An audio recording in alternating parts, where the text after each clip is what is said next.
Ladies and gentlemen, welcome to the show. My name is Matt Morris. We are live right now on Rumble as well as on YouTube at Matt Morris TV. Today, we are going to be doing another very long, Lord, I don't know, 6, 7, 8, 9, 10 hour long live news coverage broadcast. In other words, monitoring the situation all day together as we have been doing for the last 2 days now. Now, to really kick off today's broadcast, we have some big events that have taken place over the last couple hours. Over the last 5, 6, 7 hours that I want to get out of the way. I want to talk about the stuff right now. So over the last couple hours, we've actually seen all of the suicide drones, ballistic missiles, and U.S. and Israeli airstrikes have continued. Things have not really slowed down at all. Things have, in fact, maybe even picked up. It seems like Beirut has been getting hit very hard over the last couple hours. As you all know, the U.S. has a military base and really a naval yard there. President Trump, about 90 minutes ago, publicly, in fact, I have a video to show you, but President Trump publicly promised that a very big wave is coming, and that's a United States attack wave that we are about. Trump said this himself just 90 minutes ago. The United States is, any moment now, going to hit Iran like we have never hit them before. He has promised a very big wave is coming. So right now, right out of the gate, that is what we are on the lookout for. Pete Hegseth, Secretary of not Defense, Secretary of War, spoke this morning, very early in the morning. It was 5 a.m. West Coast, 8 a.m. East Coast. So that's almost 5 hours ago now, breaking down this entire situation. We're going to take a listen to some of the clips from what he had to say. President Trump spoke a little bit about all of this stuff in the last hour, not a whole lot. So we have a couple clips from President Trump. Now, before we get into today's big broadcast at the start of the show now, I want to give a warning. I want to share something with you guys, and I've done my best to blur out the image here. There's an image I need to show you. Yesterday, there was a domestic terror attack, as we now know, yesterday morning, like 2 a.m. in Austin, Texas. We now have a photo of the attacker, and I've blurred out the blood and anything that might be sensitive here. So I want to show this to you folks. This is an image of the attacker yesterday in Austin, Texas. He was wearing a sweatshirt that said, "Property of Allah." Property of Allah. This individual killed 2 Americans in Austin, Texas. Underneath the shirt, or the sweatshirt that said "Property of Allah," he was wearing a shirt that had the flag of the Iranian regime. This is the flag, of course, of the Iranian regime. And so, ladies and gentlemen, the reason I'm showing this to you right out of the gate early on in today's broadcast, because I want to let you all know you need to be careful, stay strapped, take care of yourself. Maybe don't put yourself in any compromising conditions, but right now it's on U.S. soil. This stuff is now on U.S. soil. Joe Biden had our border open for 4 years. God knows how many people came across. God knows from where. Seems like we have jihadists in our own country, so be careful. This person killed 2 Americans the other day. Now, I want to play for you a clip. This is President Trump just 90 minutes ago saying that a big wave, Iran has seen nothing yet, and a very big wave is on the horizon. Of course, ladies and gentlemen, right now we have our live feeds coming out of Tel Aviv, Israel, Jerusalem, and now we're looking at Beirut, Lebanon. I could not find a Haifa, Israel cam. And I'm going to actually unmute. We're going to listen to the Tel Aviv skyline feed because sometimes we hear sirens and we're going to catch that. Now, take a listen to President Trump here. This is what he said about 90 minutes ago. It's not safe out there. And then the president said, it's about to get even less safe. He said, quote, "We haven't even started hitting them hard. The big wave hasn't even happened. The big one is coming soon. It's not safe." So President Trump, reported by Jake Tapper spoke to Trump earlier this morning. Believe it or not, there was, I guess, a little media conference. Trump said, "We haven't even hit them hard yet. The big wave, the big one, is coming soon." Out there. And then the president said, it's about to get even less safe. He said, quote, "We haven't even started hitting them hard. The big wave hasn't even happened. The big one is coming soon." We haven't even started hitting them hard yet. Now, there's some other stuff I want you folks to take a look at here. 3 hours ago, we have an update coming out of CENTCOM. CENTCOM says Iran continues to maliciously launch ballistic missiles, indiscriminately targeting military and civilian locations throughout the entire region. U.S. forces remain on the hunt to eliminate this threat. We've got footage. This is an Iranian ballistic missile launcher. There's 2 missiles on the back there, a couple Iranian IRGC members, and in comes perhaps a Tomahawk missile or an airstrike. I'm not sure. Look at that. This is a ballistic missile launcher that is actually ready to fire. The ballistic missile is standing upright, getting ready to launch. So we are hunting ballistic missile launchers, missile silos, all of it, 24/7, and taking them out. I believe I saw a report, I need to find this for you folks, suggesting that over half of the Iranian regime's ballistic missile launchers have been taken out so far.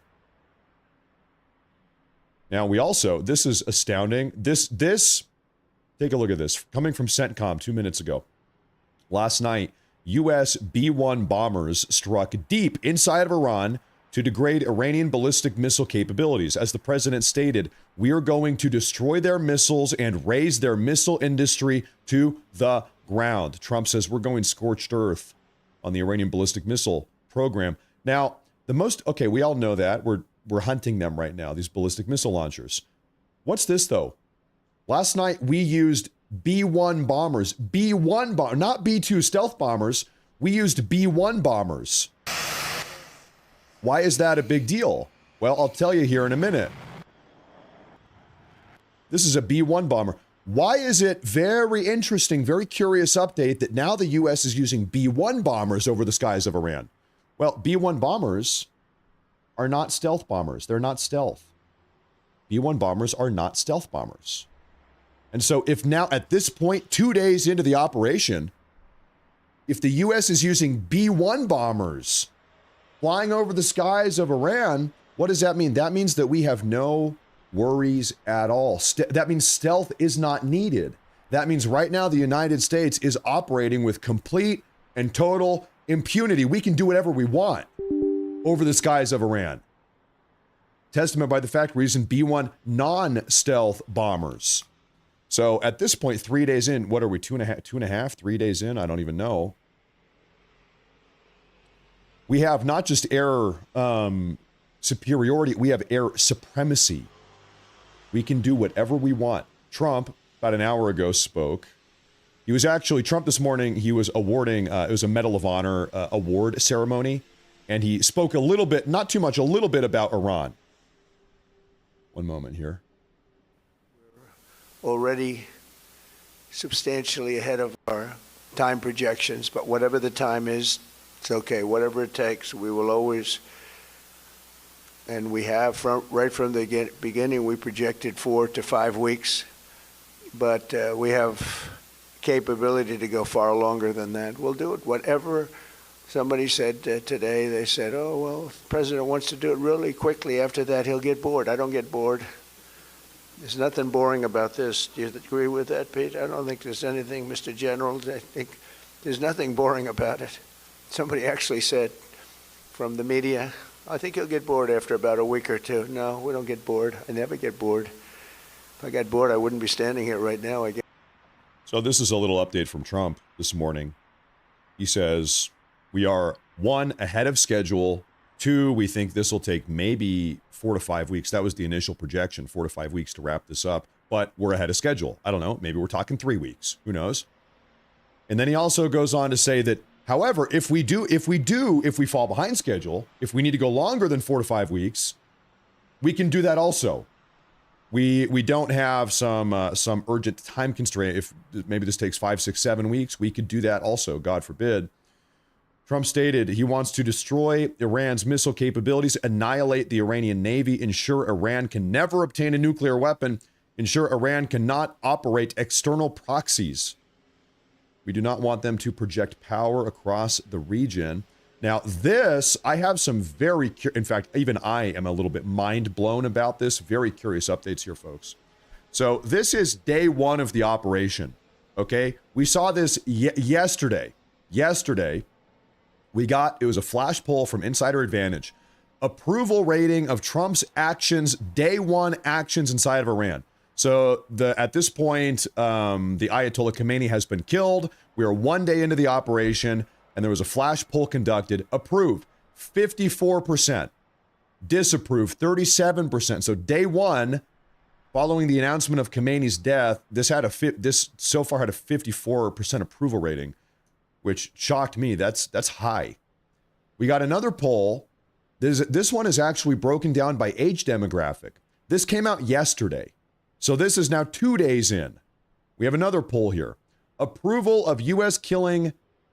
rating of the U.S. killing Iranian leader Ayatollah Khamenei. This is approval 40%, disapprove 31%. This is coming from YouGov, by the way. So here there's a 9-point margin. And before there was 17-point margin. Different polls have different numbers. What fascinated me the most about this one, this is what I want to talk about. Net approval rating of killing Khamenei by age demographic for 18 to 29-year-olds plus 10. Okay, big approval. This is my own age group, 30 to 44. These are the millennials. I'm 32. I'm a millennial. I'm a young millennial. -8. -8. Okay, we'll talk about why here in a minute. How about age 45 to 64? What do we call this? Gen X? Gen X? Maybe some young boomers? Plus 5. And then the boomers, 65 plus 20, plus 20. So, big approval amongst every age demographic other than the millennials. Why the millennials? Why are the millennials not happy about this? Well, millennials kind of grew up in the shadow of the war on terror. A lot of millennials served in the war on terror. A lot of millennials have negative impressions of war in the Middle East because of what happened in Iraq and Afghanistan. They either served, they had a friend that served, they maybe had a brother that served, whatever. And so I think there's a little bit of like, in fact, I would say, I don't want to discount this. I think it's justifiable, sort of some war on terror trauma for this age group. Makes a little bit of sense. Now, that being said, approval ratings are so far, generally speaking, across the board up. Everybody seems to be happy with this. Actually, we've had 2 different polls now. 2 polls over 2 days, day by day. Americans are in support of this. Now, this is bipartisan. Both Democrats and Republicans were polled here. I would imagine if we have data just for Republicans, the approval ratings, I would imagine, are probably 85 or 90%. Wouldn't you agree? I would suppose Republicans are 85 or 90% if you cut out the Democrats. But even if you include the Democrats, still, we are like big time above water. Big time above water for all of this. Now, what I'm going to do here, you guys know how we do these shows at this point. We're doing live breaking news coverage, and we have a lot to talk about. A lot has been happening over the last couple hours since I saw you last night. And so, a couple updates I want to go through. We're just going to start unpackaging all of this and breaking it down. Ladies and gentlemen, Strait of Hormuz update. Let's pull this up. Maritime traffic, ship traffic throughout the Strait of Hormuz since the beginning of this conflict has fallen by almost 85%. I would guess even more. So on February 23rd, this is what the Strait of Hormuz looked like. You see ships going in and out. And you guys have seen 20% of oil in the world comes out of the Persian Gulf. 20% of all global oil comes out of the Persian Gulf through the Strait of Hormuz and gets shipped all across the world. Now, so that was a week ago, 9 days ago, whatever. This is what it looks like today. Before and after. So a lot of these vessels, they do not want to navigate through the Strait of Hormuz. In fact, folks, I can do you one better. We have a live feed. This is live. All of these vessels, we're looking at the Strait of Hormuz live. They've got their maritime transponders on, and still, what do we see here? We see massive pileups, traffic jams. You got a bunch of boats here. Every dot is a boat. Every arrow here is a boat. A lot of boats just kind of idling, waiting. Massive buildup here. So these boats are just waiting. They're idling. They're chilling. They don't want to risk it. You see kind of a buildup over here. So these boats over here, they're trying to go in. They're trying to get in. They're trying to go pick up their oil. They can bring it back out. You see a buildup. These boats are maybe already full of oil. They're trying to ship it out. They're trying to export it. And then if you look at it, this is, I mean, here, look up here by, right outside Kuwait. Look at that. This is off the coast of Iraq also. Big buildup. A lot of guys are just waiting because they don't want to have Iranian rockets fired at their tankers full of oil. Okay, I understand that. I respect that. I can see that. Now I'm going to pull up our live feeds, ladies and gentlemen. We have live cam feeds in Jerusalem, Beirut, Tel Aviv.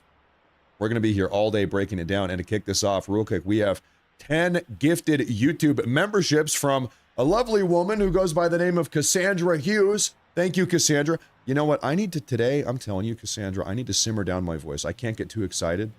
I got to remain calm because I'm losing my voice. I've been talking so much every day. I'm losing my voice.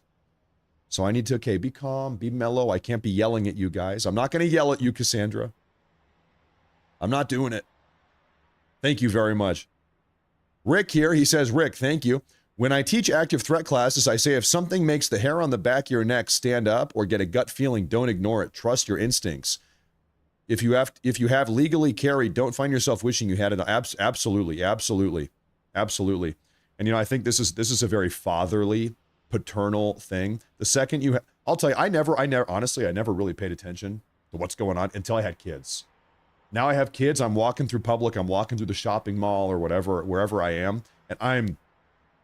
You know, do we have any fathers, any dads in the audience? I'm scoping people out. Threat, assessment. You give them the old ocular pat down. Scanning for threats.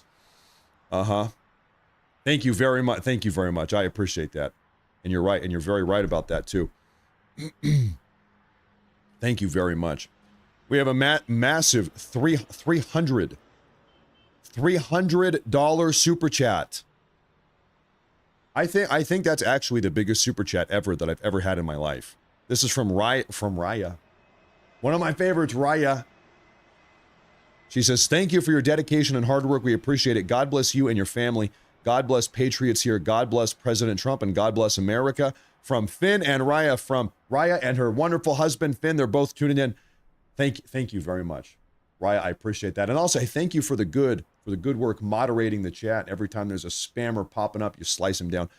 Thank you, Raya. That's a big one. Thank you very much. Thank you very much. You know, I'll tell you real quick kind of where I stand. In fact, I made a big post. You know what? Why don't I just read this? Do you mind if I read this here? I made a post about this last night and it kind of caught some traction here.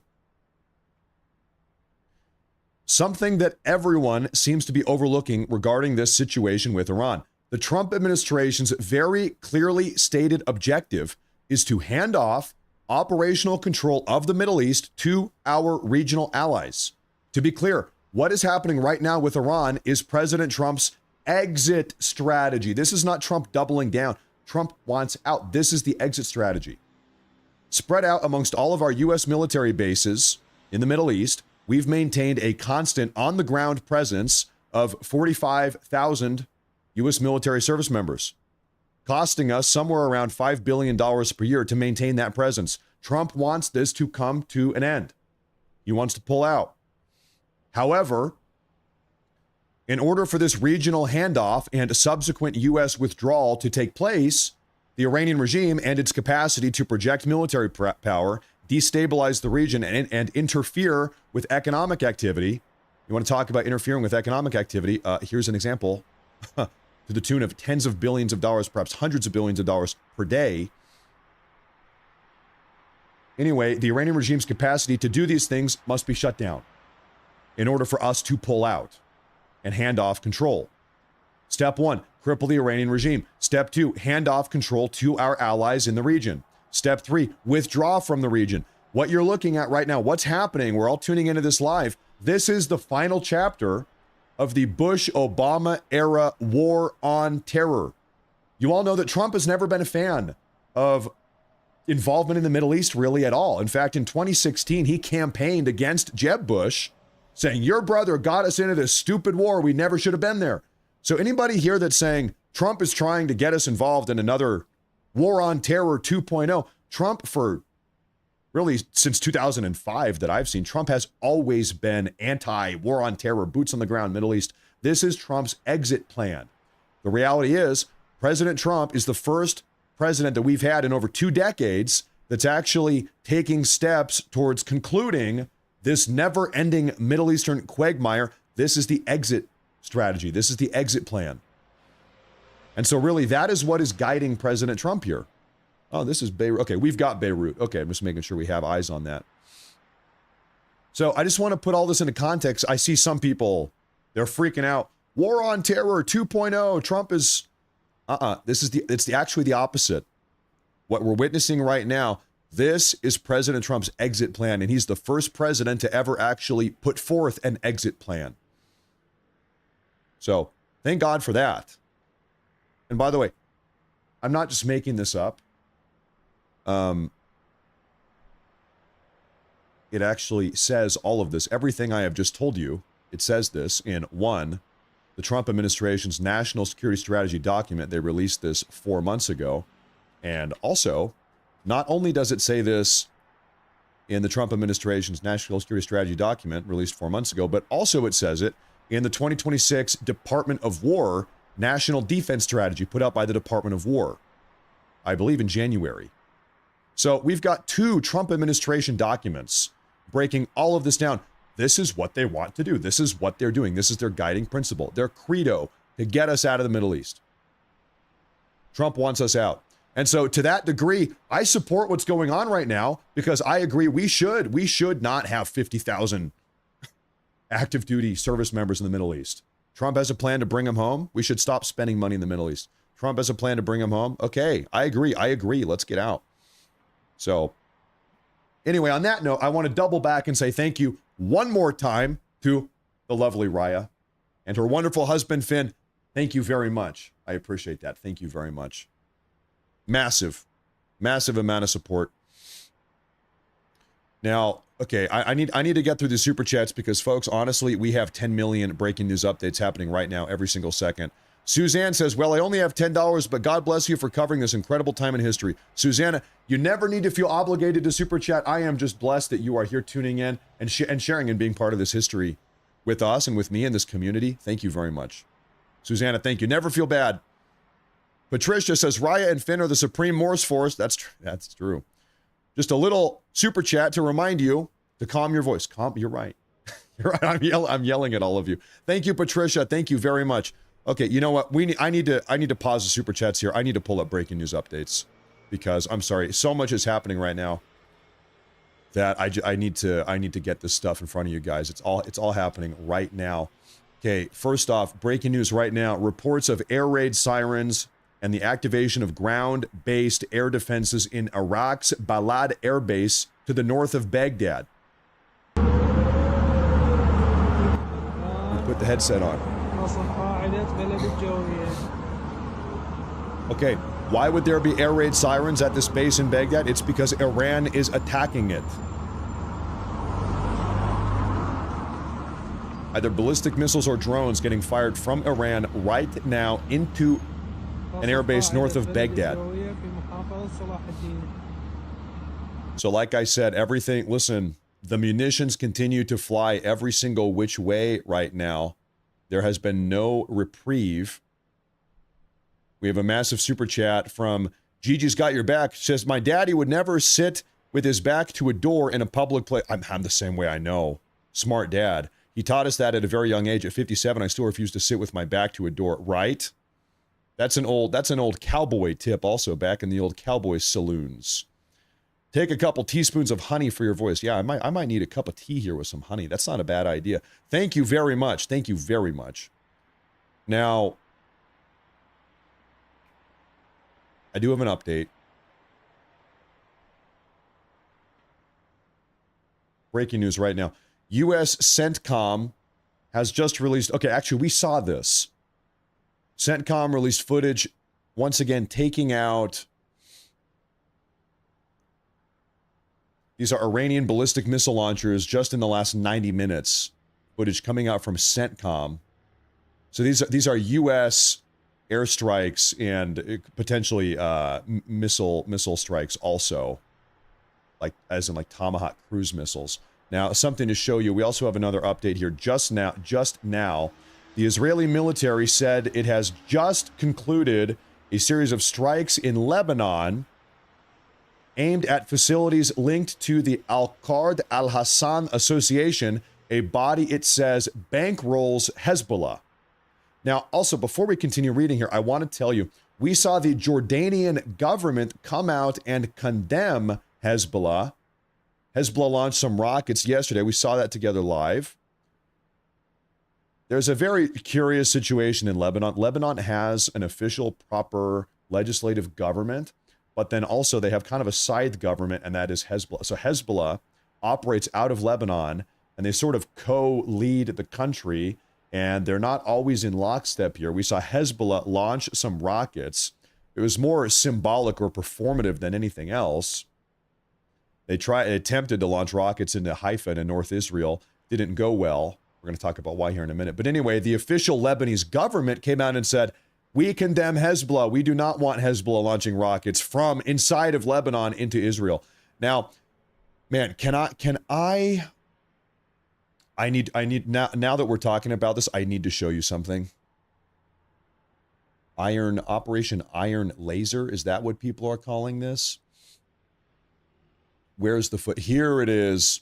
Okay, who was here yesterday and we saw Hezbollah launch these rockets into Israel, and none of them really, all the rockets failed. They all just imploded. Well, look, these are Hezbollah rockets. Fire it up. Zoo. And so not a single one of these Hezbollah rockets they all just imploded. They all just imploded immediately after lifting off, after getting fired. And we speculated yesterday, we were sitting here together saying, that's a little bit weird. Are these faulty munitions? Are they just bad rockets? Is Hezbollah incompetent? Well, maybe all of the above, but what we now we know this is actually a new Israeli missile interception program. In summary, Israel is firing lasers. In summary, Israel is firing laser weapons, blowing up the rockets midair. Hezbollah tried to fire rockets. Israel has lasers positioned in the region, and they are literally like out of Star Wars. They are laser blasting these Hezbollah rockets right out of the air the second they take off. So, for all of the conspiracy theorists that have been talking about Jewish lasers and Jewish space lasers, well, maybe you were onto something. You know what? Maybe you were right about that. You've heard about the Iron Dome. Now they're calling this the Laser Dome. We've got the Laser Dome. Ladies and gentlemen, the Jews in Israel have space lasers. It is true. The conspiracy theorists were right. Maybe they're always right. They're right about everything. Okay, so that is some big breaking news coming out just in the last couple hours. We have the confirmation. They do have space lasers. Well, maybe not from space. If I had to guess, they probably have a laser battery positioned on the ground. I doubt it's coming down from space. I would bet they have a laser battery on the ground positioned to intercept these the second they come out. So, but anyway, according to the IDF, the Israeli Defense Forces, while the association has long presented itself, Hezbollah, as a civilian... No, I'm sorry, this other organization called Al-Qard Al-Hassan Association that's been bankrolling Hezbollah, they've actually been funneling money supporting Hezbollah. So I'm going to mute this because I don't think any of us speak Hebrew. But anyway, these are Hezbollah or Hezbollah-related locations in Lebanon. And over the last couple hours, Israel has carried strikes, executed strikes on these Hezbollah-related locations across the region. And that is what we are watching right now. This video was put out by the IDF a couple moments ago. Looks like this guy is depositing money into maybe a fake ATM, and the ATM is actually it's less of an ATM and more of a more of a Hezbollah drop site. And then it looks like a Hezbollah member comes up and picks up the money using this sort of drop site dynamic. And this is how it's sort of like money laundering in a way. Okay. And so that seems to be what has happened. And so anyway, Israel carried out a series of strikes against Hezbollah and their money launderers. And then they spend the money on all types of stuff. Okay. All right. Anyway. I'm quickly going to pull back up our live feeds here while I continue to go through. I have some super chats here. We have a Rumble rant from Poey Jane. Says, sure, appreciate what you do here. Thank you so much. Thank you very much for tuning in. I appreciate that. Thank you very much. I feel like I have said thank you so many times over the last couple days. I'm running out of ways to make it sound sincere. I feel bad. Listen, genuinely, I am very appreciative. Thank you very much. I don't want to sound like I'm ever, not being appreciative for you guys. Gigi again, thank you very much. Raya again. We have a new supporter, Black Cat Mom, and also Daniel. Daniel, thank you very much. Now, I'm going to go ahead and get some new breaking news updates in front of you guys. Oh, hey there, Nutter Circus. Hey, dude. He's been watching a long time. A very long time. Breaking news 17 seconds ago, folks. The United Arab Emirates is projected to exhaust its interceptor missile stock within 1 week at the current rate of fire, and Qatar within 4 days. Both are urgently seeking additional military support from the United States. Well, first off, they can pay for it.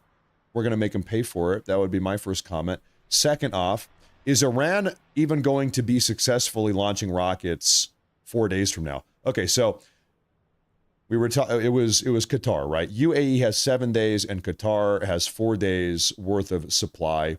Well, let's put this on the map here. Okay, where are we talking? This is UAE, United Arab, and here's Qatar. Okay, both Persian Gulf nations, and they're taking a lot of rocket fire and suicide drone fire from the Iranians.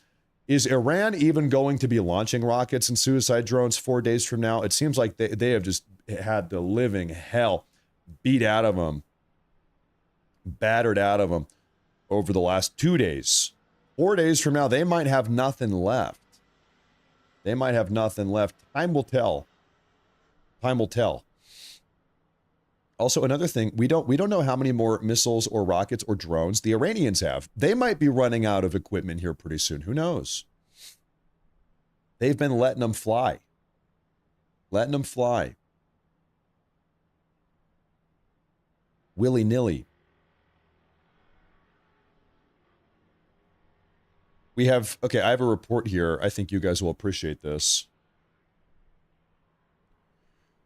Faytuk's network has geolocated more than 80 incidents in the Middle East since the start of the war. Oh, do we have a Google map here? Hold up, let me pull this up. Make sure the link is good. Oh, wow. Yeah, hold up. Stand by here, folks. Oh, it's an interactive map. Okay, ladies and gentlemen, you're going to love this. So here is an interactive map of the region with every dot or little circle here being a geolocated incident. So presumably a drone strike or a bomb strike or something has happened here. And so, why don't, this is over the last 2 days. Why don't we take a look at this? Let's zoom in on United Arab Emirates. So this one here, Iranian drone hit a French naval base. Ballistic missile interceptors were fired. Yeah, so I mean, so you can see all of these. I mean, yeah, this must be that hotel. No, this is the airport terminal. The Dubai airport terminal got hit. We saw that. There was a hotel. Where was the hotel that got hit? Cedars Hotel. Was it here? Remember, we saw a hotel have its courtyard blown up by an Iranian suicide drone 2 days ago. And so anyway, we've got geolocations for pretty much everything that has happened. Over here, this is right here. The U.S. blew up an Iranian gunship. Remember that? Do we have an image of this? Remember that? Wow, what a function. This is the Iranian gunship that got blown up. We saw that. Why don't we take a look at Tehran? Let's scroll up here. This is Tehran. Coalition airstrike destroyed a police station in Tehran. And we have images of that. Wow. I mean, just look at this. Talk about a targeted airstrike. This is the... They didn't even do any damage to the adjacent buildings. What? Okay, listen, I'm bookmarking this one. What a tool here we have. This is a leadership house in Tehran, was destroyed by an airstrike. We have a photo of that. I read yesterday that this was actually not just a random leadership house, that this was Khamenei's house. Khamenei's house. Ah, yeah, right here. Ayatollah Khamenei's compound is what that is. Uh-huh. Uh-huh. Another one here. Another Iranian police base. That's right. Okay, now real quick, folks, we're going to keep referencing this. That's a great tool that we now have at our disposal. We're going to keep referencing that throughout the day, I'm sure. But for the moment, let me keep parsing through all of this breaking news information, because breaking news information is coming out. And we have it. We have a super chat from Terry Barnes. He says, "Thank you, Matt, for all you do. The only one I can trust. Have some KFC on me as always. Blessings from Kentucky." I don't even know if we have a KFC in my town. I think we probably do. We must. I'm going to get some KFC. This is a 500 Canadian dollar super chat from Doc Rutley. Dr. Rutley. Dr. Utley. He says, "That's wow. That's insane. First off, you are insane, sir. You are insane. That's massive." He says, "Oil and gold up. I figured I'd spread the wealth." Look at that. This guy has his investments and he's spreading it around. Thank you very much. That is absolutely massive. We might be able to afford the big bucket at KFC now with support like that. Not just the medium bucket. Thank you. That is insane. That is huge. Thank you very much. You know, I was thinking about this last night as I was laying in bed. This is what was running through my mind last night. So far, we've had a handful of U.S. service members that have been wounded or killed, wounded shrapnel, collateral damage in this ongoing operation. I would love to see if once I don't think we know their identities yet. We figure out who they are, the families of these people. Once we figure out who they are, we might be able to put together some type of GoFundMe, or maybe somebody else has a GoFundMe for these people to support the families and loved ones of these people that have been impacted in this situation so far. I think that's a good idea. We don't know. I haven't seen that yet because I don't even think we know who these people are, these U.S. veterans that have been impacted. But at some point down the road, I think that's a good idea.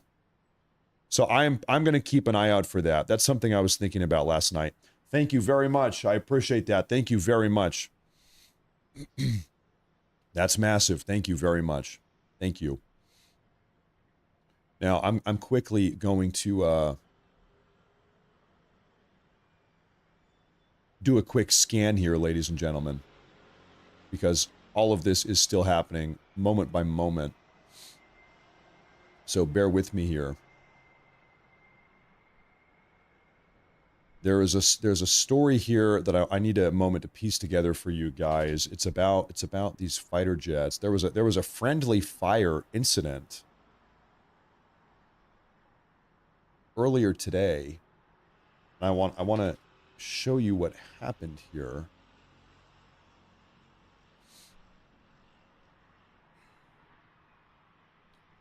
Trying to find the image. There's actually a video of it.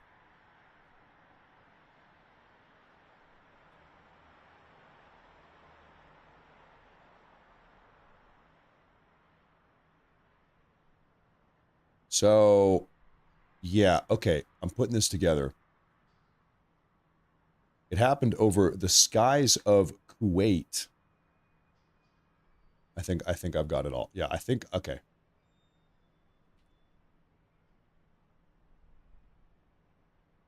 Luckily, I don't think anybody was killed here in this situation. Just a genuine bad mishap.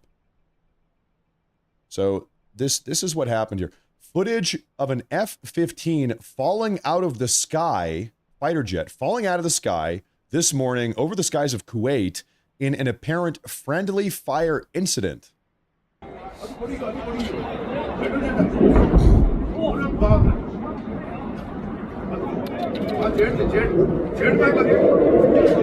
Yeah.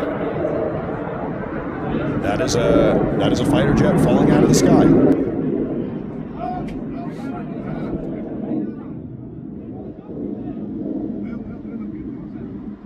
You don't want to see that. So this was friendly fire. Friendly fire. Now, I believe that the pilot, actually in fact, you can see them, both ejected out of the plane. And following that, we have this video. Both the pilot and the weapons system officer on board the U.S. Air Force F-15 Strike Eagle, that fighter jet that crashed this morning over Kuwait due to a friendly fire incident, appear to have survived.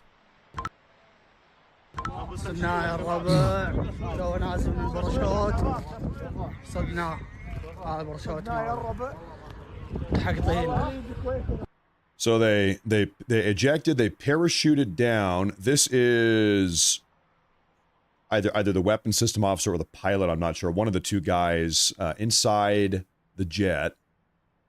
And then we also have, I'll show you something else here. I believe we see that same individual. Yes, 1 minute. 1 minute. لا لا شبه الدبة 1 minute. 1 minute. 1 minute. So maybe this is the pilot or the weapons system officer, maybe slightly wounded. He's sitting in the back of this car. They came and picked him up. I would suspect he's a little bit wounded, kind of just from the way he's sitting. Yeah, it seems like our great Kuwaiti allies accidentally shot down a U.S. fighter jet.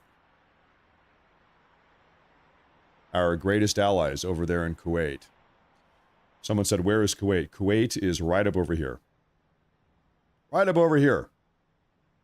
Kind of right in the middle of all of it, huh? Right in the middle.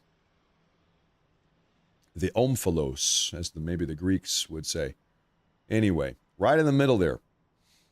So seems like nobody was hurt. Accidental friendly fire situation. They both survived. Thank God. Thank God. I'm going to close some of these ones here. Let's put back up our quad cam. Get the quad cam back up here.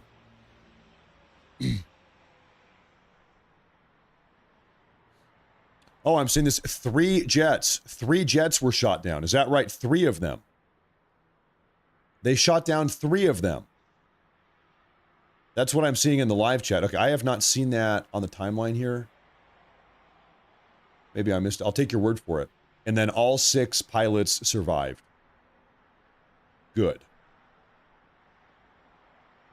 That's good.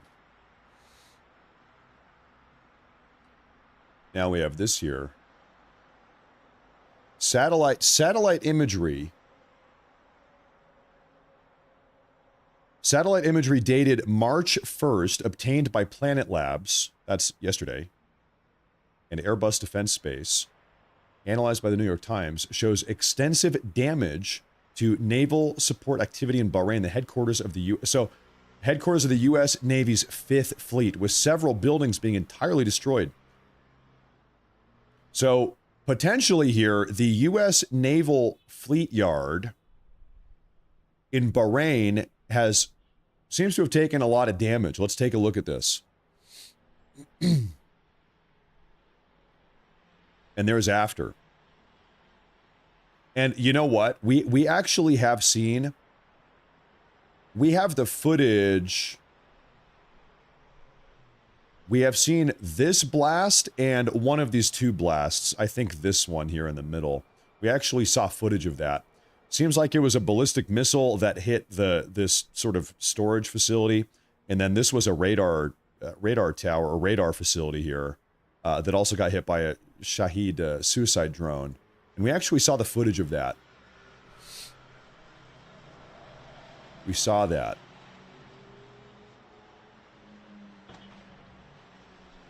And you know what? Of course, I'm not trying to give credit to the Iranians right now. These were precise strikes. If they hit all three of these targets, the Iranians most certainly have some capacity to engage in target precision strikes.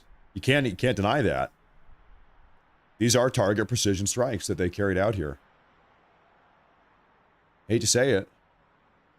They took out a warehouse and then two radar facilities. There you have it. Oh, ladies and gentlemen, breaking news. My favorite viewer of all time, Sarah, remember Sarah from yesterday, is back in the live chat. Welcome back, Sarah. You're lucky I'm losing my voice, so I'm not going to be yelling at you today, Sarah. We're going to be on good, peaceful terms today. We have Pup Groomer. Beautiful, beautiful puppy there. Gifted 5 memberships over on YouTube. Thank you. Thank you very much. Let's put our quad cam back up. CJ, he says, this is good data in this accident that shows reliable repeatability of pilots being able to survive and eject after taking hits in these aircraft. Yeah, of course. Thank God that they were able to eject out of those airplanes. Thank God. Now, it is, I don't know how conspiratorial you want to be. Okay, 1 jet, it's an accident. 3 jets, friendly fire on 3 of them. 1, you call it a mistake. 3, like, fool me once, you know, fool me 3 times? You might need to start asking some questions. Some questions need to be asked here, perhaps. We have live coverage right now of Jerusalem, Tel Aviv, and Beirut, Lebanon. The reason why Lebanon, well, I want to show you something. Oh, you know what? Before we move on and talk about Lebanon here, I do have something to show you. We have more footage, one more time, of locals in the area approaching one of the F-15 pilots who ejected. You fine? Really? You need something to help you? No problem, you're safe. You're safe. Everything good? No problem. Thank you for helping us. Everything perfect? Thank you for helping. So it was a woman pilot or a weapons operator in the back of the jet. Anyway, she had locals come up and approach her and say, "Hey, are you okay?" Really? You need something to help? Now, I'm going to tell you, you guys call me conspiratorial, call me crazy. If I'm the pilot in the jet here and I get shot down in friendly airspace over Kuwait and I slowly descend, I parachute down to the ground, and then immediately I've got people running up on me the second I land, I am probably pulling my handgun. I don't even know. I think these pilots probably carry a handgun. I'm not sure, I guess. I'm not a pilot myself, but I would say, listen, stay back. Get the F away from me. Get away from me. I respect, maybe you're trying to be nice. I don't know. I just got shot down in friendly airspace by Kuwaitis who I thought were my friends. I don't know. I'd say, get the F away from me. I don't know. I'm pulling the gun. Step back. Okay, great. I'm okay. Get away from me. I don't know. They do. Okay, they do. They do carry handguns. Yeah. Because I don't know. I don't know what's going on here. Situation is tense.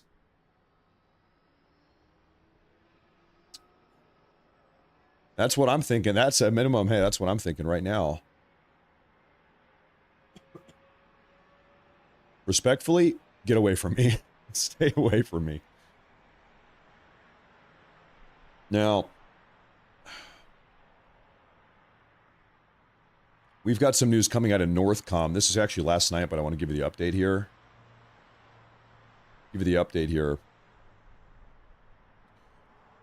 U.S. Northcom Command, which includes the continental United States. So if you're in the U.S., you are in Northcom right now.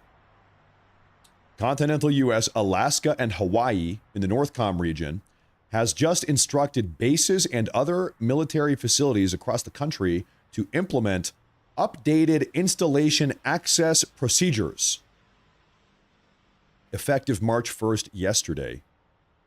which includes the suspension of the Trusted Traveler Program, increased security measures, and inspections at all entrances, including 100% ID check for everyone going in and out, as a precaution due to ongoing conflict in the Middle East. So this makes sense. All of our NORTHCOM military bases are sort of on lockdown. No uninvited guests. It's a security concern. Heightened security measures. Heightened security measures. There's something else I'm going to pull up here. Dr. Utley, by the way, again, thank you. That's a massive. And also Raya, again, thank you. And Gigi's, thank you. We have some very nice people in this community. Now, okay, this is actually breaking news happening right now, folks. Coming out of CENTCOM, a report just now. Multiple squadrons of FA-18s are supporting sustained operations right this very moment against Iran. U.S. forces are flying day and night to deliver overwhelming firepower. That's coming out of CENTCOM right this moment. Now, ladies and gentlemen, this ties into what we heard from President Trump about 3 hours ago. Earlier this morning, Trump himself said there was a big, I'll just play the video. I've got the video here for you guys. This is what Trump himself said to the media earlier this morning. It's not safe out there. And then the president said, it's about to get even less safe. He said, quote, we haven't even started hitting them hard.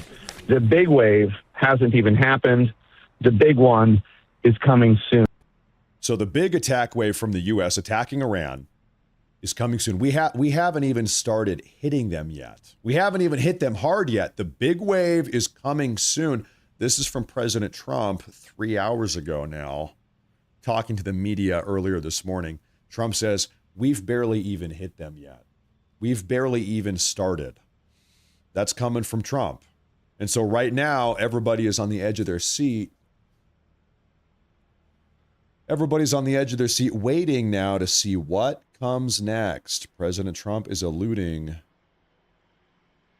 to something. He's talking about something.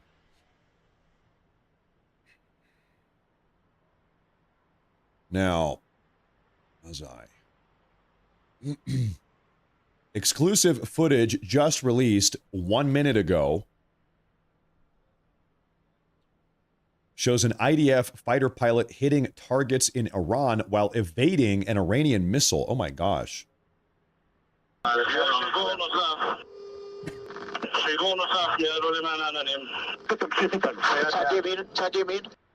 Wow.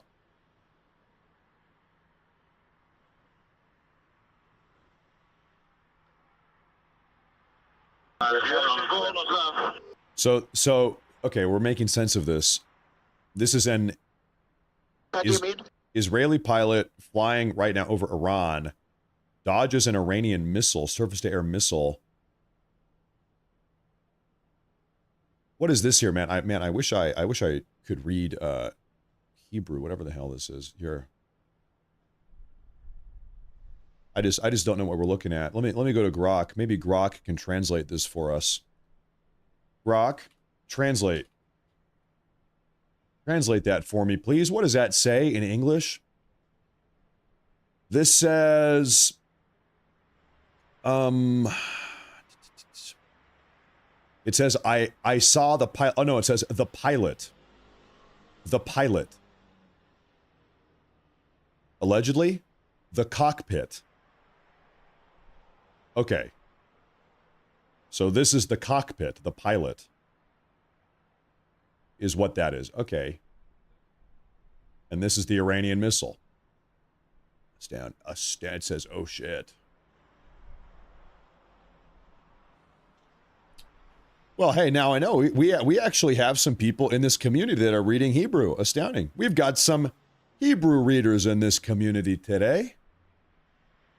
So that video just came out just a moment ago. I'll put up our quad cam again here. Ladies and gentlemen, if you're new, make sure to hit that like button, hit the subscribe button. I cannot believe how many people are tuning in right now these days. It's blowing my mind. Yesterday, I kid you not, we had on YouTube 4,000 new subscribers, new members of the Morse Force community, and on Rumble we had 1,000.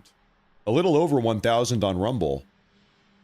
That's a lot. To put that into perspective, on an average day here on YouTube, I might gain 500 new people in a day. Yesterday it was 4,000. On Rumble, it was over 1,000. It's just crazy. Everyone's tuning in, and I appreciate it. I appreciate it. Sincerely, really, I do.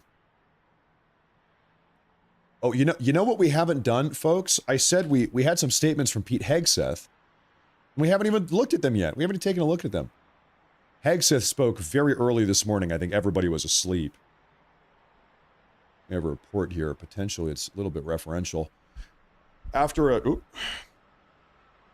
a similar statement this morning from not Defense Secretary, Secretary of War, thank you, is his name, Pete Hegseth, President Trump told the New York Times in a quick interview on Monday that he would not rule out American ground troops in Iran, stating, I don't have the yips with respect. I don't have the yips. I've never heard that word. With respect to boots on the ground. Every president says, there will be no boots on the ground. I don't say it. President Trump added that he probably doesn't need to send ground troops, but that he's open to the possibility. Let me tell you, I understand a lot of people see this, they're freaking out. Boots on the ground, he's not ruling it out. Oh my God. We don't want boots on the ground. Let me tell you, this is classic Trump mindset. In fact, Trump has said this explicitly. Trump is not going to tell the enemy what he's not going to do. Imagine the president getting up here saying, yeah, we are engaging in direct conflict with Iran, but here's a list of things that we're not going to do. What type of military tactician would say that? No, Trump is saying, listen, I don't know what we're going to do. Hey, listen, Iran, I know you're reading this. I'm not going to tell you what we're not going to do. I'm going to tell you what we are going to do and then leave a bunch of things a little bit ambiguous here. Trump is operating under strategic ambiguity is what this is. He's saying, listen, I'm the commander in chief. We are in heated conflict with Iran right now. And I'm not going to publicly take anything off the playboard right now. Strategic ambiguity is what this is. Trump is strategically maintaining a little bit of fog of war, here. Uh-huh. Okay, so there's that. That's a report coming out. Man, I'm going to try. I keep trying to go back and pull up some of this Hegseth stuff that he said 3 or 4 hours ago, but new stuff keeps happening. I can't make it back. This was about 90 minutes ago over the skies of Tehran. You want to see what it looked like? Following this massive series of joint U.S.-Israeli airstrikes on Tehran today. I've got images. Actually, it's a video. Pull this up. This is Tehran less than 2 hours ago.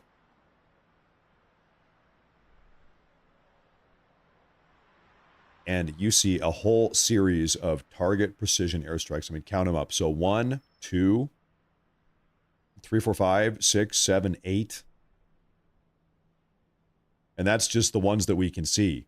So at a minimum, 8, probably more, targets were hit in the last 2 hours by joint U.S.-Israeli airstrikes over the skies of Tehran. And you can tell you got big plumes of smoke. Massive plumes of smoke coming on up.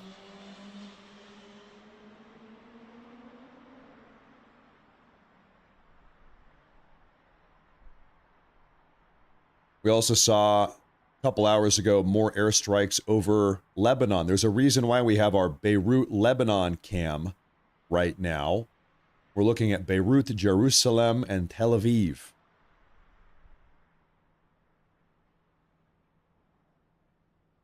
Somebody said that Bibi Netanyahu has fled to Germany. Is that true? I haven't seen that. Let me pull this up. Netanyahu, Germany. Where is this?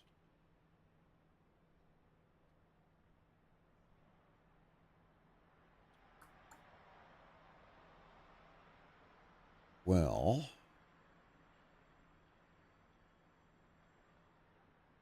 so okay. Allegedly, Netanyahu has hopped on a plane and flown to Berlin, which is in Germany. But seems like the source here. So people are looking at this Israeli government airplane. It's a Boeing 767. It doesn't seem like there's a confirmation that Netanyahu was on the plane. People are assuming that because this is an Israeli government Boeing plane, that Netanyahu must have been on it. And the plane did fly to Berlin, but it doesn't seem like we actually have a confirmation that he was on the plane. He might have been, I don't know. But I just don't see a confirmation here. Could have been somebody, it could have been Netanyahu's family. I don't know, it could have been anybody else. I don't know. So I'll keep you posted. I'm going to keep looking for updates with that. But no confirmation. It's within the realm of speculation at the moment. Israel's United Nations envoy, Danny Danon, says that right now the Iranian leadership is lashing out in desperation in response to decisive surgical U.S. attack and Israeli attacks. Now, I was reading into this late last night as I was laying in bed. Right now, it seems to be the case.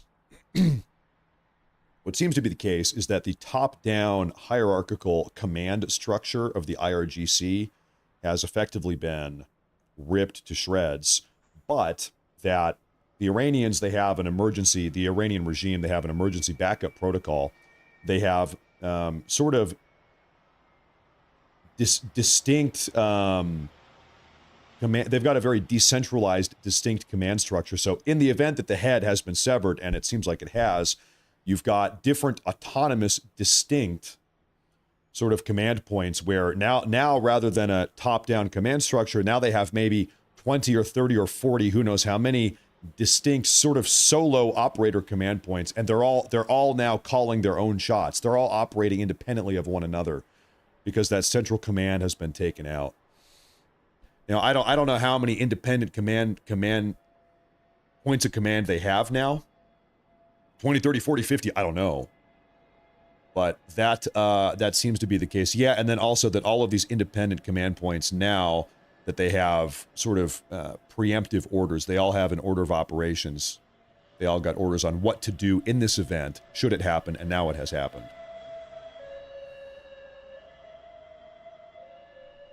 Matt Morris, are you a Pakistani? Yes. I don't know. Yeah, how did you know that? Who told you? Hey, who told you I was a Pakistani? How did you know that?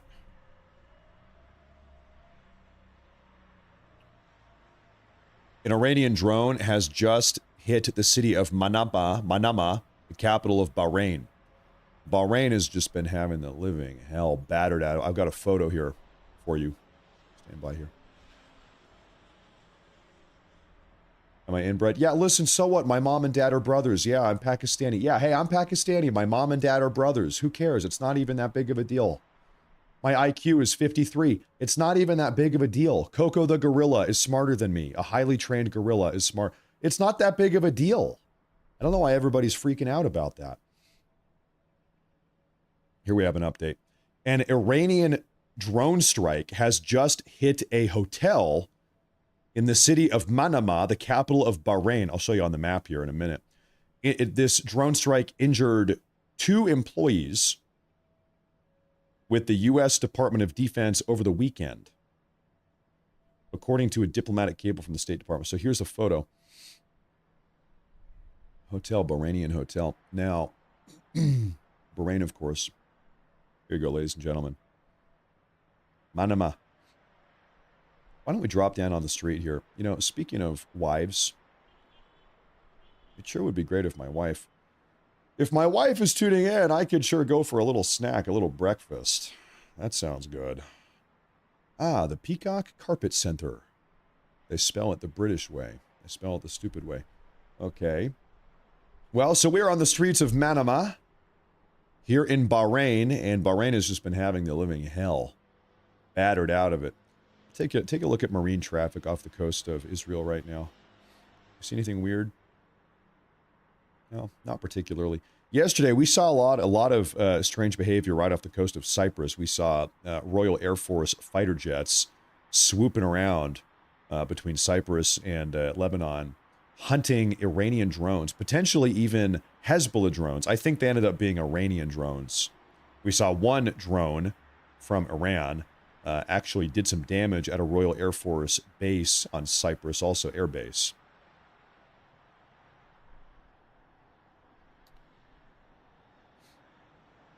So really, in essence, Iran has just continued to give pretty much everyone reasons to be pissed off. Iran has pissed off by nature of firing drones and rockets at everybody.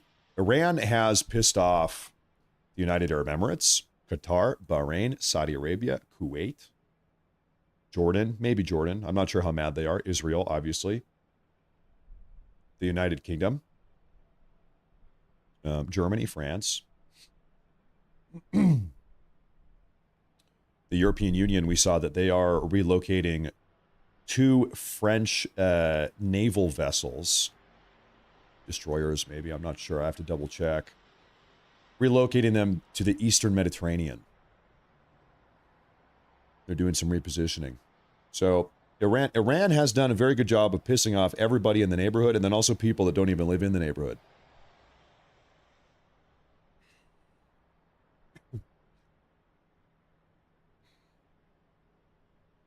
Not a lot of allies right now. In fact, even we're even seeing Hezbollah. Hezbollah is trying to stay out of this also.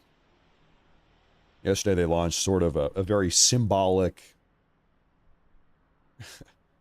bottle rocket attack. Did nothing, and then they haven't done anything else. They've done nothing else. Hezbollah does not want the heat. They don't want the smoke or the heat. They don't want the smoke or the heat.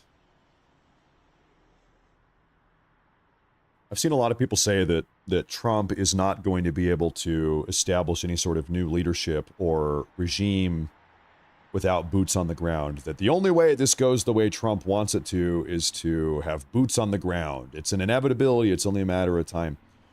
I think Trump's strategy, let's just real quick, and of course Venezuela is different than Iran in a lot of ways. Let's real quick talk about what Trump just 2 months ago did in Venezuela. Trump didn't rip apart the entire Venezuelan regime. He didn't have to kill 10,000 people, all of the regime leaders, the top brass. No. Trump went to Venezuela. He took the top guy. He sent the message. He snatched up special forces raids, snatched up Maduro, brought him back, and then he called up the vice president, Maduro's number 2, Dulce Rodriguez, and he said, listen, lady, you've got 2 options here. You can either do exactly what we want you to. You can remain in power. The Venezuelan regime is still managerially operating the country, but now you're going to do what we want. Now you're going to follow our orders.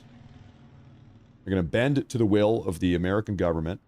And if you don't, then maybe you're going to get the Maduro treatment also. Maybe you're going to have a bomb dropped on your head, or maybe we're going to send in Delta Force and snatch you up next. Those are the options. Remain in power and do what we want, or who knows what's going to happen to you? No promises. And so she said, okay, all right, we're going to do what you want. So Trump did not need to overthrow the entire regime. He took one guy and then made the regime capitulate to his will. The interests of America first, that is. And so I think Trump is attempting to do the same thing here in Iran. Admittedly, seems like we're going to have to kill more people to make that happen, but my expectation for where this goes is Trump is just going to keep on killing leaders of the Iranian regime until we end up with one that is willing to bend the knee and do what Trump wants. That might be 50 leaders, it might be 100, it might be 1,000 leaders of the Iranian regime, key members of the IRGC, but Trump will keep on blowing them up until we settle on a leader that is willing to do what he says. That is my expectation. I think that is what I think that's where things are going. I think that's where things are going. Now, we have a massive super chat here from Goats Grace. Matt, thanks for being so consistent, bringing us all of this coverage. You are amazing. and very appreciated. Hey, Goats Grace, thank you very much. Thank you very much. Thank you very much. I appreciate that. And you know, one of the big differences here with Iraq and Iran, it was not just installing a leader that is willing to do what we want. It was foundational, bottom-up, top-down, complete regime. Take out the old one, put in a new one on every single level, implant a foreign sort of democratic republic type of government that these people have no attachment to, enforce a new system of governments. That's not what Trump did in Venezuela. It's not what Trump is doing in Iran. Trump is saying, listen, you guys can keep we're not trying to make you become a democratic republic. We're not trying to spread democracy to Iran. We just want you to do what we want you to do. We just want you to do what we say. You can even keep the regime. The regime just has to do what we want. And you can call that what you want, whatever, but that's the game plan. That seems to be the game plan. You can have the regime.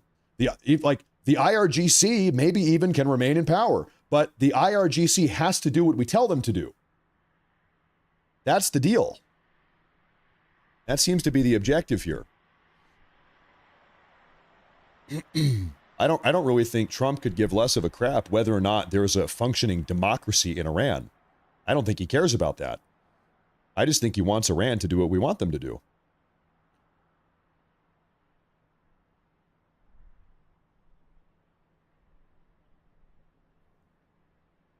So when you talk about, you know, regime change, it's fundamentally a different type of regime change. It's regime change of a different nature, different strategy here.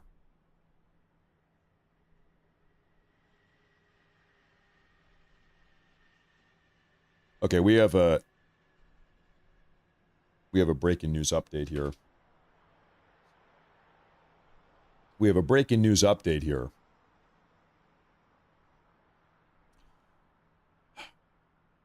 What do we have? The U.S. Embassy in Kuwait has instructed staff to continue to shelter in place while recommending that all Americans in the country do the same, with the airspace over Kuwait still closed due to constant attacks by Iran. Constant attacks by Iran in Kuwait right now expected still to this very moment. Shelter-in-place order issued at the U.S. Embassy and then all American citizens in the country as well. This guy in the live chat, he said, breaking news again. Yeah. Really, Matt? More breaking news? Yeah. That's kind of what's happening. That's kind of the deal right now. Really? Breaking news again? Yeah. Uh-huh. Is the bombing over? No, it is not. We got a report 10 minutes ago. As of 10 minutes ago, we're still bombing Iran, and they are still firing. They are still firing missiles and drones.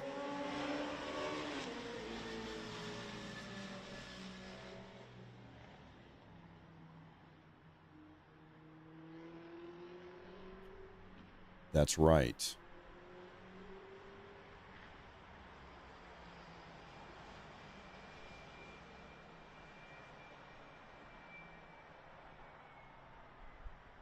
Oh, is our Beirut cam okay? I think we're good over there.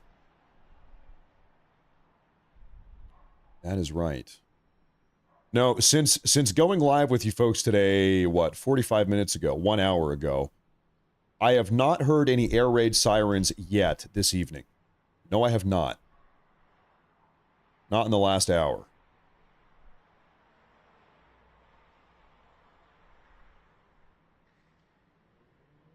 Okay, I'm just getting reports right now of an IRGC Navy base in Bandar Mashar in Iran was just hit by several U.S.-Israeli airstrikes. This happened just now. This is an Iranian naval base.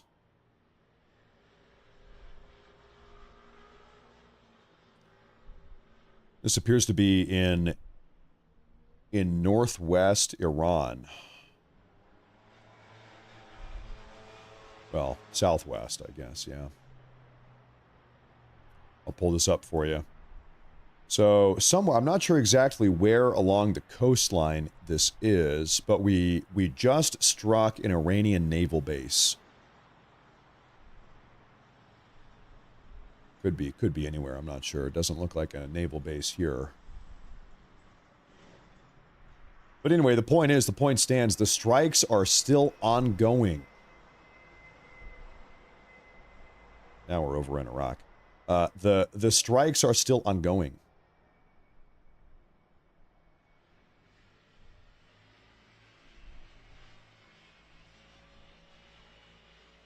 You know what we need to do? We need to find the...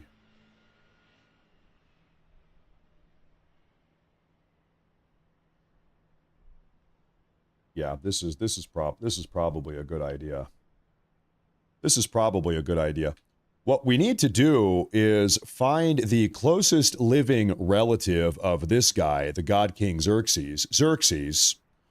We need to find his closest living relative and then put him in charge of the country. We need to hand this back over to the Xerxes dynasty. Everybody's talking about the Shah. We got to go back further. We need to go back not 50 years. We need to go back 2,500 years. That's probably the only path forward here. That's how I see it. That's my assessment. 50. How about 2,500?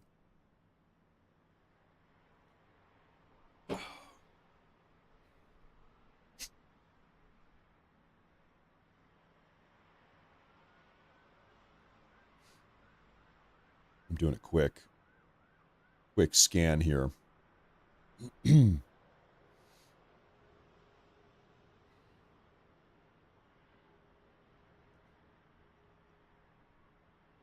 I've got some footage hot off the press here for you folks. Stand by. Breaking news, of course. Footage just now got declassified. This is a Tor M1 short-range air defense system of the IRGC getting destroyed by U.S. precision-guided bombs.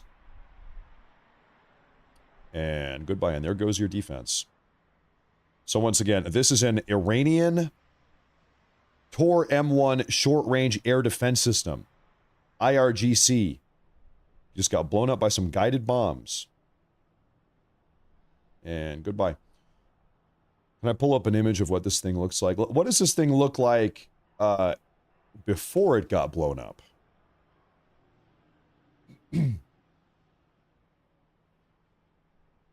Yes, of course. Yes. So this is what the Iranians had out here. And now they don't have that anymore. Now they don't anymore. And now they don't. Used in Ukraine also. Yeah, I think, yeah. These actually originated in 1986 in Soviet Russia. There's a lot of them out there just floating around all over the world, all over the place.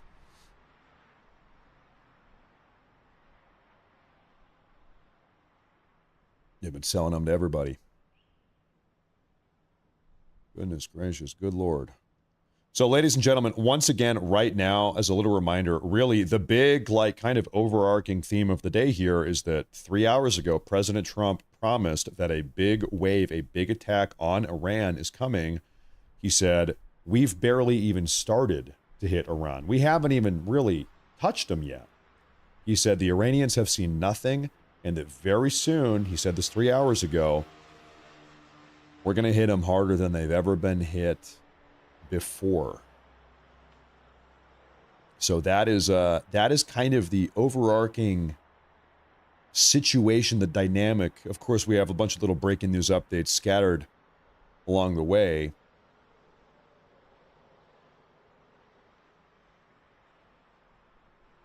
But everyone is kind of on the edge of their seat right now. The Kuwaiti military has just announced the death of Sergeant Walid Majid Sulaiman following Iranian attacks, making the first confirmed Kuwaiti service member killed in action. Rest in peace. Rest in peace. Rest in peace. We just got a confirmation from Lebanon. We saw 3 hours ago Israel carried out a series of airstrikes. Against Hezbollah in Lebanon.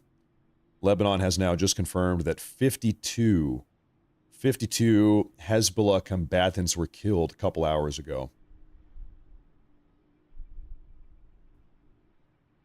Somebody in chat, Space Plumber, just says a U.S. tanker got hit. Is that right? Let me look into that real quick. A U.S. tanker. Scan here for a moment. Scanning.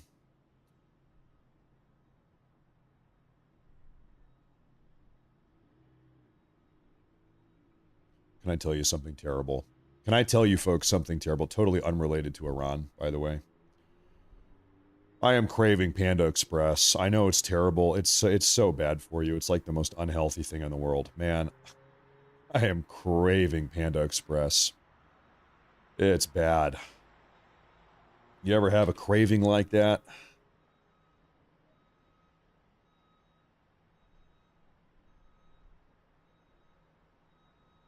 So, that's an unconfirmed report. I'm not going to do that.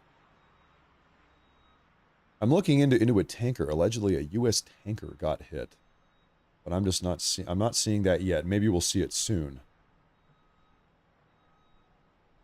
Hold up.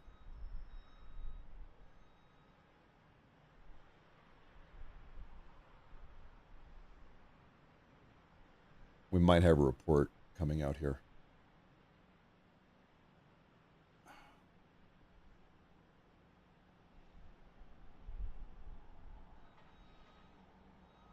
Well, maybe not. This website is not loading.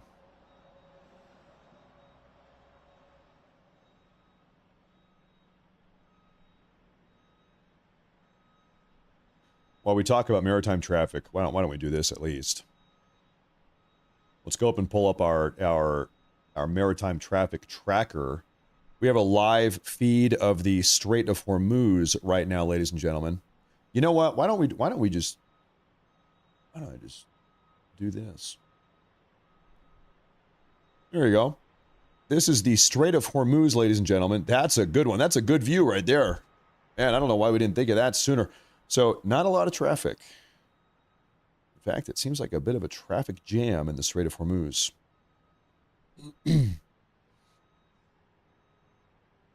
Yeah, no, this news site is not loading.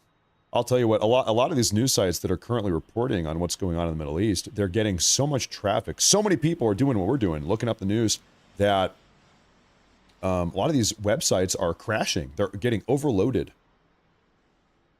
They're getting overloaded. Oh, thank you, Wall, for him. Thank you very much. Thank you very much. You know, I have been a bad host. I need to get caught up on some super chats here. Andy Finservalli says, drinking a much-needed couple beers here for the duration, brother. Appreciate as always. Thank you, sir. I hope you had a good 48-hour shift. It sounds like you're probably off your shift. I remember that from yesterday. You're probably not drinking on shift. Thank you very much. Thank you very much. Good to see you, sir. Matt Yak 22, he says, at what was said after Israeli strikes that Lebanon has effectively outlawed Hezbollah. Yeah, right. That's right. In fact, Lebanon said that they're going to start arresting members of Hezbollah. So Lebanon doesn't want anything to do with this. You know, let's just... Can I pull up a map here? Okay. Here's our map of the Middle East. There is not a single country here in the Middle East that wants at this point, that wants anything to do with what Iran has to offer. All these countries, Lebanon, Kuwait, Qatar, Bahrain, Saudi Arabia, UAE, even Syria now at this point, they all just want to put this conflict, war, chaos, mayhem behind them. They're sick of it. It's been chaos for decades now. They just want to make money and have a prosperous life and build buildings and open up, just like be normal people, right? Seems like all of them are sick of the bombings. They're sick of the roadside bombs. They're sick of the suicide drones. They're sick of the ballistic missiles. They just want to become prosperous. They just want to be prosperous countries. They're sick of it. They're sick of the destabilization. They just want to be normal, productive, wealthy, affluent countries. That's what everybody wants. They're sick of it. And one of the biggest tells here is that even Lebanon is now, we got a report earlier today, Lebanon disavowed Hezbollah. In fact, they're starting to arrest members of Hezbollah. They just want to be normal. Sick of it. Obviously, all of these guys over here, they want nothing to do with it. They just want to have their 5-star hotels and Michelin star luxury restaurants and sports cars. They'd rather have sports cars in United Arab Emirates than suicide drones. They'd rather have 5-star hotels than ballistic missiles. And I think that makes a lot of sense. Personally, I think that makes sense. I'm kind of inclined to agree with them.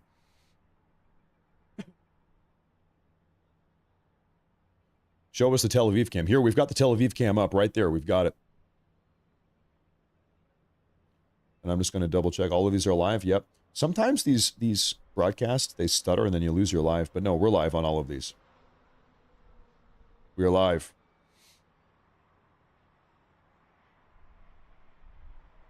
We're live.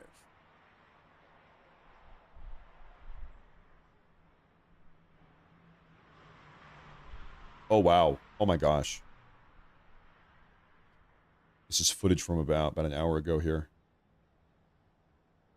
Tehran, over the last couple hours, has just been getting absolutely battered. So the way this works, with footage out of Iran, we don't have live broadcasts. There are no live broadcasts. So every single thing we see, all the footage coming out of Iran, it's going to necessarily have to be after the fact. So this is from earlier in the night.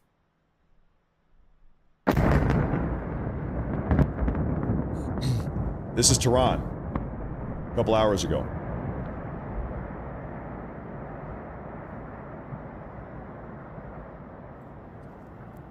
So we saw a lot of airstrikes.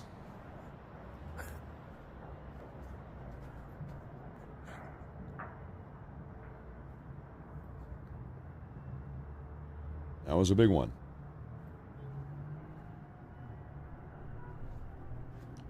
Matt, have you seen what's going on in the United Kingdom? No.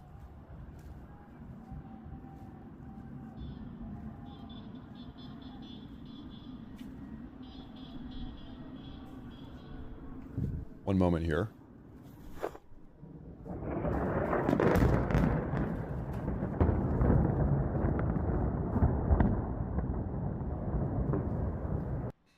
So that is Iran, I think probably still to this moment.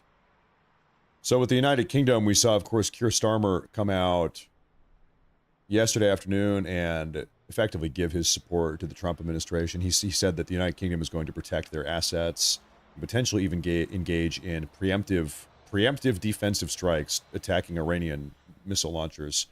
So what do we have in the United Kingdom now? Do we have protests in the UK? The UK has God knows how many Iranian regime sympathizers potentially. I'm not sure. Here in the US, we actually have seen anti-Iranian regime celebrations. People taking to the streets like Persian celebrators that do not like the Iranian regime.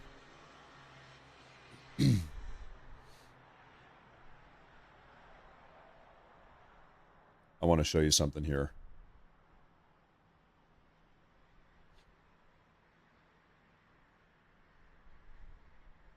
Yesterday we saw United Kingdom, a Royal Air Force base on Cyprus, get attacked by an Iranian suicide drone. I've got footage here just coming out, ladies and gentlemen. Look at this. United States Air Force MQ-9 Reaper drone loitering at medium altitude over the Fars province in Iran.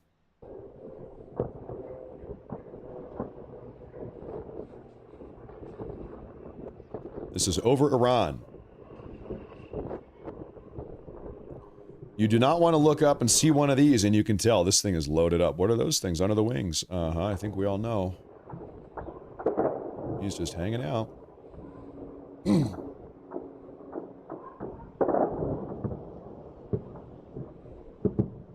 He's just hanging around. So, pardon my ignorance here. I don't know everything. Remember back 20 years ago, the big talk of the town was Predator drones. You don't hear a lot about Predator drones these days. It's all Reaper drones. So I'm wondering, have Predator drones just kind of been... Is the Reaper drone just the new and improved model? They kind of replaced them?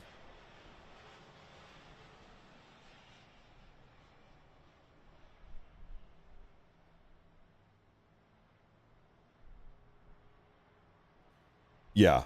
Effectively, yeah.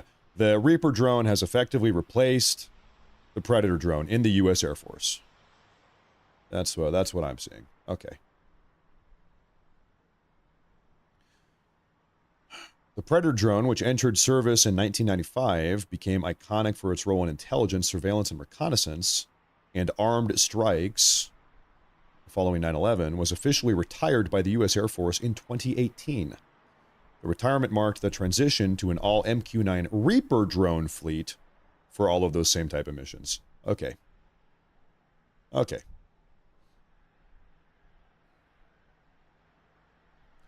Replaced. New and improved. Better version. The Predators are gone, and now we have the Reapers. Now we are reaping, not praying. Now I'm doing a quick scan here. Let me catch my bearings again, folks.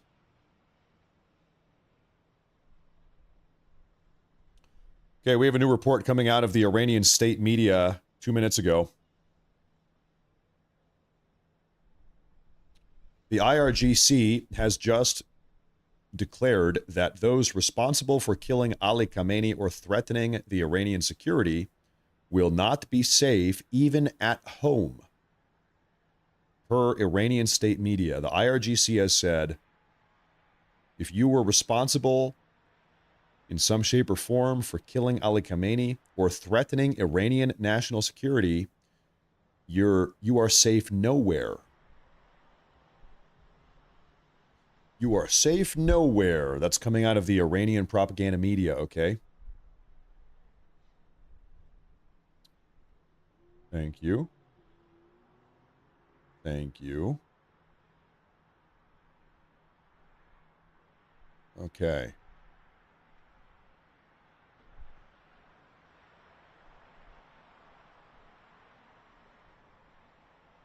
Now, somebody said that they thought the Tel Aviv live feed is not live, it's an image. But no, I don't think so. I see sometimes I see lights flickering. Look in this guy's apartment. Look in the blue light, the blue apartment in there. You see the light moving a little bit sometimes. In the distance, in the skyline, I see lights blink. Sometimes. So no, that is live. I don't think that's a static image. I think we're good. I think we're all good. Now, there was something... Okay, yeah, that's right. A couple super chats here. This is William Titan. He says, Aisha Hazni is a Pakistani, isn't he? They do have some good-looking ladies. Couldn't tell you. I've never crossed my mind. They can't all be related. Let's buck up and be positive here. You know, hey, if you want to go snatch up all the Pakistani ladies, good luck. Hey, more for you, brother. Keep them over there. Don't bring them back here, by the way. You can go love the Pakistani women in Pakistan. just don't do it here. Just don't do it here. And more for you. I won't even try to take them from you. Thank you. Hey, thank you very much. Thank you very much. Thank you very much.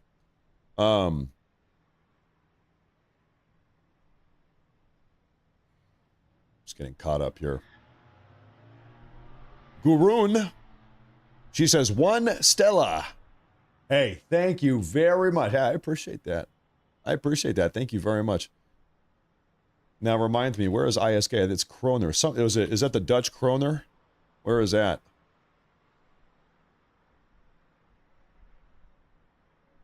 Icelandic. Krona. Icelandic. I was in Iceland one time for 90 minutes. I was flying back from Europe a couple years ago. We had a layover in Reykjavik. And it was January. It was cold as hell. It was like right in the middle of a blizzard. I don't know how you do it. You're stronger than me. Thank you very much. I appreciate that. Thank you very much. Thank you very much. I appreciate that. Gary, he says, America's best broadcaster. America's best broadcaster. Well, I don't know about that. All I can say is I am very lucky and very fortunate to have all of you folks tuning in. Okay, can I tell you something funny? I have a bunch of monitors here in front of me, Gary, and I just looked to my left for the first time in 10 minutes, and I have this image of Xerxes. Oh, you can't even see.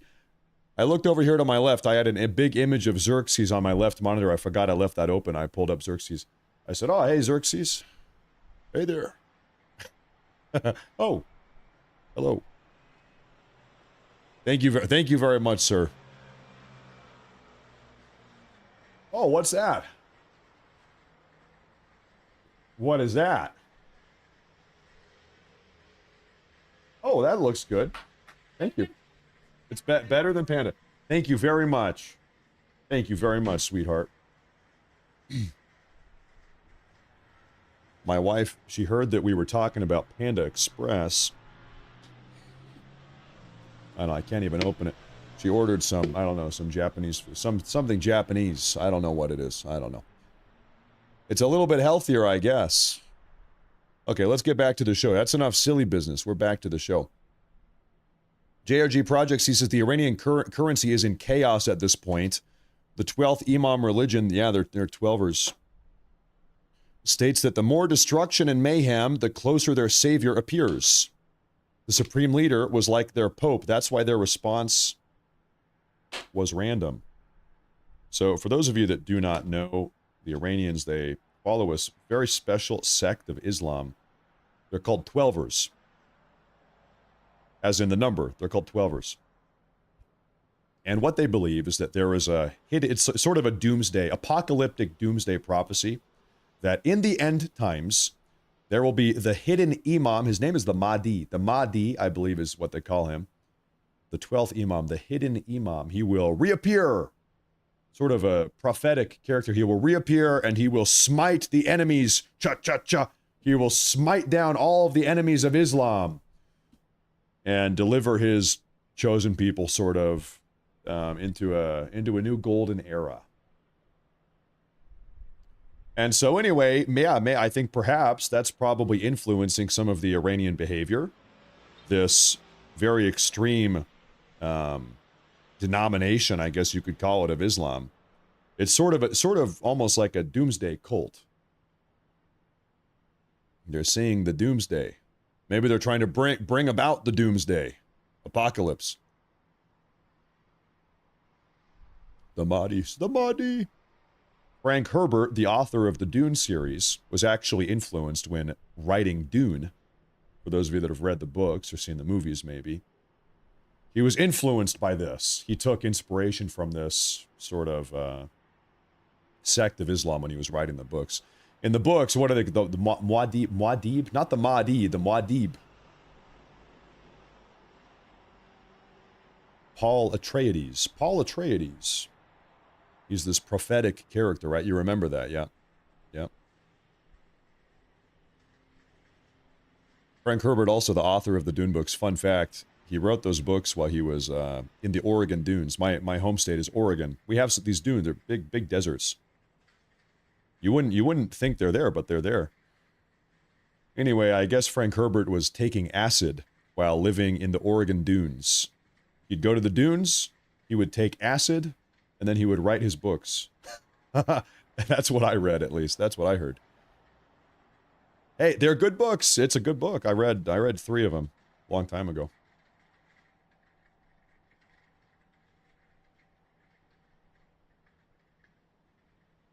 about a decade ago.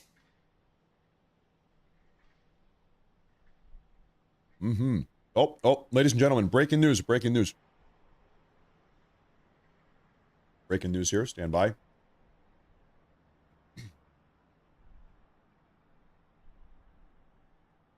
We have reports of explosions right now. Explosions and interceptions reported over Doha, capital city of Qatar. As Iran has just launched another wave of ballistic missile attacks over the Gulf nations, this time not targeting Israel, but targeting the Gulf nations. Now, it seems like the theme of the day is the Gulf nations are getting attacked more than Israel. So, what I want to do, can we pull up live coverage of the Gulf nations? We don't have that. Doha Live. Let's see if we can change some of our camera feeds. Can we do this? Doha. Doha. We have Doha. Oh yeah, okay. We're going to change some of our cameras here. Let's do Doha. Why don't we do also, where's a good spot? Let's try Manama. Maybe we can get, and that's in Bahrain, by the way. Manama. Stand by. Do we have that live?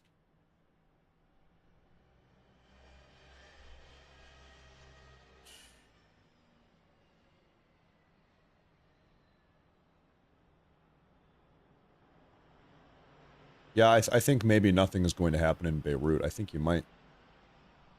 Maybe it's a waste of our time to tune into Beirut. But we do have a little bit of Doha. There we go. Okay, top right. Properties.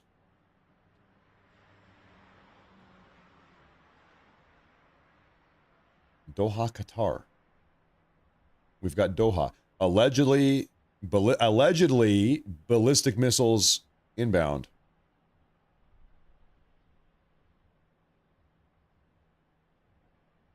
Now, I wonder if we can also find Dubai. Maybe we can do a Dubai also.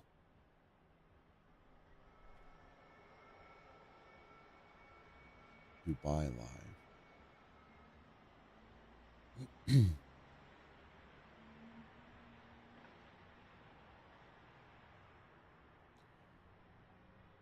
Yeah, I have one live feed coming out of Dubai, but it's really not that good, so maybe we don't do that.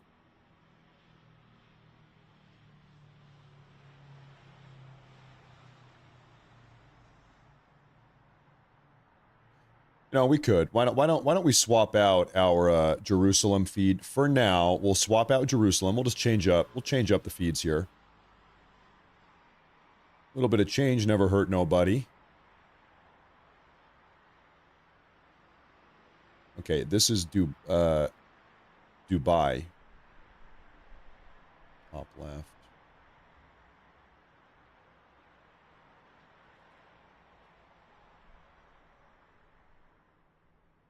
Excellent. Excellent. Okay. And I'm going to take a bite of food and keep on scanning for updates now that we have changed our angles here. A moment here, folks.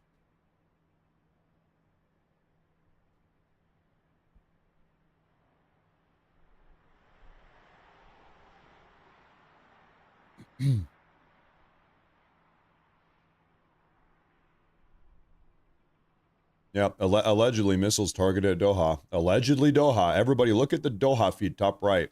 Allegedly.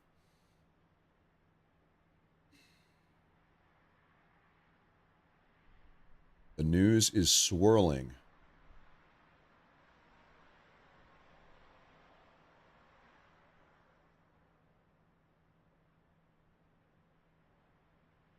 At another place in Qatar, we just had interceptions. Interceptions at another location in Qatar. So really, what does all of this mean? Whether or not we see them, whether or not we see it, the takeaway here is that Iran is what? Iran is still firing missiles and rockets and suicide drones. They're still not surrendering. The IRGC is still sending whatever they can.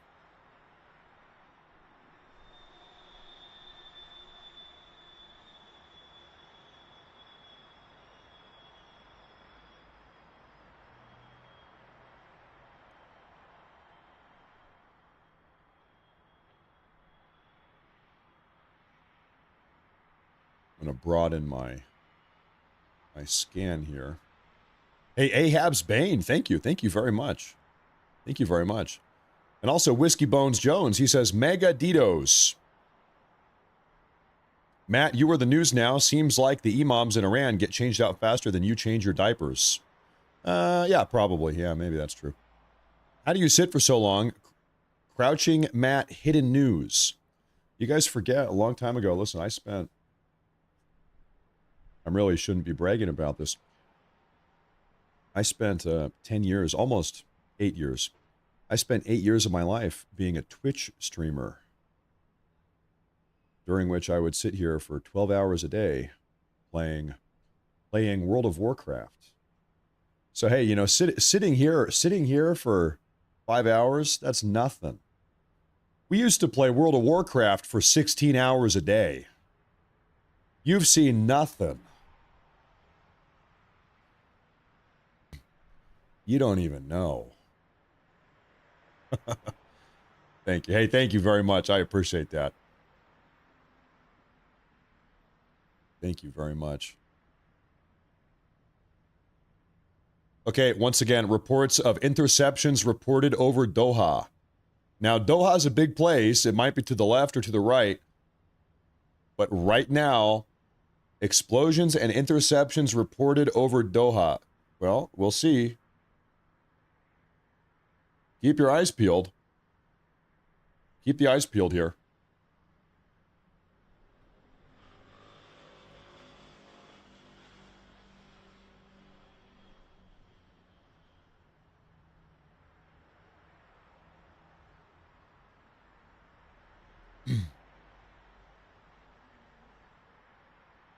Matt, while you were taking a break sleeping, I was watching Fox News. Lots of redundant videos. Mainstream media, am I right? This is what I have just noticed. I'm looking at Twitter all day. I'm scanning around for news updates. Stuff that we talk about here on this broadcast. Fox News, CNN, MSNBC, the mainstream media, it takes them an hour or maybe 2 hours to talk about the stuff that we talk about. So I promise you, if we cover something happening here in Qatar right now, whatever, it's gonna take them 2 hours to talk about this on Fox News.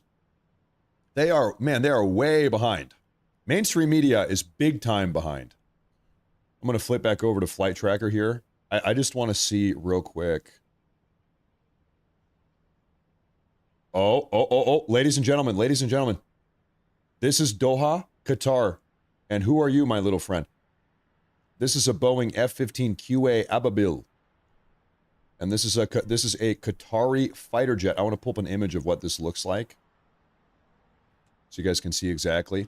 So the Qataris have just scrambled at least one, maybe more fighter jets, put them in the air to intercept drones,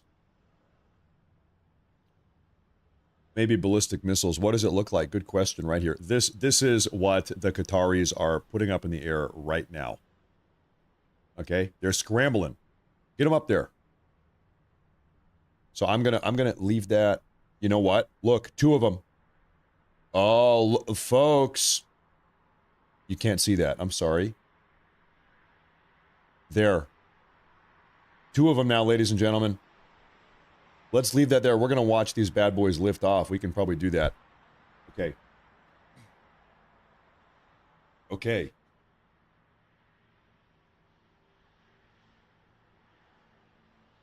Now, we saw the exact same thing yesterday when there were drones getting fired at the Royal Air Force Base in Cyprus. The Brits, they scrambled jets also, get them up in the air and try to shoot these things down.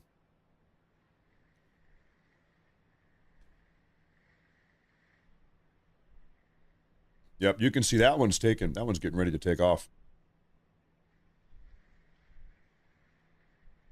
I want to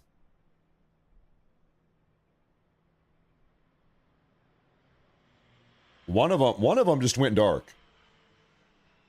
Okay, these will probably go dark. In fact, I'm surprised we ever saw them at all in the first place. You probably don't want us seeing those things. Give that a minute, though.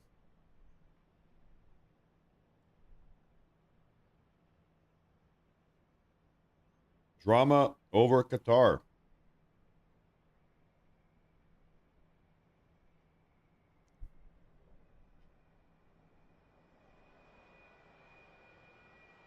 Matt, do you think we can see Tucker Carlson's house from here? Okay, dude. What some of you guys are just, some of you guys are unbelievable. You know that.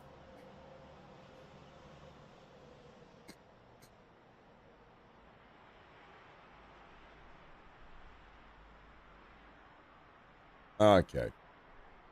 What are we eating? I believe it's called a poke bowl. I'm eating a poke bowl. It's like a bunch of rice and fit. Oh, look. Hey. There's another one. It popped. Well, and that one disappeared. They're popping up and popping down.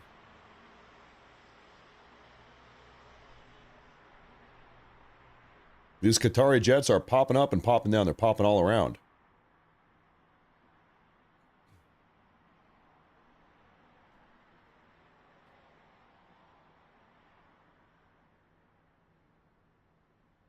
So hey, keep your eyes on that.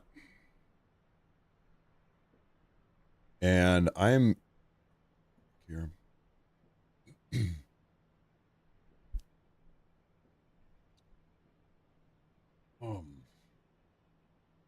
Drama in Qatar right now. Okay, I have footage of the U.S. Air Force sinking an Iranian naval vessel. We have footage of it now, but I'm not going to show you yet because right now I think this is let's just focus on this Qatari situation.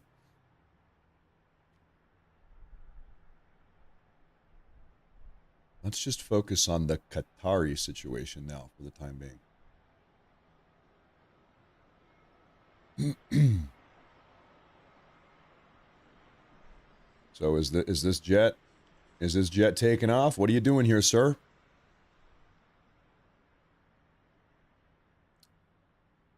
Sir.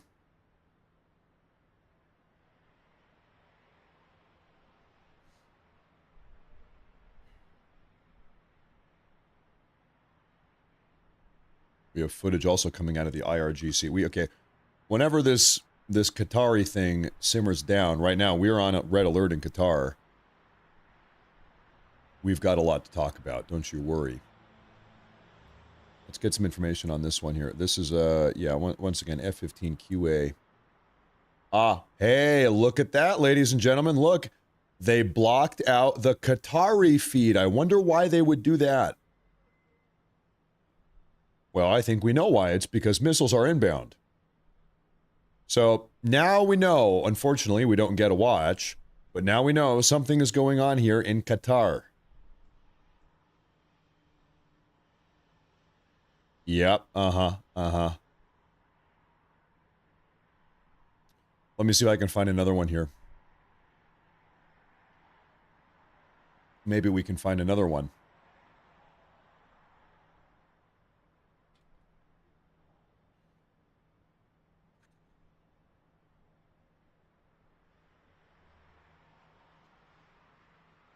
Well, that's not Doha.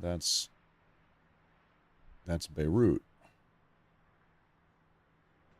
A lot of clickbait bullshit out here these days.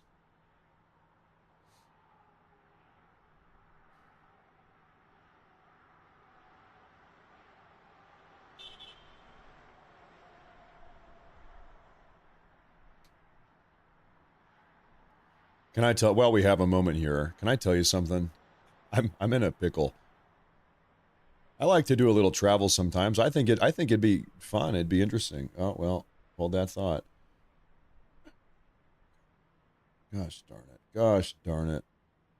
Okay, well, we lost our, this is Beirut. They shut it down.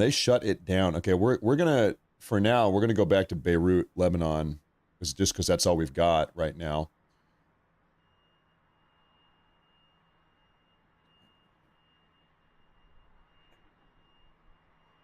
Yeah, they did not want to broadcast that missile barrage. I think that makes sense.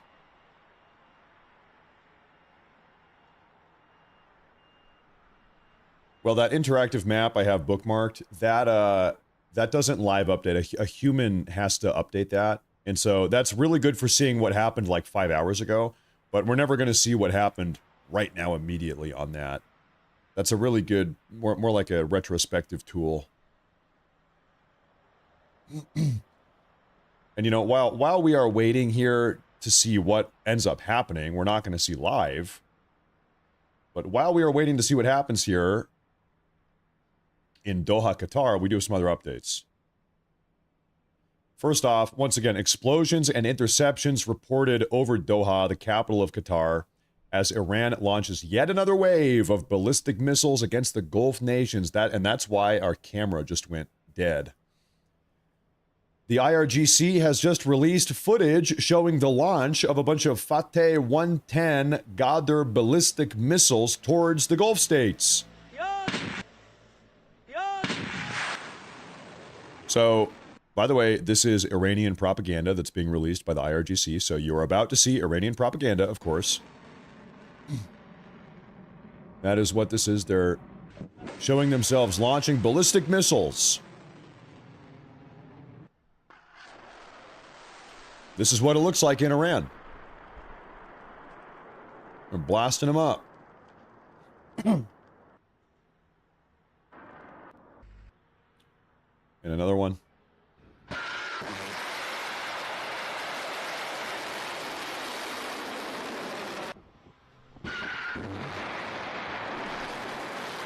So anyway, that's what it looks like in Iran from the Iranian point of view. Now, here's the United States point of view. We just sunk an Iranian Navy Muj-class frigate. Hold up. This is the Iranian frigate. And frigate no more. And frigate no more. And there goes the Iranian frigate.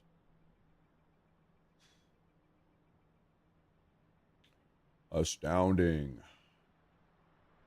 Ah, and actually, this has been geolocated. We know exactly where that frigate was. Oh my god, you can just see that thing floating there in the water.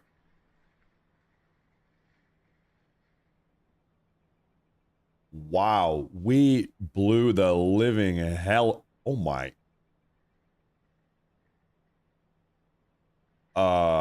Yeah, the Iranian Navy is not doing so hot.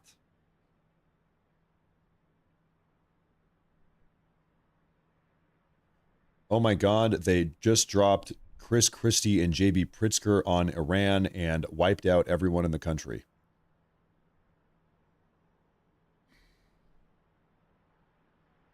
Okay. That is an anonymous report. I cannot confirm or deny whether or not that actually happened. I don't know. You think Trump weaponized Chris Christie to used him as a nuclear weapon? Okay. Once more. And by the way, we've looked at this position a couple times. We know exactly where this one is. Unless I have forgotten. Was it here? No, that wasn't it. Yeah, well, maybe I forgot where this one is. They've got these little ports all across the southern coast of Iran. All over the damn place. How are you? Is it you? No, it is not. Anyway, I'm going to put back up our cams here. So right now, the Department of War is hunting not only ballistic missile launchers, drone manufacturing facilities, whatever, storage facilities, all of it. But now we're blowing up the Iranian Navy. And yes, they do. They do have somewhat of a Navy. Well, they did a week ago, but maybe not so much these days. Not a whole lot these days. Trump said last night that 9 of their boats had been sunk. I'm sure it's even more now. President Trump actually just posted something totally unrelated to any of this. He just posted this right now on Truth Social. You know what it is? Free Tina Peters. Just now, hot off the press on Truth Social, Trump says, free Tina Peters. And by the way, you know what? He's right. He is right about that. She's a political prisoner. She was one of the big whistleblowers on election fraud in 2020, and she's being held in a prison, I believe, in Colorado. Political prisoner is what she is. That's right. Let her out.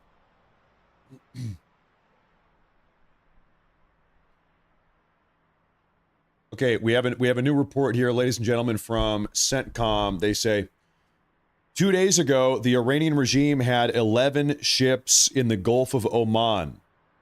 Today, they have 0. The Iranian regime has harassed and attacked international shipping in the Gulf of Oman for decades. Those days are over. Freedom of maritime navigation has underpinned American and global economic prosperity for more than 80 years. U.S. forces will continue to defend it. Once again, 2 days ago, the Iranian regime had 11 ships in the Gulf of Oman, and now they have none. All of them have been sunk. You sunk my battleship, says the Iranian regime. Now, folks, I am going to quickly try to scarf down my lunch here. So I have an idea. I have an idea.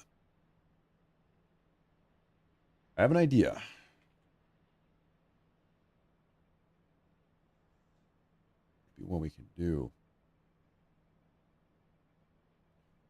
Yeah, this is probably a good report. Okay, I'm going to put up another report here for a couple minutes. I'm going to scarf my food, and then we're going to keep on doing what we're doing. So here's what I'll do now. Take a look at this. U.S. has dismantled Russian and Chinese-made air defenses all across Iran. We're covering the breaking news from all angles. Former Secretary of State under Trump, Mike Pompeo, joins me moments away. Trey Yinks will have the latest from the ground in Tel Aviv. Let's begin with Jennifer Griffin at the Pentagon. Jennifer. Harris, President Trump said last night this operation could last 4 weeks or less. The Pentagon did not want to put a timeline on it. It's been 60 hours of nonstop combat. The Pentagon says more than 1,000 targets were hit in the first 24 hours. But the most significant news to come out of the Pentagon briefing this morning was when General Dan Kane said that they had achieved air superiority. That means they have suppressed all of the Russian and Chinese-made air defense systems in less than 3 days. They did not hold up to U.S. stealth fighter jets and their precision missiles. Now those U.S. and Israeli warplanes can hunt down the mobile missile launchers that are terrorizing the Gulf states. At the press conference today, General Dan Kane, the chairman of the Joint Chiefs, went through a tick-tock of when the president gave the go-ahead. 3:38 p.m. on Friday, just minutes before landing in Corpus Christi, Texas. Major combat operations began early Saturday at 01:15 Eastern Daylight Time, Dan Kane said, when it was 9:45 a.m. in Tehran. The first movers were U.S. Cybercom and U.S. Spacecom, layering non-kinetic effects, disrupting and degrading and blinding Iran's ability to see, communicate, and respond. It was a daylight strike based on a trigger event conducted by the Israeli Defense Forces, enabled by the U.S. intelligence community. The first shooters at sea were Tomahawks unleashed by the United States Navy, closed in on Iranian naval forces, and began to conduct strikes across the southern flank in Iran. General Kane said more U.S. forces are flowing into the region. Secretary Hegseth would not rule out having U.S. troops on the ground in Iran. He didn't say it, but most likely he was referring to elite special operations units. The secretary said the 4 U.S. troops killed yesterday took a direct hit to the tactical operations center that they were manning, and took offense when reporters asked him to articulate why the American people are sending their men and women to war, and if he's concerned about it spiraling into a longer war. Did you not hear my remarks?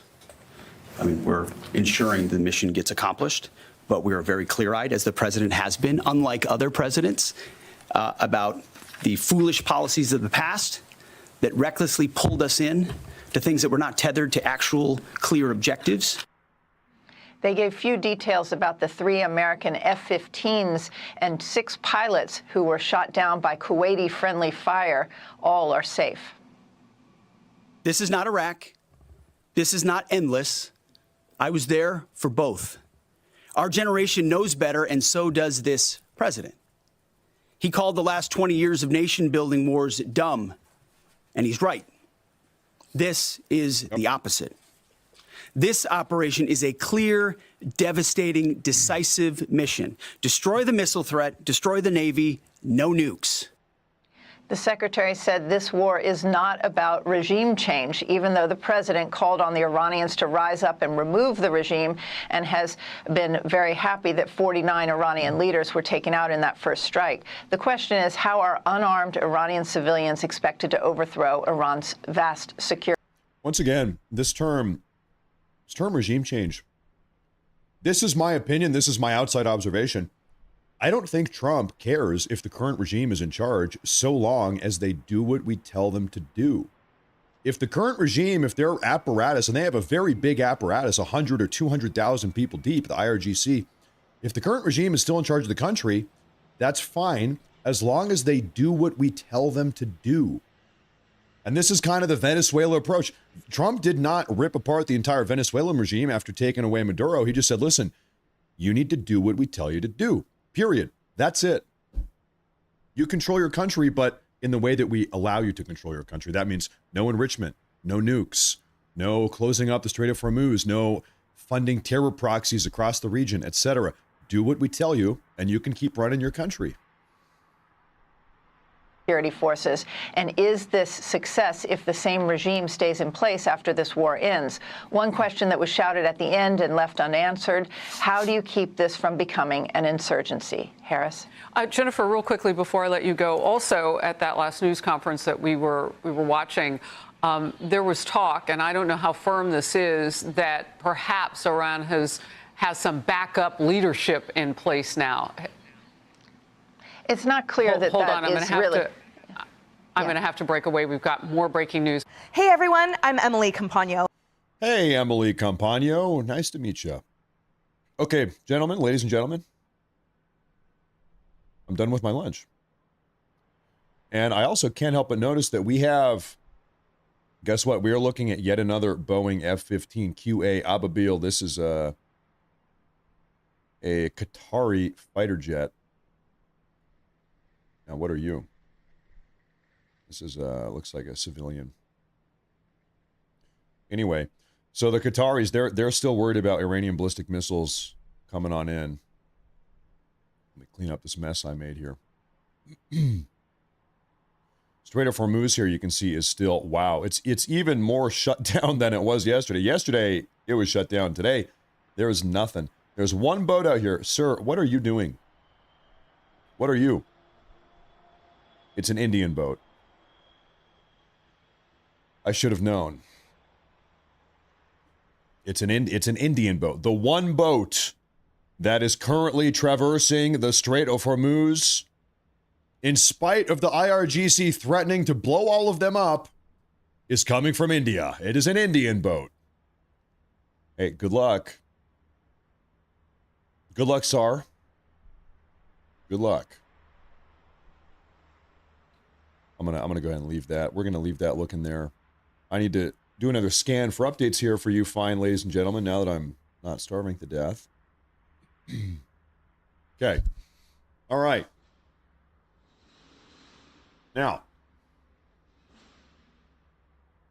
Oh, wow. Okay. Statement coming out of Iran from an individual named Muhammad Ali Alahi, a Shiite imam who's actually from Dearborn Heights. Correct the record, he's from Dearborn Heights. He said, wait, is this in English? Is this English, or what is he? What are we saying here?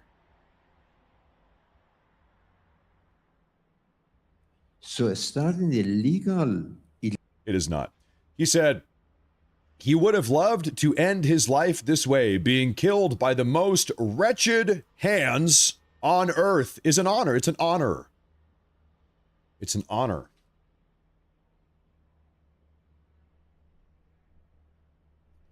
This guy is living in Michigan.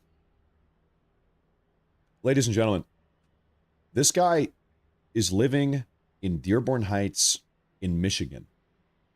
And he's getting up here following the death of Khomeini saying, I too would love to meet the death of Khomeini, to meet the fate of Khomeini. Getting killed by the most evil enemy, the wretched hands, the Americans.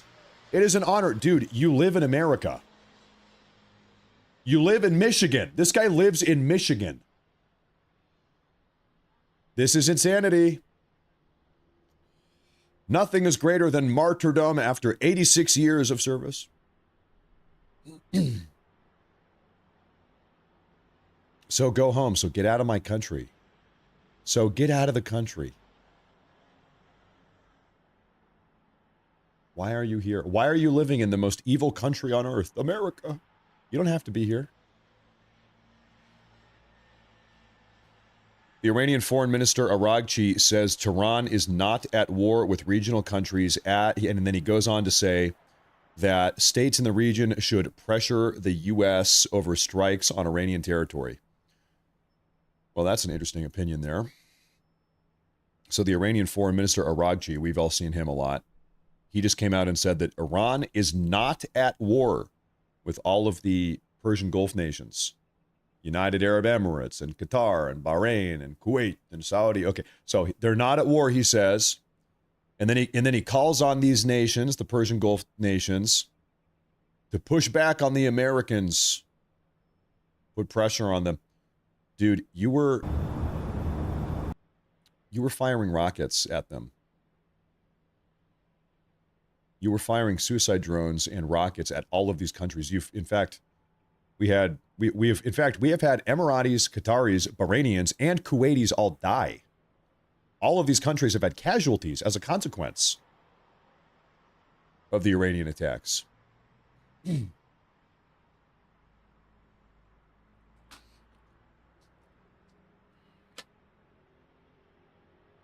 Maybe he's a little bit special. He's a little bit touched. To whoever in the live chat just sent me a link to the Doha live stream. That is not Doha. That's actually Beirut. In fact, it is the same Beirut stream that we have up there. Same one. Take care, Raya. See you later. See you soon.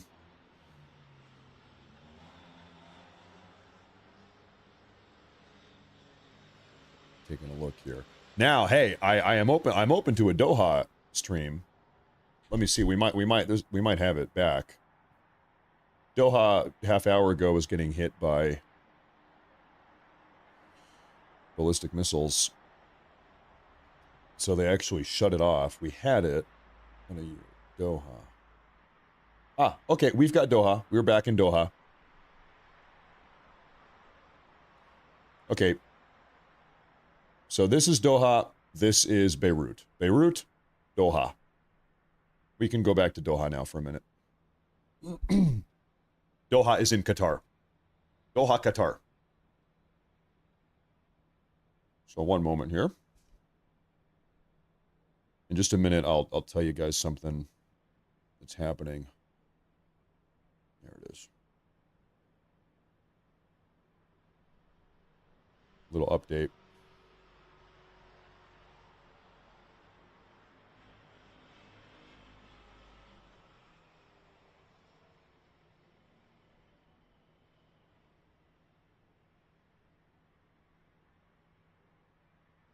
Okay, so I want to be honest with you guys. What we are seeing now in really almost all of these countries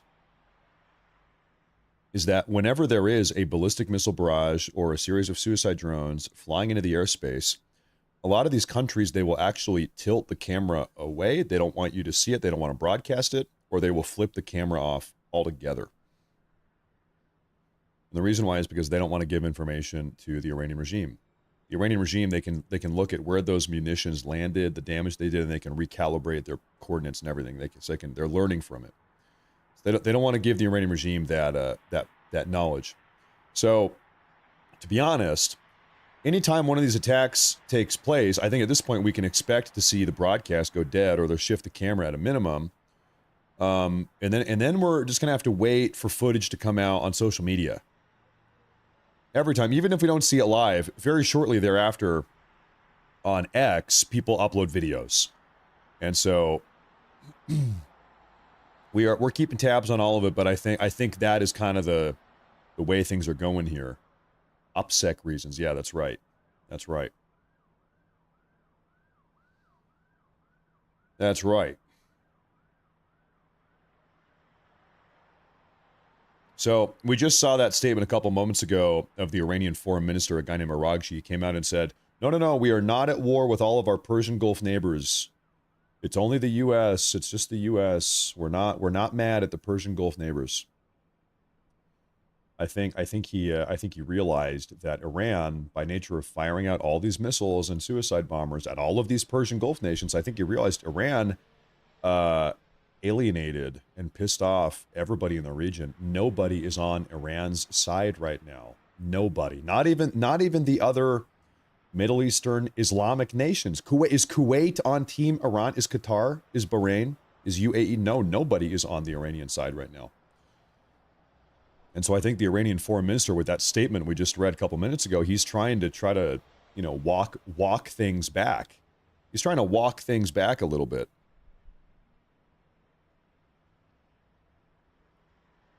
He's trying to build out some of these relationships, but it might be a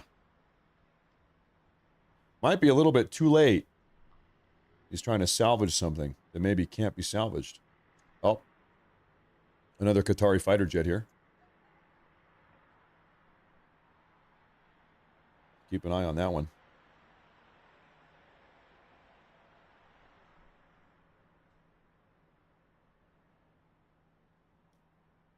Keep an eye on that one.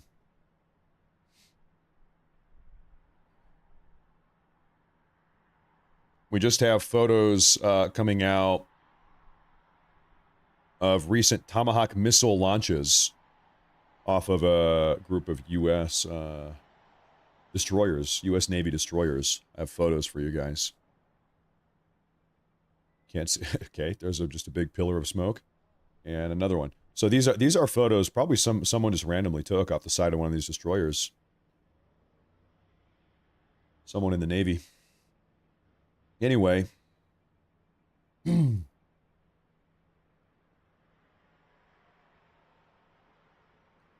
That's what's happening. Out there at sea, they're firing off these Tomahawk missiles.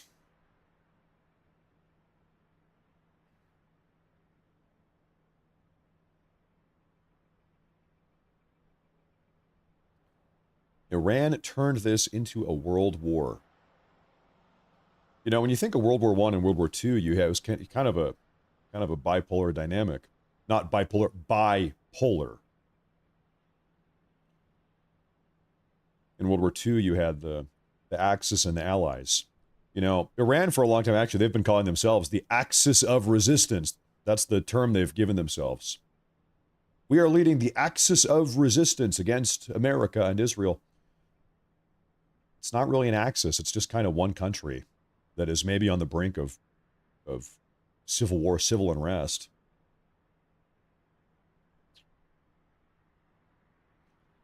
They don't really have any other countries on their side with them. Is China stepping up and getting directly involved? No. China. Now, speaking of China, it does seem that China is supplying satellite imagery to the Iranians. Seems like they're giving them intelligence.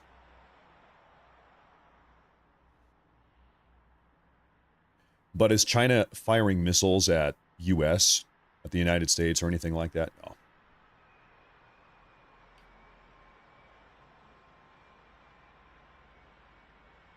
Oh, wow. Okay, breaking news, folks. Speaking of satellite imagery. Oh my gosh.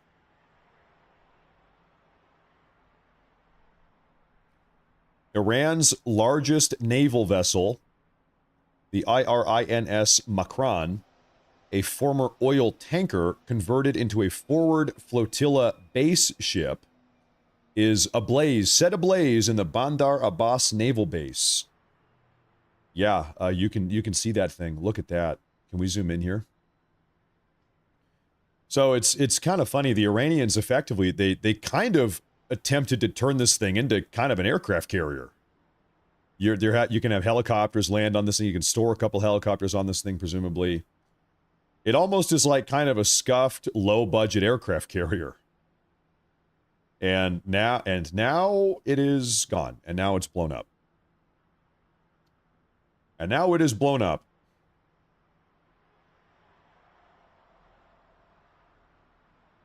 They're probably not landing planes on this thing. The U.S. is landing bombs on this thing. So there's a little update.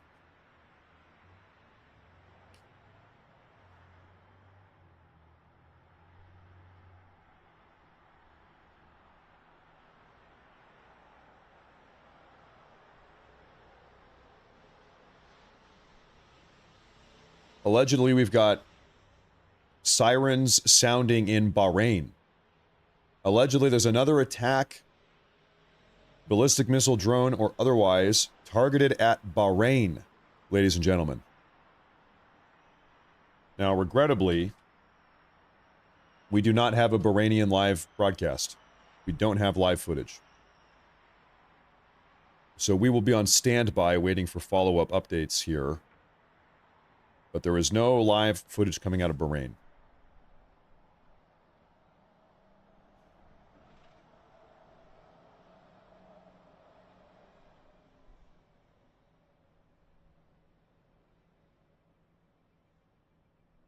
This is from Sherry. Oh, thank you, Sherry. Thank you very much. I appreciate that, Sherry. That's very kind. That's very nice. This is, we have another very kind message from Lacey Patton. She says, love you, Matt. I'm dropping my Dish News subscription package and will be sending money to you instead. You are truly awesome and a real patriot. I watch every day. Thank you from Santa Barbara, California. We have a level-headed America First American living down in California. What are the odds? All the way from California. Thank you, Lacey Patton. Thank you. No, there's a lot of good people down in California. They're just living under the boot and thumb of all this insane leadership. Shout out the good Californians. Thank you. I appreciate that. Thank you very much. Thank you very much. Oh, look at that. Do you see that? No, hold up. This is Beirut. Okay, never mind. Okay, false alarm. Never mind. Nothing's happening. Never mind. False alarm.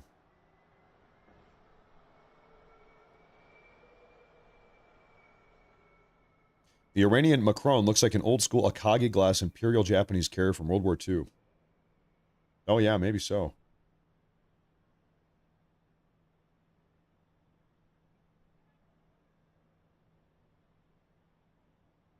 I've got some photos here I want to share with you guys. What are we looking at here? Photos that just came out show the wreckage of a U.S. RGM. This is a Tomahawk missile. Intercepted. So a Tomahawk missile got intercepted by the Iranian air defenses. Well, imagine that. I'll be damned. Look at that. So this is the remnants of a U.S. Tomahawk missile with a bunch of Iranians hovering around this thing. And you can see, I mean, it's got English text. There it is. This thing was manufactured in September of 2016. You can see all the electronics in there. Look at that. Yeah. Well, this probably is a Tomahawk missile. Ladies and gentlemen, the Iranians allegedly shot down a Tomahawk missile. Yeah, manufactured 2016.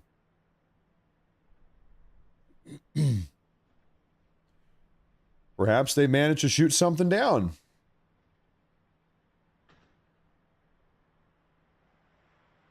Might be the first time they did it. Lucky shot. Hey, if you take 1,000 shots, maybe one of them will get lucky.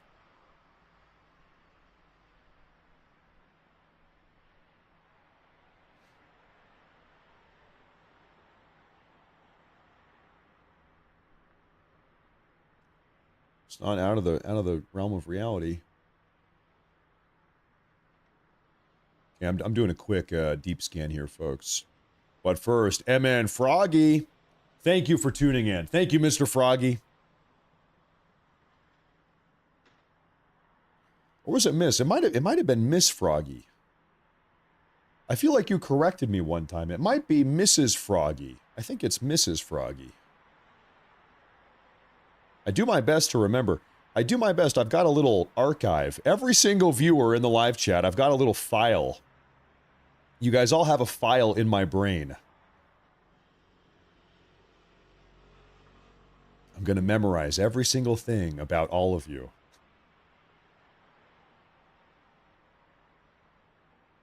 That's okay. I was right. See, yep, there you go. Mrs. Froggy. I got it right. Okay. Got it right. Anyway, hold up. So I'm gonna real quick do a bit of a deep scan. I'm looking around. Okay, we have another report coming out of the IDF.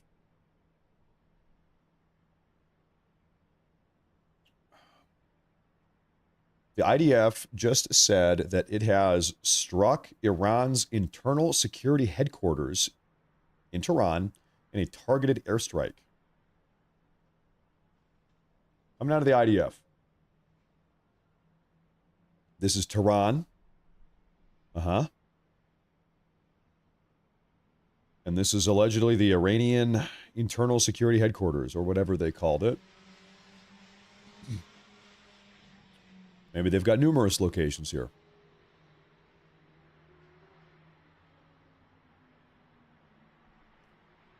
And so we're not done yet. Oh yeah, okay, it's a replay. So 3 different locations they struck there.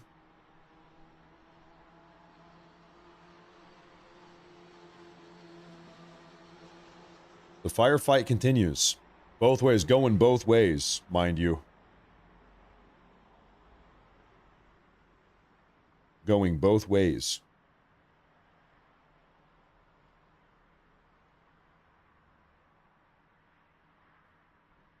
Why don't we'll take a look at the Eastern Mediterranean here for a while. Ladies and gentlemen, today we are monitoring the situation.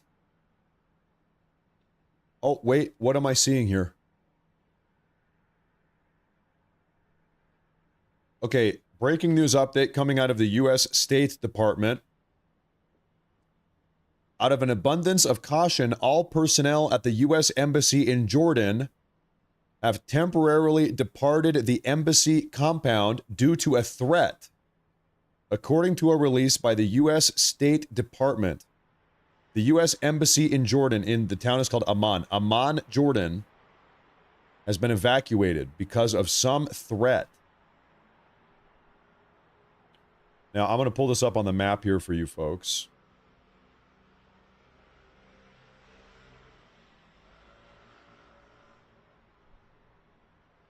I think I've got it here for you, ladies and gentlemen. Let's pull this up here. We have another key location on the map. This is Israel. There's Tel Aviv right there. A little bit to the east. This is a country called Jordan and Amman. Embassy of the United States of America. Zoom it in. And our embassy is right here. This is a big old building. Can we get a look on the ground? Well, the answer is no. We can go down the street. I think it's this way.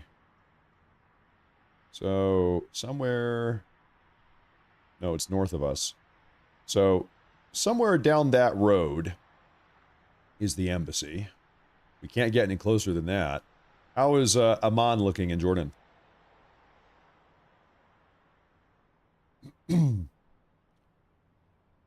They've got hamburgers. Probably no bacon cheeseburgers. They've got cheeseburgers, but maybe no bacon cheeseburgers. They've got coffee, caribou coffee. They've got pizza. I'm a pizza lover. Me. I'm a pizza lover. Anyway, here's the U.S. Embassy. So the U.S. Embassy has now been evacuated in Amman. Maybe I saw another angle here. Maybe we can take a look from here. Is this on a balcony? No, it's in a stairwell. I was hoping this would be a balcony. Well, frick. That's not what I wanted. Well, okay, that's the way that it is. Okay, so anyway, embassy evacuation. Some type of security threat. Issued State Department. Go home. Get out of the embassy. Now, similarly, ladies and gentlemen, we have seen the U.S. Embassy in Baghdad, Iraq, which is... Where is our Baghdad? Zoom it out. There's Baghdad. We saw the U.S. Embassy get attacked. Now, those people got pushed back. There was a group of anti-American, pro-Iranian regime rioters trying to break in the U.S. Embassy the last 2 days. They've been held off, as far as I understand. So that has happened in Baghdad, Iraq. Also, in a little town called, actually a big town, very big town called Karachi in Pakistan, we have a U.S. consulate building that was broken into. Similarly, a group of insane Pakistanis, pro-Iranian regime, anti-American, tried to break into the U.S. consulate building in Karachi, and there were, surprise, a bunch of armed U.S. Marines inside of the consulate building who opened fire and killed several of these insane Pakistanis a day and a half ago. These Pakistanis, they had weapons. Some of them had guns. They tried to break in the consulate. They were smashing windows, and they opened up the door. Guess what? Surprise, U.S. Marines. And the U.S. Marines opened fire. They killed a couple of these insane Pakistanis in a certified FAFO moment. That was a certified FAFO moment. No U.S. Marines were injured in the situation, as far as I understand. So far, we have, at consulate buildings or embassies, we've had some drama, if you can call it that, in Baghdad, in Karachi, and now maybe Jordan. Maybe Jordan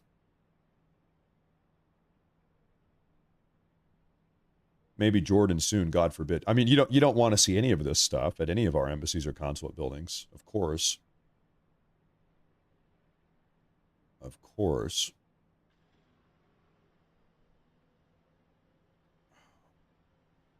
And we're doing a little bit of a scan.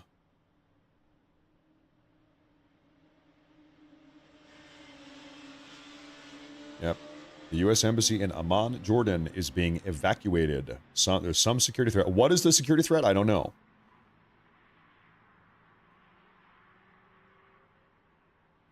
What is the threat? I'm not sure.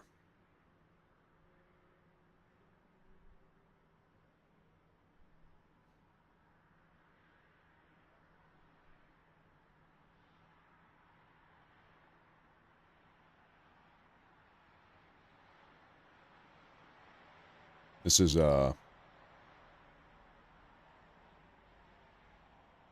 boy. Okay, folks.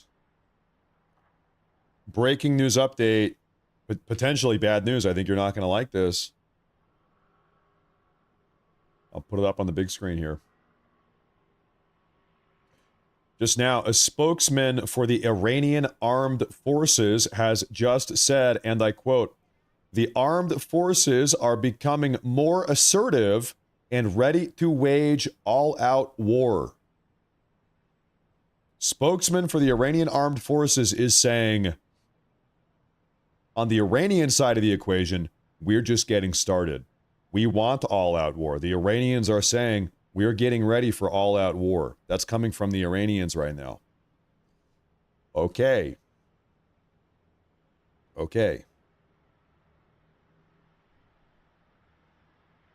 Now, we have seen, obviously, a billion times, that the Iranians, they talk a big game. They talk a lot of smack. Also, at the same time, about, what now, 4 hours ago? Yeah, maybe 4 hours ago, President Trump himself, he said that so far the Iranians have seen nothing yet. We've barely even hit them. Trump said 4 hours ago, we've barely even attacked them yet. We haven't even started, and that soon, we're really going to start dropping some bombs. Soon, we're going to show them what the U.S. military is made out of. That's from Trump 4 hours ago.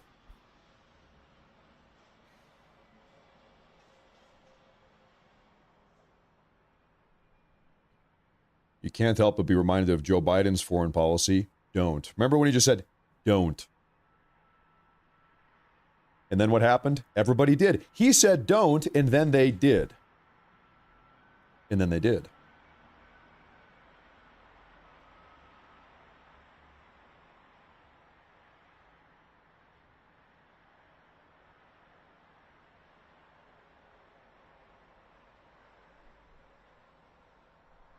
Don't do it.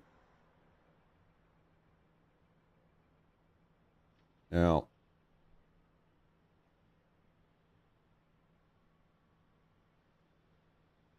we have some footage coming out of the IRGC. Presumably, this is some more propaganda footage. What do we have here?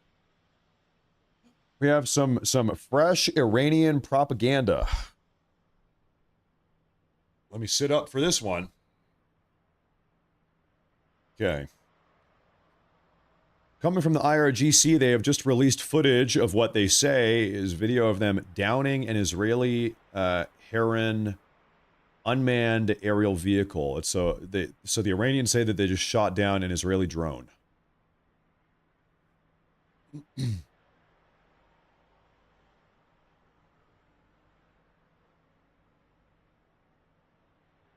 So allegedly, this is an Israeli drone. And they said that they... Whoa. They say they've got footage of shooting it down. There, you just saw it, I guess, allegedly. Can I rewind there? Let's go frame by frame. No. Frame by frame. So anyway, the Iranians just released this. They said, look, we just shot down an Israeli... And then it's fallen down to the ground. Okay. That's from the IRGC.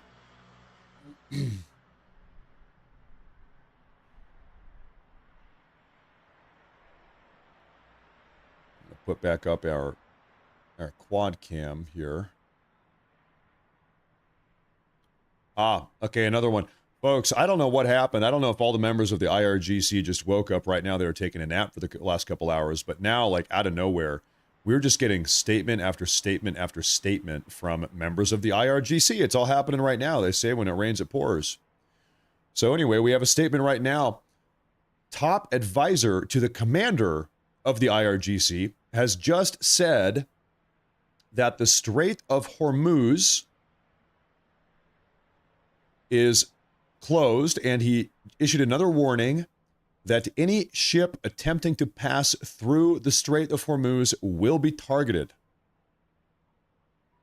So the Iranians are saying, once again, if you go through the Strait of Hormuz, we are going to blow you up. We are going to blow you up. This is what the Iranians are saying. Okay, well, good reminder. Why don't we take a look at our Hormuz cam? This is a live feed of maritime traffic traveling throughout the Strait of Hormuz. And once again, you see a big traffic jam on the west side. You see a big traffic jam on the east side. You don't see a lot of people maneuvering throughout the Strait of Hormuz itself. Not a whole lot of that. Everybody is just kind of waiting. I mean, look at this is 100 boats. I don't know how many here do you have? 50, 100? I don't know. It's a hell of a lot. You just have all of these are boats hanging out, just waiting. Another big clumping of boats just waiting to get in. They just want to get in. All of these presumably are tanker vessels that want to get in there, pick up their oil, and then bring it back out. There's a lot of oil is coming out of the Persian Gulf up over here. Go in, get the oil, bring it back out, sell it. And so even on the west side here, inside the Persian Gulf, these guys are just stuck. They're not going anywhere. I'd rather be stuck outside than inside if I had to be stuck anywhere here, honestly. Once again, we do have one little tiny boat. What are you doing? This is an Indian vessel.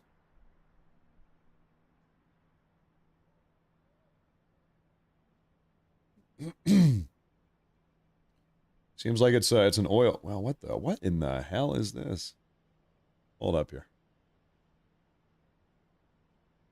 This is the ladies and gentlemen.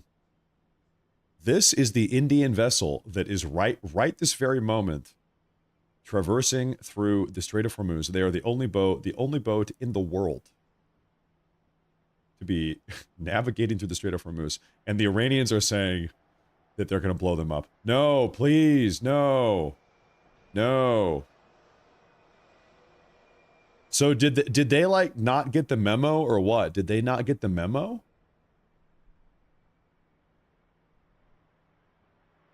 Did they not get the memo? I've got more pictures here. No, don't do that. I just want to... Oh, can I zoom? Okay, I'll zoom in like this. That's how I can do that. Look at this hunk of shit. Sorry, pardon my language. This photo is from 1999. Wait a minute. This photo they say is from 1999 and then they uploaded it 2 decades later, 22 years later. Huh?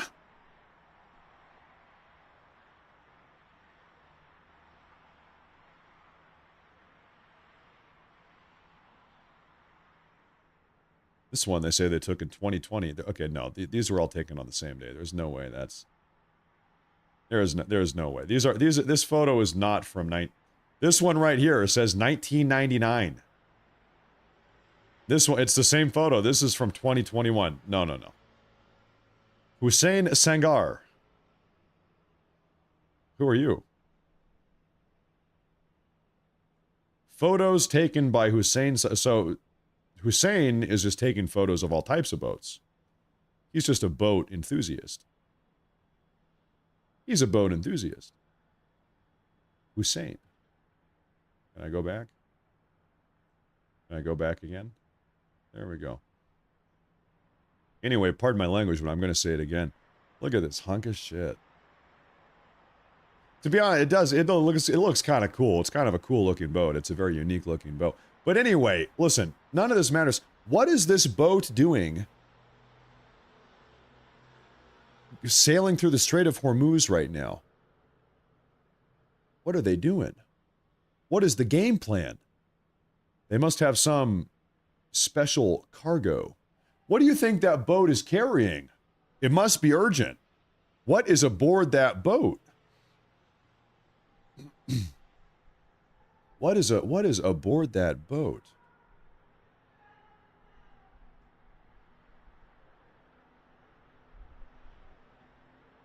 It must be urgent.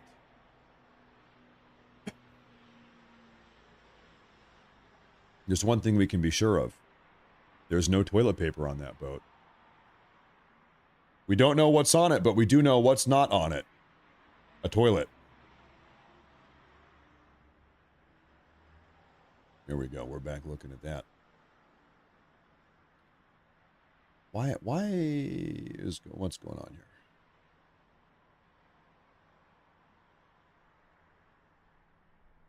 All right, that's fine. Okay.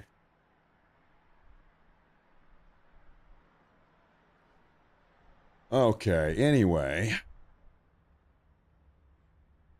We'll do a little bit of a scan.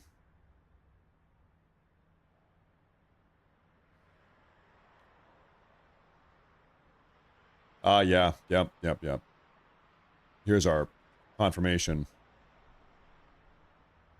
Yes, the Jordanian embassy has just been emptied out. Yes. There was some threat. Can I pull this up? IRGC Advisor Brigadier General Sardar Ebrahim Jabari issued a warning. The Strait of Hormuz is closed. Anyone who tries to pass will have our self-sacrificing heroes in the IRGC Navy and Army set their ships on fire. Do not come to this region. He added, the price of oil has reached $82. Surely the world is waiting for it to reach 200. $81 رسیده و یقینا دنیا در انتظاره که حداقل به $200 برسه. تنگه بسته شده و اینا روزانه 20 میلیون بشکه اکملا شگملا هگما شگملا اکما هرموز ملا هگما شگما Okay. All right. There you have it, straight from the horse's mouth. Straight out of the horse's mouth.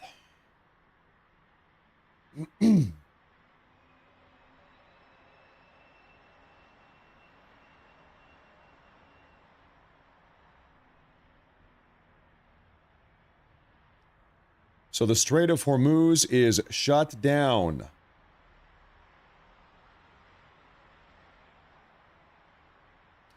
Matt, you should see what Megyn Kelly is saying. She's lost her freaking mind. Kelly, she just put a thing out today. She's lost her freaking mind. You know, I'll tell you something here.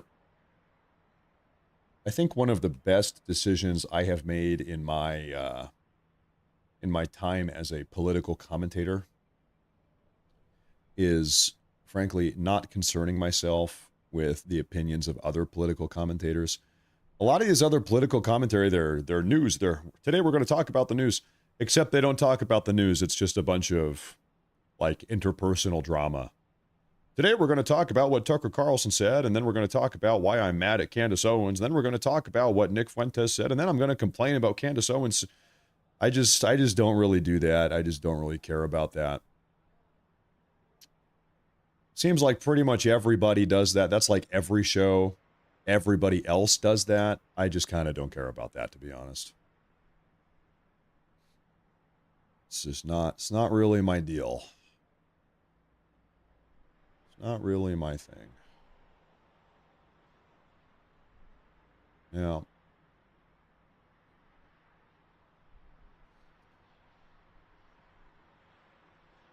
Now this is a curious thing here.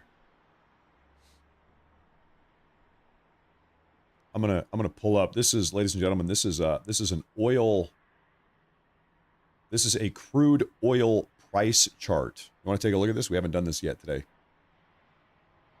So this is, why don't we look at early February? I mean, this is like a month ago at most.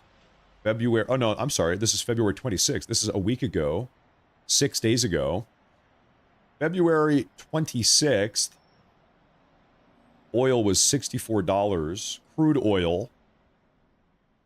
And now, 72. 72. So as a consequence of all of this, we've seen, I don't know, what is that? 15 or 20% price spike. 12.5%. There you have it. Crude oil. This here says 8% up. In what time frame? We don't have a time frame here that I see. Maybe 24. I mean, I think maybe 24 hours. Anyway. So can I listen, I don't want to be dismissive. I don't want to be dismissive here. I would have expected that it would have been a bigger jump than this. This is kind of not as bad as I thought it was going to be. And I would suspect that within the next 7 days, within a week, this is my bet, within a week that the Strait of Hormuz is opened up and operational again and it's all good. That would be my guess.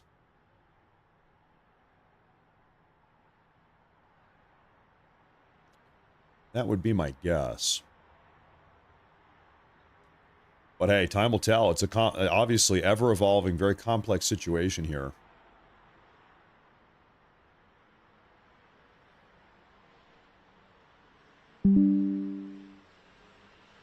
That's me. Sorry, folks. Oh, whoa. Okay, you're going to like this. Ladies and gentlemen. Breaking news here. Confirmed IRGC Navy losses. These are losses that we have photo or satellite evidence of. The Alvin-class frigates destroyed. The Mooj-class frigates destroyed. Multiple Kilo-class submarines destroyed. Multiple Gadir-class submarines destroyed. Iran's largest naval vessel, the IRINS Makran. We talked about that. This kind of weird aircraft carrier that they like. It's not that. That's different. It's a converted oil tanker serving as a mobile drone carrier, and then also the Iris Shahid Bagheri drone carrier destroyed. So we've got satellite imagery of a lot of these things just getting blown to high hell.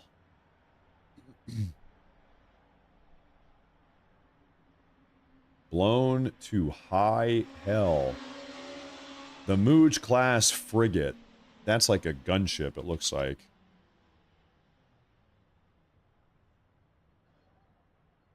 I mean, yeah, it is. So Iran had some of these. Believe it or not, Iran had some of these. And we blew them all up. I'm not sure how many they had, but we blew them all up.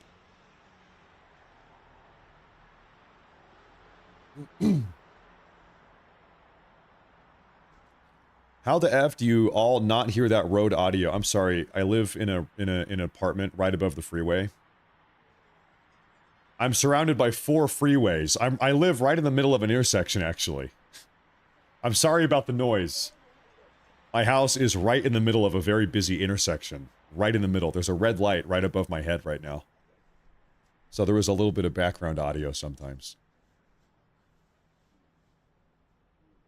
I do apologize. There's nothing I can do about it.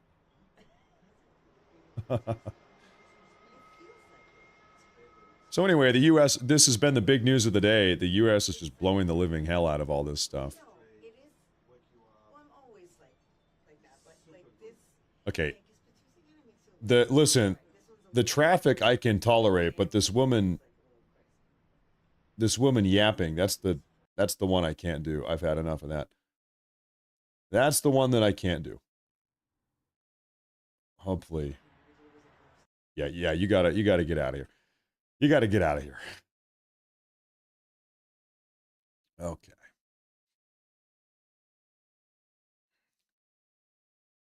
No, that was from our Tel Aviv live cam. It was noise from downtown Tel Aviv is what that was.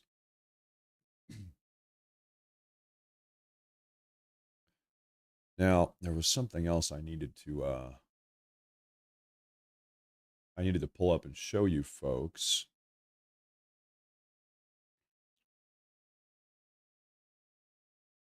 You know, for the time being, I'm going to flip us back from Doha back over to Qatar in Lebanon. I think the odds of seeing something at this point might be higher there.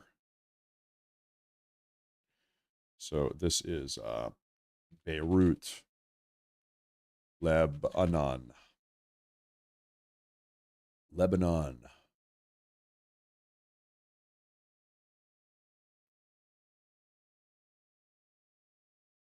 Oh, wow. Okay, you know what? Actually, as it relates to Lebanon, I just got news about Lebanon.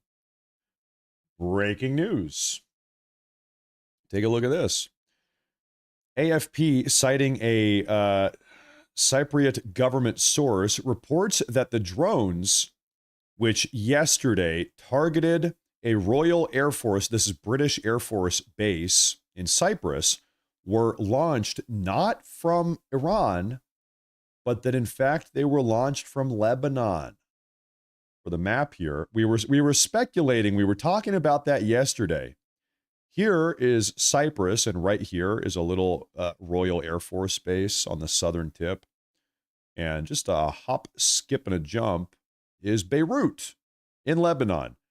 And so, and of course, in Lebanon, this is the holdout of Hezbollah. We were saying, I don't know, maybe these drones, they didn't come from Iran. Maybe they came from Lebanon. Well, seems like they did. Seems like we have the confirmation now a day later. That said, I don't expect to see much action from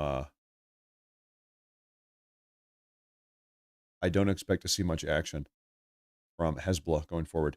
Oh, ladies and gentlemen, coming out of Jordan. Jordan's government, the Jordanian government, is now telling people near the U.S. Embassy in Amman, Jordan, to seek shelter immediately. This follows news of the temporary evacuation of all embassy staff in the U.S. Embassy in Amman, Jordan. Okay, I'm going to see if I can find a Jordanian live feed. It seems like something bad, and right now we're praying for all of the people in the area. Seems like something very not good is about to happen in Amman, Jordan. So, Jordan live.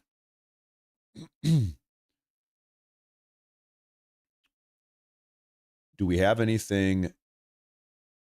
Do we have any live broadcasts coming out of Jordan? Bear with me, bear with me.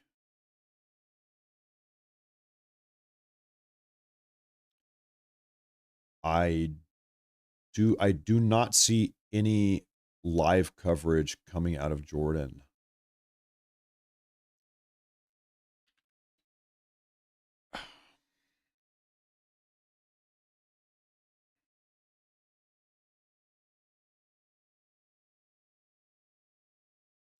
What I do see, I typed in Amman live, and there's a bunch of Indian religious live broadcasts.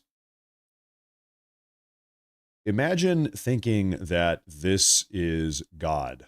Yep, that's God. Imagine actually though. Oh yeah, that's my God. The human with 4 arms and a boar's head and pig ears. Yep.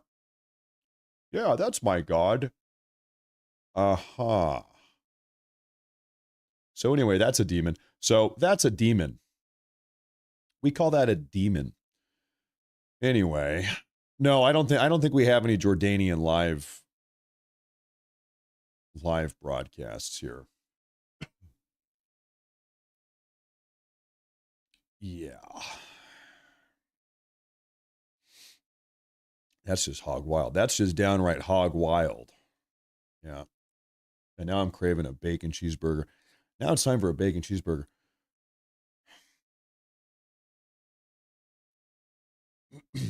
Well, ladies and gentlemen, we are on standby, waiting, really hoping that nothing terrible happens in or around the U.S. Embassy in Jordan, in Amman, Jordan. It seems we're just keep getting bad news here. Something is coming. Seems like something is coming here, and we're not happy about it.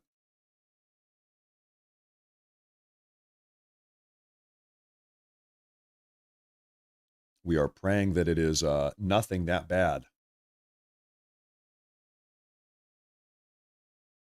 That is what we are praying for right now.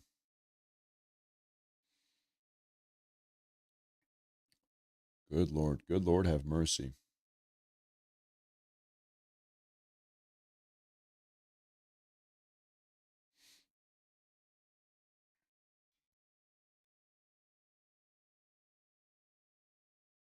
The Jordanian government is now telling people near the U.S. Embassy in Amman, Jordan, to seek shelter immediately. This follows news of the temporary evacuation of all embassy staff in the U.S. Embassy. So they evacuated the embassy, and now they're also saying all of the Americans in the area sheltered down. We don't know what this threat is, but it must be concerning enough to, 1, evacuate the embassy, and then 2, have all the Americans in the city bunkered down here.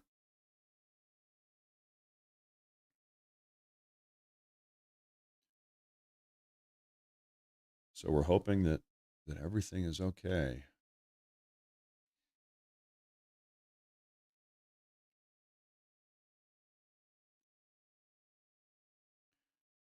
We just got a pretty big update from CENTCOM, literally just 1 minute ago, while we monitor the Jordanian situation. We're going to talk about the CENTCOM update. Operation Epic Fury in the first 48 hours. Overview. U.S. Central Command commenced Operation Epic Fury at the direction of the President of the United States. CENTCOM forces are striking targets to dismantle the Iranian regime's security apparatus, prioritizing locations that pose an imminent threat. U.S. assets deployed. So I'm not gonna read through all of these, but a lot. Anyway, the assets, a lot. There were a lot of assets. An overwhelming number of assets. Oh, and look what it says at the end. And special capabilities that we can't list here. They talk about the stealth bombers. They talk about the drones, all the different fighter jets, the attack jets, the stealth fighters, and special capabilities that we cannot list. We're not going to talk about it. So they used some secret technology out here. The death ray, I don't know what it is. The discombobulator, I don't know what. These people got discombobulated. The types of targets that we targeted: command and control centers, IRGC joint headquarters, IRGC aerospace forces headquarters, integrated air defense systems, ballistic missile sites, Iranian Navy ships, Iranian Navy submarines, anti-ship missile sites, military communication capabilities.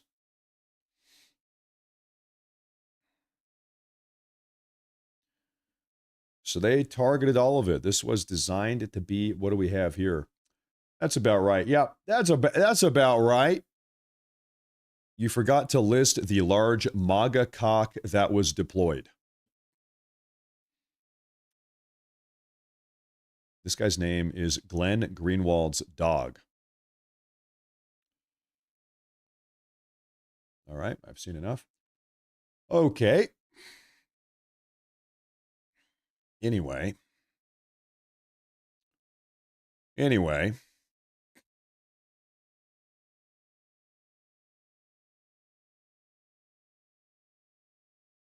I'm looking for some more updates here.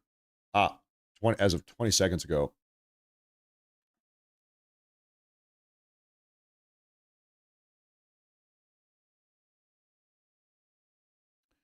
Just in, right, as in right now. Several Israeli airstrikes have just hit Iranian ballistic missile launchers that were being readied to launch against Israel moments ago.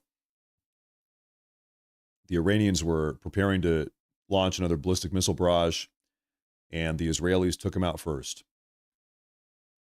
They took them out first. No ballistic missiles today. Not today. Okay, wow, folks.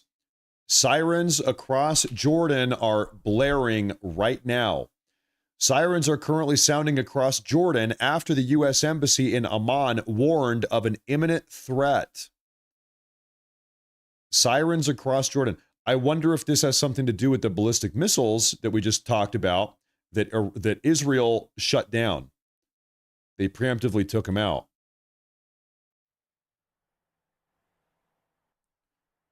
Jordanian sirens. There's some threat. There's something happening here in Jordan.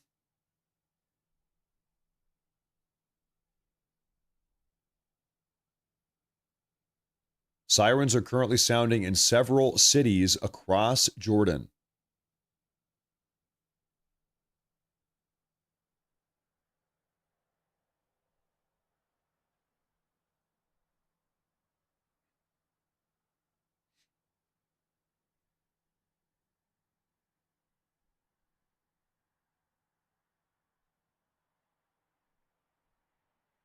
You're missing Rubio speaking on Fox. We're going to have to watch that after the fact. Stuff that happens live on Fox News, we're not playing here. But whenever it makes its way after the fact on the timeline, then we'll pull it up here. Matt Morris, the First Lady Melania Trump is live right now on Mango YouTube at the UN. Okay, I think we're not going to listen to that. Thank you, though. We will listen to Marco Rubio after the fact whenever the videos get uploaded here. But we're not playing Fox News Live. We can't do that. Um, right now, I'm trying to take a look at this Jordanian situation. I do have an update here. Okay, couple updates. Just in, the Israeli ambassador to the U.S. just said, quote, "We are beginning to see cracks within the Iranian leadership." That's curious because we heard President Trump say that yesterday. Trump said that yesterday.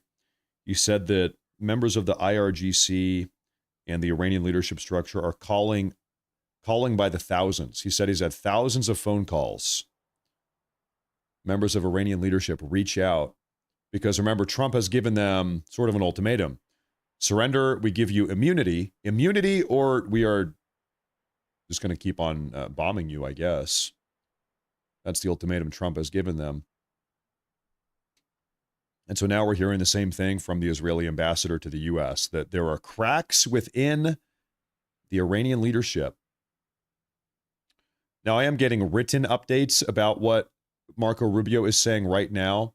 He just said Iran was producing hundreds of missiles per month. Hundreds of missiles per month. He also just said that the United States is having success in removing the Iranian short-range missiles. We have another breaking report 1 second ago. Explosions have just been reported in Aqaba as an air raid sirens sounded in Amman and several other Jordanian cities. So explosions reported in the Jordanian city of Aqaba right this very moment, right now. Right now. So that has something to do with the sirens we've been hearing all across Jordan and the evacuation of the U.S. Embassy and the bunker down order.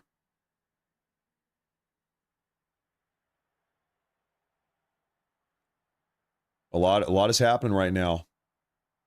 Sirens are blaring all across the entire country of Jordan right now.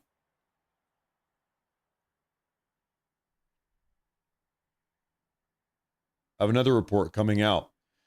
Israel hacked nearly all Tehran traffic cameras for years, encrypting and streaming footage to servers in Israel, according to people familiar with the operation, the Financial Times has just reported. All of the traffic cameras were hacked by Israel. Intelligence officials use algorithms to build detailed pattern-of-life profiles on security around Pasteur Street, tracking guard routines, routes, and assignments to determine when Ayatollah Ali Khamenei would be in his office. The report says Israel also disrupted several nearby mobile towers, blocking calls to his protection detail ahead of the strike. That report just came out right now. I'm also hearing right now that U.S. and Israel fighter jet squadrons have just entered Tehran. That we're going to be bombing Tehran again, like right now, like maybe this exact moment right now. All right. I'm sorry, folks, like I said, sometimes there's not a lot to talk about. Other times, everything is happening all at once. When it rains, it pours. I'm just breaking down all of these reports right now. It just keeps on. Right now, everything's happening all at once. Okay, listen. Ladies and gentlemen, like I said, I've said this 10 times. Guess what? Marco Rubio just said it. We got the confirmation. Marco Rubio just said regime change is not an explicit objective of the mission. Marco Rubio just now, we're going to have a video here pretty soon, I'm sure, of him saying that, but we have the text report. Marco Rubio just said regime change is not an explicit objective of this mission. Coming from Marco Rubio. So, like I said this a couple times today, and every time I say this, it seems like some people get mad at me when I say this, but it's true. Now we literally know that it's true. we know that it's true, is that, you know, the objective is not to kill every single member of Iranian leadership. It's not to dismantle the entire regime. It's not to kill every single member of the IRGC. All we want them to do is do what we tell them to do. That's it. You could imagine that in the aftermath of all of this, a leader from inside of the Iranian leadership or IRGC steps up and says, okay, I'm going to lead the country. I'm going to take over. I'm going to pick up the ashes here. We're going to maintain control of the country on the ground, and we're going to do what you tell us to do. Trump, we're going to do what you tell us to do. Which is pretty much what we saw in Venezuela. That was Trump's Venezuelan tactic also. Trump took out Maduro. He apprehended Maduro. And then he went to Maduro's vice president, Dulce Rodriguez, and said, listen, you can do what we tell you to do and maintain control of the country. We're not looking to blow up everybody in your regime. We're not even looking to blow you up. This was Maduro's vice president, Dulce Rodriguez. He said, listen, you can stay and control the country. You just have to do what we tell you to do. And she said, okay, all right. Okay. And so that seems to be the Trump objective here. That seems to be the Trump objective.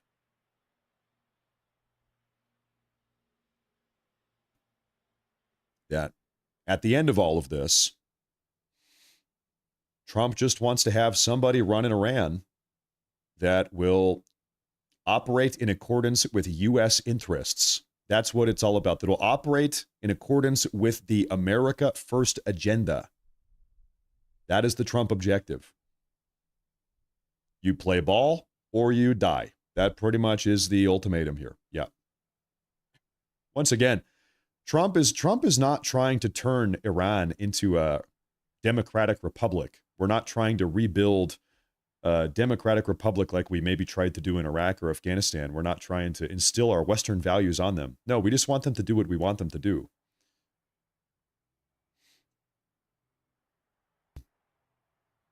That seems to be the case. Breaking. This is coming from an Iranian news agency. Iranian news agency Fars is the name of the agency. Fars has released initial reports on an attack on the Majlis Parliament building in Tehran. So remember how I just said 2 minutes ago that there is right now a joint U.S.-Israeli strike force and an air bombing run entering Tehran? Now we're getting reports that the Tehranian Parliament building has been blown up. So maybe the Parliament building has been blown up.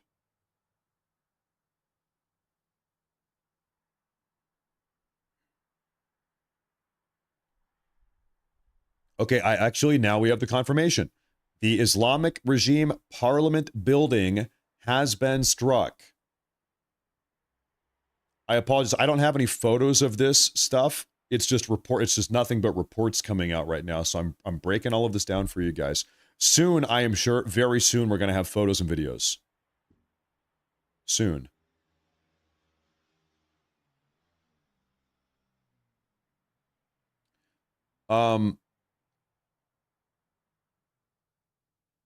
The Iranian foreign minister, Abbas Araghchi, has just justified attacking hotels in the Persian Gulf states by claiming that U.S. military personnel were inside of the hotels.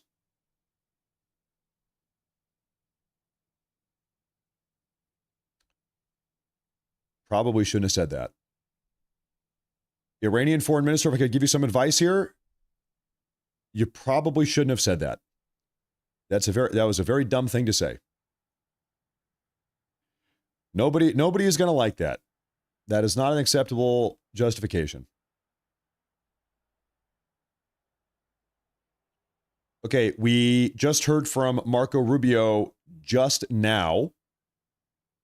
He said, and I quote, "The next phase will be even more punishing." Marco Rubio just said, and I quote, "The next phase against Iran will be even more punishing." We heard the same thing from Trump 5 hours ago now, so that's not surprising. Trump said that this morning. Folks, when it rains, it pours. It's dumping. Right now, it is dumping. Right now. A lot of news coming out. A lot of news right now.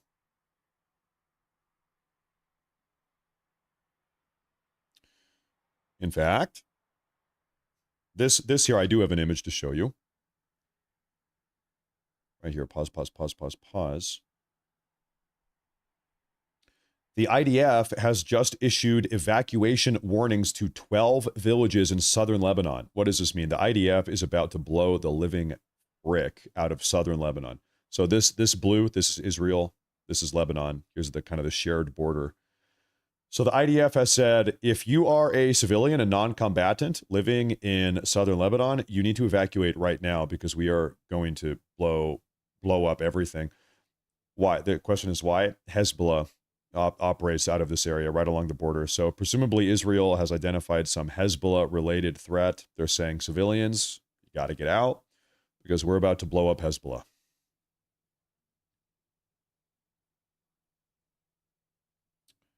So there's that. I'm telling you, things are just like in the last 2 minutes here, 10 minutes, really 10 minutes here. Things are really escalating. Once again, the IRGC, we have another IRGC advisor to the Brigadier General has just announced once again that the Strait of Hormuz is closed and that any vessel attempting to pass through the Strait of Hormuz will be blown up.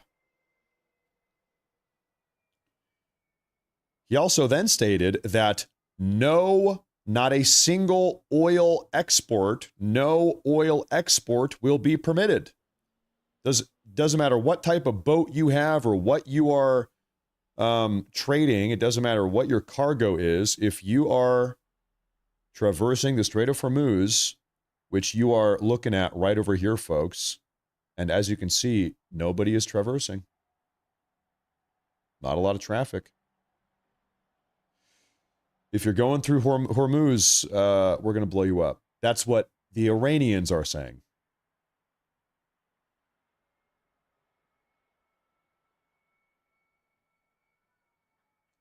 Okay.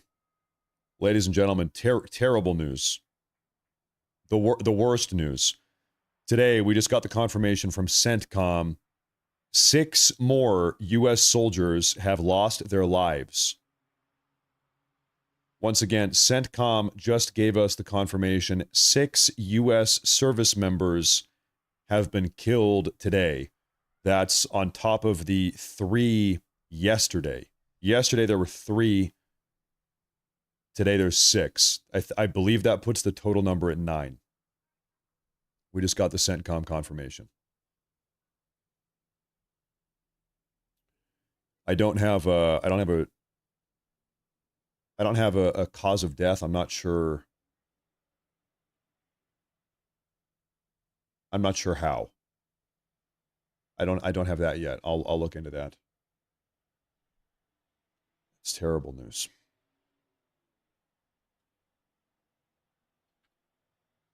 Stand by. I will look into that.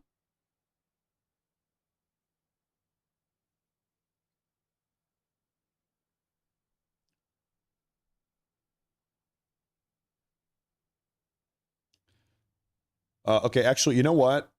Slightly, still not good. It's not good news. It's terrible news, but slightly better news.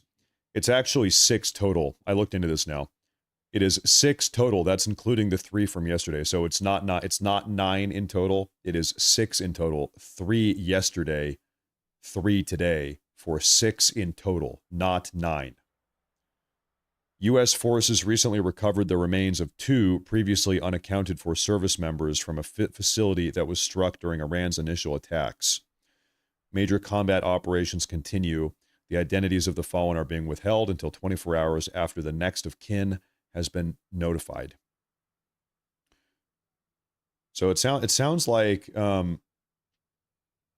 seems like there was not maybe a new attack today. They're bumping up the count from yesterday. Whatever attack I believe is in Bahrain. It was missing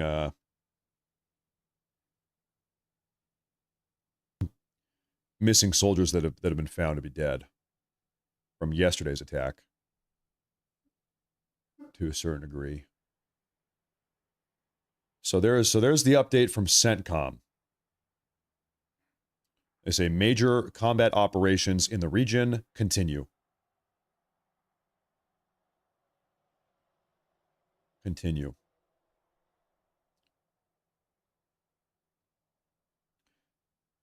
And so that probably, okay, folks, we now have a video of Marco Rubio. I'm going to pull up a Marco Rubio video. This is hot off the press. Let's let this play. They are producing, by some estimates, over 100 of these missiles a month. Compare that to the 6 or 7 interceptors that can be built a month. They can build 100 of these a month, not to mention the thousands of one-way attack drones that they also have. They've been doing this for a very long time, and by the way, they've been doing it under sanction. You see the attacks they're conducting right now? They're attacking airports, they're attacking hotels, they're hitting not just military bases, they're attacking our embassies directly, they're attacking facilities that have nothing to do with war or with military, and that's a weakened Iran. That's in Iran despite years of sanction. Imagine a year from now, or a year and a half from now, the capabilities they would have to inflict damage on us. It's an unacceptable risk, especially in the hands of a regime that's run by radical clerics. The Ayatollah was a radical cleric. That entire regime is led by radical clerics who don't make geopolitical decisions. They make decisions on the basis of theology, their view of theology, which is an apocalyptic one. That has to be taken very seriously as well. So that was the purpose for what this operation is all about. That's what it's focused on. As the President said earlier today, it is on or ahead of schedule. I will defer to the Department of War to discuss the progress being made at a tactical level, but it was the right decision and an important decision for the safety and security of the world.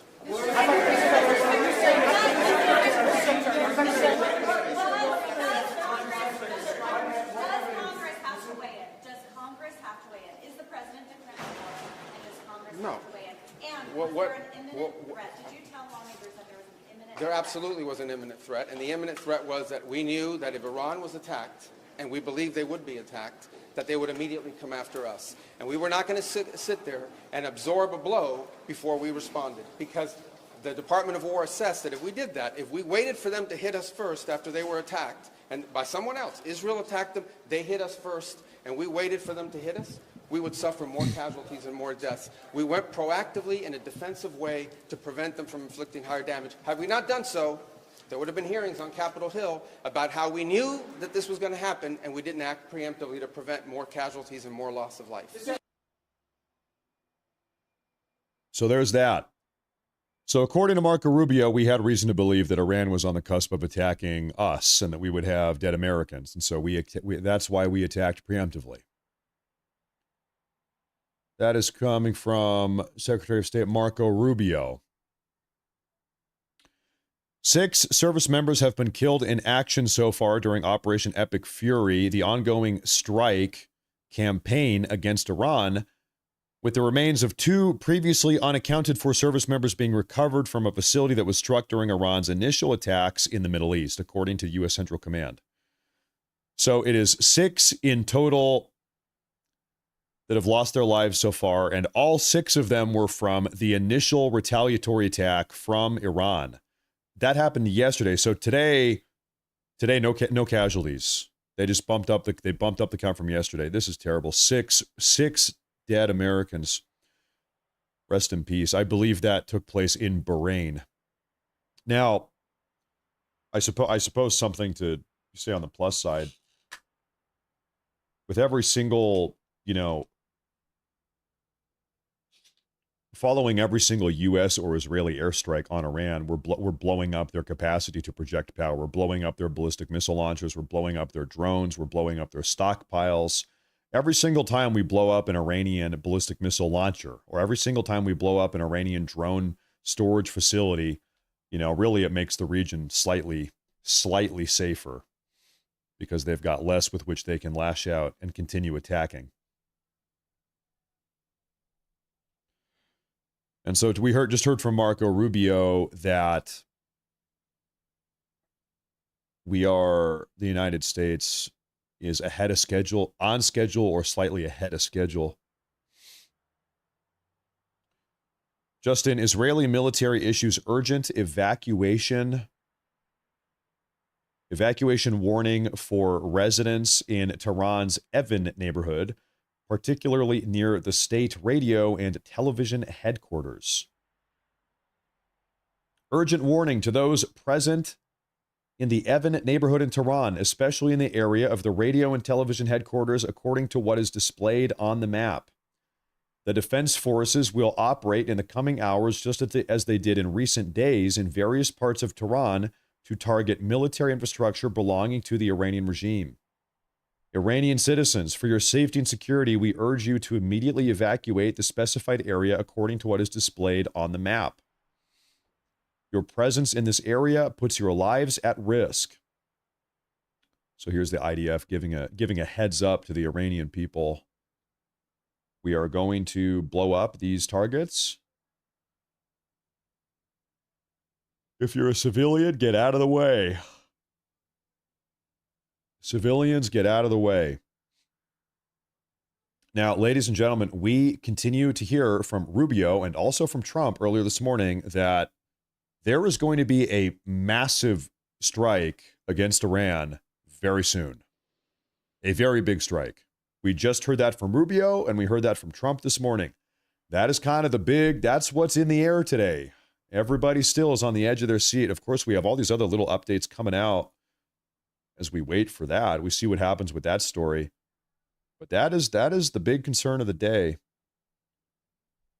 Oh, wow. We also have an update from Marco Rubio, folks.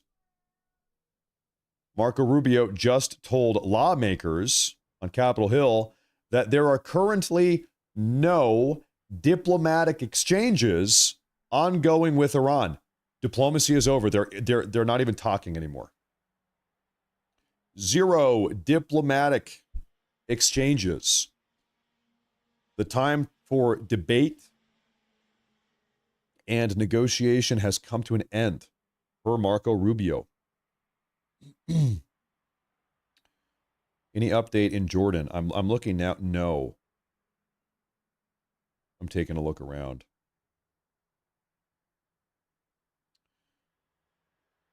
We do have an update from, well, we have a couple things here I'm going to pull up here.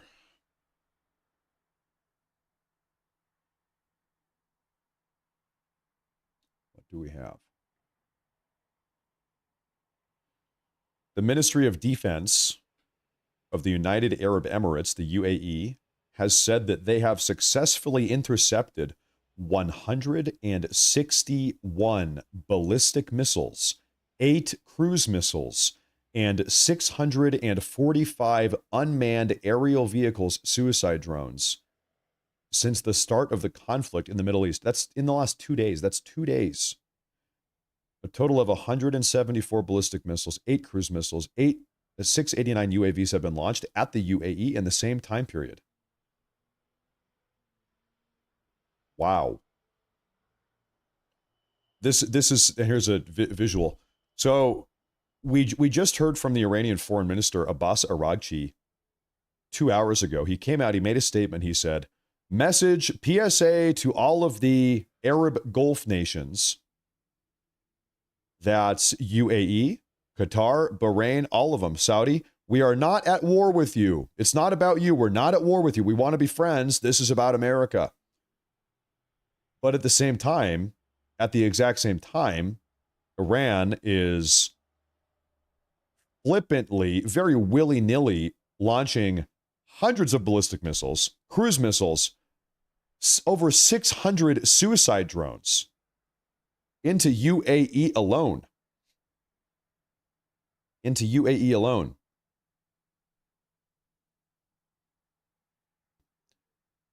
That's a big number. That is a very big number.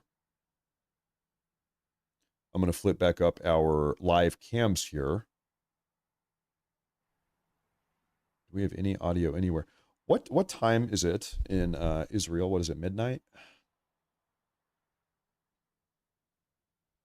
11:15. It is 11:15, which means it's what 12:45 in the morning, almost 1 in the morning. In Iran, that is. In Iran.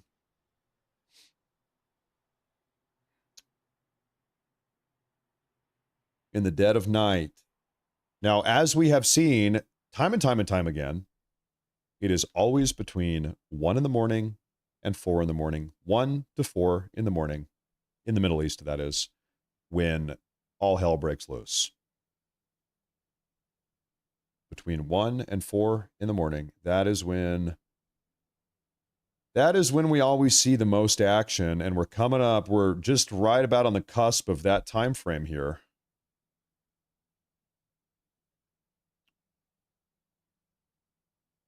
Take a look at something here. Oh, we saw that. Something else here. If you're American and you eat hummus tonight, hey, I like hummus. I'm a big fan of hummus. Satellite imagery of the Aramco oil refinery in Saudi Arabia, which was attacked by Iranian Shahed suicide drones earlier. This is old news. These attacks took place, I don't know, maybe 6 or 7 hours ago. But so the Iranians attacked an Aramco oil refinery in Saudi Arabia. Now, I am curious, how deep into the country is this? Where is this? Ras Tanura? Oh, it's not deep at all. It's not deep at all. It's right here on the water. It's right here on the waterfront, just about. Okay. Oh, breaking news, ladies and gentlemen. Okay, we are getting red alert, incoming drone attack on the border of Lebanon. Incoming drone attack. And remember, 10 minutes ago, we got this news in the same area. Israel instructed residents in the villages across southern Lebanon to evacuate. So, do we have our Beirut cam? Beirut is not exactly in this area, but at least we have somewhat of an eye on Lebanon, a different spot in Lebanon. I'm going to flip us back also over to Jerusalem. Okay, so right now we have Beirut, Tel Aviv, and let's do this.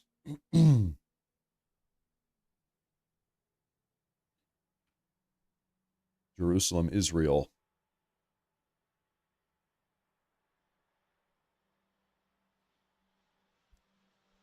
So there might be some concerning action happening here in a moment in northern Israel. You know what really, can we find a Haifa? Can we get a Haifa live cam? That's probably what we want to look at right now, actually.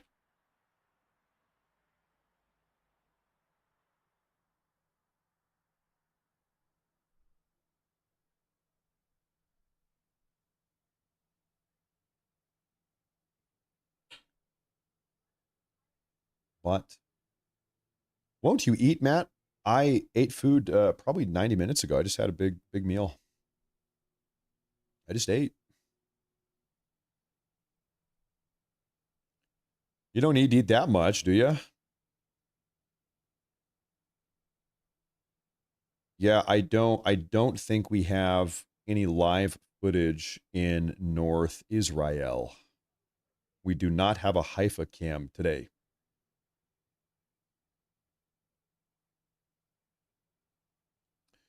Here's what I will do. Let's just get eyes on the region. The more eyes, the better. Okay, so this is North Israel, Lebanon. We're going to look at some air traffic here. We'll pull that up. We've got passenger and military. Okay, that's good. Let's just put that up there right now.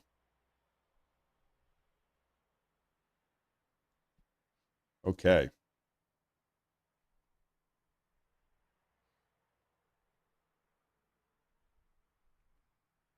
Okay. Oh, okay, folks. We are getting confirmations of airstrikes in Tehran. And we knew this was coming. We've known now for probably 15 minutes that the U.S. and Israel are carrying out joint airstrikes in Tehran right now. Right this very moment, in fact, right this very second.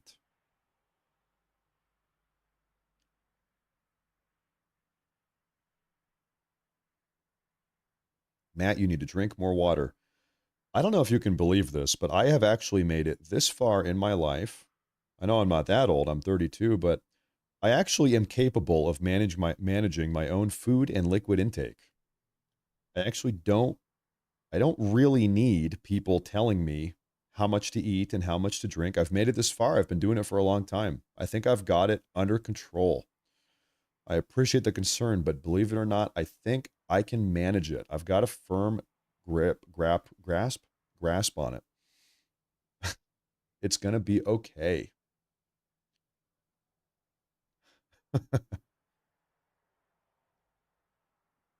I know how to eat food and drink water.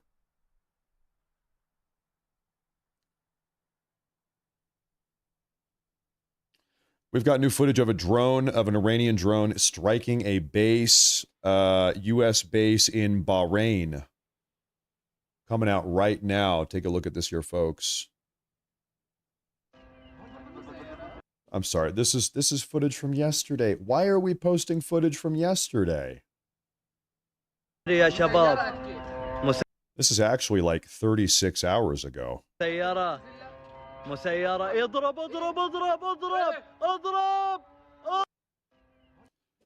Old news, old news. We saw that a day and a half ago. Fake news, false alarm, false alarm. We've got a report here. Iran right now is struggling to sustain ballistic missile barrages on Israel. The threat remains, but the tempo of launches has slowed sharply with far fewer alerts today. Iran is under tense military pressure, taking heavy hits on ballistic missile stockpiles, launchers, and command centers. The Iranian command and control appears degraded, with senior officers eliminated and coordination disrupted. The U.S. and Israeli military edge is overwhelming. Each day, Iran absorbs damage beyond its ability to effectively retaliate, and no meaningful tactical shift has changed the battlefield so far. Only 3 days into the war, losses are already severe for Iran. At least one more week of sustained strikes may be needed to dismantle a critical mass of regime and military assets. The key question remains: will internal power struggles erupt? Will the regime crack under pressure? Could protests resume? Or will Tehran attempt retaliation abroad? By week's end, the trajectory may become clearer. That's a report coming out right now that everybody is sharing around. Pertinent questions, no doubt. Pertinent questions, no doubt. So you know how just 20 minutes ago, everything was happening all at once? Now things are a little bit quieter. There's ups and there's downs. I do have some more images of the bombing campaign in Tehran right now. So like we said, Israel and U.S. fighter jets are conducting raids, bombing runs over Tehran, targeting key installations, key regime installations. We have some photos. Downtown Tehran in the dead of night. It's about midnight right now.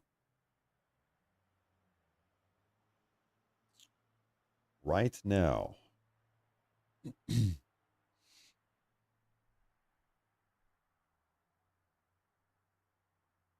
that is that.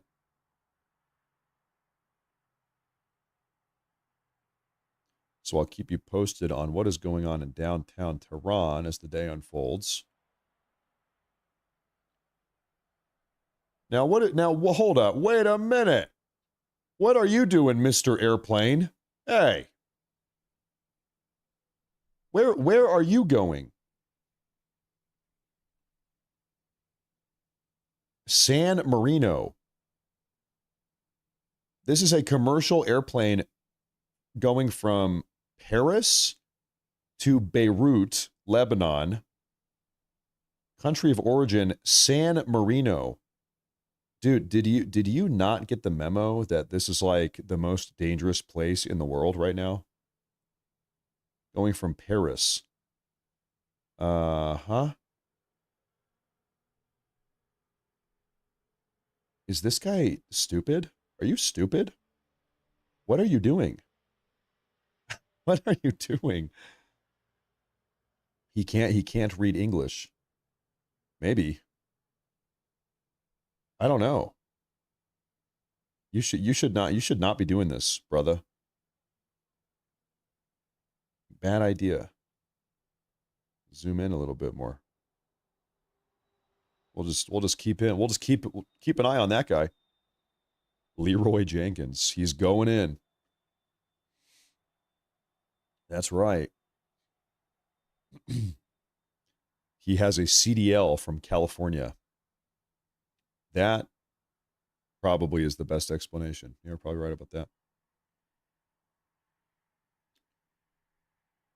Breaking news. The Iranian Broadcasting Authority is one of the targets of tonight's attacks. It has been asked to evacuate by Israel. We saw that. Israel issued a warning about a half hour ago saying that they were going to target Iranian media, the Iranian media apparatus, like their broadcasting station, to shut down the propaganda.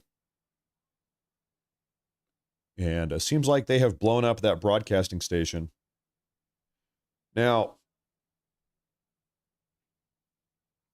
we have another little short statement here, clip from Marco Rubio. They're suffering a tremendous amount of damage. Honestly, again, I'm not going to give away the details of our tactical efforts, but the hardest hits are yet to come from the U.S. military. The next phase will be even more punishing on Iran than it is right now. Someone was screaming, how long will it take? I don't know how long it'll take. We have objectives. We will do this as long as it takes to achieve those objectives, and we will achieve those objectives. The world will be a safer place when we're done with this operation. You hear that? Hear that one more time. Suffering a tremendous amount of damage. Honestly, again, I'm not going to give away the details of our tactical efforts, but the hardest hits are yet to come from the U.S. military. The next phase will be even more punishing on Iran than it is right now. Someone was screaming, how long will it take? I don't know how long it'll take. We have objectives. We will do this as long as it takes to achieve those objectives, and we will achieve those objectives. The world will be a safer place when we're done with this operation. So we're hearing this from Marco Rubio, and we have heard this from Trump. We heard this from Pete Hegseth this morning, that the degree to which we have hit Iran so far is nothing. This is only phase one. We haven't even hit them as hard as we are planning on hitting them. Unless they surrender, I guess, unless we can de-escalate this. They've seen nothing. They've seen nothing so far. And, you know, it makes sense if we can just kind of talk here for a minute. Phase one is knock out the Iranian regime's like radar, satellite infrastructure, media infrastructure, surface-to-air, anti-air missiles, you know, cripple their capacity to attack us, take out their ballistic missile, you know, launching equipment. So take that out. And then after we've taken out really namely all the surface-to-air and radar and satellite installations, then we can fly all of our non-stealth aircraft, all of our non-stealth bombers over the skies of Iran without worrying about them shooting us down. And so step one, that is as a recap, use Tomahawk missiles, cruise missiles, use stealth aircraft, high altitude stealth bombers to take out the key installations. And then we can send everything else in. Then we can send in the non-stealth aircraft into the skies of Iran and really do whatever we want. And so I would imagine that is kind of phase two. That is phase two. We are flying over Iran, just bombing whatever we want, and we will bomb them into submission. That seems to be kind of the long-term game plan here. Take out their naval assets. Yeah, seems like we have today.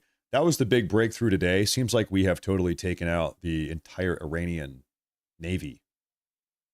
All 11 of their naval vessels. All 11 of them have been taken out. Seems to be the case. Hey, where'd our plane go? The plane probably went dark. That plane go dark? I guess our plane went dark, I guess. I'm going to flip us back to the, well, where are you going? What are you?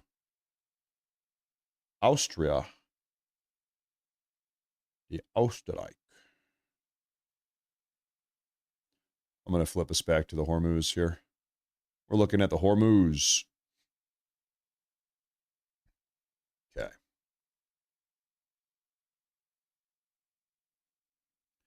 If craving Panda Express continues, your wifey could be pregnant. I don't believe in such effects when I was young, but it happened to me and my wife. In your case, congrats. Okay, when a woman gets pregnant, she has weird cravings, not the man. The father is not the one. It probably just means I'm fat. It just means I'm fat. If the woman has cravings, then she's pregnant. If the man has cravings for Panda Express, I hate to say it, it probably just means I'm being fat. And, you know, I had something else anyway. I'm full. I'm good. I don't need food anymore. I had a little snack. Hey, thank you very much. I appreciate that. Egonito, thank you very much. Oh my gosh, maybe I'm pregnant. This is Blind Snake. He says, the plan is a perfect example of, since I got off the internet, my mental health has improved. Yeah, maybe a little bit too much. Captain GC gifted 5 Rumble Premium memberships. Thank you, sir. Thank you. Good Lord.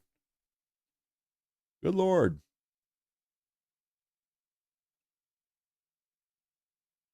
We have another evacuation update in Tehran. The IDF is issuing more evacuation statements. IRGC targeted, man, I need a coffee.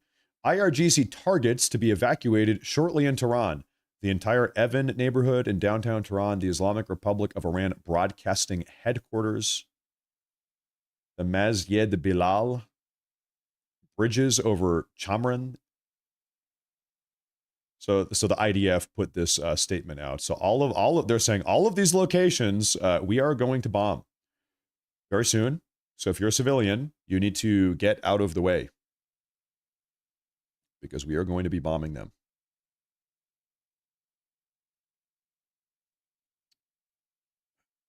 And I mean, over the last 20 minutes, we've already seen these airstrikes.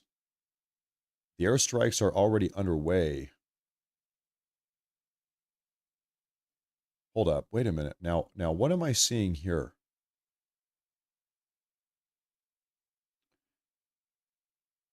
Now, what am I seeing here? Interception in Wadi Musa in the south side of Jordan. So there was a missile recently that was flying over southern Jordan, and it got intercepted on the south side of Jordan.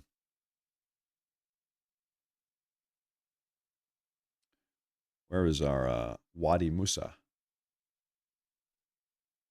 There's Wadi. They've got all types of wadis.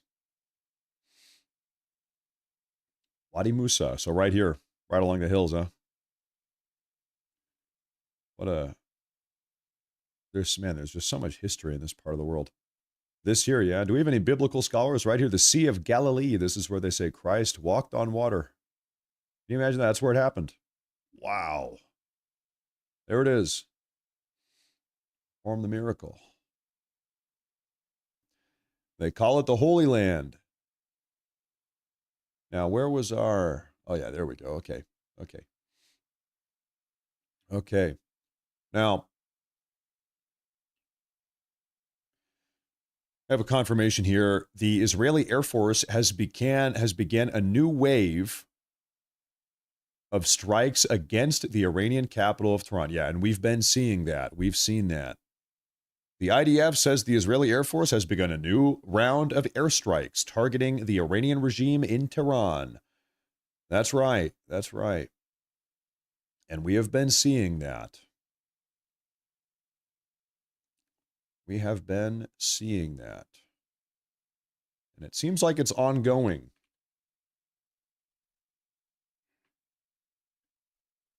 The Islamic resistance in Iraq has released footage showing the launch of 2 Al-Arqab cruise missiles targeted at U.S. bases. All right, do you guys want to see some Iraqi, anti-American Iraqi propaganda footage? Oh, let's take a look. Let's see what they're saying over there. Uh-huh. So this is the based in Iraq. This is the anti-American pro-Iranian regime resistance.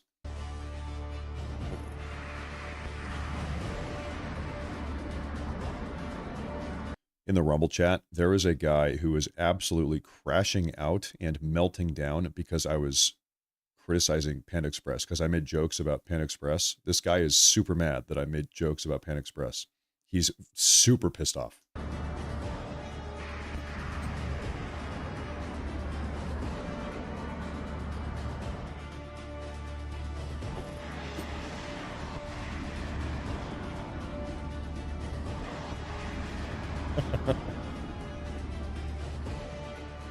Anyway, so here's the jihadist Iraqi propaganda. They're firing all their missiles at the American bases. Okay. The Islamic resistance in Iraq. Thank you, Iraqi jihadis. Thank you, Iraqi jihadis, for that. Oh, wow. No, never mind. Nope, never mind.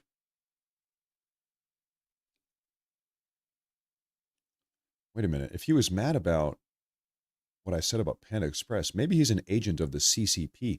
Do you think he might be an agent of the CCP? Because that would explain why he's upset that we're making fun of Panda Express. Maybe he's a CCP Chinese communist spy tuning into the live show. And he's upset we're making fun of his Chinese culture, his orange chicken and General Tso's beef, Kung Pao beef, or whatever. The Beijing beef. No, nobody criticizes the Beijing beef.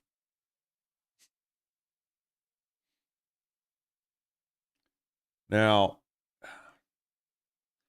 okay, ladies and gentlemen, right now,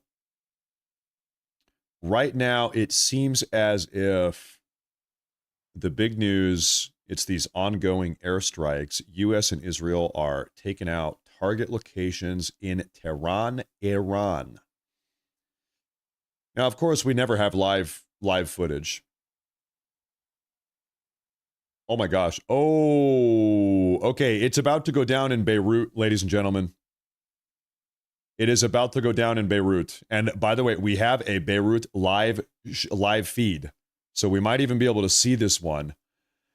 The IDF has issued immediate evacuation warning for residents in Beirut's southern suburbs. It's about to go down in Beirut. And we have the Beirut live feed. Okay, while we wait for this to get going, we're covering the news here all day. I take a quick 90-second break. I'll be right back, folks.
All right, ladies and gentlemen.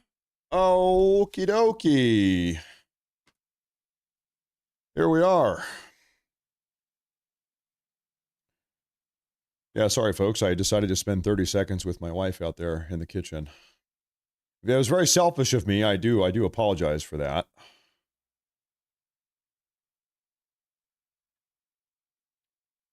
But it would seem as if now that we're back, seems like we have some updates here. Oh, hey, thank you.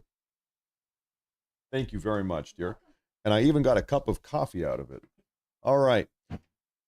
Okay, so right now, here, you're not going to believe it.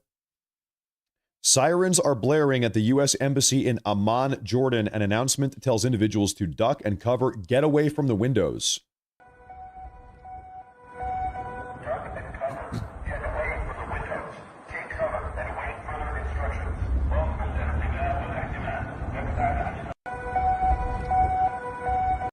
Okay, so sirens at the U.S. Embassy in Amman, Jordan. So we have been hearing about threats in southern Jordan for about an hour now, but I have not seen. We haven't seen anything happen yet, and hopefully nothing does happen. Hopefully nothing does happen.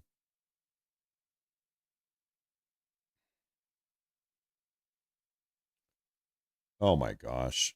Do you just want to see the most pathetic thing ever in the world? Look at this. Honoring our leader, Shahid Ayatollah Ali Khamenei. They're gathering at the mosque in Virginia. They're having a potluck. 12950 Center Entrance Court, Manassas, Virginia. The Manassas Mosque extends its condolences and glad tidings on the martyrdom. This is in the United States. This is in the U.S.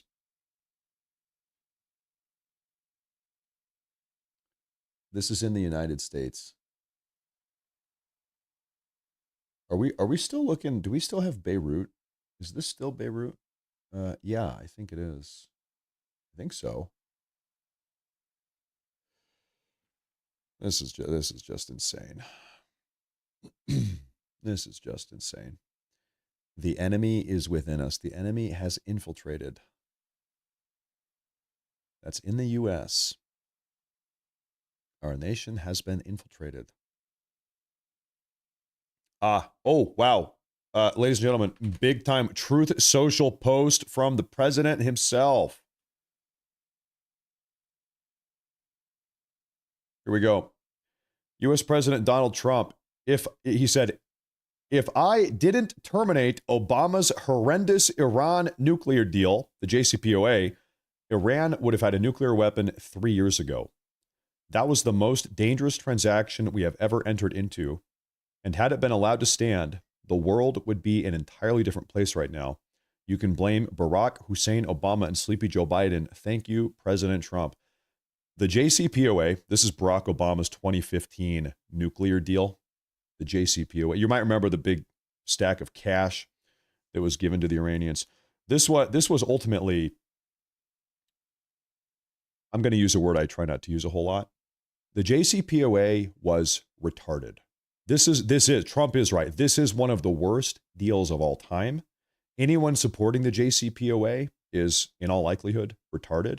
This was a catastrophic deal, terrible deal that was negotiated. Effectively, it was a 15-year-long, $2.2 trillion bribe, bribing the Iranian regime for 15 years to the tune of $2.2 trillion to not make a nuclear weapon, at the end of which, after 15 years, they would have been $2.2 trillion richer. The deal would be over because it had a 15-year-long sunset clause. It only lasted 15 years. And then the Iranian regime also would have had 15 years more to prepare and build out their bunkers and build out their enrichment program and build out their ballistic missile program and stockpile missiles and bombs and drones. It was a 15-year-long bribe to say, hey, listen, don't build a nuclear weapon now, wait 15 years and then build it after you've had 15 more years of preparing and stockpiling and another $2.2 trillion. The JCPOA was brain dead. brain dead. Trump was very wise to remove this country from the JCPOA. Terrible deal. Terrible deal. Now,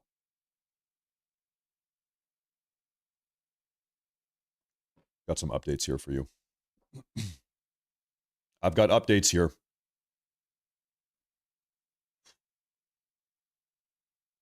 I missed the missiles in Beirut. I don't think so. Nope. I'll show you this.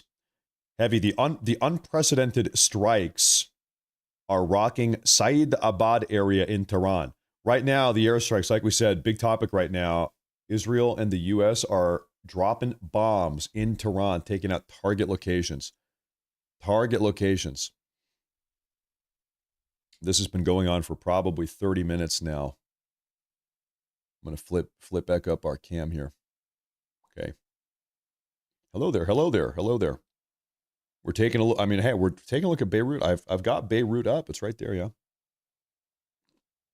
What's more? Listen, you guys got to trust me here. Okay, can I show you something real quick? I've got a bunch of different open source intelligence live updating news feeds on the ground, satellite imagery all over the place. There is nothing that is happening that we are not seeing. I'm telling you, you did not miss anything in Beirut. We haven't seen anything here yet.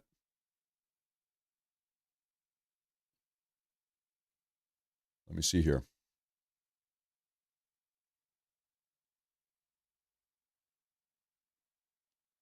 You think I did? Yeah. I'm looking for the follow-up.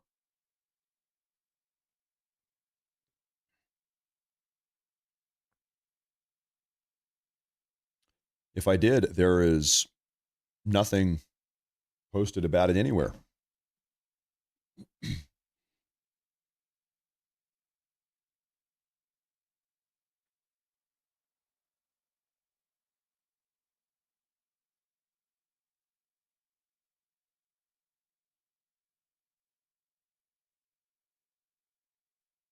Well, at a minimum, if I did miss it and you saw it, that's fine. You saw it. At least you saw it. I didn't see it. Once again, though, nobody's talking about it. There's no photos or videos anywhere. That's fine. Hey, it's behind us. It is what it is. If so, it is what it is.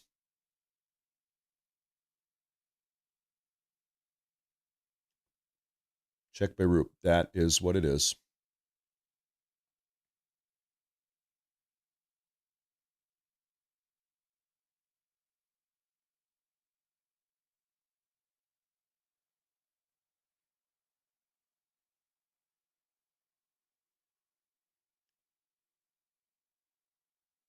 Looking for something right here. Hold up. Stand by.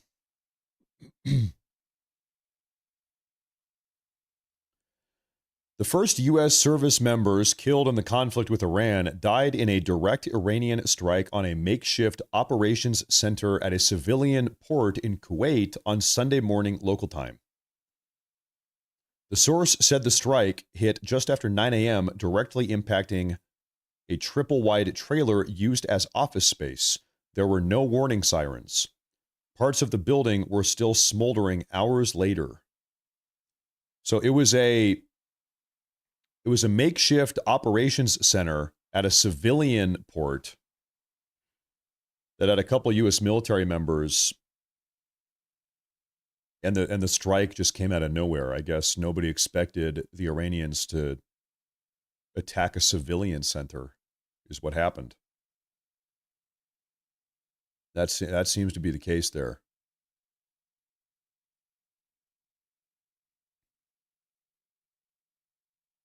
That seems to be what happened.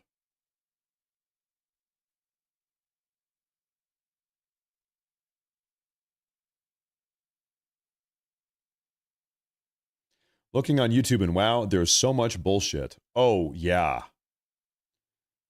Almost every single like live coverage broadcast that is on YouTube It's actually not live current footage. It's replayed footage from a couple days ago or from 8 months ago or sometimes from years ago.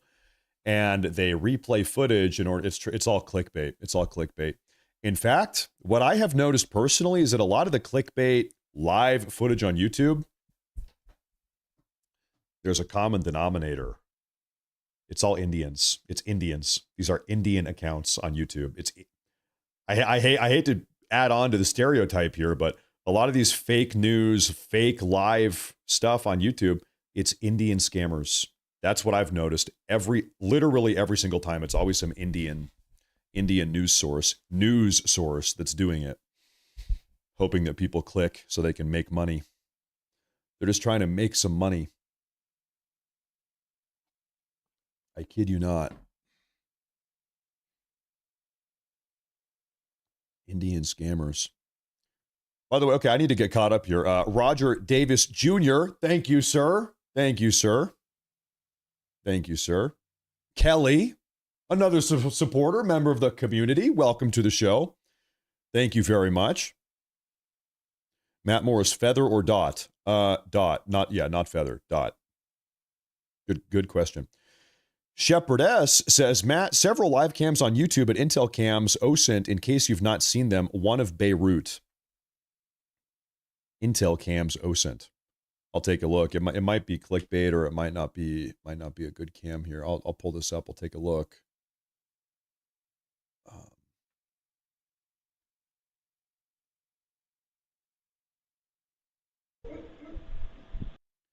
Yeah, so I'm this is my personal preference. I'm just not really a big well, these are all Ukrainian cams, but we have other live cams on this channel from Middle East real time.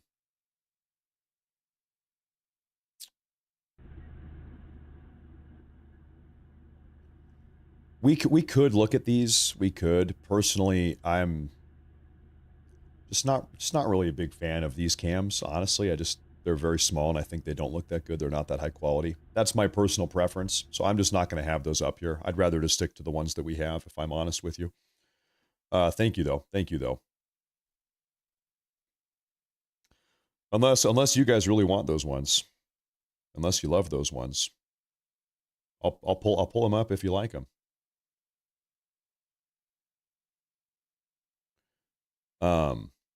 Dominique, hey, thank you. It's Dom and Dino. Thank you very much. I appreciate that. Thank you very much. Thank you very much. I'm very happy. I'm lucky you're tuning in. Thank you. Thank you very much. Iran is losing subs faster than Tucker Carlson. It is so funny. Some of you guys, like, I really just do not follow along with any of the broadcaster drama. Everybody has an opinion. I like Tucker. I hate Candace. I don't Tim Pool. I don't like Benny Johnson. I have no idea about any of that. I do not follow along with any of that. Okay. You guys know. Okay, nobody seems to like those cams. Okay, all right. Me too. Why don't we take a look and see if we have any weird flights over here? What do we have here? Who are you? U.S. Stratotanker. U.S. Stratotanker. U.S. Stratotanker. U.S. Strato. Well, are you actually there or are these ghost flights? These are, I don't know what the official term is. I call them ghost flights. What I mean by that is sometimes on Flight Radar 24, sometimes a plane will flip off its transponder, and then Flight Radar will try to guess where the plane is without actually knowing where it is. So this is Flight Radar's best guess at where these planes are, but it's not actually confirmed. What about you? You are there. This is okay, we do have a firm track. We've got a firm track on this Stratotanker here. That one you just saw just ghosted. One of them just disappeared. There was one right here, just disappeared on us. Amazing. Well, I'll tell you what, we're seeing a lot of these Stratotankers fly. Are these more U.S. Stratotankers? No, this is all commercial. But anyway, no, we are seeing Stratotankers fly from Israel, U.S. Stratotankers, down over here to the Persian Gulf. What are you doing? You're a commercial. Emirates. Oh, we have a fighter jet. This is a Qatari fighter jet. I don't think he's lifted off. Very curious. I'm gonna flip off commercial passenger. Now we're only tracking U.S. I'm sorry, only military. So I'll just go ahead and leave that. I'll leave that there. I'll leave that there. Is Trump live? Is he? Take a look here. See if anybody is live on the yeah, no, that is live Beirut. Okay. White House. I would imagine that we will have another 5 or 6 minute long statement from Trump tonight. He's done that on day 1 and on day 2, and now we're sort of entering day 3. I would imagine we get a big statement from Trump tonight, 5 or 6 minutes long, just giving us an update on kind of where everything stands. He's done 2 of those already. So it would not surprise me.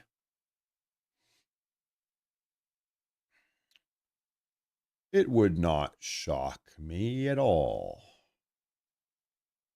Okay, why don't I do a little bit of an update dive here? We just looked at Trump's post on Truth Social about the JCPOA. In the post on his Truth Social app, U.S. President Donald J. Trump criticized the Joint Comprehensive Plan of Action, otherwise known as JCPOA, also known as the Iran nuclear deal, saying it, quote, was the most dangerous transaction we've ever entered into. And had it been allowed to stand, the world would be an entirely different place. He said Iran would have had a nuclear weapon 3 years ago.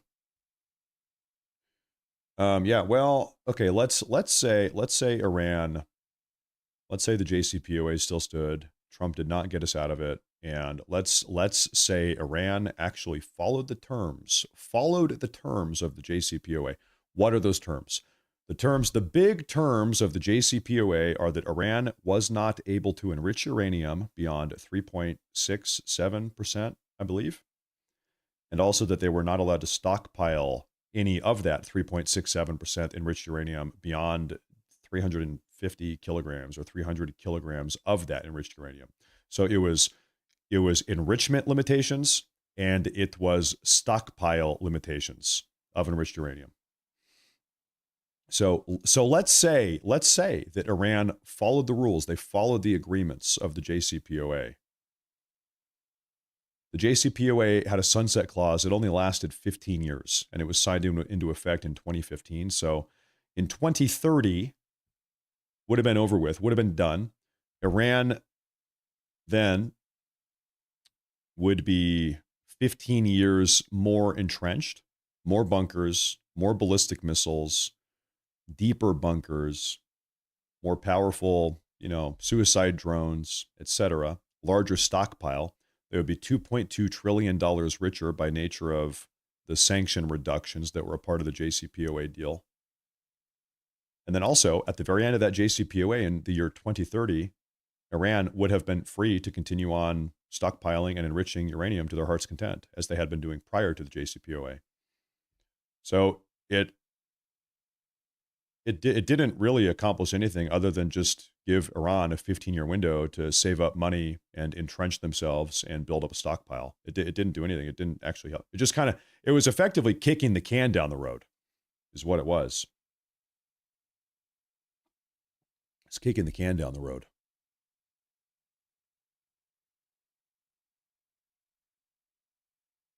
But no, the JCPOA was not a good solution.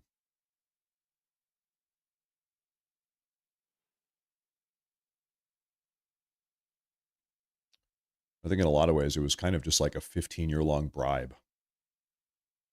It was effectively a 15-year-long bribe.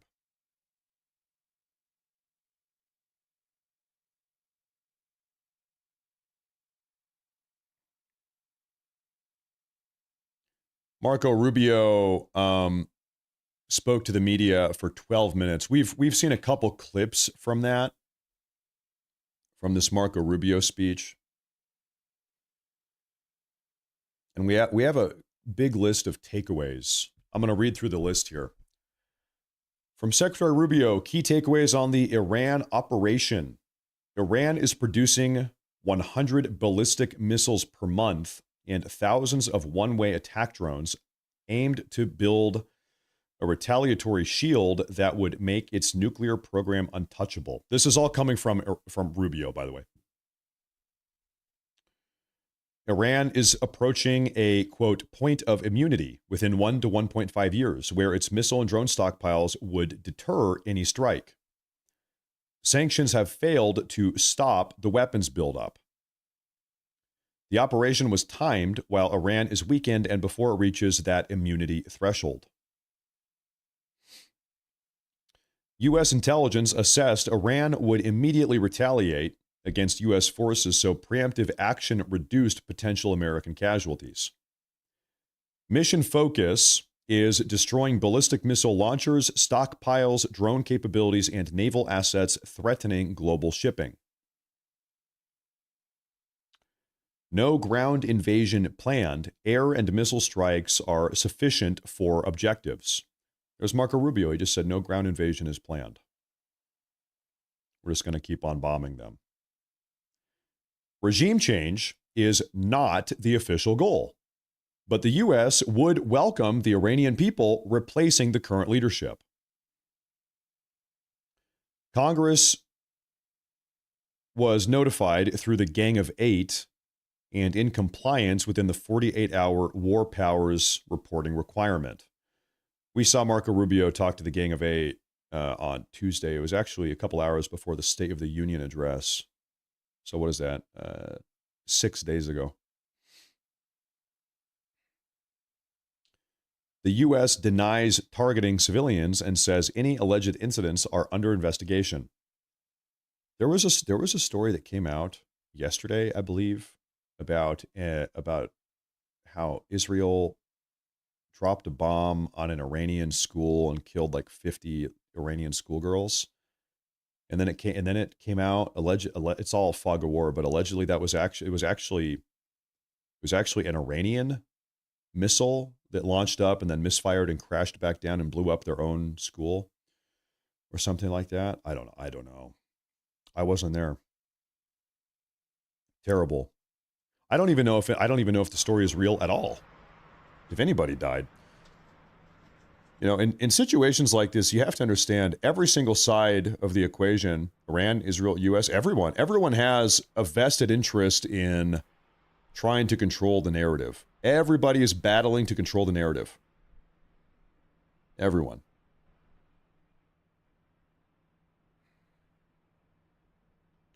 I think there were 2 more points. Sorry, that thing blasted up.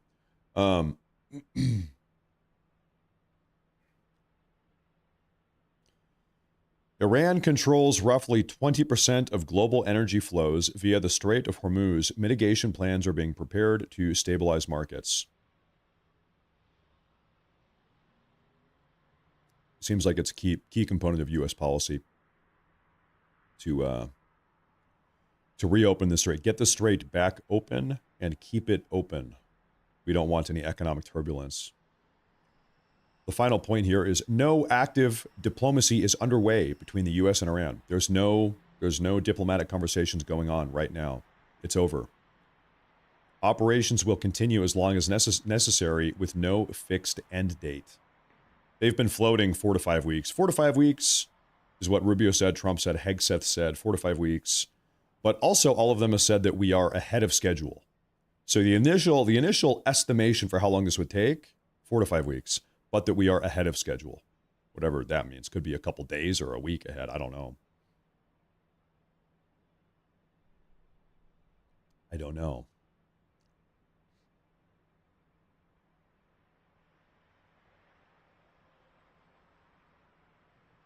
No, no.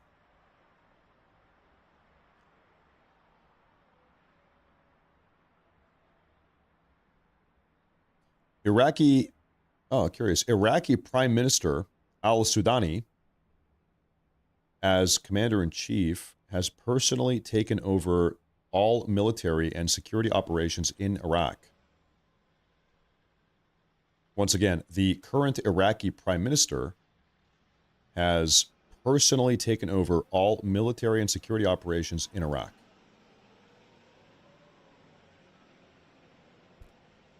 Also, that's an excellent reminder. We need to pass the Save America Act.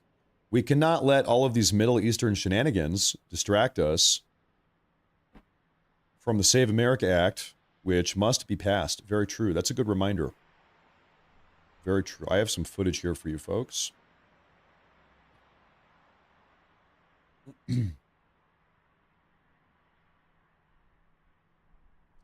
Stand by, stand by. Now, what are we looking at here? Footage shows a possible PAC-3 interceptor launched. The system malfunctioned. Too loud, super loud. Ooh.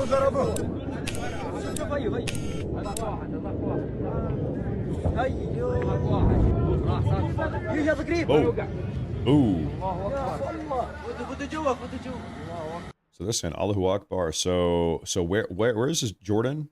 Jordan News Agency. So this seems to be a missile interceptor fired in Jordan to go intercept some missile, and it malfunctioned midair and then came crashing down. Well, it actually intercepted the Earth. The Jordanians have Earth interceptors. It's an interesting new hardware they have. Okay. Okay. Oh, wow. Oh, wow. Hold up. Breaking news.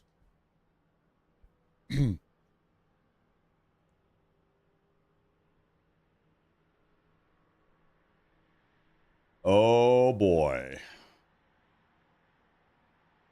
In a release from the account of the U.S. Assistant Secretary of Consular Affairs, Americans in Bahrain, Egypt, Iran, Iraq, Israel, West Bank, Gaza, Jordan, Kuwait, Lebanon, Oman, Qatar, Saudi Arabia, the UAE, and Yemen have all been advised to depart now via commercial means due to serious safety risks. So this is an update that came out in the last hour. Security updates for Americans in the Middle East. Get out. Pretty much, it's like if you're an American and you are anywhere in this region, Israel, anywhere, UAE, you gotta get out. Time to go home. Time to go home. That's concerning. That's really concerning. The entire region. The entire region.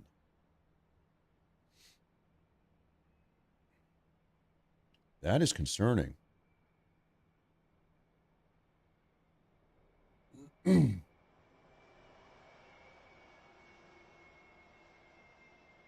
Makes you wonder if something is happening, if something is coming.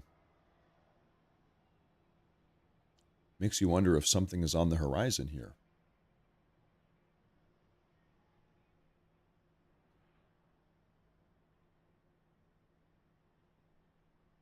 Thank you, Big E. I appreciate that, Big E.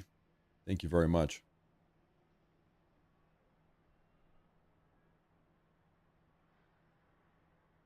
Yep, the U.S. State Department is telling everybody, get out of the entire region. Evacuate everywhere.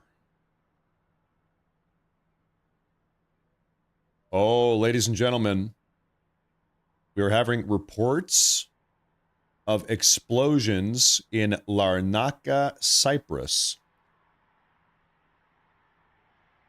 Okay, right over here on the island of Cyprus, reports of explosions. It's curious because around this same time yesterday, we had similar reports right around the same time. Also, what is going on here with our, is it Jerusalem? Is our Jerusalem cam okay?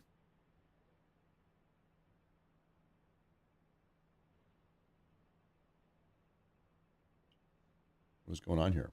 There we go. Well, I'm going to give the Jerusalem cam a minute here. Maybe it's kind of bugging out. We'll give that a minute before I do something about that.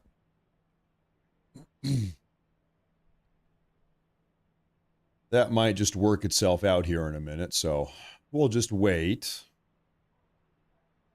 Okay, folks. IRGC-aligned media reports ballistic missiles have been launched at Cyprus. Why in the living hell would you do that? Like, these Iranians, they're doing everything they can to pull even more people into this conflict. They said, yeah, 11 countries we're already fighting 11 countries. Everybody in the region already hates us. Let's bring some more people in. Let's piss off the British. Why don't we start firing ballistic missiles at the Royal Air Force base in Cyprus? We sent drones over there yesterday. Now we're sending ballistic missiles over. Matt Morris, my cousin is pregnant. Should I marry her? Well, it depends on if you're Pakistani. If you're Pakistani, I think you need to do it. You got to do it. What's going on in Beirut?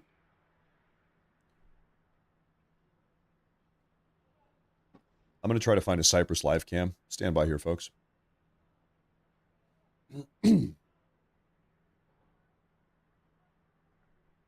Cyprus.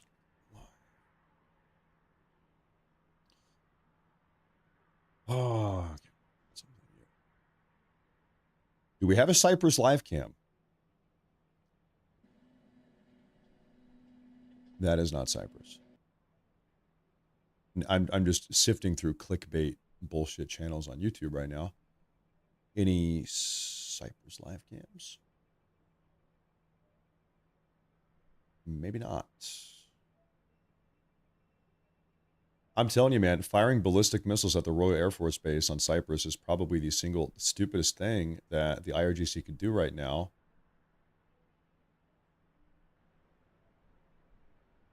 But they do it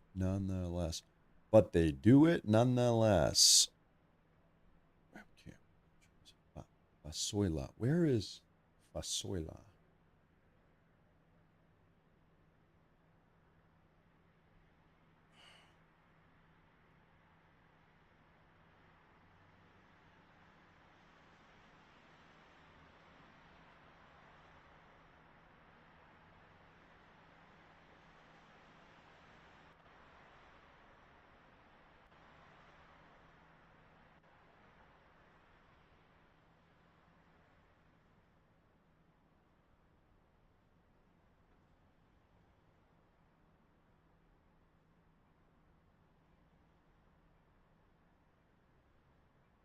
I do not know if I can find a Cyprus live cam. We are hearing reports of ballistic missiles. Oh, good. Jerusalem is back. That's good at a minimum. We're hearing reports of ballistic missiles.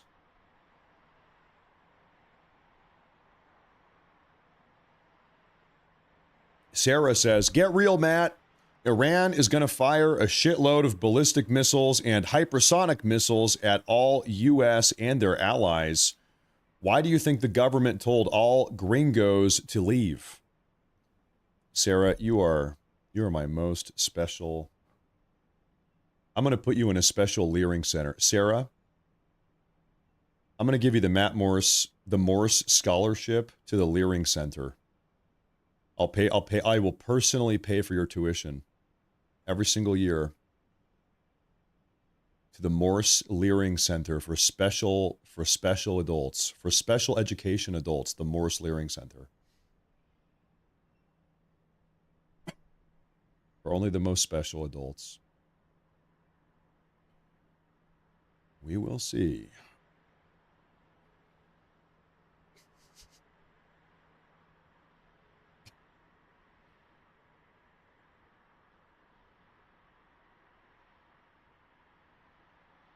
Sorry, folks. I'm still hunting for a Cyprus live feed, and I just cannot.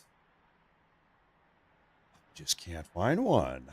I'm even going to do something crazy. I'm going to look on TikTok. Maybe we can find one on TikTok.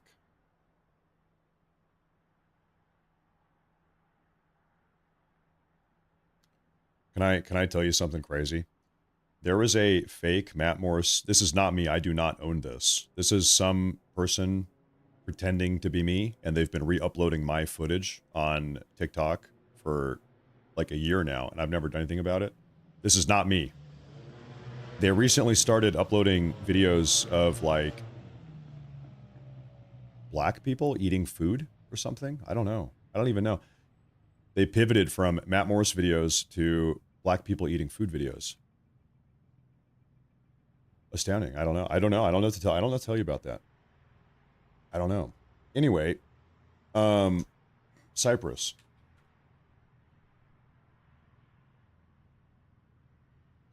Do we have anything coming out of Cyprus?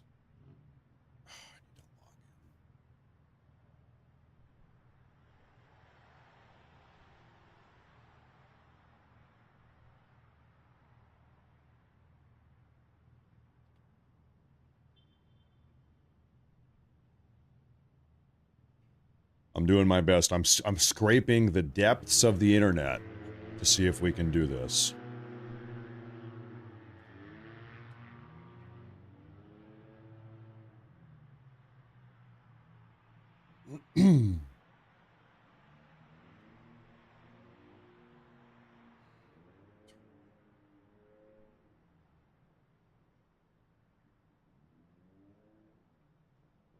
I got to get the email code. I've got to get the text code. I've got to solve the puzzle. Good God. 723-440. Don't tell anyone. That's the number. Okay. Am I in? I'm logged in. Okay, Cyprus. We're in.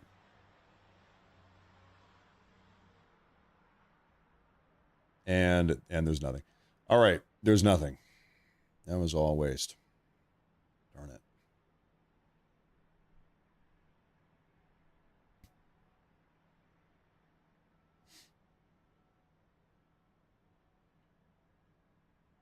Let me do a little scan here. Now that didn't work.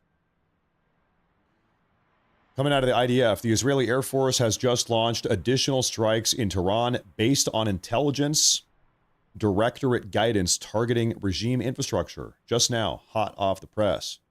A short time ago, the Israeli Air Force struck and dismantled the Iranian regime's communications center used by the IRGC for military coordination under civilian cover and propaganda operations. The IDF says it will continue striking regime infrastructure across Tehran. So the airstrikes continue on. The U.S. State Department has just instructed every single American citizen in the Middle East to leave the Middle East. This is really breaking news right now, folks. We have not seen this until 5 minutes ago. What am I talking about? What is the breaking news? Ladies and gentlemen, the U.S. State Department has just said, PSA, every single American, all of you in the entire Middle East, get the hell out. Hot off the press 5 minutes ago. All Americans leave the region. Every single country, doesn't matter. Qatar, Dubai, Israel, all of them. Time to come home immediately. Really makes you wonder. Really makes you wonder, is something happening? Is something coming? What's going on here? How do they leave? Swim. Swim? Swim.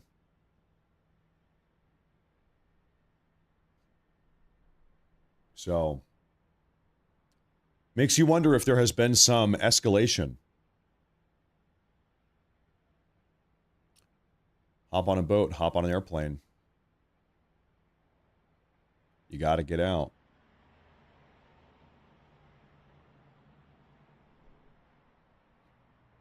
I've got another report here for you folks.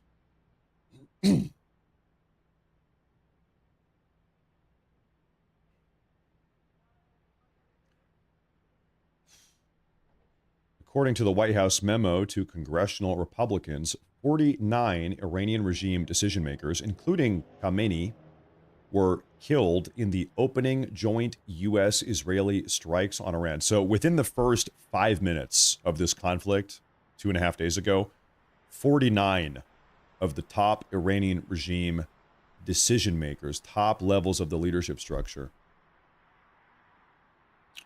taken out. Taken out.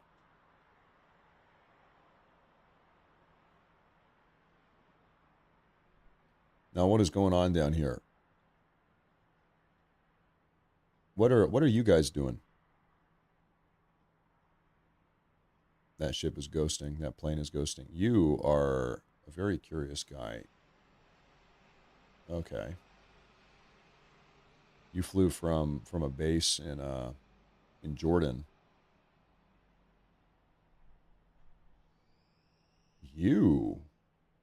This guy was. I'm sorry, my camera is like in the way, but these guys are flying around, huh?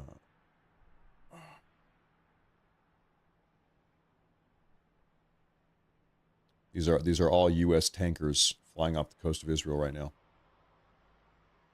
U.S. tankers.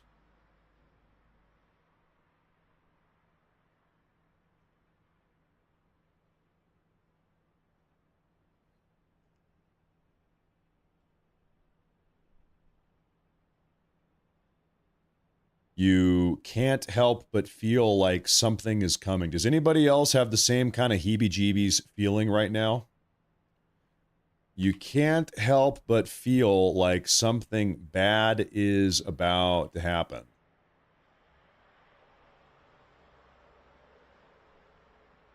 Hate to be that guy.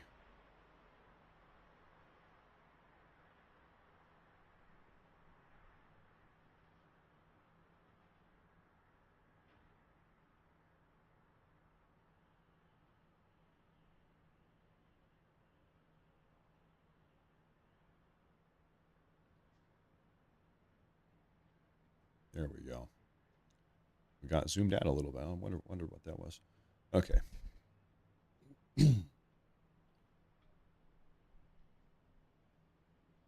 B-2 round trip is 36 hours.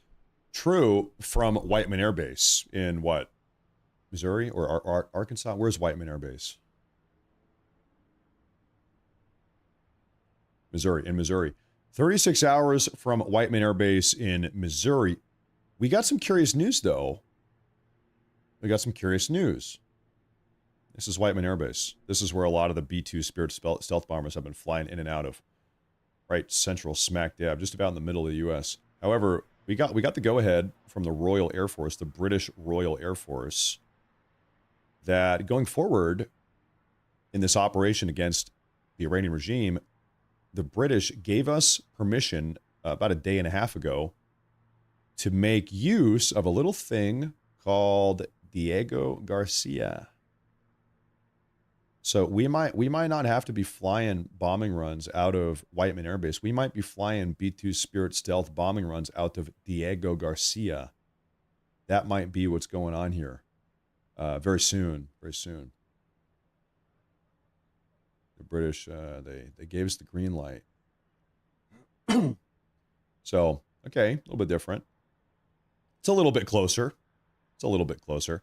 Also, Diego Garcia is a really great location because it is beyond the range of the Iranian ballistic missiles. We know for a fact Iran does not have ballistic missiles that are capable of flying this far. They cannot strike the island.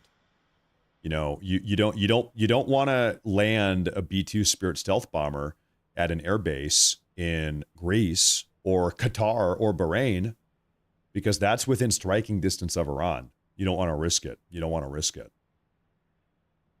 Diego Garcia, it's all good. You can land him down there. It's out of the strike distance. Yeah.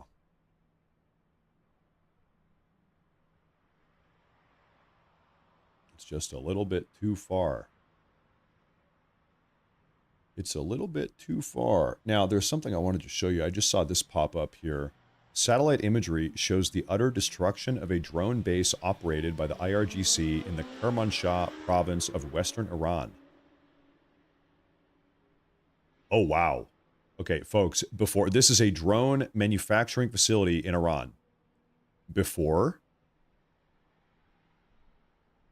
after, before, after. Wow.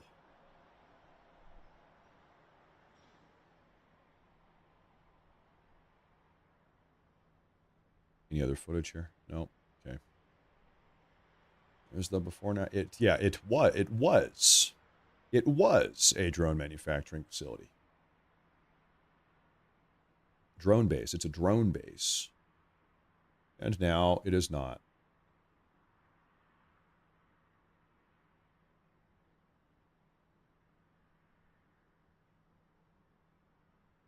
Any updates on the Save America Act? No, I don't have any updates for you. I don't. Oh, what I do have an update. As of 1 minute ago, Israel is now detecting ballistic missiles from Iran. Okay, ladies and gentlemen, we have ballistic missiles inbound. Israel has just... And also, okay, we have warnings issued in Haifa. Haifa is North Israel. Right on the northern tip. Okay, ballistic missiles inbound to Haifa as well as potentially Tel Aviv. Potentially Tel Aviv as well. I've been looking for a Haifa live feed all day. Can't find one. Ballistic missiles potentially inbound here. Haifa live. I'm looking again.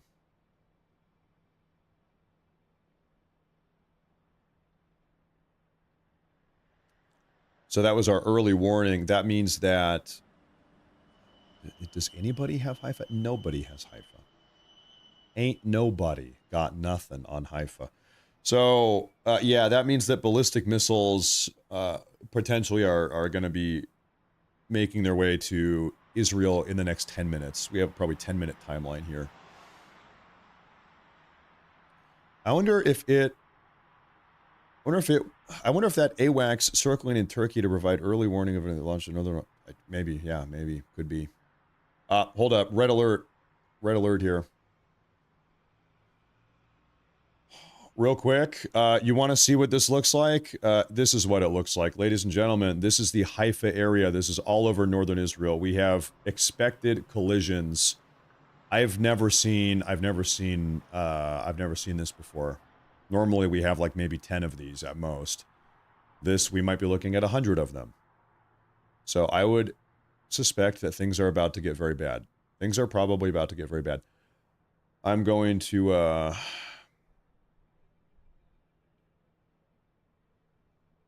maybe I can put that. Can I put that right there? Yeah, you guys can see that up there. Okay. Okay. Okay.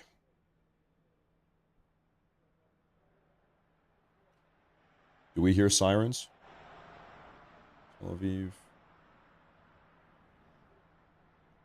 We've got Beirut. I don't hear any siren. I don't hear any sirens in Tel Aviv or Jerusalem, but Haifa, I would suspect, yes. We just don't have a live feed of Haifa.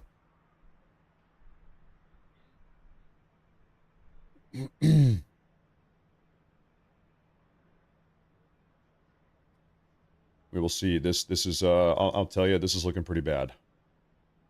This is looking pretty bad. What do we have here?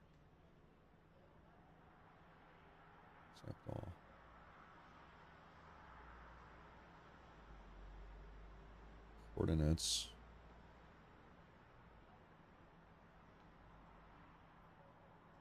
Stand by. I might have something here for you guys.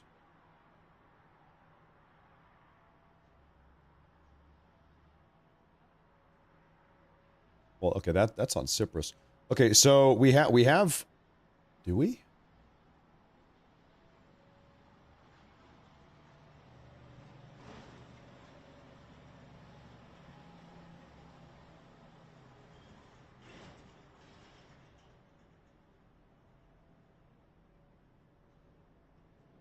maybe not. It won't load. I thought we had a live feed coming out of Cyprus, but it's not loading. Okay, so anyway, we are looking at Haifa. We're worried about Haifa right now. I'm going to keep you guys posted on anything that is happening right now. I'm scanning around. This appears to be an absolutely massive attack wave that is coming in right now. Yeah, Faytux is now reporting early warnings for incoming Iranian missiles have been issued for southern Israel as well. Oh. Northern Israel as well as southern Israel.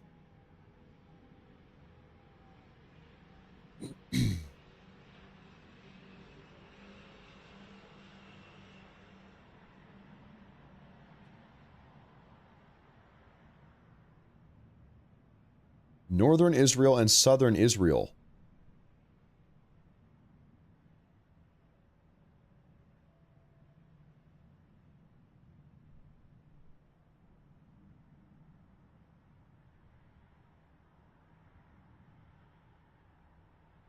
Okay.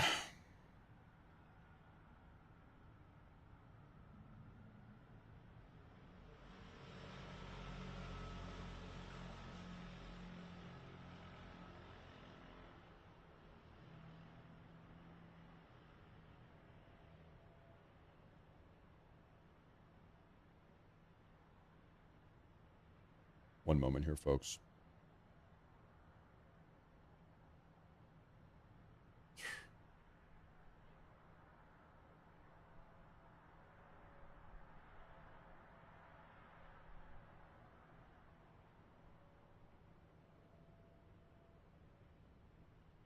Okay, I am going to do this. We're going to drop the Beirut cam.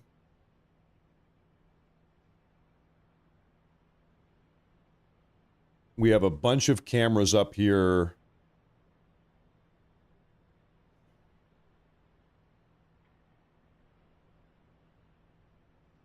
So at least this is better than nothing.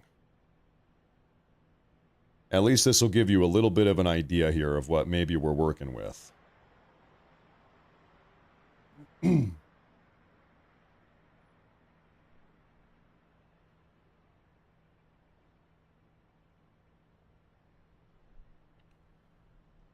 And now we're on notice, folks. Now we're officially on notice.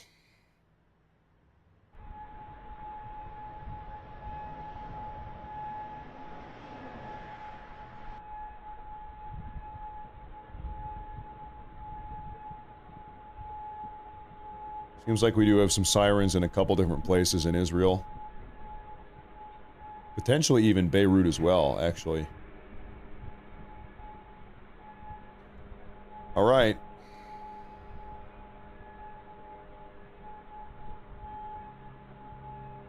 We are standing by. Yeah, massive.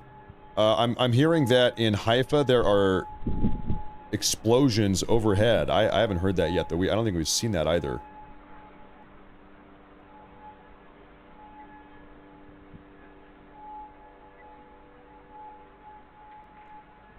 Seems like something big is happening right now, folks, so stand by here. We have a lot of reports coming in southern Israel and northern Israel as well.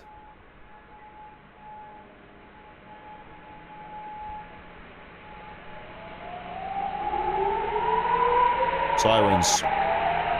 All right.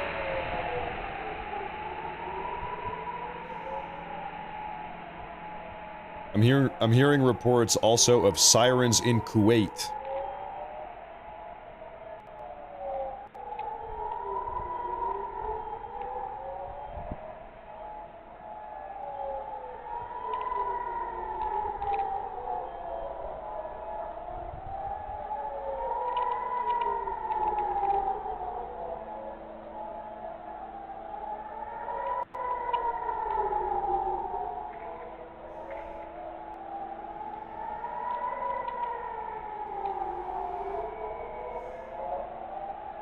Sirens in Beirut.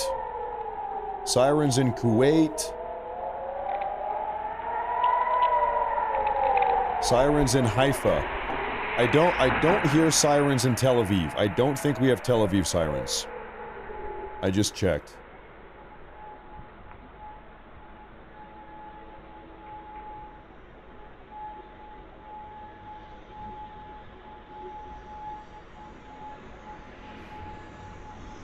Ballistic missiles can carry nuclear and chemical weapons. That is true. Oh. What do we hear?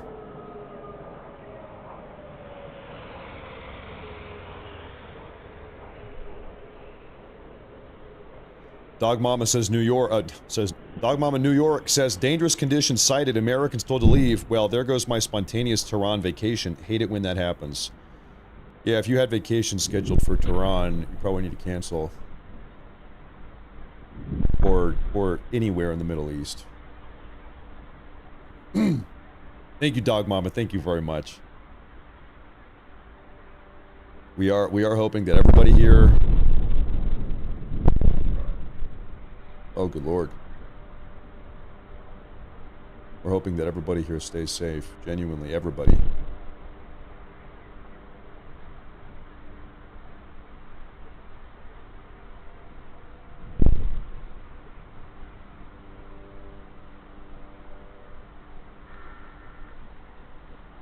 What do we see in the top right? What do you see in North Israel? What do we see in here? Sirens are still blaring.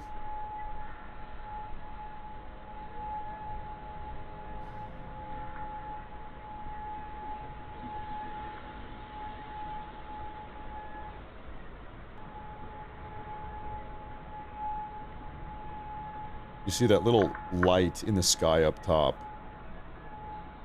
But I don't think it's moving. I don't think that's a missile or anything like that. Oh, yes we do. Okay, yep, top right, folks, top right. Those look like interceptors. You see that in Haifa also, in Haifa. Lot of interceptors going up right now, ladies and gentlemen, in North Israel and Haifa. Look in the top right.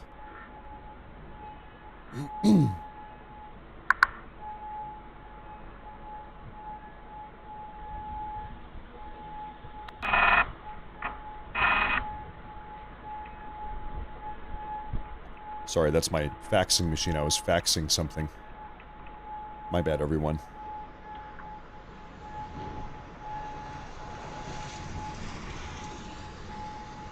I just ran out of toner.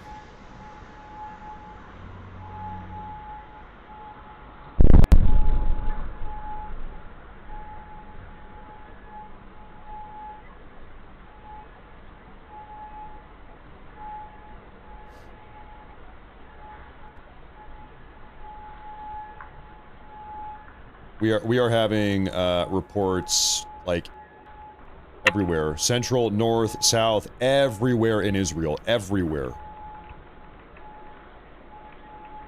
I would not be surprised if we see Tel Aviv and Jerusalem get involved in this here in a minute. Would not be surprised.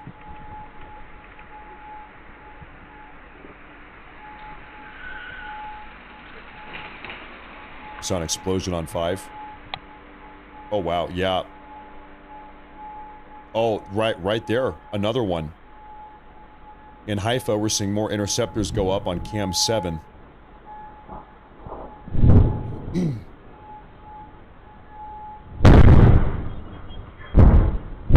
Those are hits. Somebody's getting hit somewhere. Right across that hill in North Israel on Cam 5, right over that hill.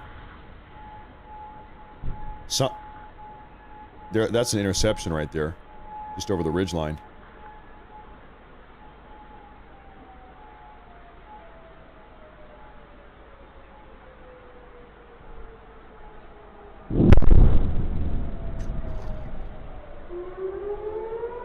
Sirens back on. Lot of interceptions there on Cam 5. Oh my God.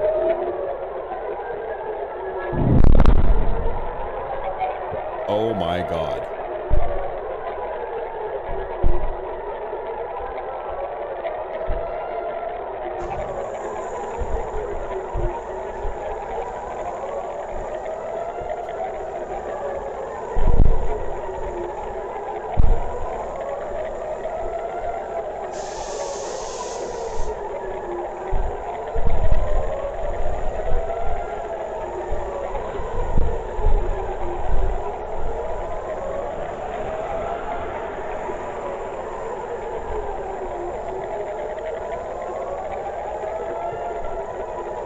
Cam 11, Haifa. Massive, interceptors launching out.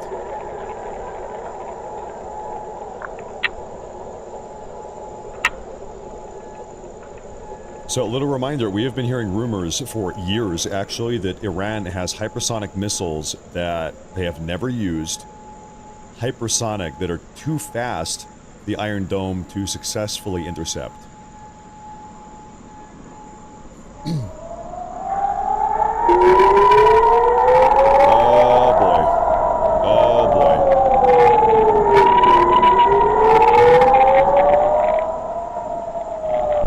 Interceptions on 5 and 7 and 11.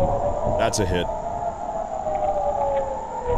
You can see a missile coming down right there on Cam 5, a big one, and Cam 4.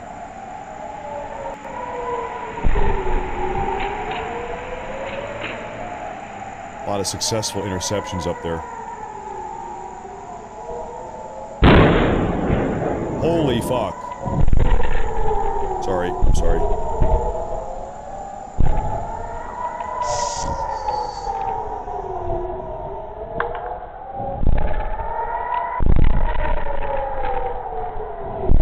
We lost Cam 4. Cam 4 has just been blown up or something.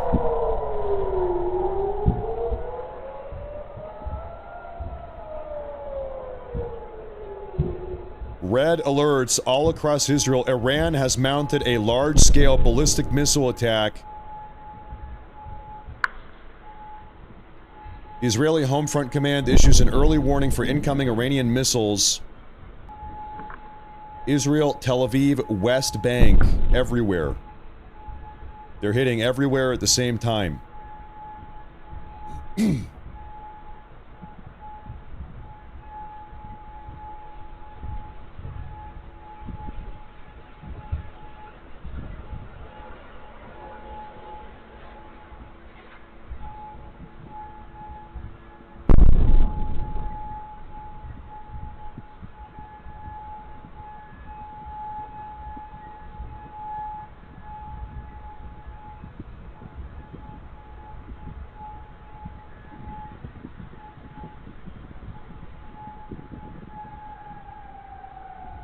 Maybe it's over. No, look on Cam 4.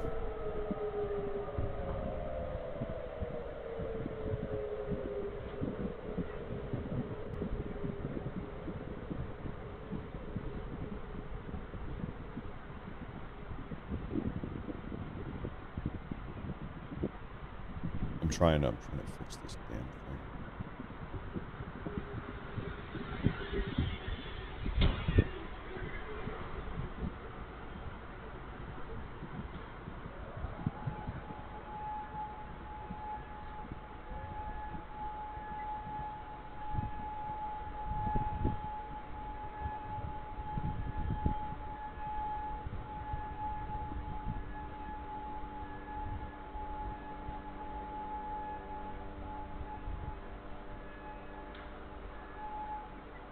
They keep on flipping the orientation of these cameras here. I don't think it's over. I don't think it's over yet.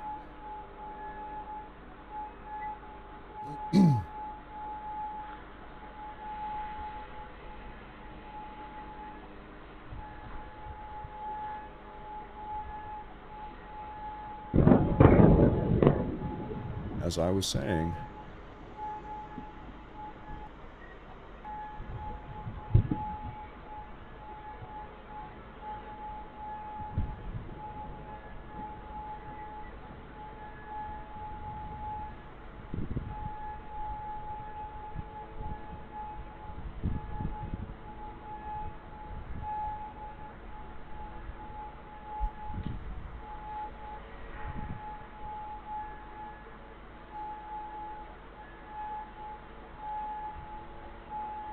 Reports of mass explosions in Doha, Qatar, Abu Dhabi, and UAE also. Israel was not the only target of this attack. We have reports of Doha, Qatar, Abu Dhabi, and UAE as well, ladies and gentlemen. This might have just been sort of the Hail Mary. They just hit absolutely everyone.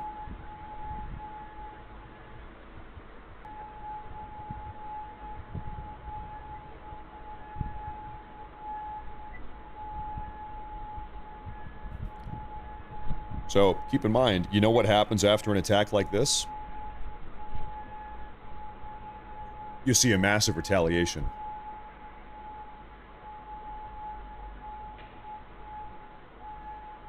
What we're going to see very soon following this attack is a massive Israeli and U.S. retaliation.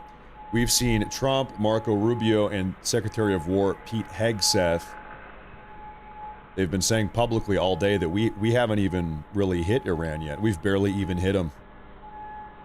They've seen nothing. We haven't even broken out the big stuff yet.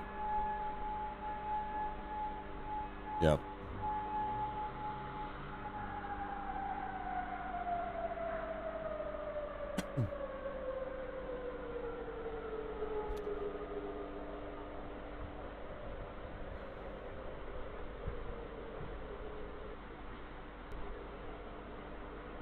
Oh, Cam 5, North Israel. Nothing is intercepting that. Is that just going to hit?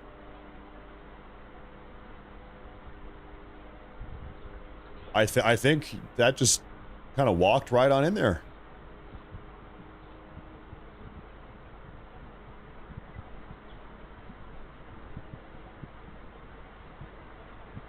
Right beyond the ridgeline there.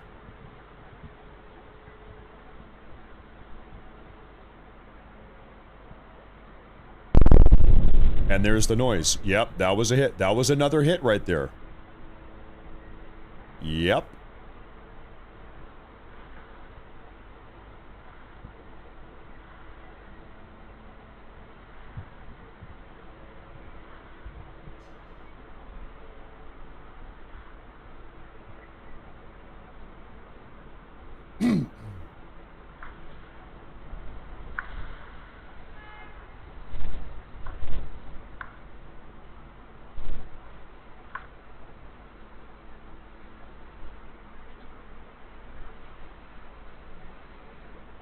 Look at that, Tel Aviv Cam 4.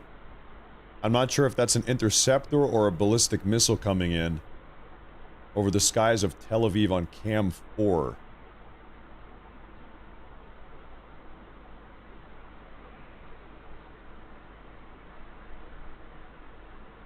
Maybe it's a plane or something. I don't know what that is.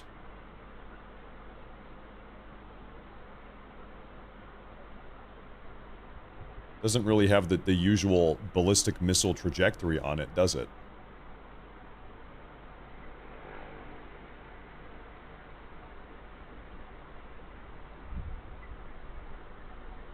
You just heard a big boom, though, in the distance. Big boom out there.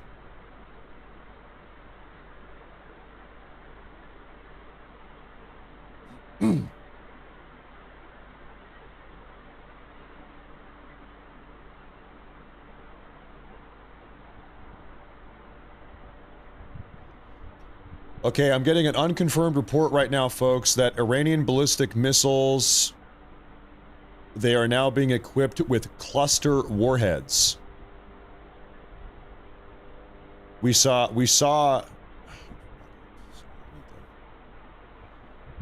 one moment here, folks. I've got an image of this, but I need to...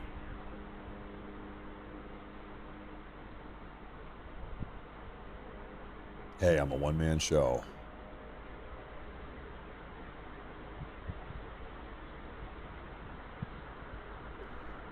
Here's what I'm going to do.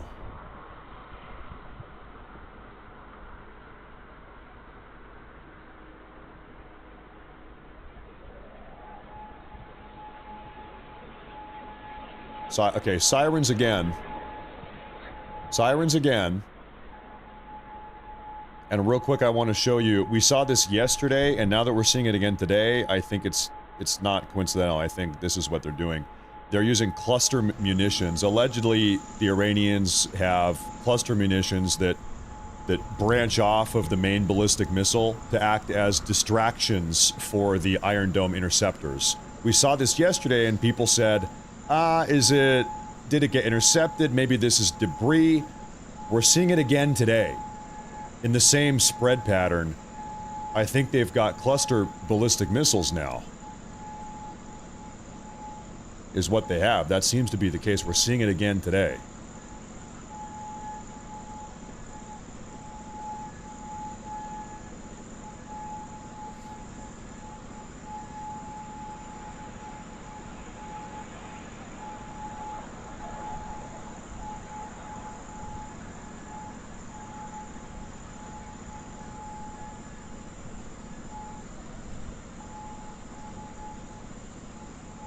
I have a video of this, actually.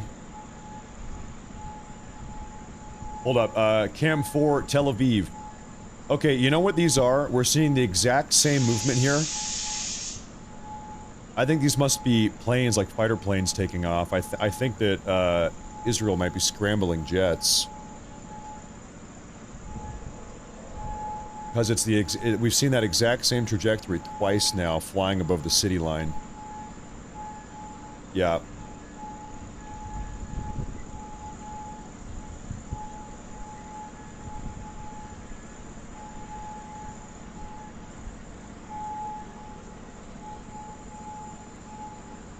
We're not seeing any, you can't see any military plane activity on Flight Radar right now. There's nothing. I'll tell you what we do see,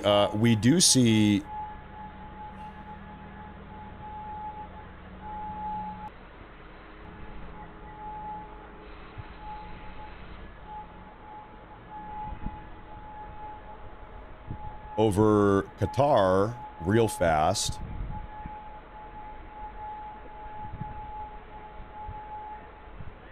There's a Boeing F-15. The Qataris have just scrambled a jet.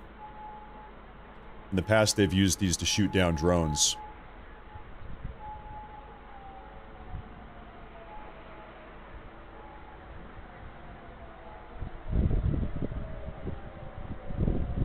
Sirens. Sirens again.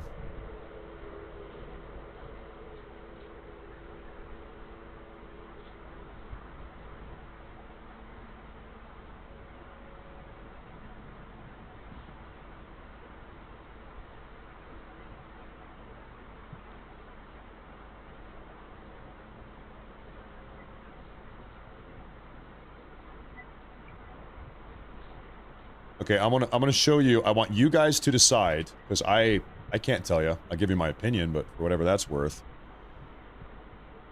Allegedly, this is footage from what we just saw, this attack. Allegedly, these are the cluster munitions, the cluster ballistic missiles that Iran is now using. Allegedly. We saw a similar dynamic yesterday. So right now there's a debate online, everybody's arguing whether this is a cluster munition or if this is debris after it's been intercepted. Is it debris or is it intentional and deliberate cluster? Sirens are back. Sirens are back.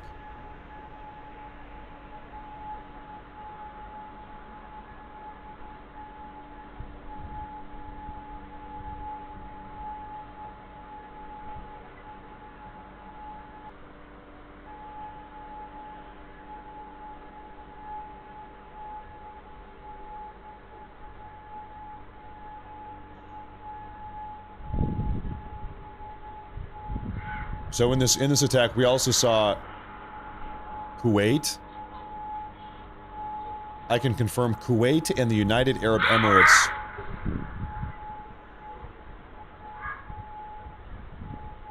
Kuwait and United Arab Emirates also just got hit. I think more too.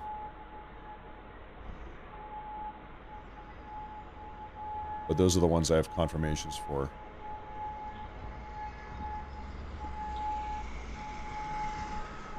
Dumb question. All you have to do is go see when they hit the ground. Oh yeah, I guess I should go look. It didn't occur to me to go look at the impact site.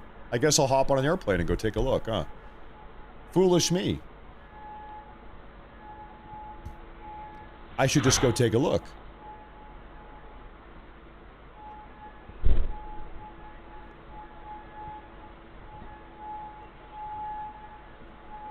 Okay, ladies and gentlemen. Oh boy, oh god. Breaking news, the U.S. is preparing for a, quote, major uptick in attacks over the next 24 hours. A U.S. official has just told CNN. Major uptick over the next 24 hours.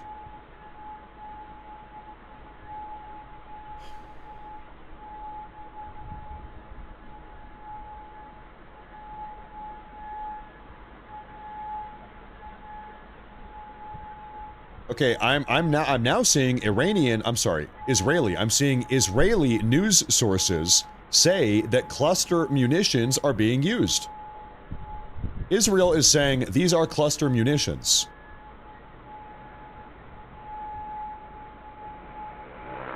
Equipped with, they're calling them cluster warheads. Cluster warheads. And the picture that's going around that everybody's talking about right now is this. This is the picture.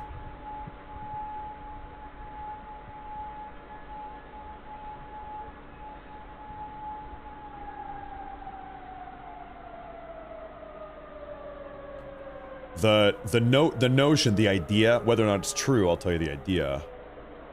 Make sure I'm not obscuring anything. The notion is that as the Iranian ballistic missiles get close over target, that then they release these clusters to sort of bait or confuse the Israeli Iron Dome.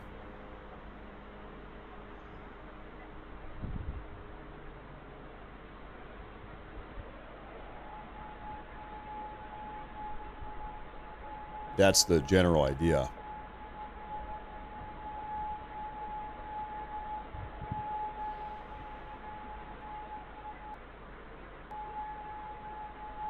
Several of the Iranian ballistic missiles that were down tonight over Israel appear to have been medium-range missiles equipped with cluster munition warheads, which were previously used by the IRGC during strikes last June against populated areas in Israel.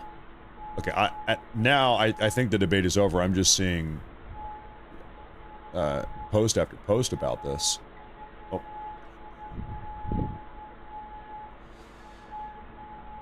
Where did that go? There.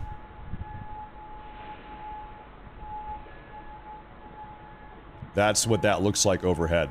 So the Iranian ballistic missile releases all of these cluster munitions to confuse the Israeli Iron Dome system, so that the missile interceptors, perhaps instead, it's like bait. They go for the clusters instead of the actual ballistic missile itself.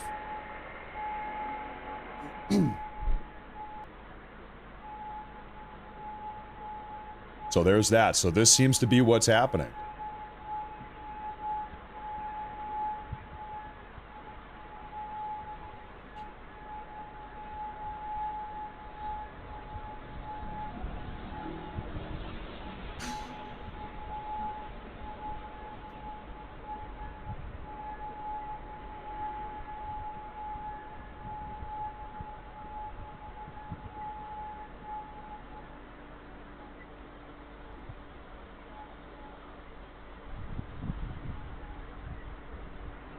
Dubai has just sent an alert to all of its people.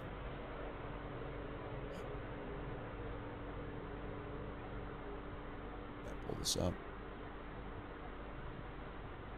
The United Arab Emirates has been hit numerous times by ballistic missiles in the last 10 or 15 minutes. Due to the current situation, a potential missile threats seek immediate shelter in the closest secure building and steer away from windows, doors, and open areas and wait for further instructions.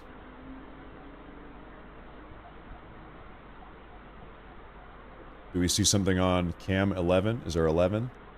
Or? I don't think we see anything right now.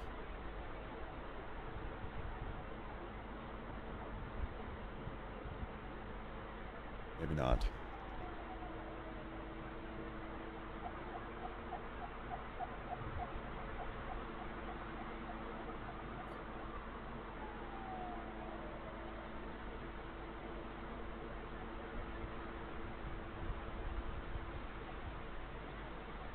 I'm ripping out more updates for you guys.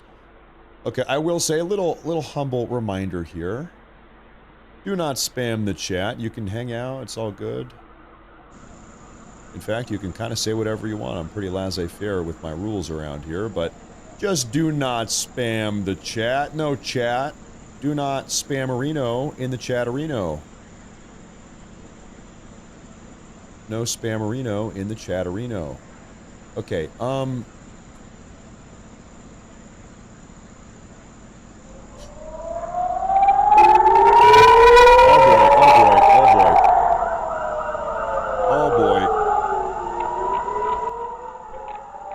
Oh boy.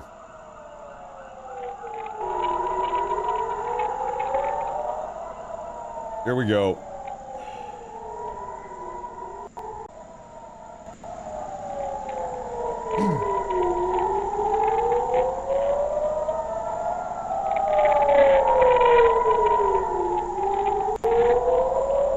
Now, what are we seeing here?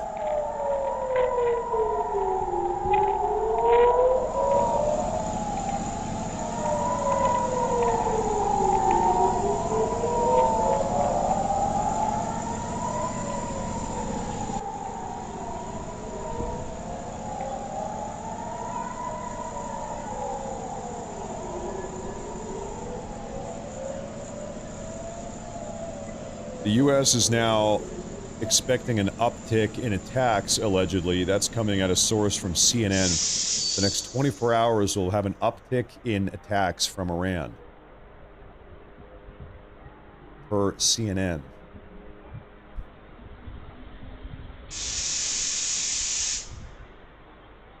The IDF instructs everyone to shelter in place and bunker down. Hey Matt, cluster munitions are technically illegal against the Geneva Convention, but cluster bombs are typically meant to canvass a specific spot with multiple explosions, not a diversion method. Well, I suppose, you know, we don't know all the details of what we're seeing. I guess that's the problem, right? We don't know if these are like flares. Maybe they're not explosive munitions themselves. It could be these are distraction flares. Don't know. Oh, in fact, we're just sitting here looking at a couple videos and pictures trying to say, what the hell is that?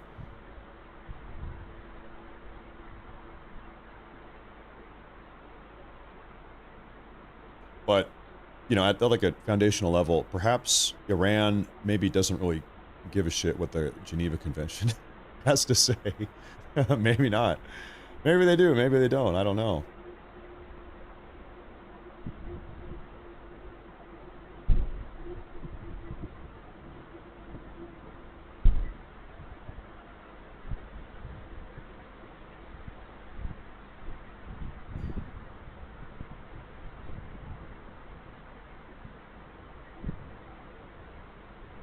CNN has monkeypox. Yeah, maybe.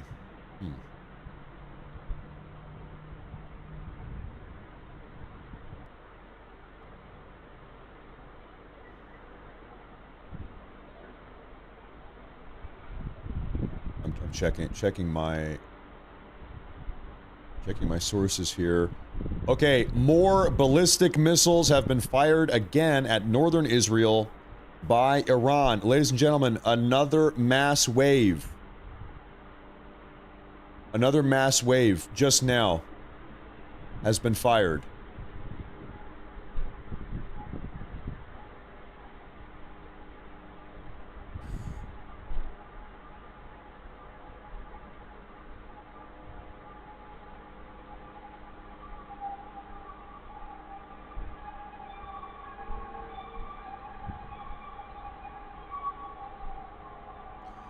During the 12-day war, the strategy was to use cheaper missiles and drones to deplete the Iron Dome rockets, then swarm attack with your higher-end missiles and cause more damage. Yeah. Now that seems to be the strategy. That's the smart thing to do if you're the IRGC.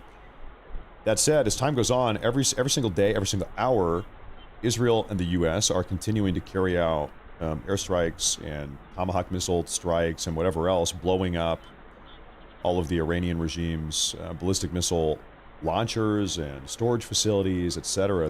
Their drone silos, everything. And so, you know, if the IRG, it's a balancing act. If you're the chief IRGC strategist, it takes time to blow a hole or burn through the munitions of the Iron Dome. But then also, by the time you maybe do potentially burn through the Iron Dome munitions, maybe you might not even have the capacity at that point to launch a successful attack, because 80% of your launchers have been taken out by American airstrikes.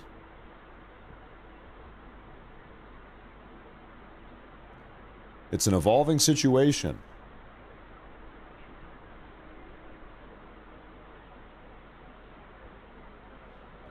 And personally,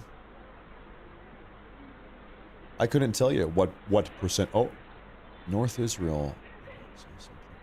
Personally, I couldn't tell you what percentage of the Iranian ballistic missiles or ballistic missile launchers have been taken out.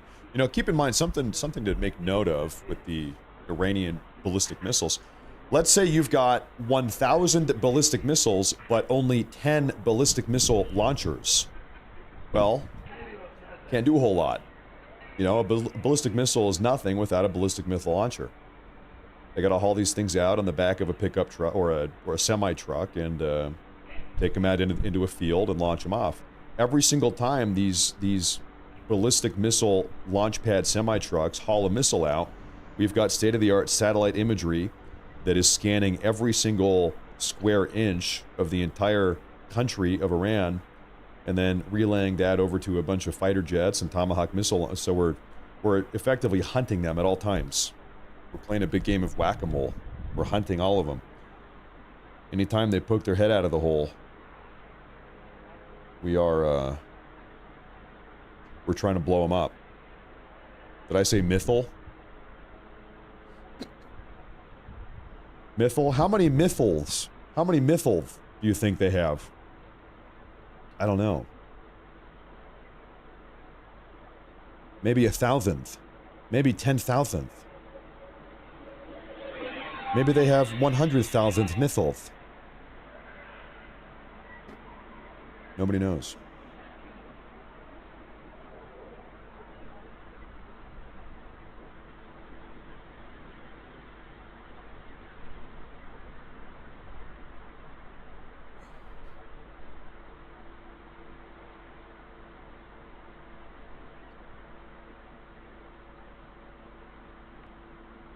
Well, so anyway, we saw 5 minutes ago, big time, allegedly another wave of ballistic missile launches coming out of Iran, targeted Israel. So we in the next 5 minutes here, 5 minutes from now, we might see another big attack. I'll tell you something here, ladies and gentlemen. Let's read this with you real quick. The United States is preparing for a, quote, major uptick in attacks on Iran over the next 24 hours. Oh, this report is saying, I think that other report I read off to you got it wrong. This report here is saying major uptick in attacks on Iran, not from Iran, on Iran. Heavily focus on destroying the country's missile production, unmanned aerial vehicles, and naval capability. Though stocks of missiles are running low, especially Tomahawks and SM-3s, a senior U.S. official told CNN. Okay, we're gonna be seeing more attacks on Iran, not from Iran. Maybe from Iran also.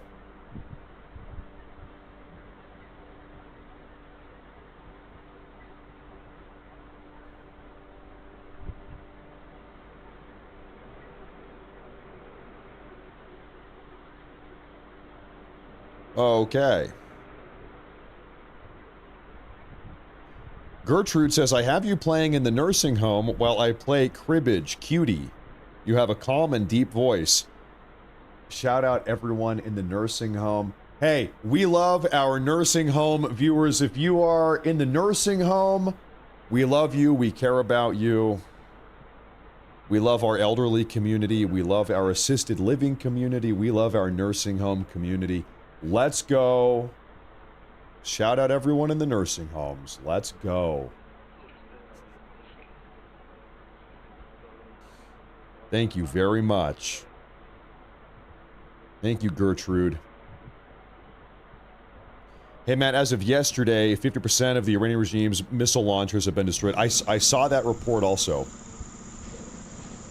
I saw that report. I also understand that, like, I think a lot of the firm numbers are rough guesses. That like, in reality, fact of the matter, could be 25%, could be 30%, could be 80%. I don't think that anyone at this point outside of Iran knows exactly the exact number, how many ballistic missiles they have, exactly how many ballistic missile launchers they have. I mean, hell, maybe nobody in Iran even knows. So many people have been killed over the last 2 days.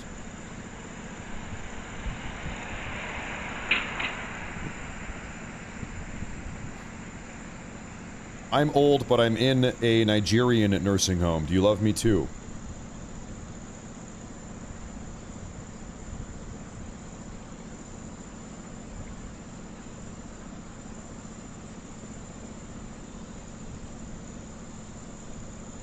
Anyway, hey, thank you very much for the $5 super chat. Thank you very much. I appreciate that.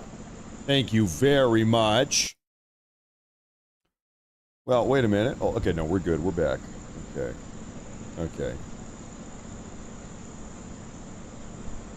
Thank you very much.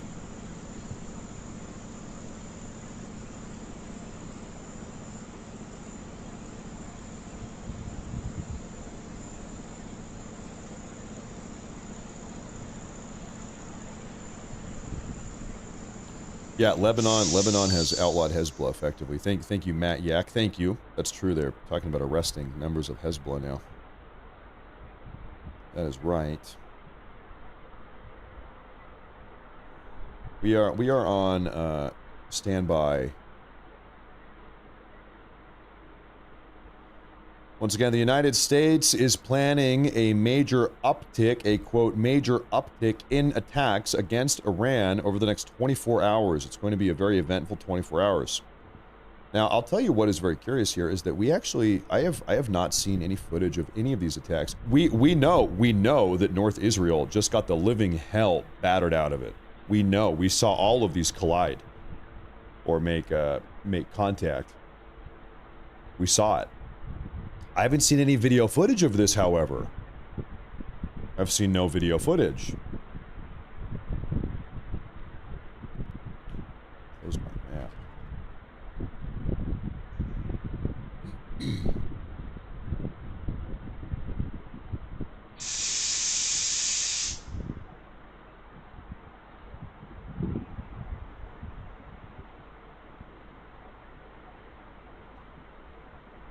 Back up here. The port city of Haifa in North Israel. And right about here, yeah, there it is. This is the border with Lebanon.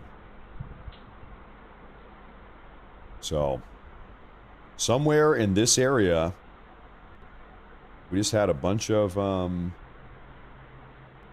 Iranian ballistic missiles come crashing down. This is Haifa. And it sure seems like a lot of them connected. Sure seems like that was the case. Hello, Matt Morris. I'm in a trans LGBTQ nursing home. Do you love me?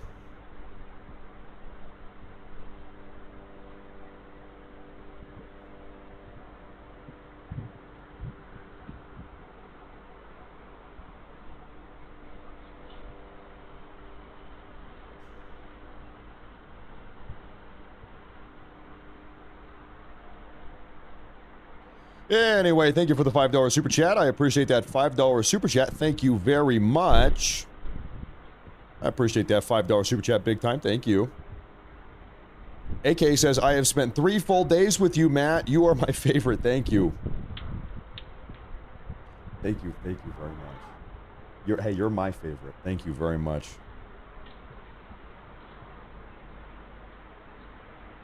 Thank you very much.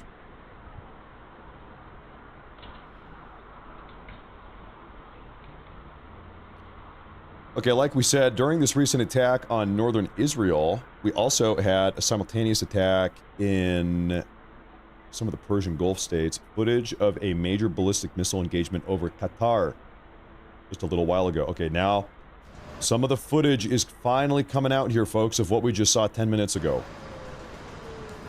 You see the interceptors going up in the sky. This is Qatar, Doha.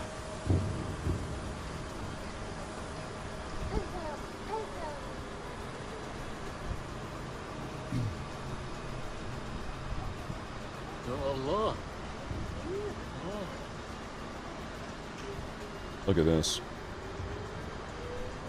Holy, this is like the entire sky. The sky is littered.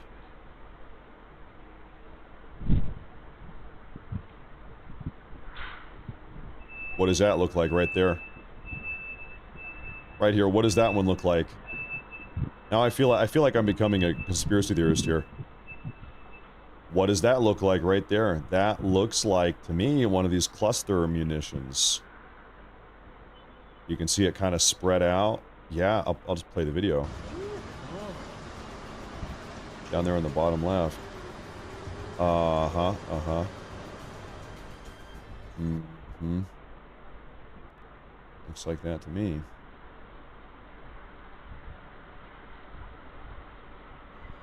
Daredevil says, I told everyone at work, I work at a state jail, about your informative broadcast. Salute.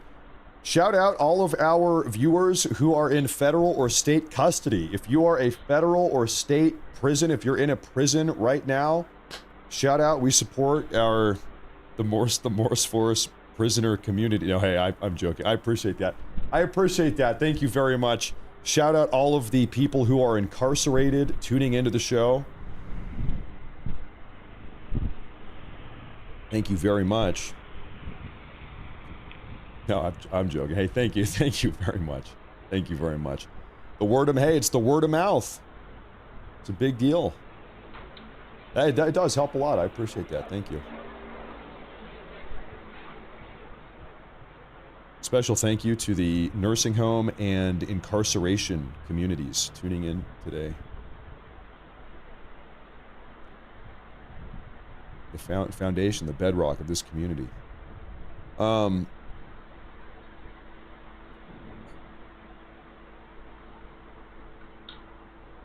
Okay, we've got some more footage of this recent attack I'm pulling up here. Morris is doing better numbers than primetime news. That's because they don't have as many elderly and prisoners. They don't have as many prisoners tuning in as we do. Okay. Footage shows PAC-3 interceptors launched from a Patriot surface-to-air missile. This is over Abu Dhabi in United Arab Emirates. This is in the UAE 10-15 minutes ago.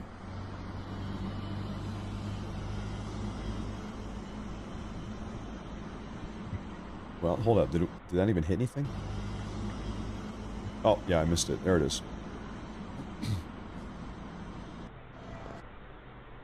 Cam 7. What are you talking about? Cam 7.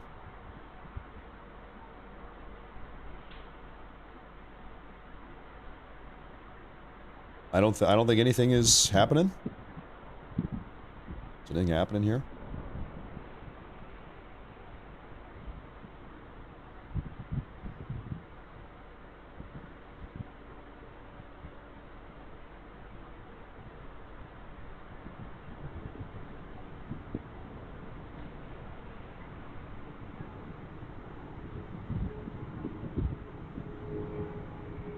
Just catching up on the news here. Hold up.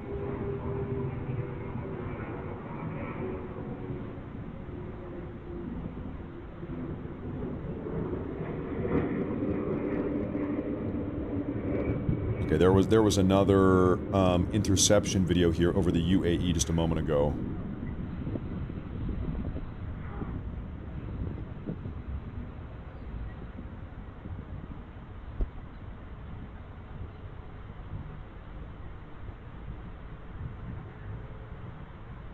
You know, little reminder here that I think a lot of people tend not to think about.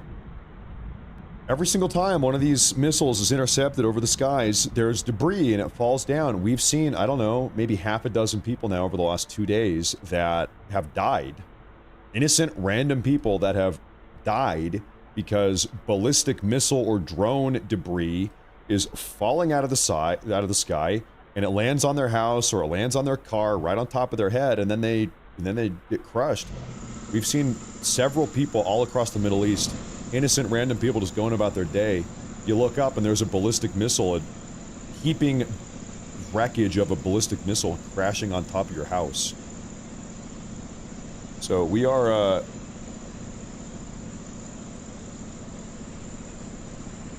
oh shit. Sirens again. Real quick, something just happened in Beirut. We hear sirens in Israel. Something just hit Beirut. What in the hell happened here?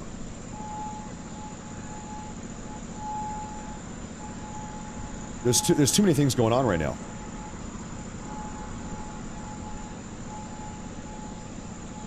Right there. Hold up, hold up, hold up. What's that?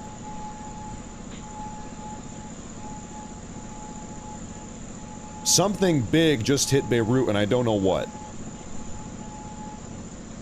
And I don't know what.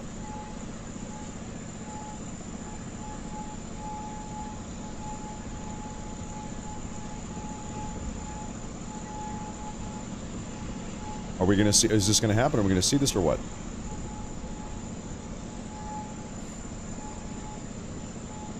There. What in the... That came from the right. What in the hell was that? Look again, look again. Pay attention. Right there.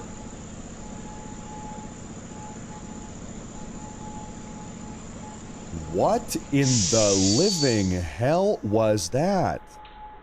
That just happened right now. No, that you could tell that came from, it was like a rocket or something. And then look how big the plume of smoke is as it cleared out a little bit. That's what it looks like now. This is live.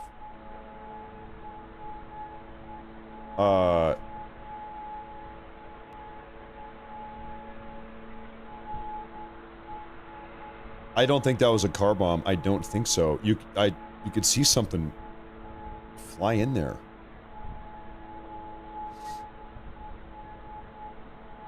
I'm gonna look into that. Okay, I see a report 1 minute ago. The Israeli Air Force is currently striking Hezbollah command centers and storage facilities in Beirut. 1 minute ago. The Israeli Air Force is currently striking Hezbollah command centers and weapon storage facilities in where? Beirut. That's what we just saw there. That must be. And now we have air raid sirens again. Somewhere in Israel.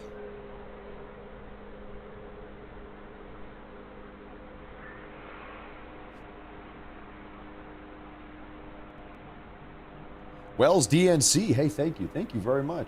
Thank you very much. Trying not to... There's a lot to keep on top of right now.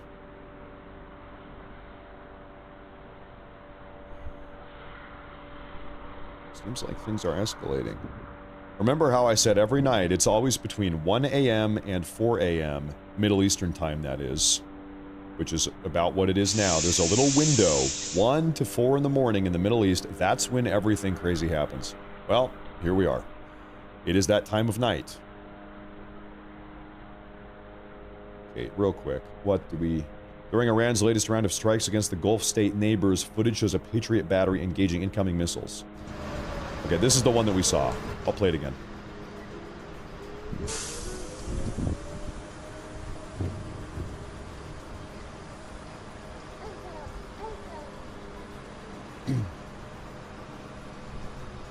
This was UAE. Yeah.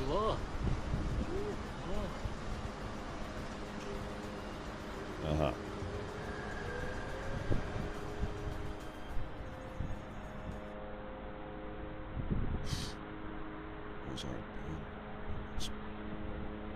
5-day mitt. Thank you very much. Thank you very much. You know what? I've got to say something too. Thank you, 5-day mitt. I need to give a shout out to some of the moderators here that are helping keep these live chats in line, making sure everybody is behaving. Thank you very much, moderators.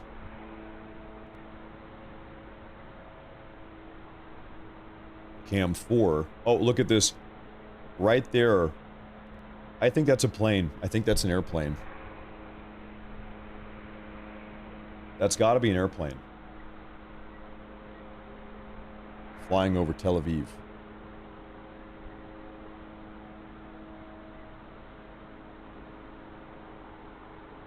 Gotta be.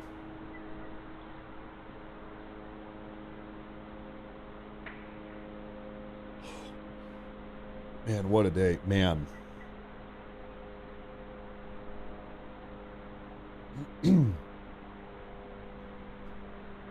Once again, folks, on 3 occasions today, once from Hegseth, once from Rubio, once from Trump, we've heard from all 3 of them over the course of the day. They have all said that soon the United States is going to be hitting Iran harder than we have ever hit them before. They said, we've barely even hit them yet. All 3 of them have said, this is Secretary of State, Secretary of War, and President have all said, we have barely even started on Iran. We've barely even hit them yet. And that very soon, we are going to hit them harder than they have ever been hit.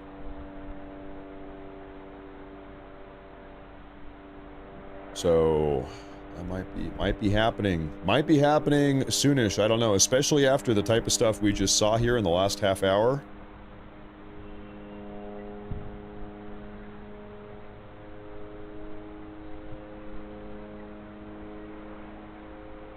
Maybe so.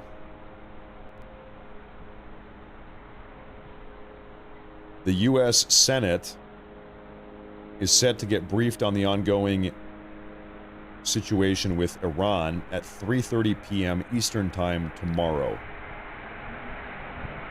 Presumably that will be a closed-door brief.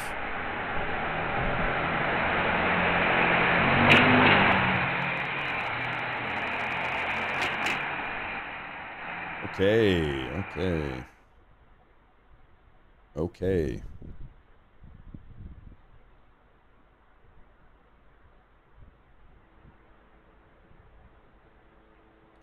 It is true. We do, you know this. I think a lot of you know this. The United States military has things that nobody has ever seen. And I'm not even talking like alien technology. I don't know. We probably have that too. I don't know. Couldn't tell you.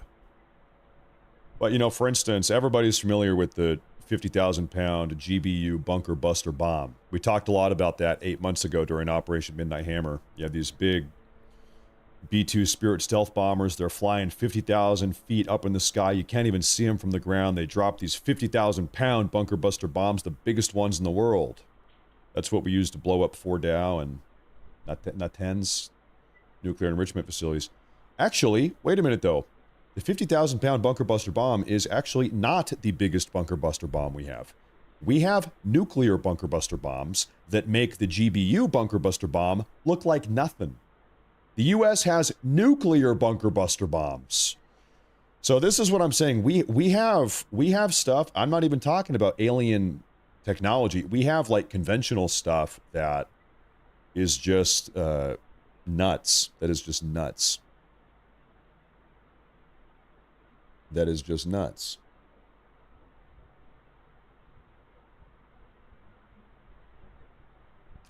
Why do you have no Iranian cameras?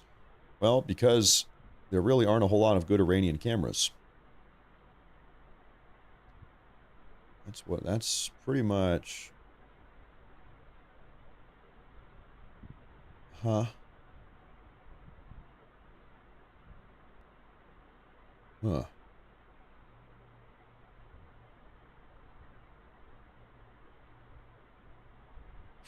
Okay, 1 second here.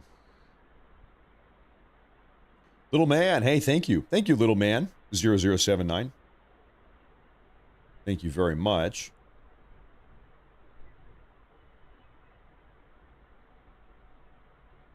45 Rob, thank you very much. Yeah, maybe we're running low on tomahawks. That's what CNN said. I'm not sure about that. Wells DNC, thank you very much. Red Sheep, he's been here 3 days in a row. I think you're secretly the voice of Kronk from Emperor's New Groove. Should I pull the lever? Thank you. Hey, thank you. Thank you very much. Matt, I would recommend using SoFar for live alerts from Israel. Is that a Twitter page? Where can I find that?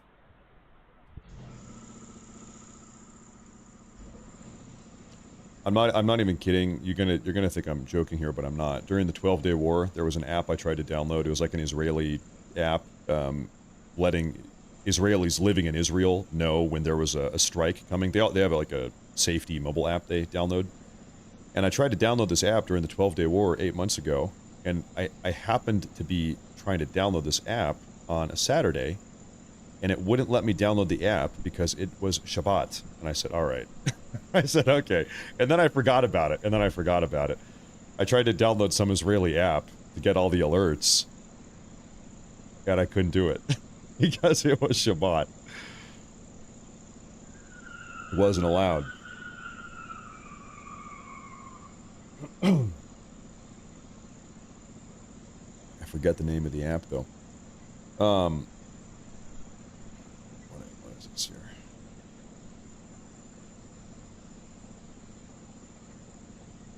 Ah, yes. No, the website you've linked me so far. Yes, I've used this in the past. Although, yeah, I remember this app, or this website. I remember this. That's right. We looked at this during the 12-day war a couple times. I remember during the 12-day war, this website was to be frank, this website was always behind the stuff I was finding on Twitter. It seems like people are posting on Twitter faster than this website is getting updated officially. So I've got my sources on Twitter. I've got a list of really good sources that I go to. I think we're probably in a good spot here. There's going to be a Trump speech soon. Is that right?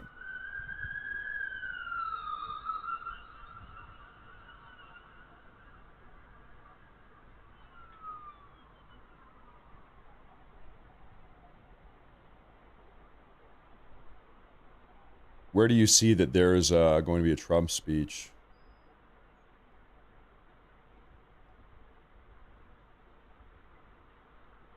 I'll check a couple.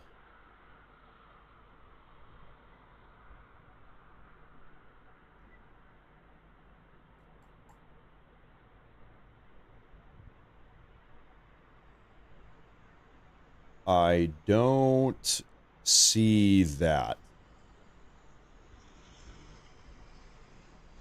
I don't see anything about that.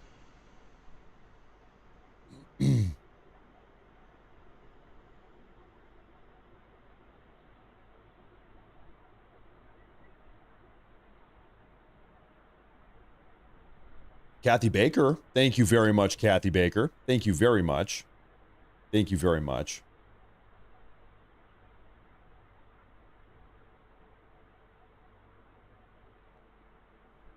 First off, thanks for your insight, XYZ. Thank you.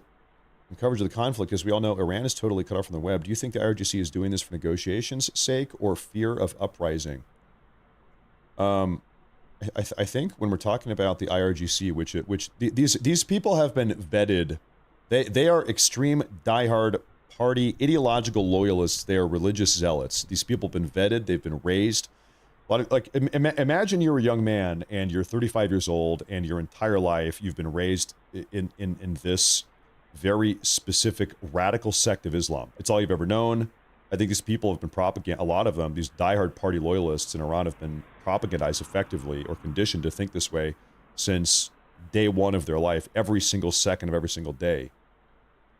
And then they've been handpicked to be in these positions. I think a lot of these people, you cannot discount how zealous they are with their, let's say, religious convictions. A lot of the people well, maybe all of the people in the inner circle of the Iranian regime, the real party loyalists, they're effectively doomsday cultists. If you look into their religious beliefs, I'm not talking about all Muslims either. I'm talking this specific sect of Islam. They're called the Twelvers. They have a very specific doomsday end times prophecy. They think that in situations like this hidden imam, camera 11 down here, bottom left, we just saw, this is Haifa, Israel. Yeah, we just saw an interceptor, looked like an interceptor, lift off on camera 11.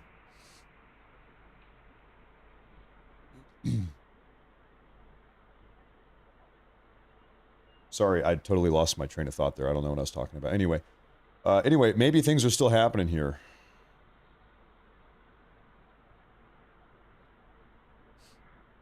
Hey, another one. Camera 11 down there on the bottom left. Another one. Looks like interceptors are getting shot off.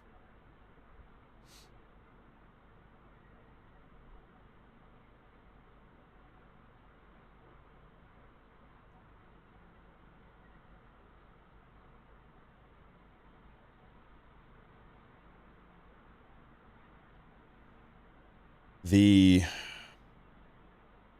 Qatari International Media Office released a statement refuting the claims made by Bloomberg that their stocks of Patriot interceptor missiles were nearing depletion, saying, quote, "The inventory of Patriot interceptor missiles held by the Qatari Armed Forces has not been depleted and remains well stocked." There you go. Good job, Bloomberg. Good job, Bloomberg.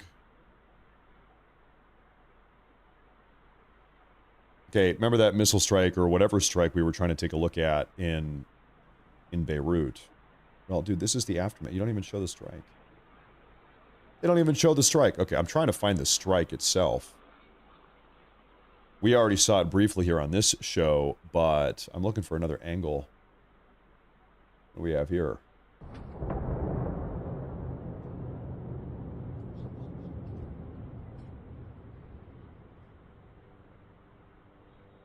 That's immediately fall. Oh, wow.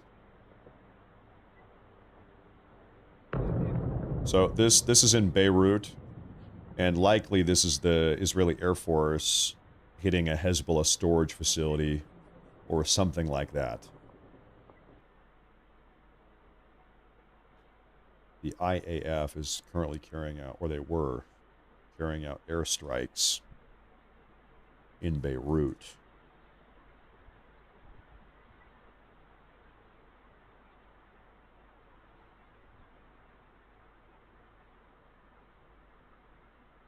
Now, this is TNMY Ruby, says, third day watching you, and yes, I am actually a woman and a senior, but not in a nursing home. Well, then I hate that. I don't like you. I only like nursing home seniors. I'm kidding. Keep up the great coverage, Matt. You're a great patriot. God bless all in harm's way in the USA. God bless all of the U.S. service members and the innocent people that are caught in the fray here and everyone involved. Seriously. Seriously. Seriously. Yeah, and thank you. And thank you very much. I appreciate that. I appreciate that a lot. Thank you very much. I really do appreciate that.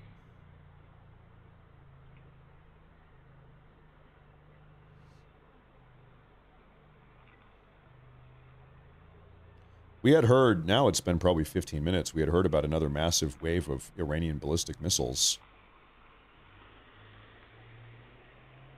Oh, well, you know what? You know what's happening right now? Okay, 1 minute ago, I have a report 1 minute ago that says Kuwait's military says it is intercepting a wave of missiles and drones that have entered its airspace over Kuwait. You know, we'll kind of talk about logistics here real quick. Zoom out. Okay. So, this is Iran. Every time Iran launches drones or missiles, let's say they're targeting Israel. Well, Iran launches drones and missiles from tons of different places across the country, not just one place. And depending on where they launch, the drones and missiles have to fly over other countries. A lot of these countries, in this case maybe Kuwait, sometimes Qatar, UAE, sometimes it's Bahrain, sometimes, you know, it's a U.S. military base in Iraq or Syria. You know, that gives us a chance to intercept and try to knock these drones and missiles out of the sky. And so, you know, when we just hear a minute ago that Kuwait is blasting Iranian drones and missiles out of the sky, out of its airspace, maybe these drones and missiles flying over Kuwait weren't actually destined for Kuwait. They were just flying over Kuwait on their way to Israel, and then Kuwait starts popping them out of the air. Yeah. But maybe Kuwait in this instance was actually not even the target. Oftentimes, I think that is the case.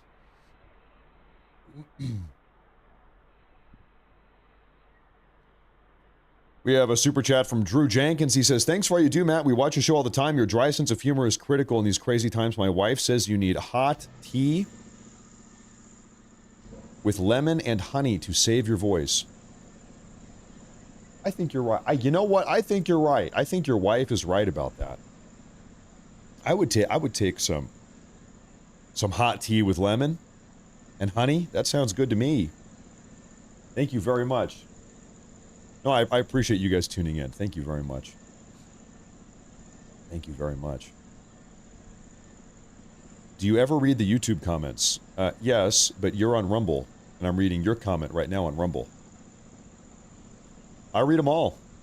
This is from my point of view. I've got the Rumble chat right there, and I've got my YouTube chat right there, and I'm looking at everything. I'm seeing it all.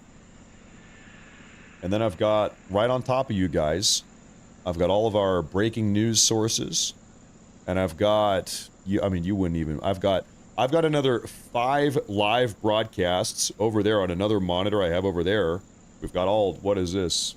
8. I've got 8 in front of me, another 5 over there. I got 2 chats. I've got 6 different live news sources. I've got my production software over there. Busy, busy guy. It's a one-man show. Listen, you want to know something? Other operations like this, they pay people $100,000 a year to manage this and manage that. I'm like, hey, I'll just do it all. I'm just going to do it all. I'll just do it all by myself. I can employ 5 people to do 5 different things and pay them all $100,000 a year, or I could just do it all myself. And here we are. I'm a one-man news network. It's a one-man news network. I can multitask it all. There's nothing wrong with that. It'll save some money along the way. Or, alternatively, hear me out, I could pay a bunch of H-1B Indians. I could pay them probably $6 an hour. I'd get them here on a work visa, on an H-1B work visa. These are things you need to consider. You must consider these things. These things must be... Ranjit? I could yell at him. Ranjit, turn up the audio. Ranjit, flip on the cameras. Boop. Thank you, Ranjit. Flip them off, Ranjit. Boop. Thank you. It's the American way. It's the American way.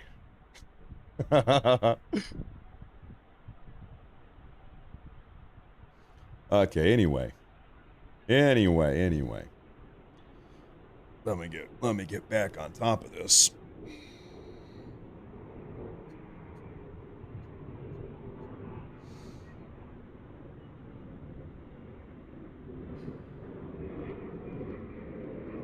Someone said Stream Deck. You want to know what? I actually don't have a Stream Deck. I literally click everything. If I was smart, I would get a Stream Deck. I don't have one.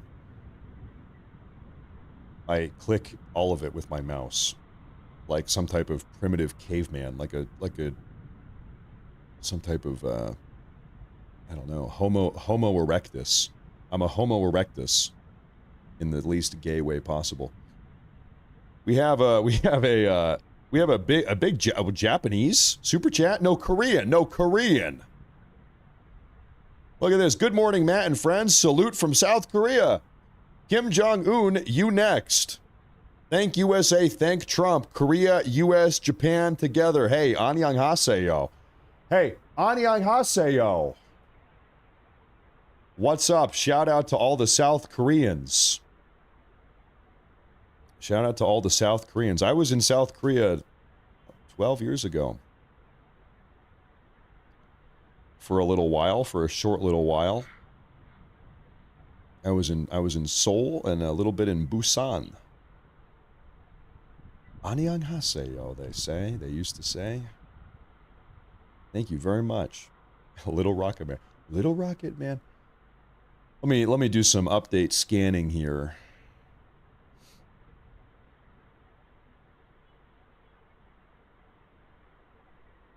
We get a report out of Kuwait right now. Kuwait has confirmed that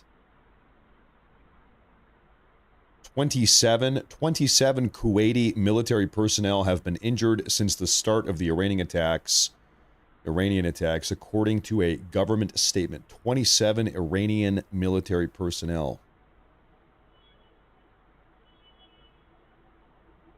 In the run-up, I see another report here coming out of the Wall Street Journal. In the run-up to the conflict with Iran, Israel had already prepared plans for a major offensive against Hezbollah and was waiting for the group to strike first before launching its own operation, according to Israeli officials. Yeah, I mean, the thing is, Hezbollah just didn't really strike, did they? They ended up firing a couple bottle rockets down at Haifa after Khamenei was already dead. And then they stopped. They haven't done anything since. That was yesterday morning. It was more of like a very limp, symbolic attack.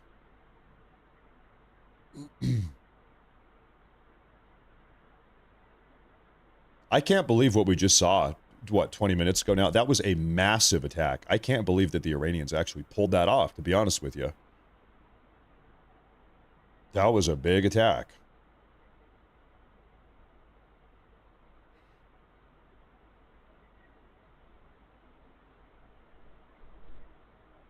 That was a big attack.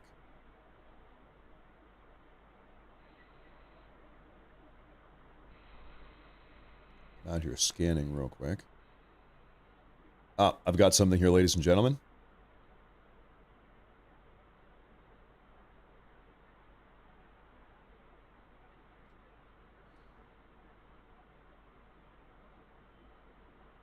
Was I on a Mormon mission in South Korea? No, it wasn't a Mormon mission. No, it was not. This is a location of an Israeli Air Force strike in Beirut, allegedly on Hezbollah's Al-Manar studios. So this must have been what we saw. We saw that big plume of smoke coming up. The Israeli Air Force fired at a Hezbollah maybe they're making their media. Hezbollah propaganda station or something. The Al-Manar studios. Hezbollah. And we have, these are the coordinates. Maybe I'll pull this up on Google Maps here. Bear with me here, folks. I plug this in right here. There we go. Uh-huh. Yeah, we're talking this building. The Watar Media Production. Must be here. Must be this. Can we go on the ground? Yeah, maybe. Or maybe not. Photo path. Well, I've never seen that before. What the hell are we talking about here? Photo path. Click highlighted areas to see images. I've never seen this before. Well, I don't know. I don't know. Anyway, we don't have Google Street View. Maybe a couple photos, but I don't know how to open them. I'll put this, where was our, there it is. There it is. There it is.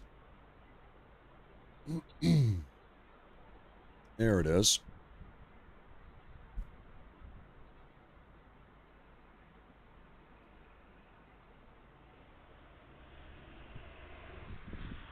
I cannot believe that massive attack we just saw. Oh boy. Okay, early reports are now coming in of explosions in the diplomatic sector of Riyadh, Saudi Arabia, as reports of explosions in the vicinity of U.S. Embassy have been reported. Okay, potentially the U.S. Embassy in Riyadh, Saudi Arabia was just attacked. Ladies and gentlemen. Where's our Riyadh? There we are. Now, I couldn't tell you where the U.S. Embassy is. Can we do U.S. Embassy? Yeah. Here we go. There it is. So, potentially, here's our U.S. Embassy in Riyadh. Potentially, this was just attacked. Once again, I can't do Google Street View. There's no Google Street View for me. Not for us. This is across the street.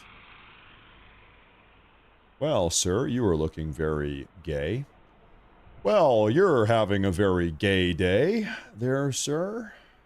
And this guy is like, ew. This guy's like, ew. He's like, ew. Anyway, so we are hoping that the U.S. Embassy was not just attacked in Riyadh, but we're getting reports that explosions in the diplomatic sector. To be clear, we don't know that the U.S. Embassy was attacked. We do not know that. We have early reports of explosions in the diplomatic sector.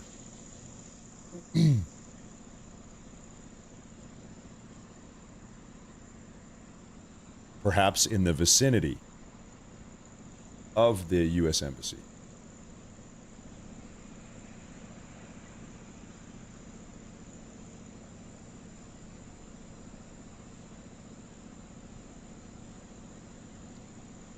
Yeah, loud explosions have been heard. Clouds of smoke seen in Riyadh's diplomatic quarter.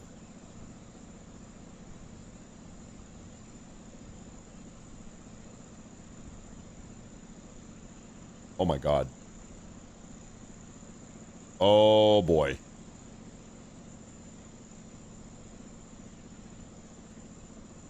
Oh boy. We have just had a photo get leaked. Ladies and gentlemen, here's what we're gonna do. I'm gonna put this up on the screen, and then I'm gonna walk away from the computer for 2 minutes and go take a quick break. I'm gonna leave you with something. A photo has just been leaked. I'm gonna put it up here, and I'm just gonna walk away. Are you ready?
All right, ladies and gentlemen. So anyway, allegedly here,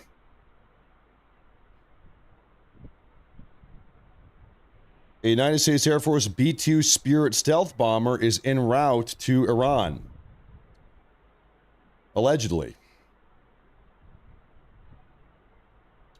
I'm also seeing continued...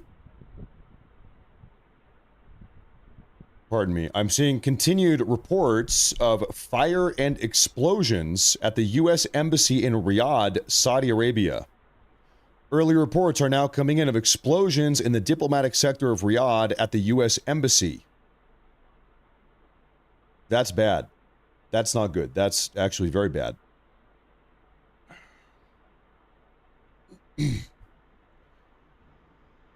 So far, we have had armed conflict at the U.S. Embassy in Baghdad, armed conflict at the U.S. consulate building in Karachi, Pakistan. We had a an evacuation order at the U.S. Embassy in Lebanon, no, Jordan, a couple hours ago, and now potentially we have a terror attack at the U.S. Embassy in Riyadh, Saudi Arabia. Not good, not good. That's very not good.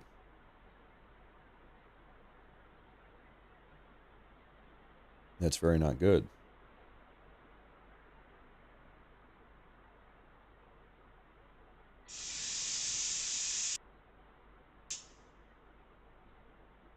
Got something for you folks here. Now, what are we looking at here? Now, what are we looking at here?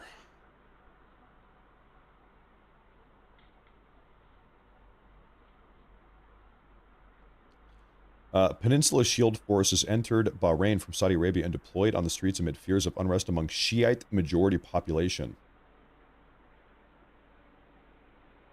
So in Bahrain, they are concerned about Shiite, that's sort of like that's the sect of Islam that the Iranian Ayatollahs are. Iranian style Islam. They're worried about maybe some sort of interdenominational Islamic infighting in Bahrain. So they're deploying some security forces. Once again, ladies and gentlemen, explosions heard at the U.S. Embassy in Saudi Arabia. Smoke is rising from the building.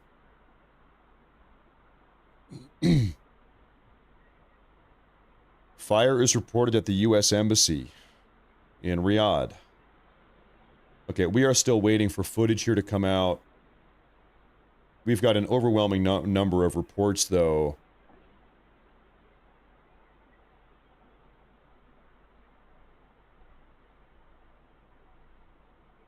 Overwhelming number of reports that there has been something. You know what? Maybe I can find a live feed of Riyadh.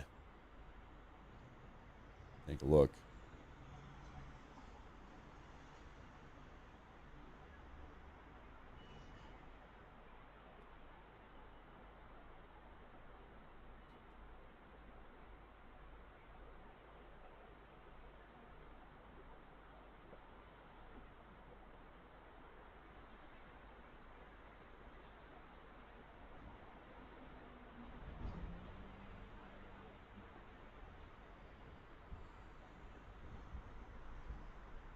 I do not have any live footage coming out of Riyadh.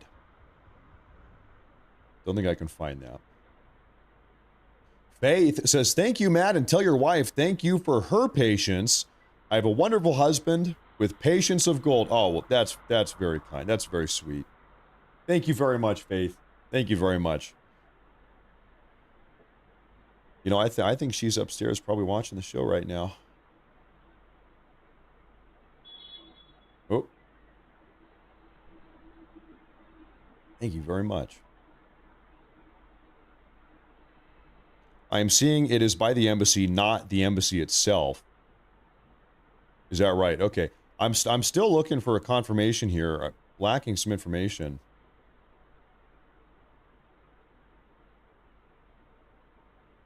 President Trump just held a phone call with Kurdish leaders in Iraq on the potential events following the ongoing U.S.-Israeli operations against Iran.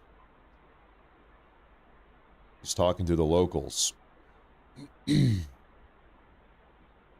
Well, right now, Reuters is reporting an explosion at the embassy. Time will tell here. We have a big super chat from Nothing Dumber Than I Can't See the Rest. Thanks, Matt and Moody. JK, seriously, you got news way before the other guys. Hey, thank you. Hey, thank you very much for tuning in.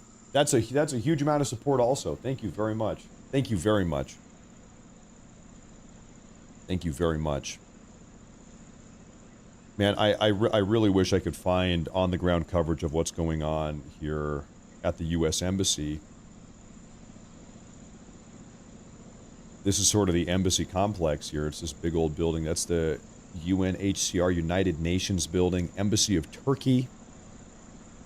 Could have been at the Embassy of Turkey, the Embassy of Morocco, the Diplomatic Center, the Cultural Palace,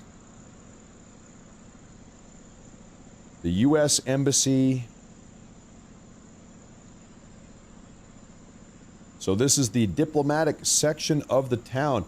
I love how the U.S. Embassy has a swimming pool. We have a swimming pool and 2 tennis courts. Of course, you've got to have tennis courts at the embassy, obviously. Well, the problem is here I can't look on the ground level there. This is Riyadh, Saudi Arabia. Al Murabba. So, allegedly, there's explosions in or around the embassy. We're not sure yet.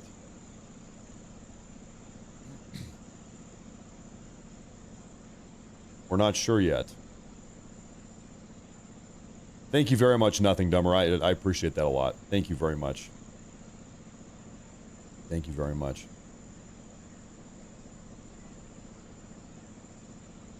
East Cake. Hey, thank you, East Cake. I appreciate that. Thank you very much.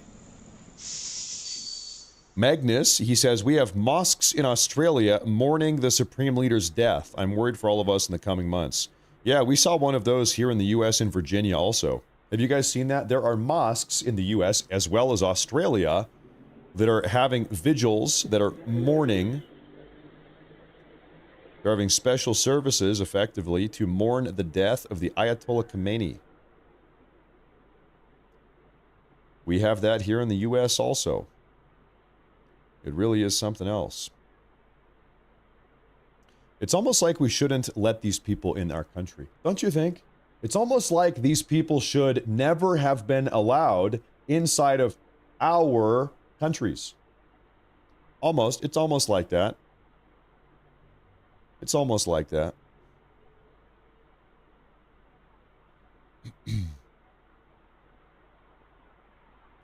We have another IDF warning about an incoming strike in Beirut.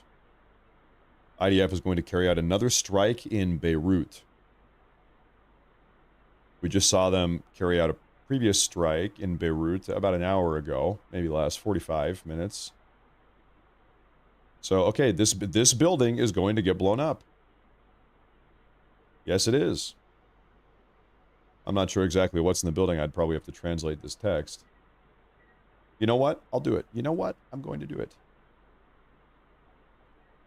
How crazy of a time to be alive when you can watch what I'm going to do.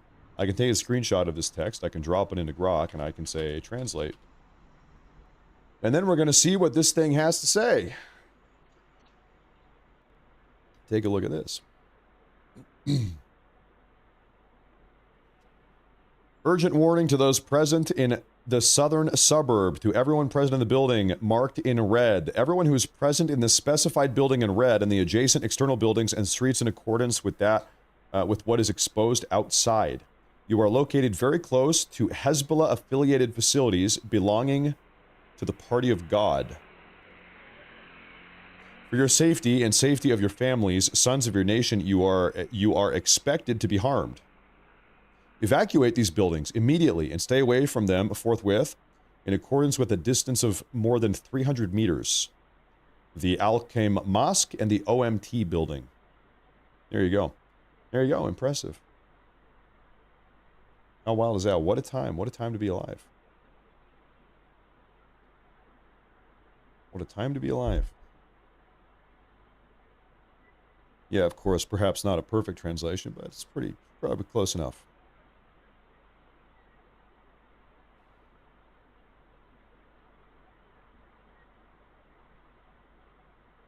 Probably close enough.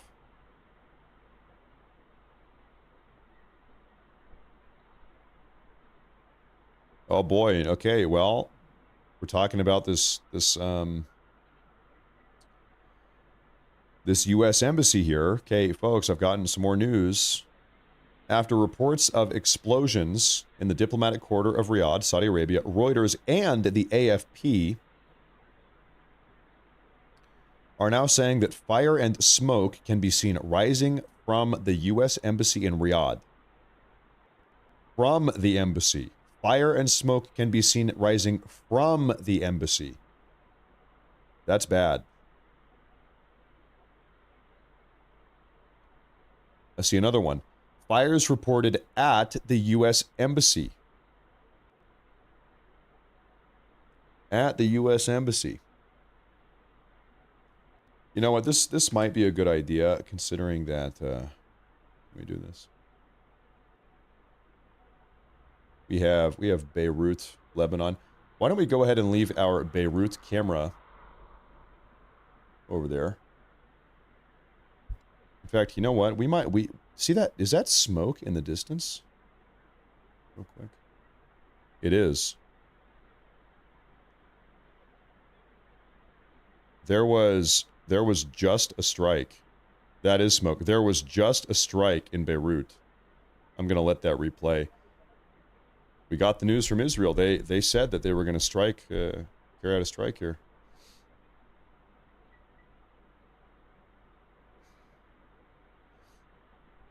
They said they were going to do it.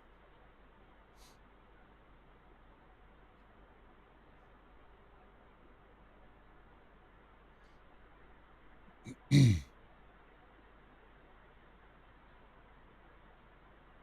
you saw it on Cam 5, huh? Yeah, well, it happened. It happened.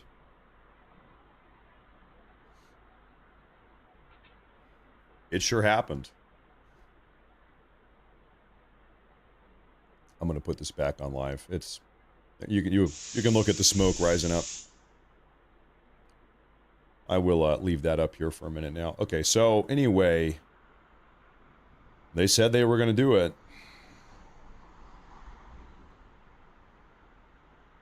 Right now, the big talk is this potential terror attack at the U.S. Embassy in Riyadh, Saudi Arabia. This is that embassy right here. After reports of explosions in the diplomatic quarter of Riyadh, Saudi Arabia, Reuters and the AFP are now saying that fire and smoke can be seen rising from the embassy, from the U.S. Embassy.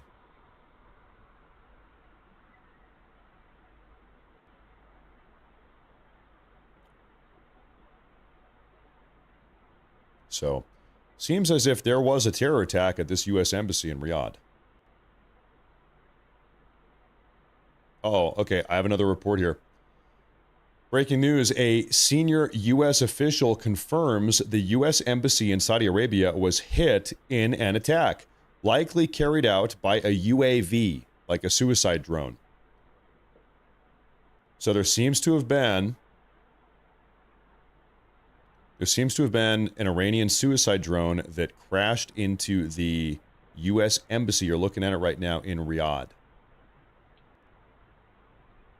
That's in Saudi Arabia.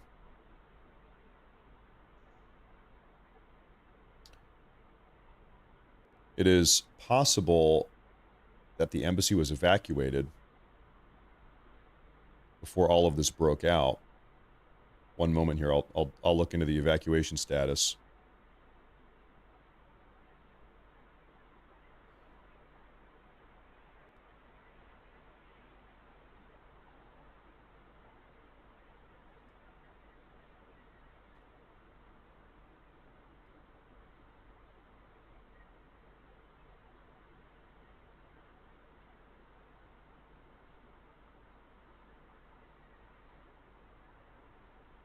sometimes they evacuate certain people, but not all people.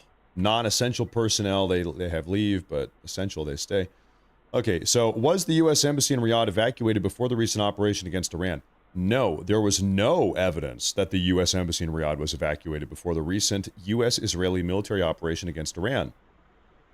Not even a partial evacuation. It's been reported that the embassy was operating under, quote, normal conditions, normal operations. There are no reports at all of a full or partial evacuation of the embassy prior to this.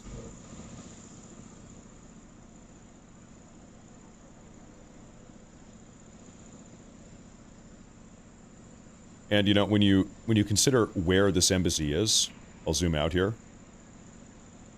Maybe they had considered that the embassy was kind of far enough away, or that it wouldn't be a primary target for the Iranians, so it wasn't worth evacuating. I don't know. U.S. Embassy in Riyadh.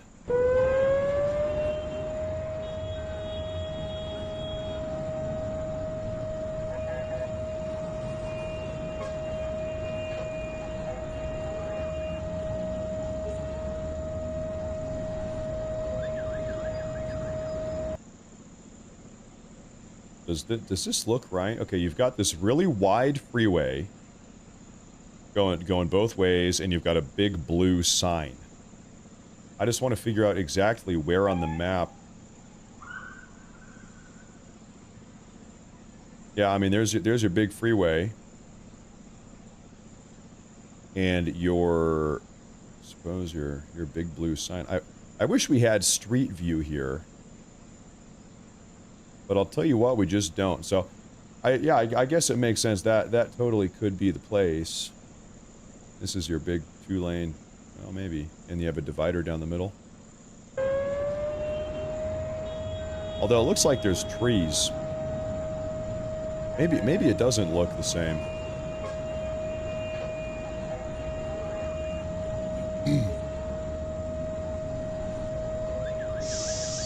You also don't really see any buildings anywhere. Oh, I'm sorry, you couldn't see that. No, I apologize. Wow, my bad. I apologize.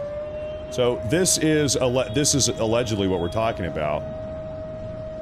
The U.S. Embassy. But it doesn't really look. So keep in mind, okay, you have a 2-lane freeway, divider, a little divider, street lights, a big blue sign. So this is the U.S. Embassy. You do have kind of a 2-lane freeway here, just about. You know, not a freeway, but anyway, 2-lane road. You have a divider. The divider's a bit bigger and has trees running down the middle. There's also buildings everywhere. You see buildings everywhere. I don't really think that is the. I don't think that's it. I don't think that video is it. I don't think so. I don't think that video is it. This is posted by Iran Military Daily. Somebody says, this is an incident that was a year ago, you liar. Sorry, it's not the... Grok, is this real? No. Grok says, no, this is not the embassy in Riyadh. It's footage of a large fire at a roadside gas station. Fake news! Fake news! Fake news, fake news, fake news, fake news. Fake news.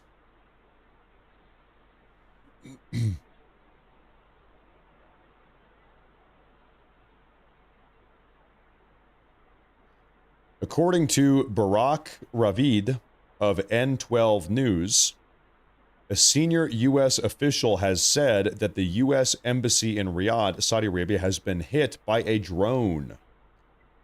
Has been hit by a drone.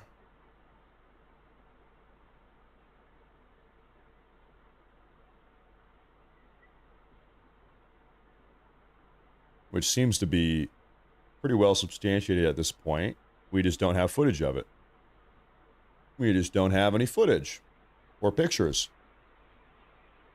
Seems like this embassy was hit by an Iranian suicide drone, though. Seems to be the case.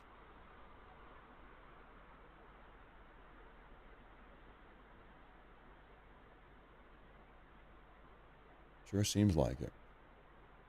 You know what I should say, because I never say this. Hey, if you're tuning in, welcome to the show. You should make sure to like and subscribe. As long as stuff is going down, we're going to be here all day, nonstop.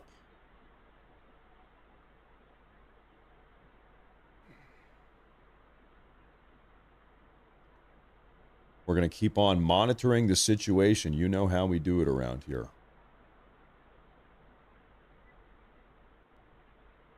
It was a suicide drone manned? Nope. Unmanned.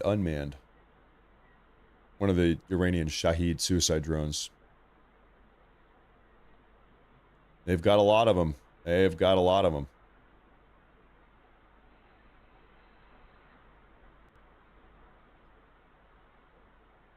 Goodness gracious.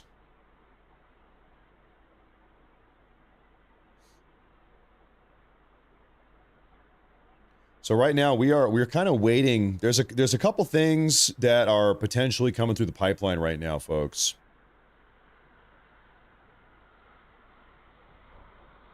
It seems like Iran is planning a big attack, another big ballistic missile attack. That's one. We saw them carry out a massive attack about an hour ago. That was crazy. The biggest attack we've seen.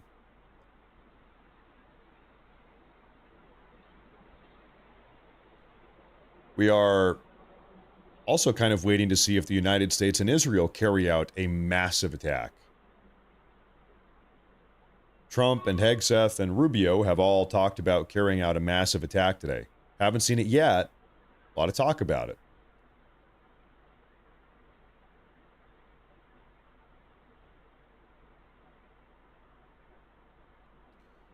And then finally, we are waiting to see what is going on with this U.S. embassy right now in Riyadh, Saudi Arabia. You know what I think we might do here? Just quickly, I want to take a look at our maritime traffic in the Strait of Hormuz. Oh, we've got, listen, a challenger has arrived. Who are you? What are you doing? This guy. Where are we from here, brother?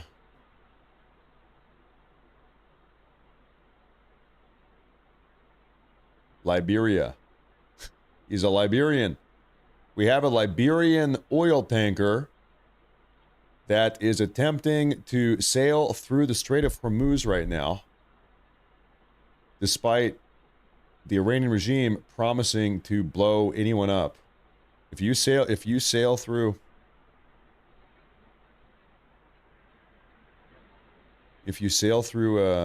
hold up, you guys are saying Beirut. What's happening in Beirut? Beirut, things going on. Did we miss something here? Did we see something in Beirut? Maybe not.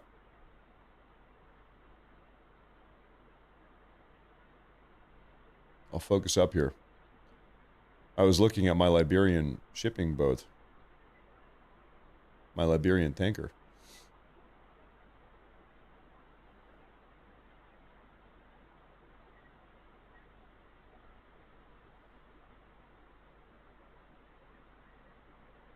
You saw something happen. Okay, let me check around here.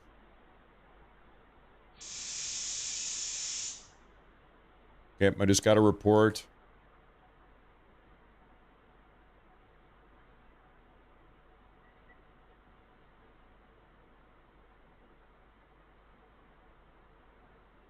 I just got a report 1 minute ago saying that HIMARS are on the move near, well, that's Bahrain. That's Bahrain. Never mind.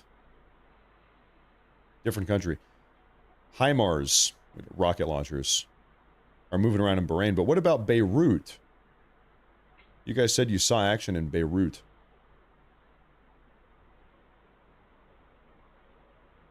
I've got an update on the U.S. Embassy in Riyadh real quick. Ladies and gentlemen, the U.S. Embassy in Riyadh was struck by 2 Iranian suicide drones. Not 1, but 2. The U.S. Embassy in Saudi Arabia was struck by 2 suicide drones.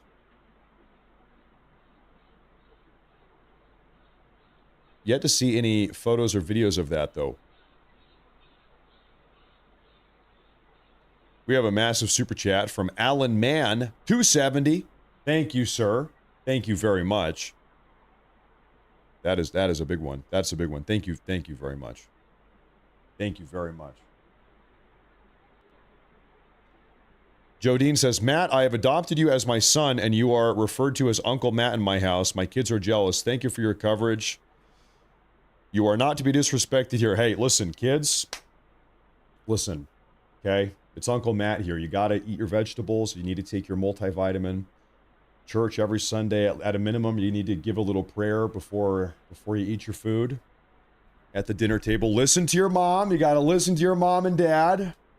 Okay, make sure to make your bed before you leave your bedroom in the morning. Make your bed. Help your mom do the laundry. Help your dad mow the front lawn. You better do it. Brush your teeth. Don't let me catch you slipping here. Hey, thank you. Thank you very much. Thank you very much, Jodine. Thank you very much. These kids better behave. They better. Thank you very much. Beirut has ground-to-air live fire. Well, we're looking at Beirut right now. This is the Associate Press. Somebody said, Matt, you got to pull up the Associate Press Beirut live feed. What do you think that is? That's what that is, brother. What do you think you're looking at? That is what it is.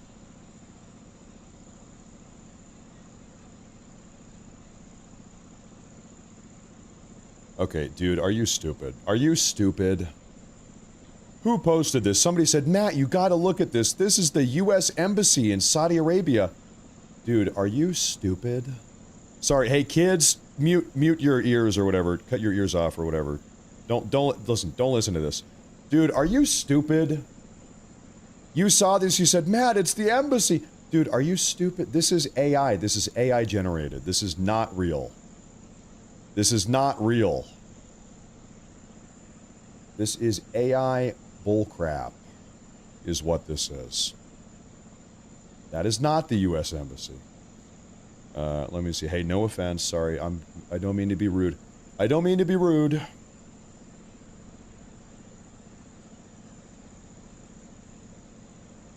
Okay. That is AI. Oh, you couldn't even see. Oh, yeah, I'm sorry. You couldn't even see that. I'm sorry. Sorry. Hey, I'm getting sloppy. I'm getting tired. Maybe. I'm not being a good producer here. This is what I was trying to show. Somebody posted this and said, Matt, look, it's the Saudi Arabian embassy. It's the U.S. Embassy in Saudi Arabia. This is what I had up here. I apologize. And that's why I was saying, dude, are you stupid? This is AI. This is like the most AI thing I've ever seen in my entire life. Okay. Anyway. Now you know. Now you saw. Now you saw it.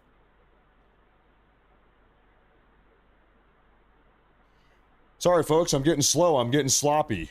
I'm all washed up. I'm not as good as I used to be. Sorry, everybody. I'm getting sloppy.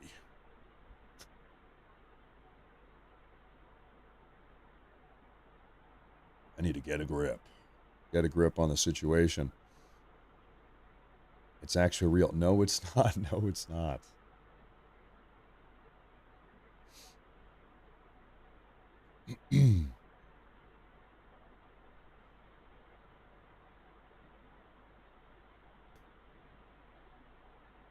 We have a Sideshow, or this is from Sideshow. It says, hey, Matt, just want to let you know that if you took my Candace slot tonight.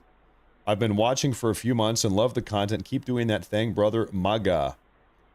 That's good. That's good. I'm competing for the Candace audience. That's my objective. I'm going to take all of Candace Owens' viewers someday. That's my #1 goal. No, hey, thank you. Thank you very much. Look at Beirut. There is a little puff of smoke back there in the distance. You can see that way in the back. This is live. That is live. Thank you very much. I appreciate that. Thank you very much. Thank you very much.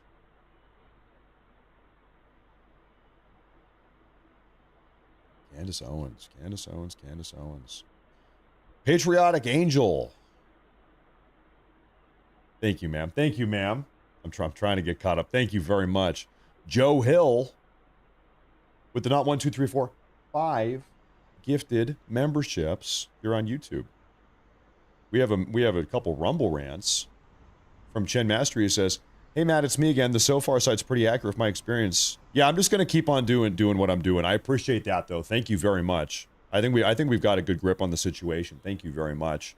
We have another super chat here from T Massimi, says, "I served in the Marines in the late 80s and 90s, and in boot camp they taught us to kill Crazy Ivan. Now it's Crazy Muhammad. What are your thoughts on Muslims make for bad neighbors?" Yeah, let me put it this way. If I was walking my dog at 7 in the morning, as I do every day, walking around the neighborhood, and I had to listen as I'm walking my dog on a cool, crisp morning at 7 in the morning, I have to hear the Islamic call to prayer. If I had to hear that every fucking day at 7 in the morning, I would probably... I'm swearing. I'm sorry, kids. Sorry, hey, it's Uncle Matt here. You shouldn't say that. Uncle Matt said something you should never say. But anyway, if I had to hear Hak Mashugam Allah every single day at 7 in the morning, I'd probably go postal. I would go crazy. I would lose my damn mind. We're not doing that.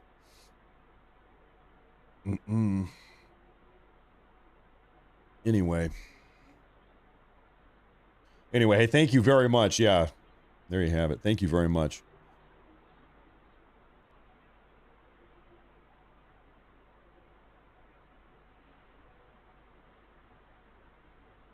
You see in Beirut, they're moving that camera around.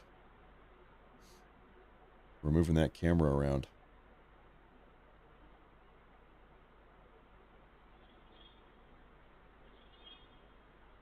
John Philbin, he says, Trend 5 Mini, you missed 5 surface-to-air missiles in Beirut. They're happening so fast, it's hard to catch them. You know, the important thing is that you saw them. The important thing is that all of us are here together. The important thing is the friendship that we made along the way. No, really, the important thing is that everybody out here stays safe, is that nobody gets hurt. We are all praying, we are hoping for minimal injuries throughout all of this. Thank you very much. And that's a massive super chat, too. Thank you very much. Thank you. Thank you. Thank you very much.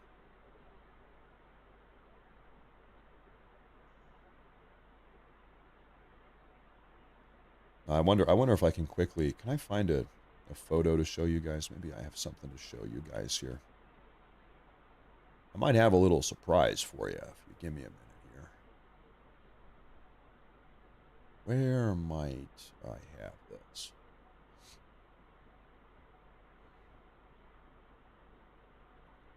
If you bear with me.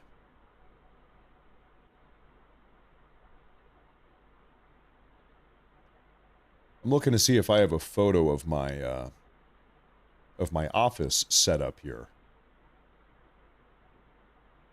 But maybe not. Maybe I don't. There's a lot of multitasking. If I ever miss anything here, just understand there's a lot of multitasking going on right now. It is true. There's a lot happening. Thank you very much. Thank you, Renog. And thank you, BH. Thank you from New Hampshire, he says. Thank you very much.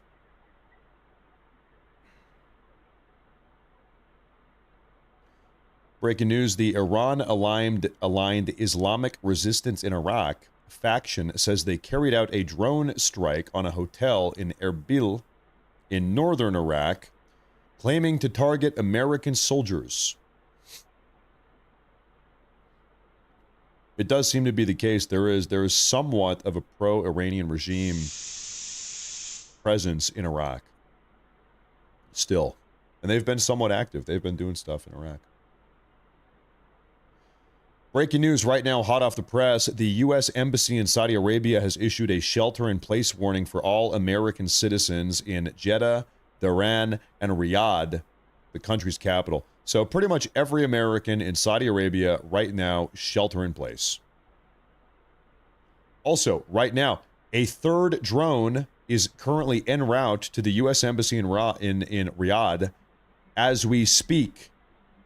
2 drones have already hit the U.S. Embassy in Riyadh. A third drone is en route. So that's why we're saying bunker down, bunker down.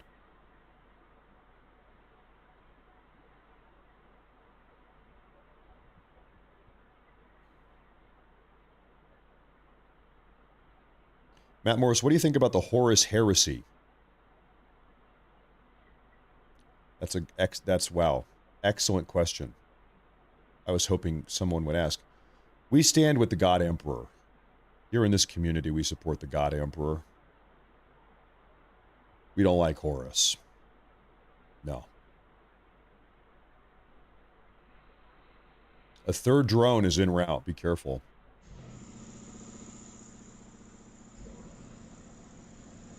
That's right. A third drone is heading towards the U.S. Embassy in Riyadh.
Oh, I'm muted. Man, hey, like I said, I am getting sloppy. I think my brain is actually giving out. I think my brain is giving out. Anyway, we had a report here that there are 17 U.S. Stratotankers en route from the U.S. headed towards the Middle East right now.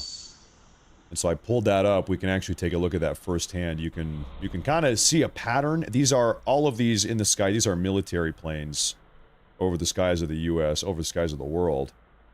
And you can see one. You can kind of see where they're going. There's a Stratotanker. You can detect a pattern. They're all kind of going to the same place. So what does this mean? This is, I would assume, a resupply operation. They're bringing in more munitions and you can even see them dropping down over Europe. They come over the Atlantic, North Atlantic, and drop down through Europe. They're bringing in more supplies. Fuel, munitions, whatever, Tomahawk missiles, whatever. That's right.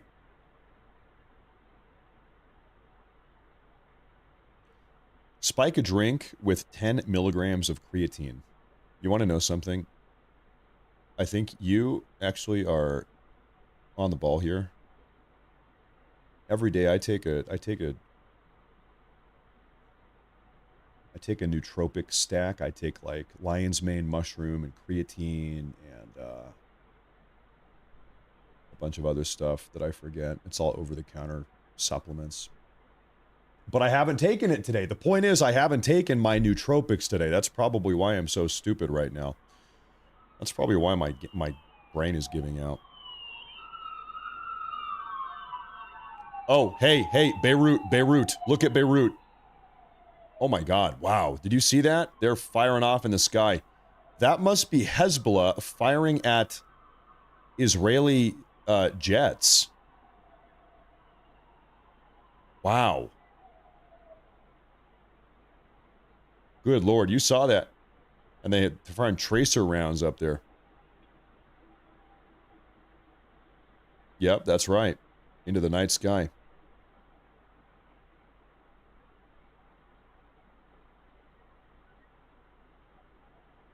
Holy Toledo.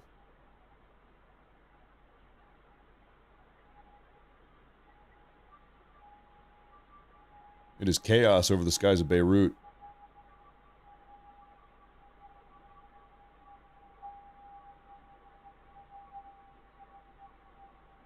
Beirut audio has live machine gun fire. Okay, stand by here.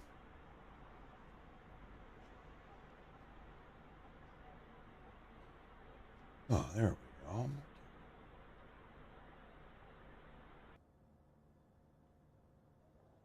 Now, my Beirut feed actually does not have any audio at all. And this is the Associate Press feed.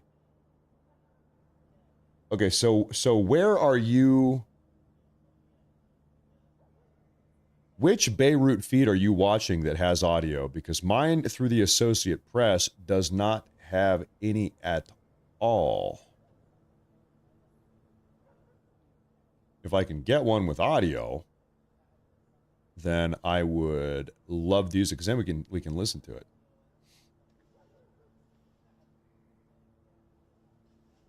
I'm scanning the comments here. CNBC has audio for Beirut. Okay. Okay, one moment here.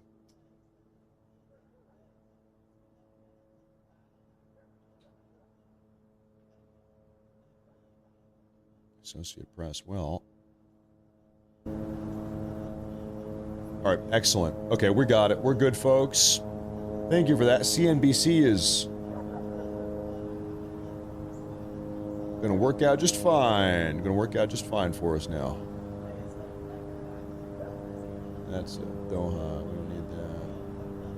We don't need that. Okay, we're good. Sorry, we're good.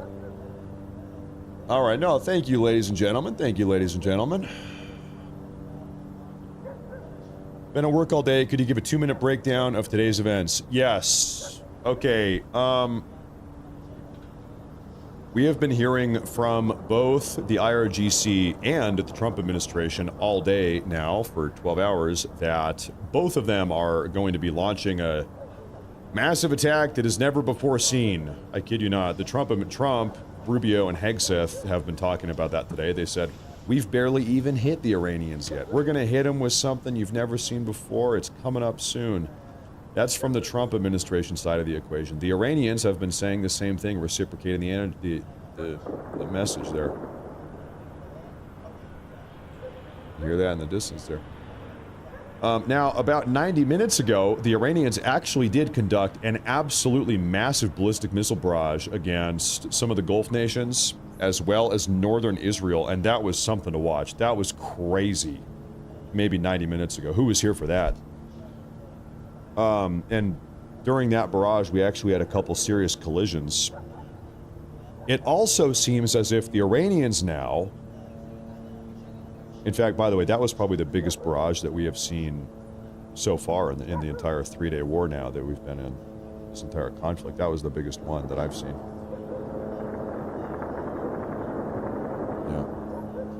Right now, Israel is bombing Beirut in Lebanon because Hezbollah is holding out.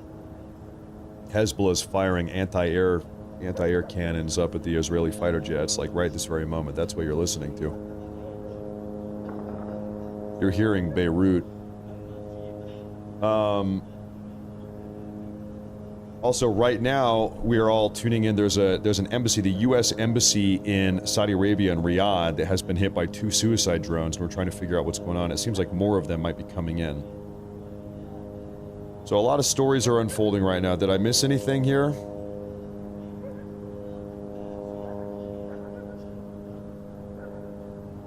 The Trump administration, oh yeah, another side story. The Trump administration has also said that they are, in the next 24 hours, going to be making it rain on Iran. A lot of bombs in the next 24 hours.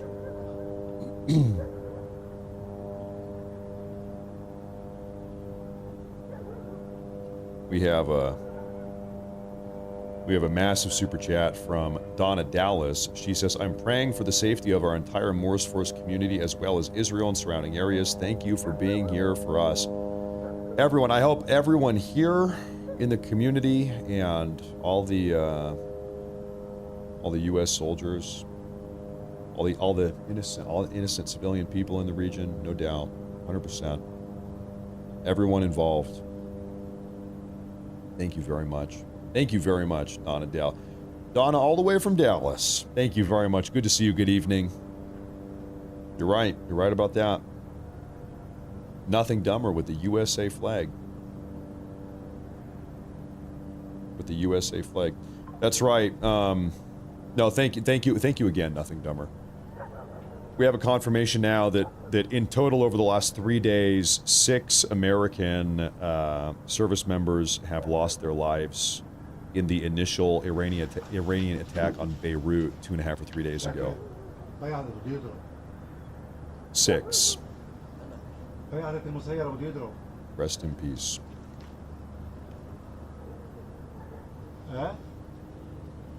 Yeah, CENTCOM has confirmed the number up to be 6, but all 6 were in that initial Iranian attack on, what did I say, Beirut, on Bahrain, not Beirut, in Bahrain.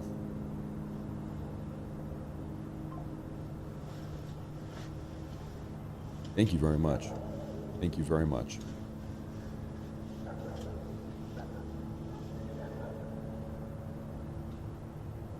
Saturn Dreaming of Mercury says, gotta admit, these Chinese-made stealth detection systems that notify the Iranians by exploding whenever an F-35 is nearby is some advanced stuff. Yeah, oh, you know what? By the way, there was another thing I was going to say as a little bit of a catch-up. Thank you, by the way. Thank you very much. I was going to say, it seems as if the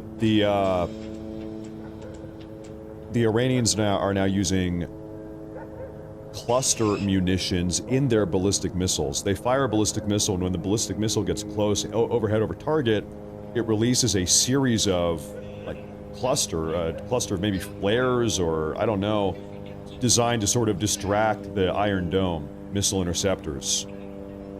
And it seems like that has actually been working to some effect. So you could say that the Iranians are kind of breaking out some of the more serious ballistic missiles. They're breaking out the big stuff, or the bigger stuff. Thank you very much. Guru again, all the way from Iceland. Thank you very much. Thank you very much. Iceland is the home country of Snorri Sturluson. You know Snorri Sturluson? He wrote the Prose Edda, the Heimskringla, the Volespa. Long time ago, I read all of those. Read them all. Good old Snorri. Thank you very much. Thank you very much. That's right. That's right. Some of you know.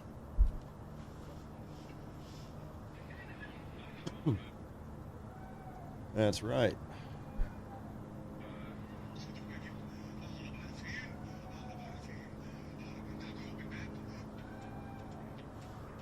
Yeah, goodness.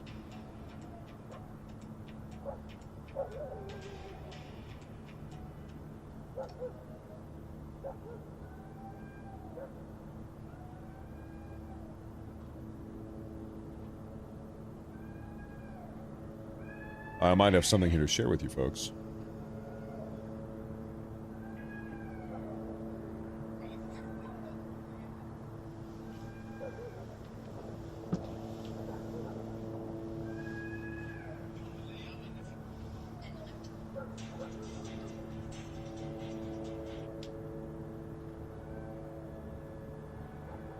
Okay, I have gotten a hold of a White House document coming from the Trump administration And this document is being given to Republican members of Congress, going over some of the key points relating to Operation Epic Fury. And we can read through these key points if you want. I'm sorry, I need to put the Beirut cam back up. Apologies here, folks. Operation Epic Fury. This past weekend, President Trump made the decision to launch Operation Epic Fury, major combat operations against the Iranian regime. The objectives are clear. 1. Destroy their missiles and raise their missile industry to the ground. 2. Annihilate their navy. 3. Ensure the regime's terrorist proxies can no longer destabilize the region or the world and attack our forces, and no longer use their IEDs or roadside bombs, which have gravely wounded and killed thousands and thousands of people, including many Americans. 4. Objective point number 4. Ensure that the Iranian regime can never obtain a nuclear weapon. While Operation Midnight Hammer obliterated Iran's 3 major nuclear sites, the regime was committed to enriching and rebuilding their nuclear program, and they refused to make a deal despite months of extensive talks and good faith efforts by President Trump's top negotiators. As a byproduct of Operation Epic Fury's success, 49 of the most senior Iranian regime leaders, including the Supreme Leader Ayatollah Ali Khamenei, have already been wiped off the face of the earth in the opening strikes of the operation. Bottom line, President Trump should be commended for killing terrorists and finally having the courage to do what American presidents for nearly 50 years have all contemplated but failed to execute. The rogue Iranian regime under the evil hand of the Ayatollah has killed and maimed thousands of U.S. soldiers over the years. Their brutal attacks and threats will end under President Donald J. Trump. America will win. The terrorist Iranian regime will be defeated. Q&A. Is the U.S. at war with Iran? The president announced major combat operations against Iran with clear, achievable goals. And that's where the memo that I have, that's where it cuts off. We already got through the goals, though. Oh.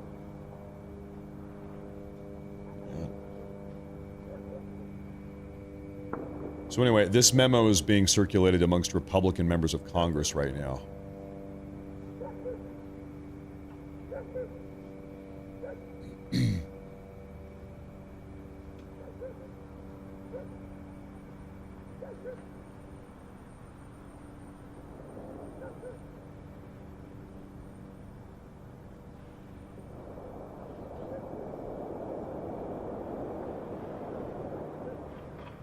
Sounds like we have fighter jets over the head of Beirut.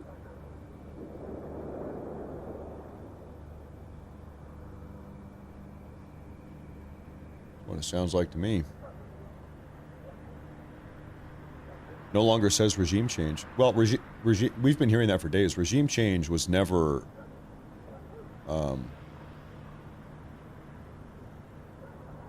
never the firm objective.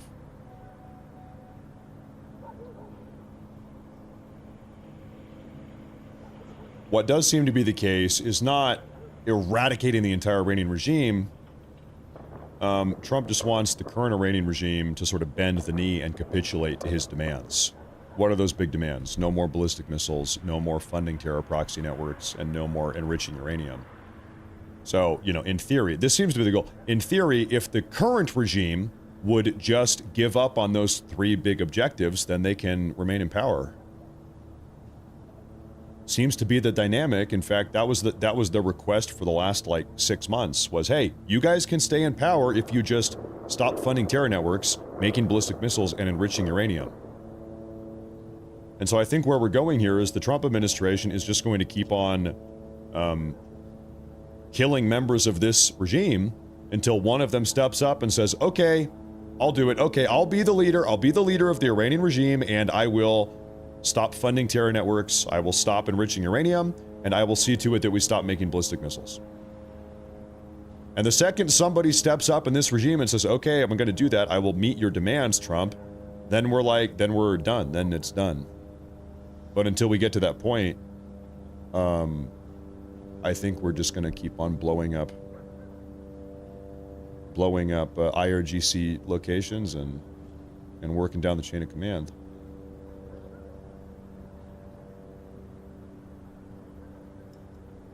I think that's kind of what's going on here. That's my assessment of where this is going, at least.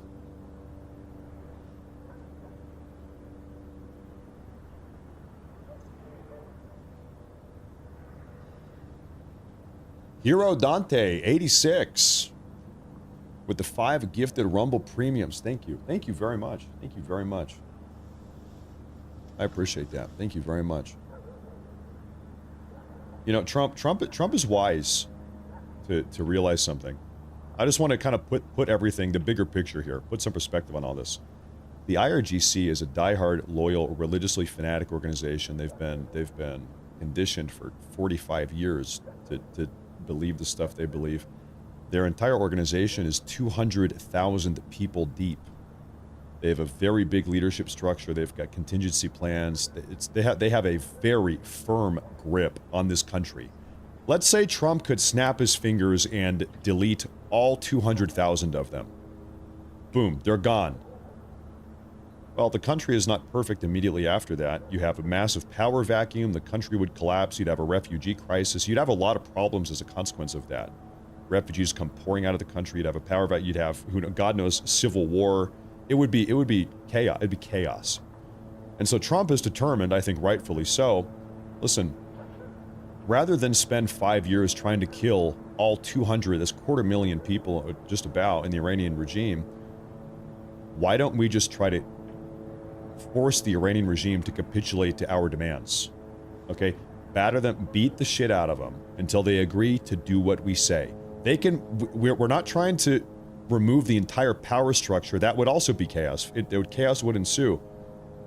What we are going to do is get them down on the ground and punch them in the face until they will agree to meet our demands. And that is what you are seeing right now. That is what's happening right now. That is what is happening right now. We are punching them in the face until they agree to do what we want.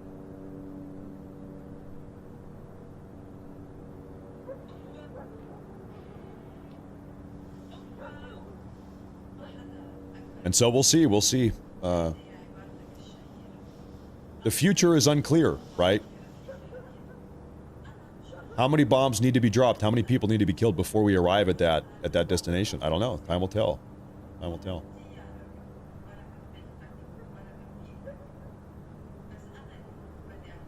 That's still tyranny. You know, I'll tell you something.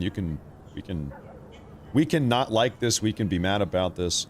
Trump has never been one of these guys that has a lifelong mission of spreading democracy to every shithole country. Although, and personally, I don't really care whether or not Afghanistan has democracy either. You can be mad at me about that. I really couldn't care less. I care about what is good for America. I care about what's in America's interests. And I think having a psychotic jihadist regime with nuclear weapons is not, I think that's not in America's interests. I think we should stop that. Whether or not the Iranians have a democratic republic just like we have and a constitution, I kind of don't care. I kind of don't care. Maybe I'll butt heads with some of the people in the audience. Listen, our country is like $40 trillion in debt. Our own country has God knows how many problems. We've been invaded by 50 million illegal aliens. I don't think we're in a position to go and spread democracy to every shithole country all across the world. I don't think we should spend our time and money and blood doing that. I don't think we should do that. Especially considering how bad of a track record we have with doing that. Namely over the last 30 years. What I think we should do is prevent the Iranian regime from having nuclear weapons. And if we can make sure the Iranian regime is capitulating to our demands, just as we just got done doing this with Venezuela, by the way. We just did this in Venezuela and it worked out very well. Now we've got a great relationship with Venezuela. And what I mean by that is they are doing what we want them to do.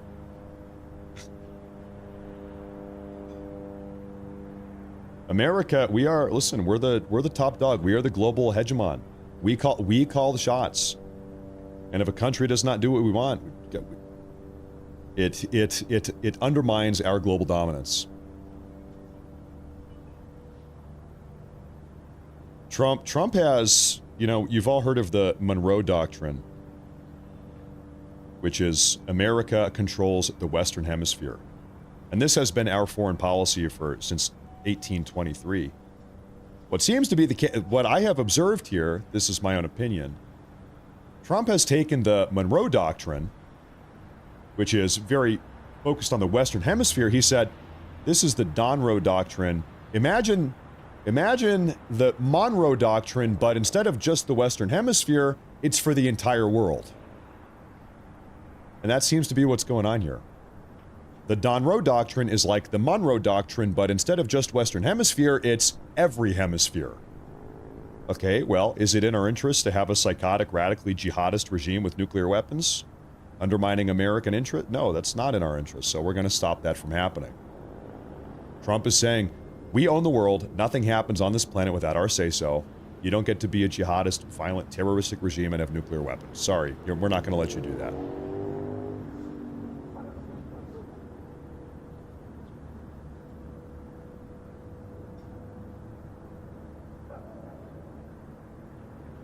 And that kind of seems to be the case.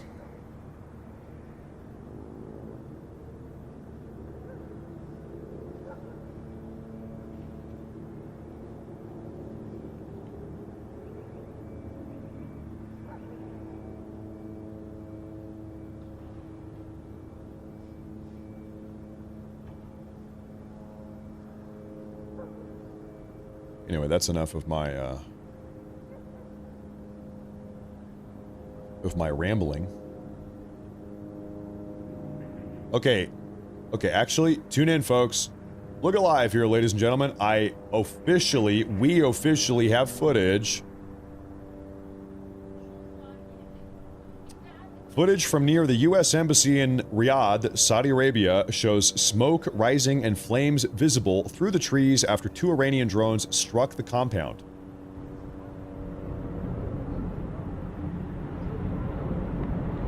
Well, frankly, you can't really see a whole lot here, can you?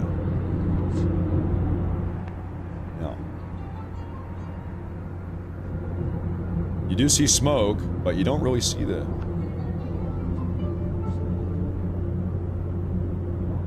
You don't even really see the embassy over there.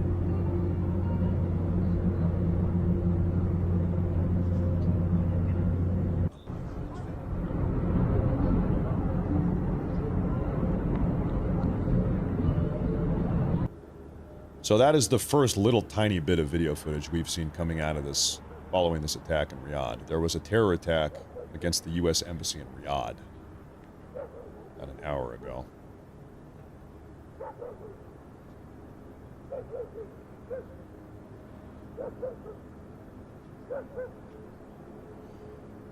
Julian Assange's ghost said, I'm more worried about Israel having nukes and threatening the Samson option. Let me just... By the way, I'm not happy about Israel having nukes either, and I sure as hell don't like the way that they got them. I think we both know how they got them. Let me throw something back at you, though.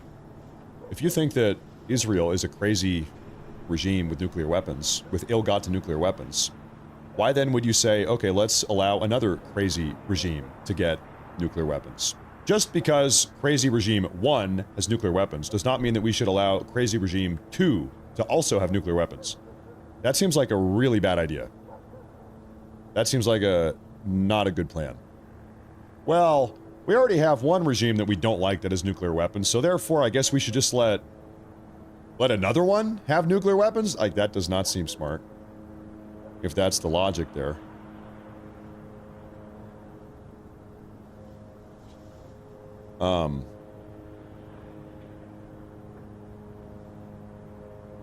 We have 10 gifted memberships from Teddy on YouTube, from Teddy. Thank you very much. That garage guy says Israel's not crazy. Well, I was talking to the point that guy was making. You understand? I was talking to the guy's point.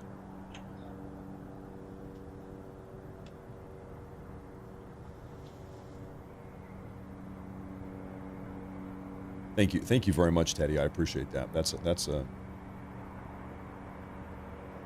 some big gifted memberships there. We have another big super chat. Nothing Dumber, he says, this is another one. Same guy from Nothing Dumber. He says, God bless everyone. Thank you very much. Thank you very much. I appreciate that. God bless everyone. Thank you very much. And it is true. I'll tell you what, we have so many live broadcasts up right now that my computer is actually lagging out. Nanya, another 10. 10 gifted. Thank you very much. I appreciate that. Right now, we are a little bit in between the news here.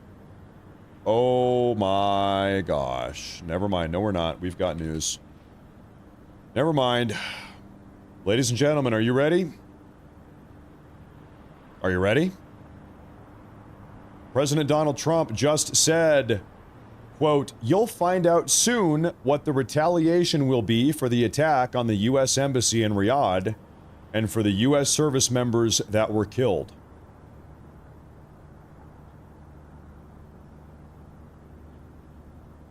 Trump is not happy about these 6 deceased U.S. service members. Trump is not happy about this attack on the U.S. Embassy. Trump is not happy about any of this. And he says, you're going to find out very soon.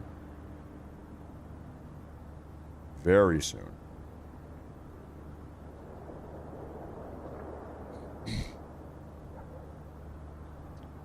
Certified FAFO incoming, that's right.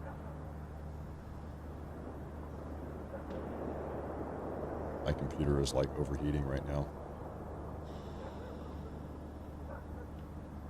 Tammy Jones, I'm not happy. I think we should deport every single one of them between you and me. Thank you very much. Thank you very much.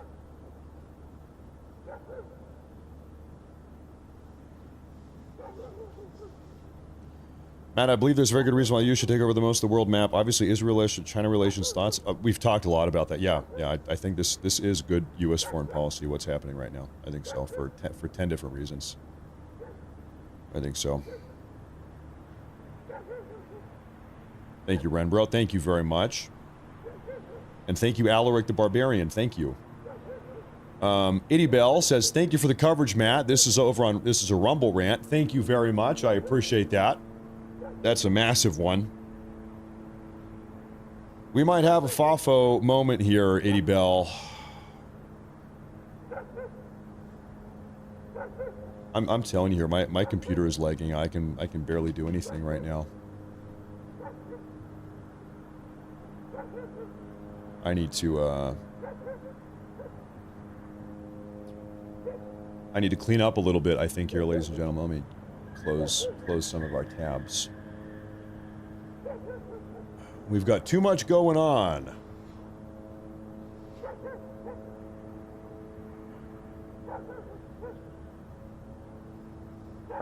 Need to clean up a little bit. Okay.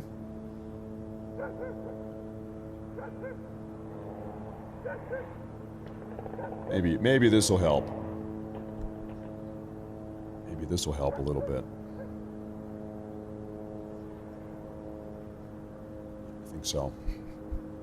No, thank you, Edie Bell. Thank you very much. On Rumble 2, no less. Thank you very much.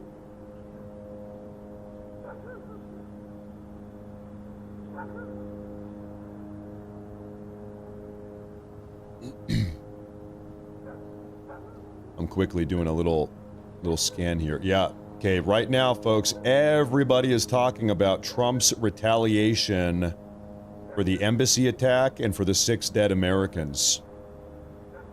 Very, quote, very soon, quote, very soon.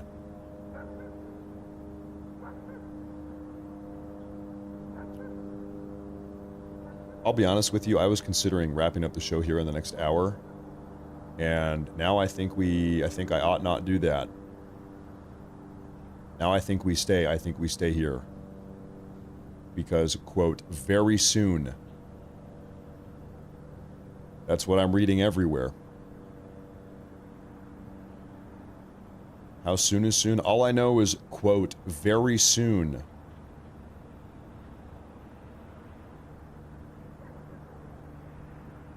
Red alert FAFO.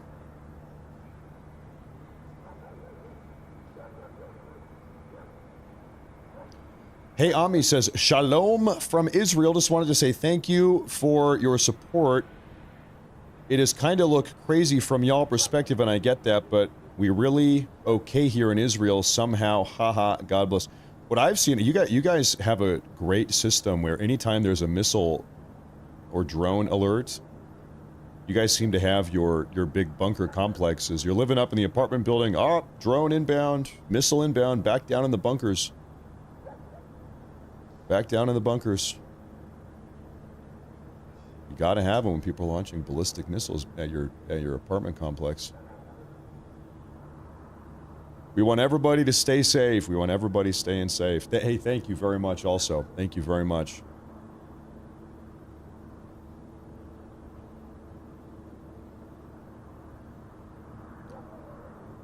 This is from BJ. He says, hey, Matt, thanks for the coverage. Has China or Russia chimed in at all yet?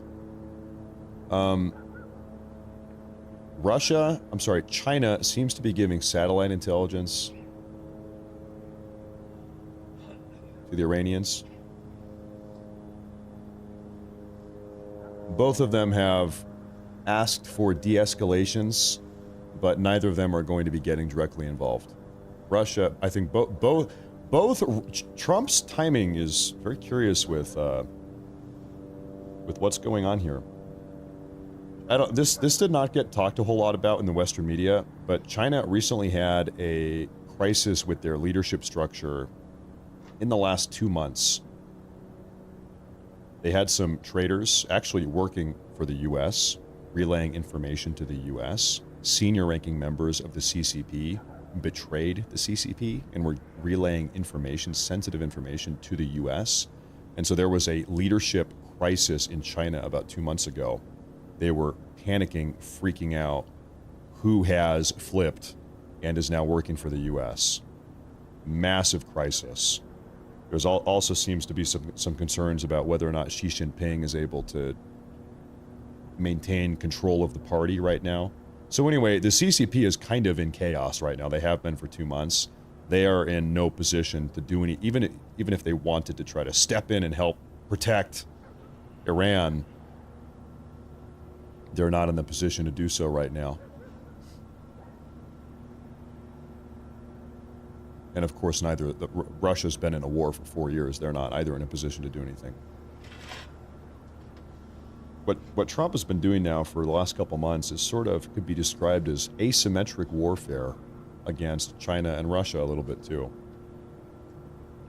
And I'm talking about what's about to happen in Cuba. I'm talking about the Panama Canal. I'm talking about doubling down and solidifying our grasp on Greenland. I'm talking about what Trump just pulled off in Venezuela, and now I'm talking about what is currently unfolding in Iran. Trump is just traveling around the world, shutting down, namely China's power projection. China has been trying to power project across the entire planet into our hemisphere, but also in the Middle East. And Trump is just walking around shutting all of it down, piece by piece. And he's doing it when China is having a momentary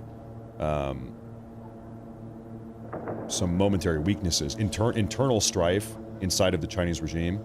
Trump is seizing that opportunity to make a lot of these moves when China is in no position to do anything about it.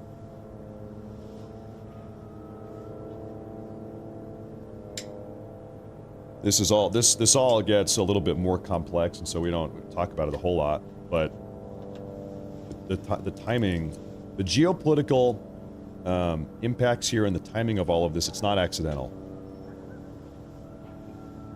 What has gone on with Venezuela, what is about to happen with Cuba, and what is currently going on in Iran, all of this is, in a roundabout way, targeted at China. Of course, it's more than just China, but it also is China. It is. Undeniably so. What's next in Cuba? You gotta wait. Hey, I don't want to spoil the show. You gotta wait and see. You gotta wait and see.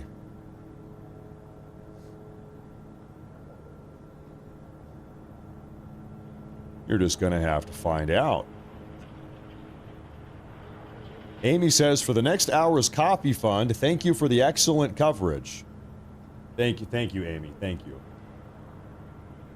we have one of those little Keurig machines. You ever have one of those? You have the little pod, and you put the pod on the top, and you press the button, and it squirts out a coffee. I did the math. I think every single cup of coffee in this house costs about $1.25. Okay, man, it's a little bit of a waste of money. But not when we've got Amy. Not when we've got Amy with the $10 super chat. Thank you very much. Thank you very much. This is why, you know, can I just rant here for a second? A lot of people, they look at what's going on in Iran right now and they say their entire geopolitical worldview is exclusively about Jews and Israel. We're having action combat in Iran, Jews, Israel. And I'm not telling you that Israel has no bearing on our country. Of course they do. Of course they have a huge influence on our political dynamics, and no doubt Israel benefits from what is going on right now, of course. But to act as if Israel and the Jews are the only single component to what is happening right now, and that this is not also massively in our interest, this very it's like one-dimensional, low IQ Jews in Israel, they are a big component, no doubt, of course they are. But most certainly they are not, by any means, the only component. They might not even be 1/10 of the entire picture. Maybe they're 1/15 of the entire component here. It's just like lazy. The geopolitical landscape here is so complex and so worldwide that to exclusively 100% only focus on the Israeli dynamic, it's just so lazy. It's so lazy. Maybe the Israeli component is 1/10, but there's so much more to it than that.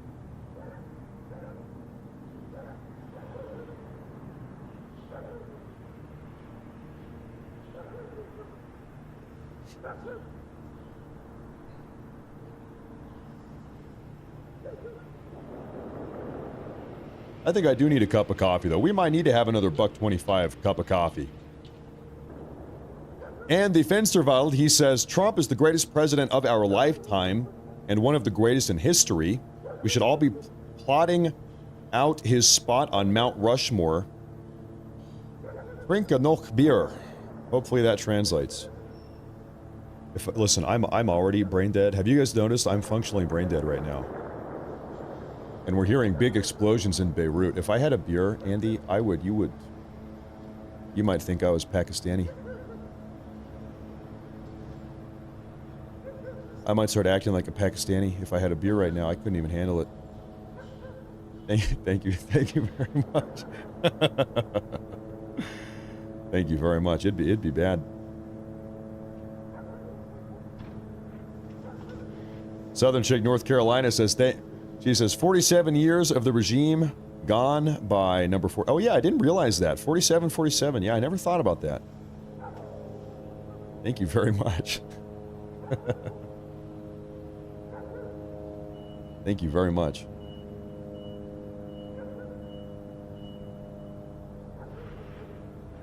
Matt is not a mean drunk. I'm a silly, retarded drunk. I'm also a lightweight. If I have one beer, maybe sometimes it takes 2. I'm there. I'm a light because I don't drink a whole lot, and I don't have a lot of fat. I'm not a big fatty. So it doesn't take much. I'm a cheap date. I think my wife is out there making a coffee, maybe so. Lena Fortune says, just donating for the 3 days of coverage I've been glued to. Appreciate you, Matt. Say hello to the missus from a fellow streamer wife. A fellow streamer wife. Hey, thank you very much. You know how it is. It's a rough life. Hey, thank you very much. Thank you very much. I appreciate that. Thank you very much. Right now, we are tuning in to just rolling explosions over Beirut, Lebanon. Right up here, and the reason why is because the IDF is, the Israeli Air Force, the IAF, is just carrying out a series of bombing runs We see them pop up, a big plume of smoke sometimes. We've seen probably 5 of them over the last hour. They're taking out Hezbollah holdouts in Beirut, Lebanon. Sometimes we even see Hezbollah launching off anti-air fire with tracer rounds firing off into the night sky. And so that's what we're listening to tonight. You're listening to Israeli Air Force Radio. No, Lena, thank you. Thank you again, Lena. Thank you very much. Thank you very much.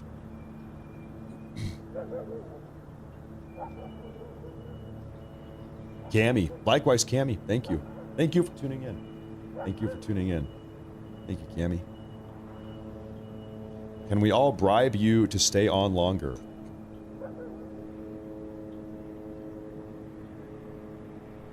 You know, it's really no. The answer is no. I'm gonna stay on longer because I think there is something big coming here. Probably we have the news from Trump that there's going to be very soon a big retaliatory strike. But no, just to set the record straight, regardless of how much you donate or don't donate, for me that's not what it's about.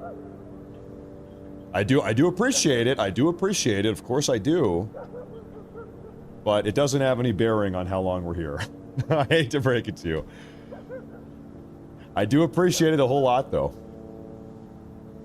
I do appreciate it. Zezla, she says, one of my favorite, good friend of mine, she says, just a friendly reminder for those in Texas, go vote tomorrow in favor of banning Sharia law. I wasn't even aware that there is an anti-Sharia law vote in Texas. Hey, every single Texans, listen up. Come on in here.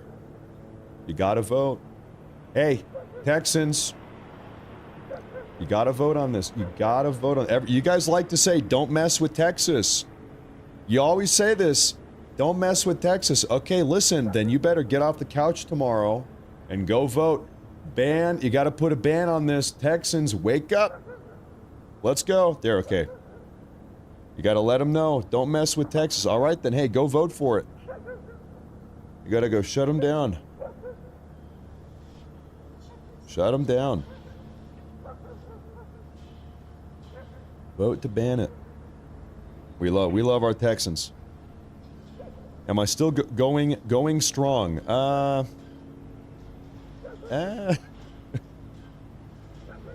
Okay, ladies and gentlemen, I have very good news. I have very good news here for you folks. The U.S. Embassy in Riyadh, Saudi Arabia, was empty at the time of the Iranian drone strike. 2 drones crashed into the embassy, U.S. Embassy in Riyadh, about 2 hours ago now. 2 Iranian suicide drones. However, the embassy was empty. We just have the confirmation coming out of Fox News. The embassy was empty. Good news. That's good. So nobody was injured then, huh? It is true. There is an absolutely ungodly amount, or godly, or maybe godly amount of these folks. These are all U.S. military stratotankers flying from the U.S. across Europe now into the Middle East. See all of these? This is a refuel / resupply run that's being made right now. And we have more still coming out of the U.S. You can see they're coming out of the U.S. These big old planes. I'll click one. Look at that. Boeing KC-135 Stratotanker bringing in resupplies. They're like the Riders of Rohan. The Riders of Rohan. Resupplying. Bringing in reinforcements. We're just getting started. We're just getting going here. Logistics. Big time logistics.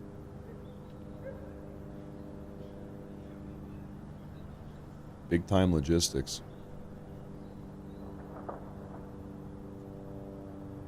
Wounds R Us, he says, China gets 25% of their oil through the Strait of Hormuz.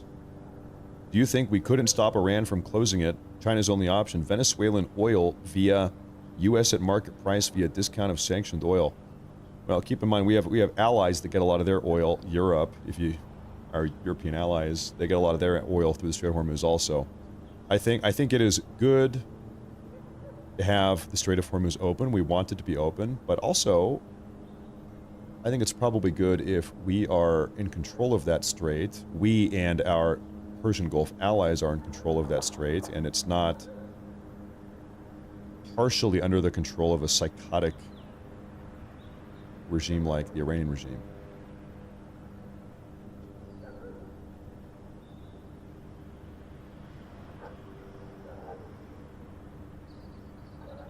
As they say, he who controls the spice controls the universe. As the great... I don't know who said that, Harkonnen? As the great Baron Harkonnen once said, he who controls the spice controls the universe. Well, okay, back in reality, it's kind of more about oil. He who controls the oil controls the planet. And so as an American, I think that America should probably be in control of the Strait of Hormuz. That's my personal preference as an American. And also the Venezuelan oil. And also the Panama Canal.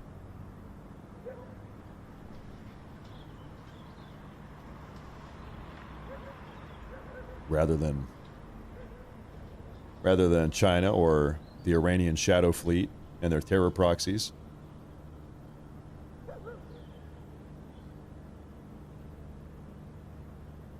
The oil is the spice. Yeah, pretty much. In the real world, pretty much.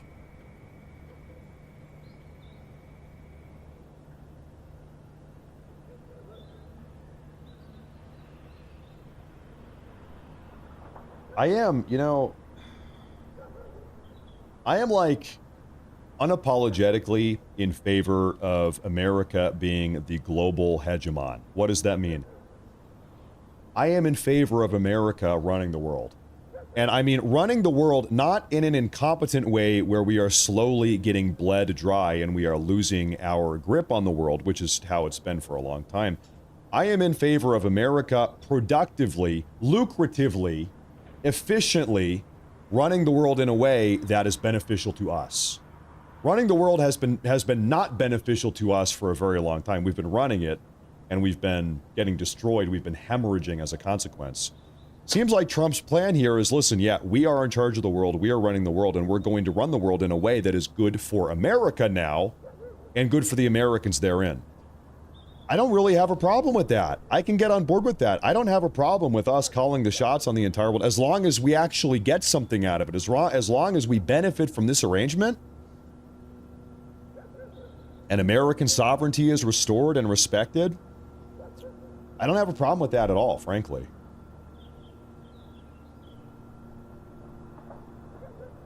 Insofar as it's actually good for us.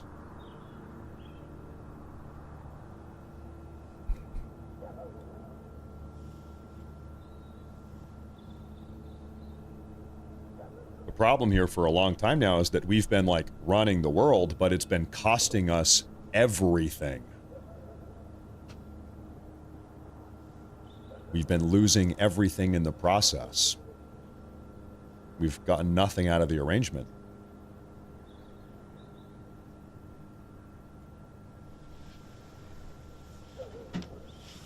That's the big problem.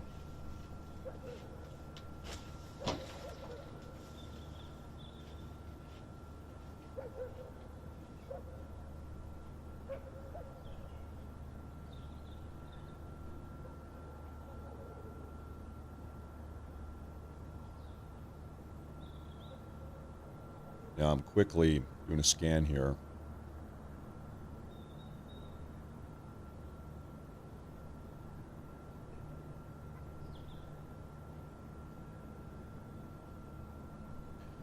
Once again,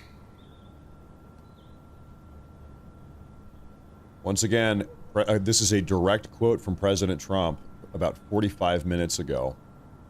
Trump said, quote, "You'll be finding out very soon." You will be finding out very soon in regards, what are we talking about? A massive punitive retaliatory attack against Iran. We're talking about Trump is upset that 6 Americans were killed in Bahrain 3 days ago. Trump is upset that the U.S. Embassy in Riyadh, Saudi Arabia, was just attacked 2 hours ago or less. He was asked the question, what are you going to do about this? He said, you're going to be finding out very soon. You're going to be finding out very soon.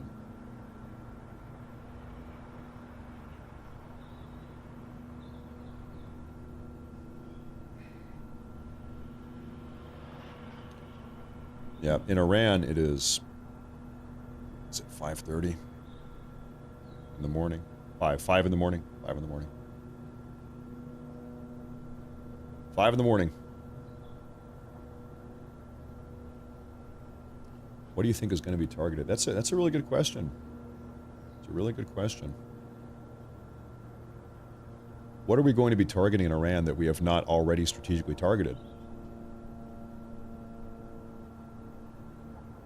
You know, I've seen people, they say, we're going to drop a nuke on them. Well, it's like, we're not though. We're not going to drop a nuke on Tehran, where, how many people live in Tehran? Like, I don't know, 5 million? How many people live there? In the entire country, it's about 90 million. In Tehran, there are 9.8 million people living in Tehran. 9.8 in the city. We're not going to drop a nuke on some population center and kill 10 million innocent people, right? We're not going to do that.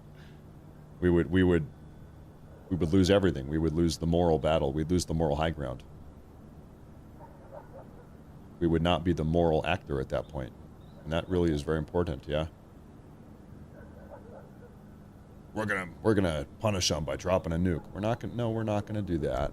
Trump is not gonna drop a nuke. So but anyway, that begs the question. So if we are really looking to make them, if we really want to punish the regime here, what do we do? Well, I think rather than one big massive bomb, it's going to be like a very quick series of 10 or 100 targeted strikes all at once, more than 10. We're going to have 100 targeted strikes against already known IRGC locations and locations of various leaders of the Iranian regime. It's going to be 100 targeted strikes rather than one massive collateral damage nuclear bomb blast.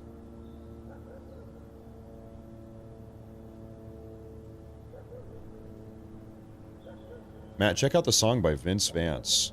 Yeah, maybe I'll look at that later. I appreciate that super chat. I'm not going to do that right now, though. I appreciate that super chat. Thank you very much. Gunfire. Yeah, we are hearing the audio coming out of Beirut, Lebanon,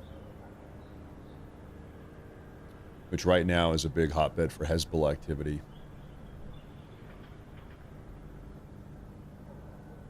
Who is their leader right now? I think as far as the IRGC goes, I think they've swapped to sort of decentralized leadership structure, where they don't have one really top-down chain of command. They've got a bunch of sort of autonomous combat units across the entire country doing their own thing. Although when I say doing their own thing, as far as I understand, weeks or months ago, all of these would-be IRGC autonomous units, they were given a set of preemptive orders. They were given, okay, if the leadership structure is blown up or killed, here's what you do. Step 1, step 2, step 3, step 4. They're all operating under pre-disseminated instructions. They had a plan. They had an order of operations already established.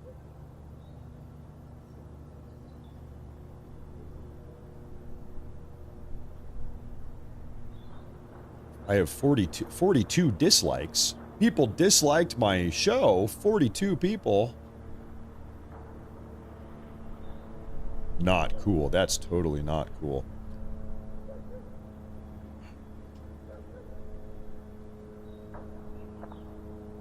You can't help but feel like this is kind of the calm before the storm right now, huh? It's like we all know something is coming here. We all know something is happening here. But what? But when?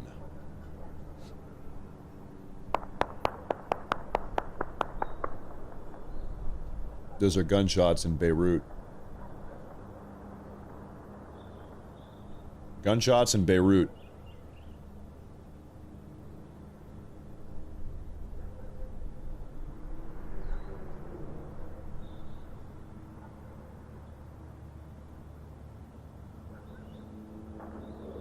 Fans in denial.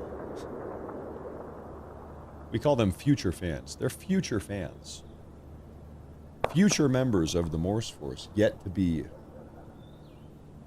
assimilated. Does anybody, you ever watch the old Star Trek episodes with the Borg?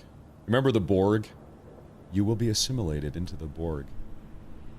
They're just yet to be assimilated.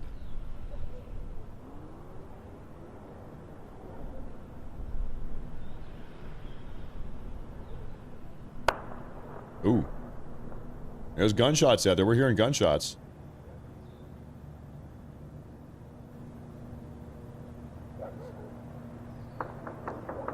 Love your show, Matt. You're real and you love America. I'm right there with you. Hey, thank you. Thank you, Brian Wilson. Thank you very much.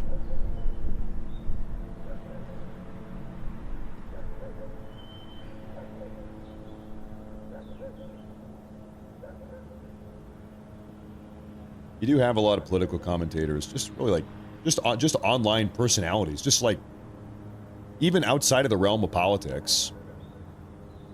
And they don't really seem like real people. They seem like their entire thing is an act. They're putting on a show, and you never really, they just seem fake, you know? All these content creators. Even ones that aren't talking politics at all. I'm just talking in general. They almost don't even, they seem very manufactured. There's a lot of manufactured online personalities. They don't seem so genuine.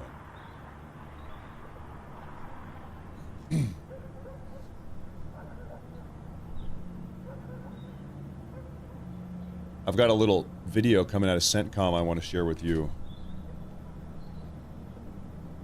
With you folks. Oop, hey, I disappeared. There we go. Okay, so a little video update for you folks here. Just posted by CENTCOM.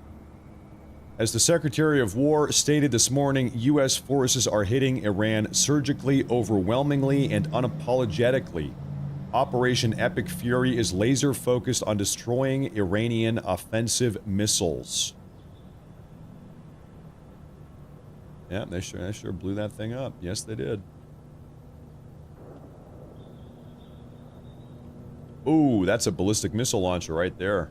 There's another one, ballistic missile launcher.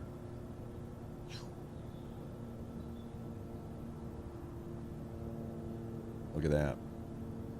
Yep, goodbye.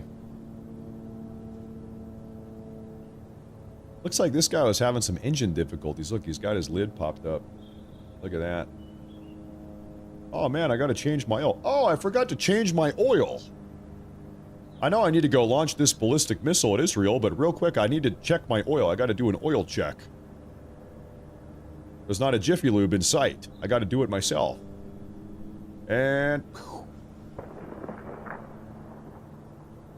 so there he goes.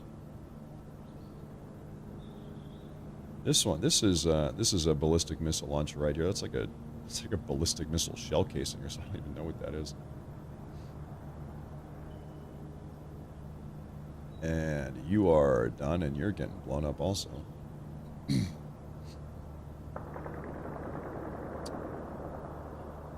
another one. Yep. Yep. They're taking him out. They're taking him out.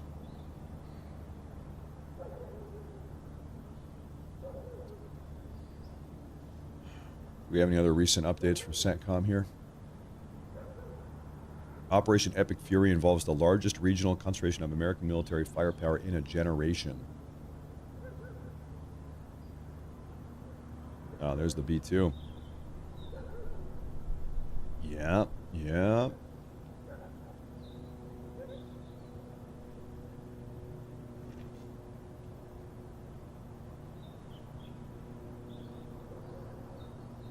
These guys are bringing the pain. There's a Tomahawk. This is an AWAC, this surveillance plane. So what is the surveillance radius of an AWAC here? What is it, like 150 or 200 miles? Diameter? Surveillance radius of the AWAC.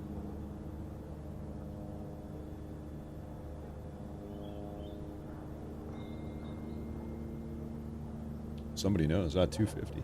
Yeah, okay. Hey, what, you guys are spot on. 250 miles, otherwise 400 kilometers. That's right, 250 miles. So they perch these things, they just loiter them up there in the air.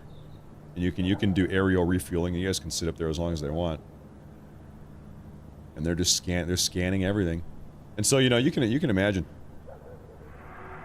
About 2 weeks ago, maybe 3, we saw 4 AWACS get flown over from the U.S. Over to the CENTCOM area. So if you have, how long is this? 50? That's 50 miles. Oh yeah, yeah. Okay, so if you, I'm trying to like, okay, from here all the way down to here, that's probably 800 miles from there to there, ballpark. Maybe 12, maybe a little bit more, maybe like 1,200 miles. Maybe an AWAC here and here and here and here. You can kind of see everything. You just have AWACS floating all up and down the border and the coastline. You see it all. You're not missing anything. You're not going to miss anything.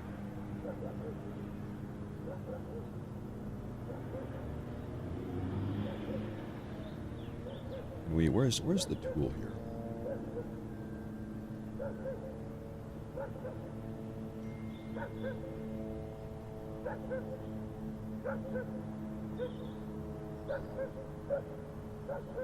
That dog does not like all of this gunfire. No, he does not.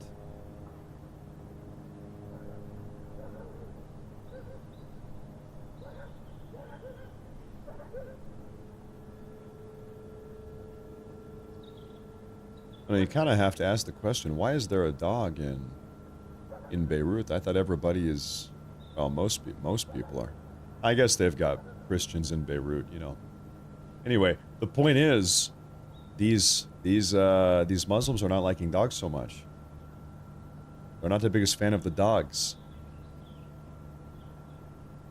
You know, well, if I mute the dog, then we can't hear the bombing and the anti-air fire, which I think we do want to hear. So hey, you got to have both. You got to have both, I hate to say. Can I mute the dog? No. I cannot mute the dog.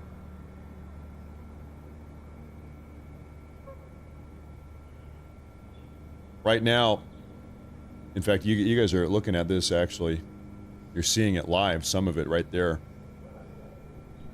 More than a dozen U.S. Air Force KC-135 Stratotankers have launched from bases around the United States and are in the process of crossing the Atlantic Ocean in Europe, likely on their way to join forces in the Middle East for Operation Epic Fury.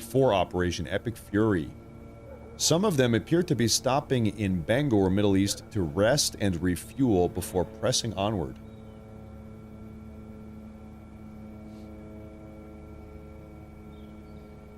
Matt, you don't have the dog on a separate audio channel? Aren't you doing so? Yeah, actually, you know, it's even better.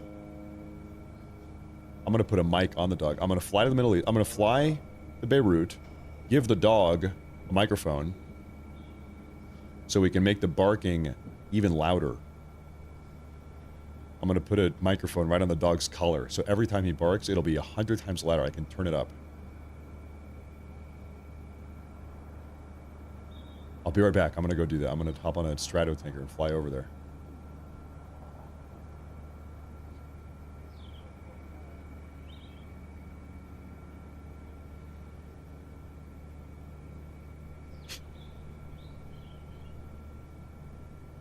So, anyway, massive refueling operation, or refueling / resupply operation going on right now.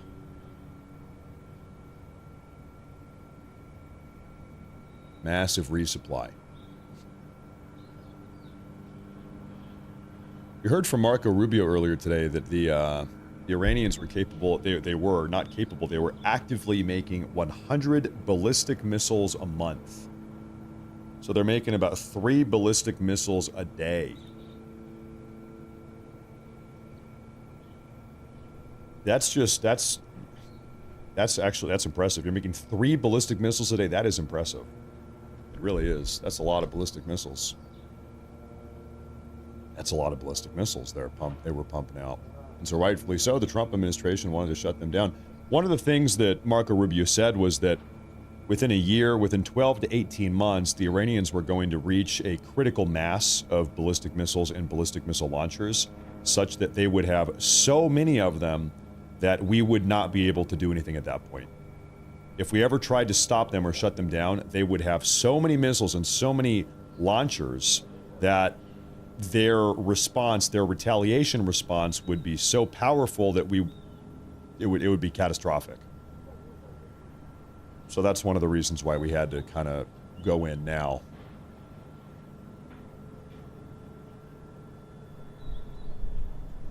Did I get my coffee? No, I didn't get my coffee.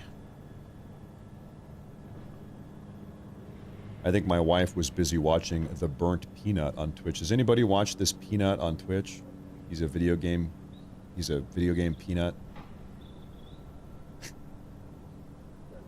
My wife is always watching this Peanut. Me too, sometimes. I think he's funny. I think he's a good show.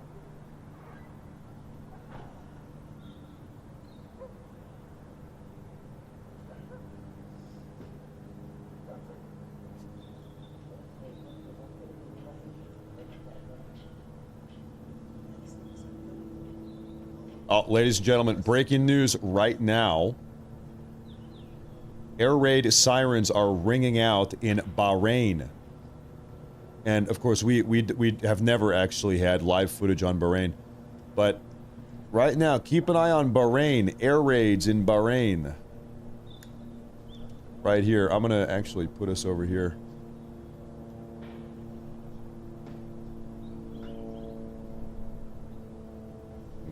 Let's do... Okay. Sometimes when Bahrain is under attack, we see the Qataris launch fighter jets. So we are going to position ourselves over here. Air raid sirens on Bahrain right now. And of course, if there's air raid sirens, what does it mean? It means that the Iranians are not done. They're still firing suicide drones or ballistic missiles here.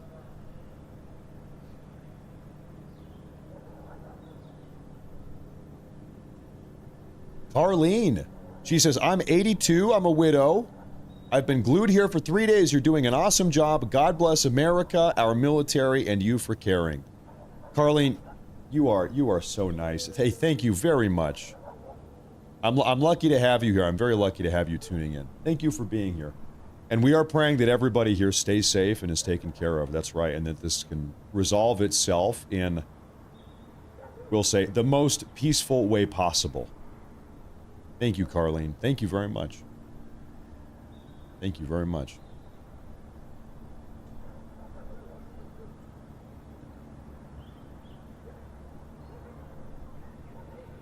Thank you very much.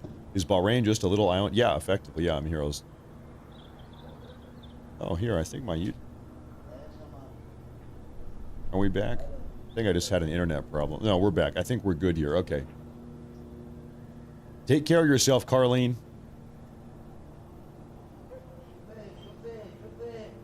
I'll show you. This is the little nation of Bahrain. Here it is. Capital city is called Manama. This is Qatar. There's Doha. This is Bahrain. We have a naval fleet base here. And so, you know, very curiously, Bahrain, out of all of these countries in the Middle East have just been getting battered by Iran. Bahrain, really big time. They've just been having the living hell beat out of them. And so air raid sirens over Bahrain right now.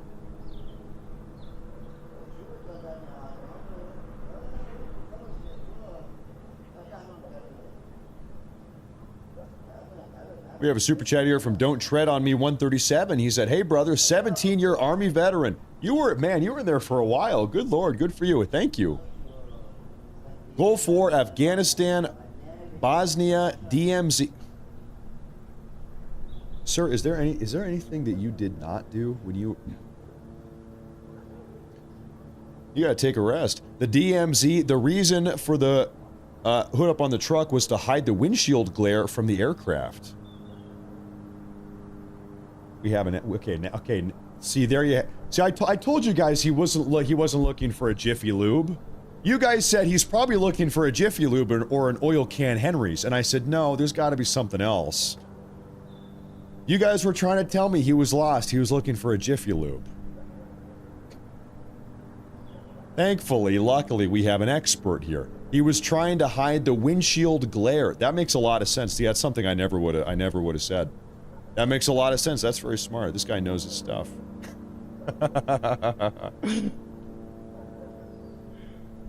Hey, thank you very much. At least somebody around here knows what the hell they're talking about.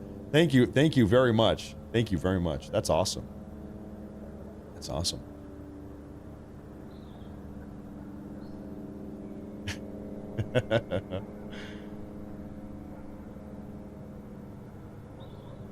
Thank you very much, sir.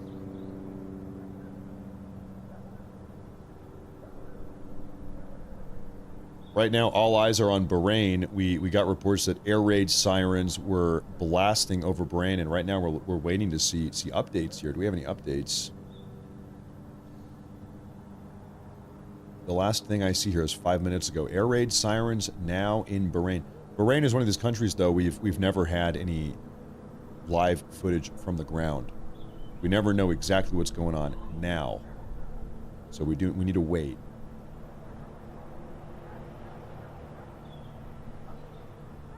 Yeah, right. I think it's safe to say that windshield is no longer glaring. That's right.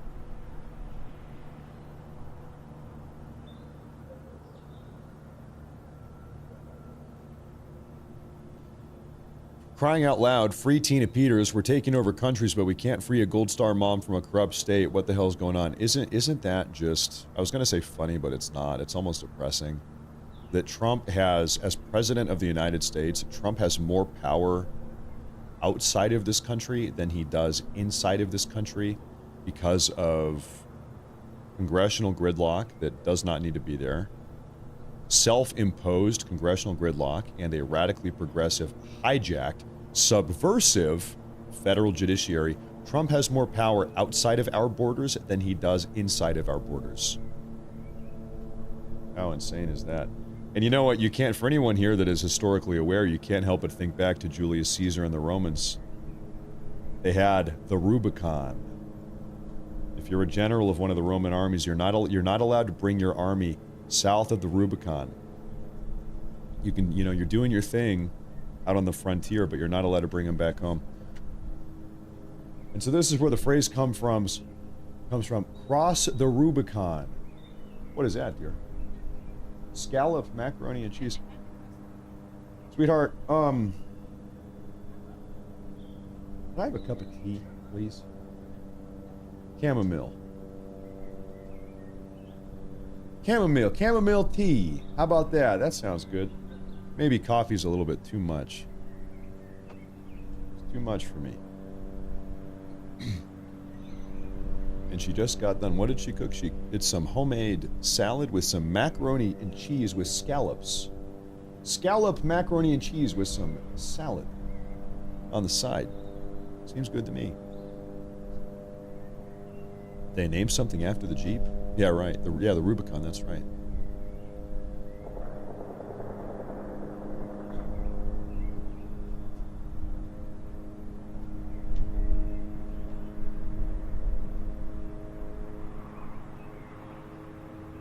You still hear these gunshots on the streets of Beirut.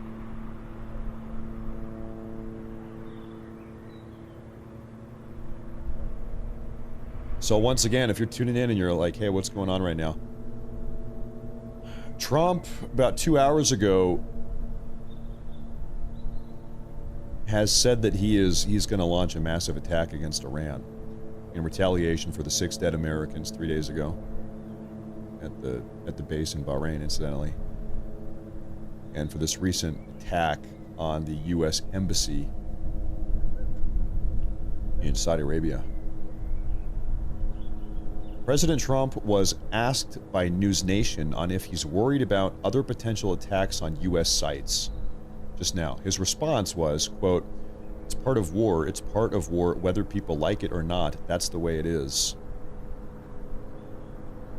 You know, people will take a quote like this and say, like, oh, Trump doesn't care if American veterans are getting blown up on U.S. bases.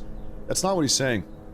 The Trump administration right now, they are carrying out this operation in the most, you know, premeditated way. What's the first thing they did in the opening strike? They have targeted as many means with which the Iranian regime has been projecting power. So taking out drone sites and drone storage facilities, ballistic missile sites, tried to cripple the degree to which the Iranian regime could project power and attack military bases. However, so Trump is handling this in the best way possible. What Trump is not doing, though, is getting up here and saying, you know, he's not lying to people. He's saying, yes, this is a violent conflict. Accidents can happen. Terrible things can happen. I'm not going to blow smoke up your ass or lie to you about it. How insane would it be if he got up here and said, and I promise you that nothing bad is going to happen ever. Oh, it's perfect. Thank you, dear. Thank you. Thank you very much.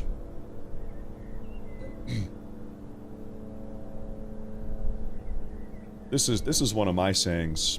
This is one of my guiding principles. I think one of the best things you can do to show respect to someone is just be honest with them. You say, I'm going to give you the respect of being honest with you. I'm not going to lie to you.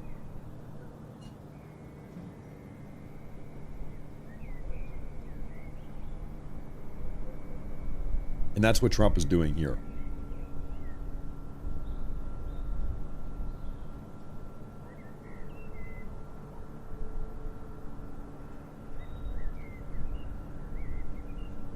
There we go. Now it is. Everything is live. We're good. The Jerusalem feed had fallen behind a little bit. Oh, folks, we have a military plane in Qatar, flying over Qatar. What do we have here? This is a Qatari Globe Master. Has just flipped on its transponder, and man, you've been a busy guy. Can I show you something here?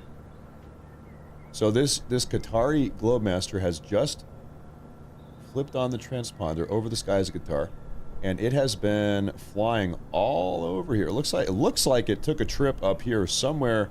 Oh, it actually flipped on over Jordan too a little while. So it went up to Jordan, touched down presumably, picked back up, or came back. Maybe it didn't touch down. Maybe it refueled somebody and came back. Maybe it never touched down. So anyway, this is a reminder here that just because we do not see planes over in this area does not mean they're not there. I'm telling you, there's military planes all over the place. They're just flying dark. They're flying dark. Put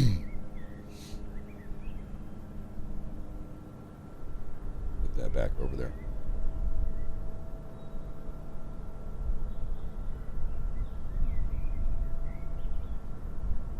The coalition of political forces of Iranian Kurdistan asks security forces in Iranian Kurdistan. What am I reading?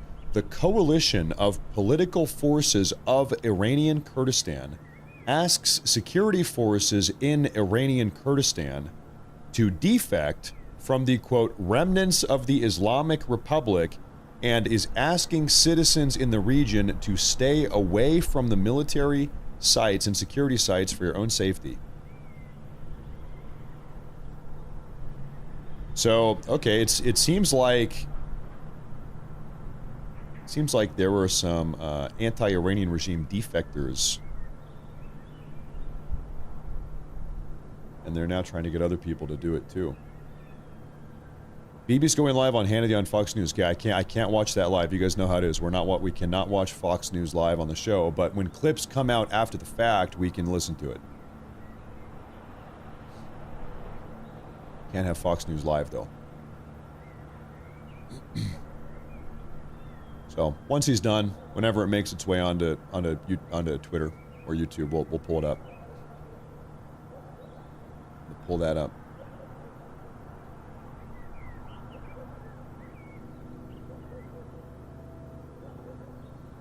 Yeah.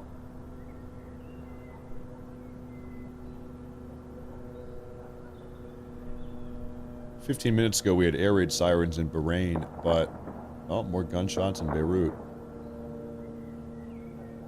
Right now, frankly, it seems like things are kind of quiet, if I'm honest with you here. Things are kind of quiet, ladies and gentlemen.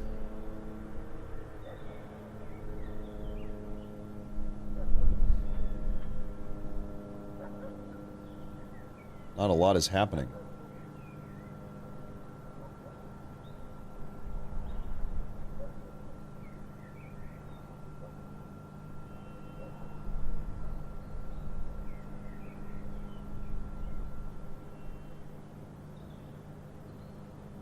We're in a little bit of a lull.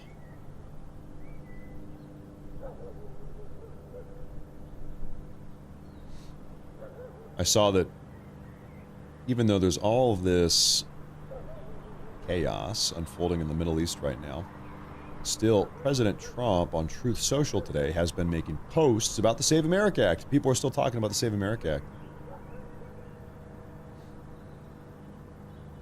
And good thing too. Good thing too.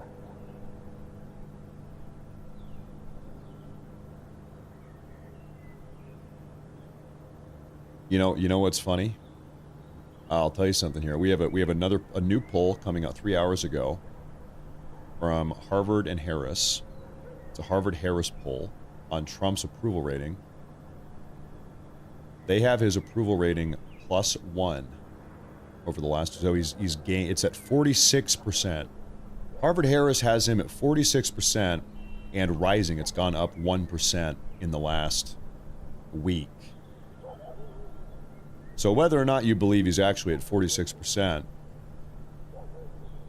the big takeaway here is that they have him coming up. He's going up. He's not tanking. He's going up, actually. That's the curious takeaway there.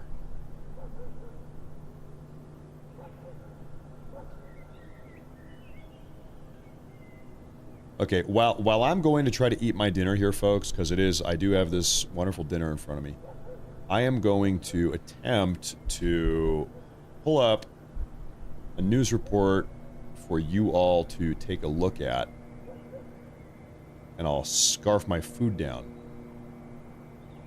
Yeah, you know, why don't we go ahead and do this one? This is just hot off the press here. Do you guys mind take a little dinner break here, and then we'll get back to it here, folks? Put this right over here. This is the 5. Trump's next steps in Iran. President Trump wants to talk to Iran's leadership. If only he could find someone his strikes didn't kill. The U.S. military snuffing out 49 of their top officials, so it's no wonder why Trump says Epic Fury is already ahead of schedule. We have the strongest and most powerful by far military in the world, and we will easily prevail. We're already substantially ahead of our time projections. We projected 4 to 5 weeks, but we have capability to go far longer than that. We'll do it. We also projected 4 weeks to terminate the military leadership, and as you know, that was done in about an hour, so we're ahead of schedule there. And the president telling ABC, quote, the attack was so successful it knocked out most of the candidates. It's not going to be anybody that we were thinking of because they are all dead. Second or third place is dead. God bless you, Dana. Thank you. Sorry. Very unusual.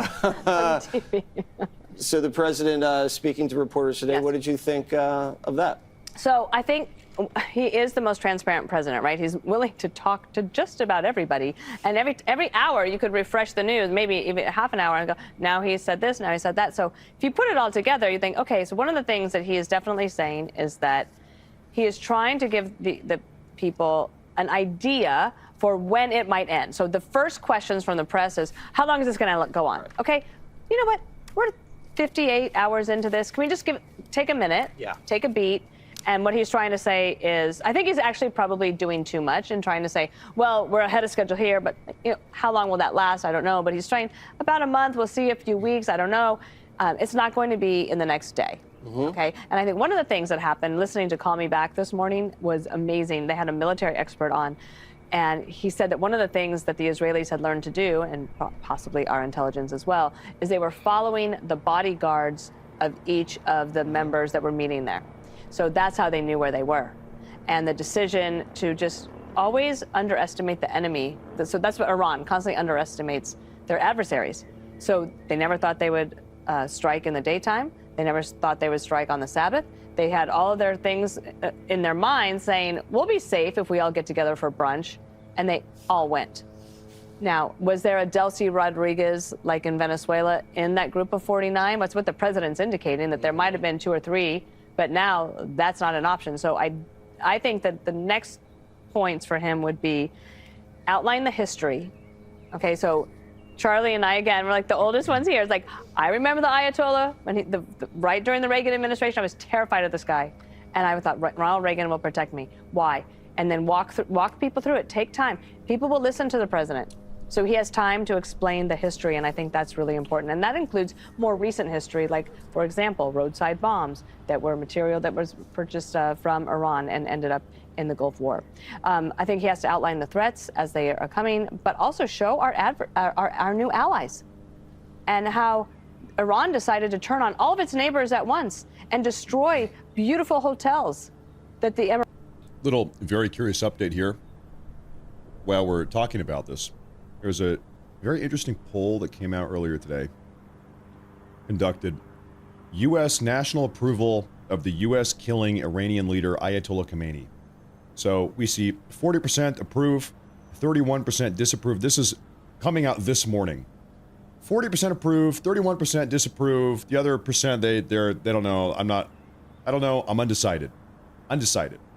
But most people approve of taking out Khamenei. Curiously, there's really only one big demographic, age demographic, that does not like this.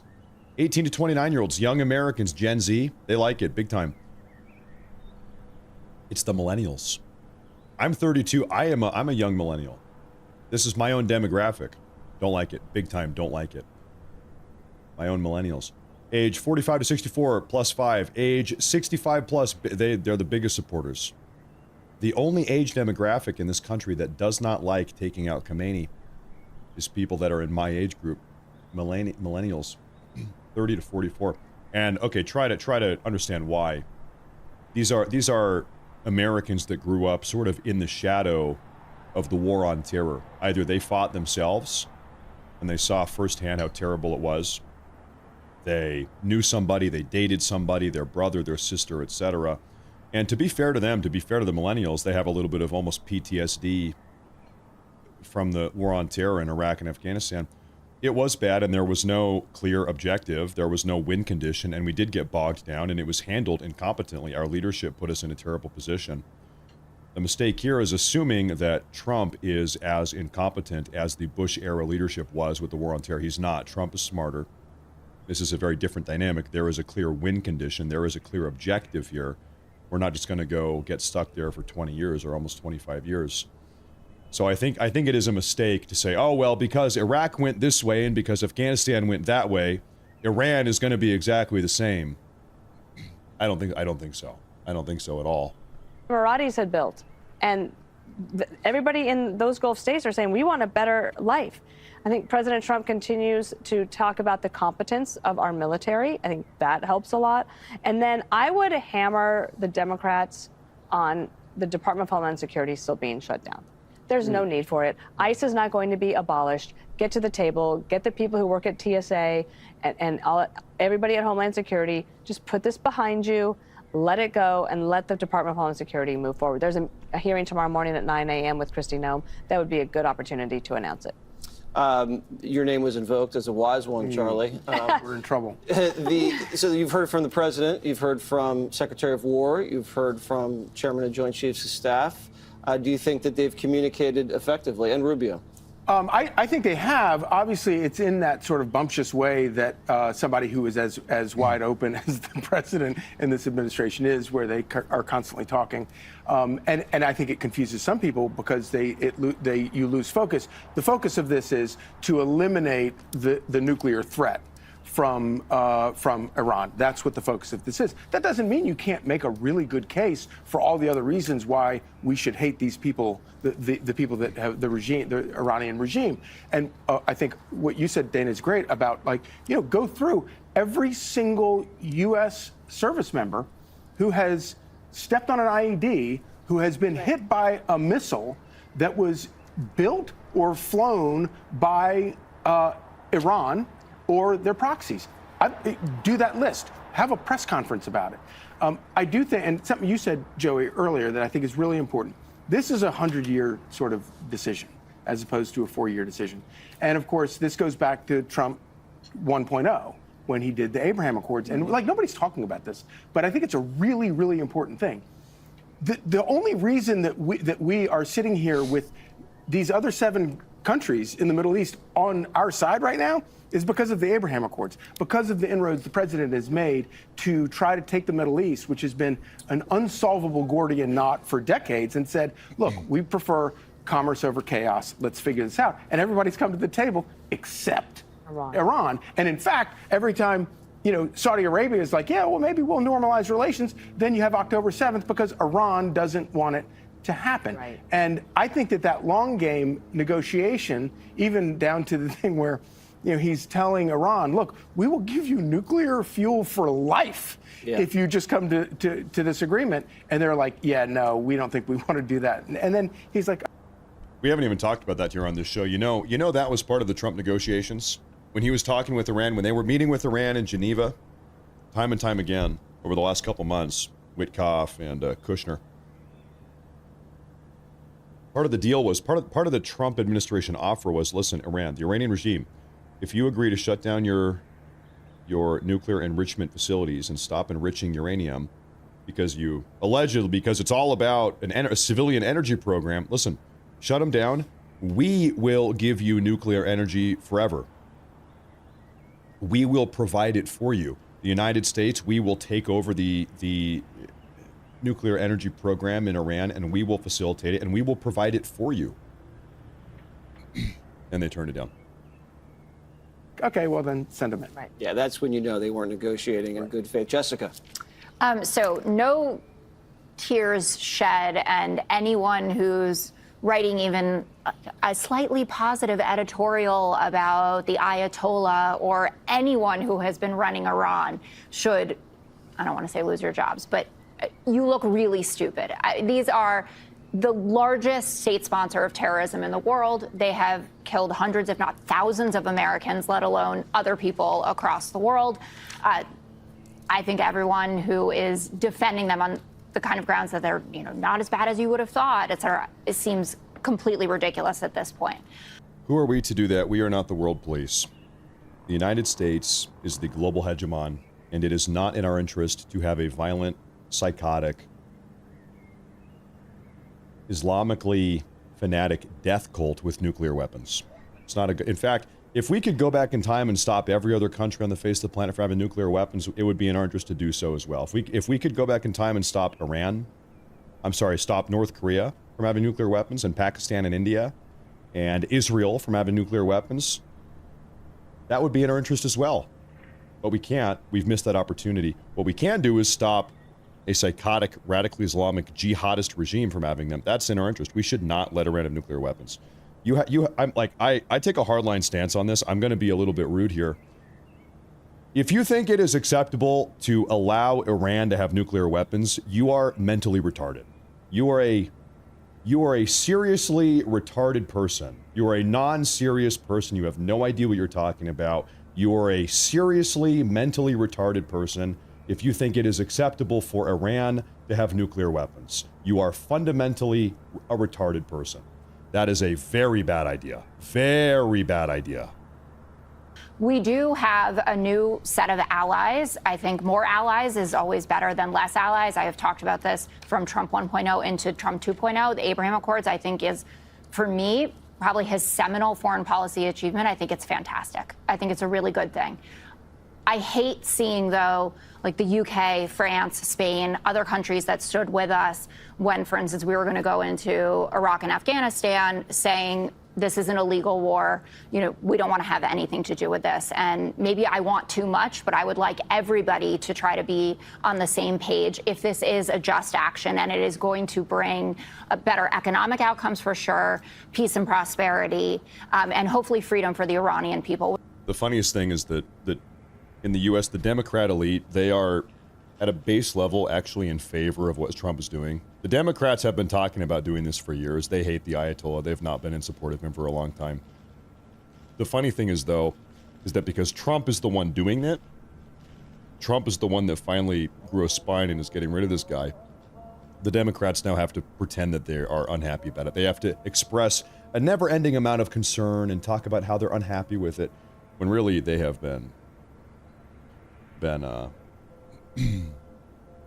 they've been pushing this for a long time. Let me see here. I love you, bro, but they never had nukes. George Bush all over again with Zio pulling the puppet strings. To be clear, Iran does not actively, well, maybe now they do. Iran didn't, maybe now they do. I don't know, over the last couple of days. Iran has maintained for 35 years publicly, this has been their entire national security policy, is strategically maintaining the capacity to develop nukes if they want them. It's called a nuclear perimeter state, okay? So they have not actively had a nuclear weapon, but they have strategically maintained the capacity to make one if they want. And maintaining that strategic capacity to make one if they want has provided the leverage and the backstop for them to then project power across the Middle East for 35 years with effectively complete and total impunity. So that is why they've done this. So anybody saying, well, they didn't have nuclear weapons, their entire policy has been nuclear ambiguity. Saying, hey, we don't have nuclear weapons, but we could make them anytime we wanted. That's been their policy. That's been the policy. And that's been public knowledge for a very long time. A very, very long time. That's not even up for debate. They've been, like, bragging about that.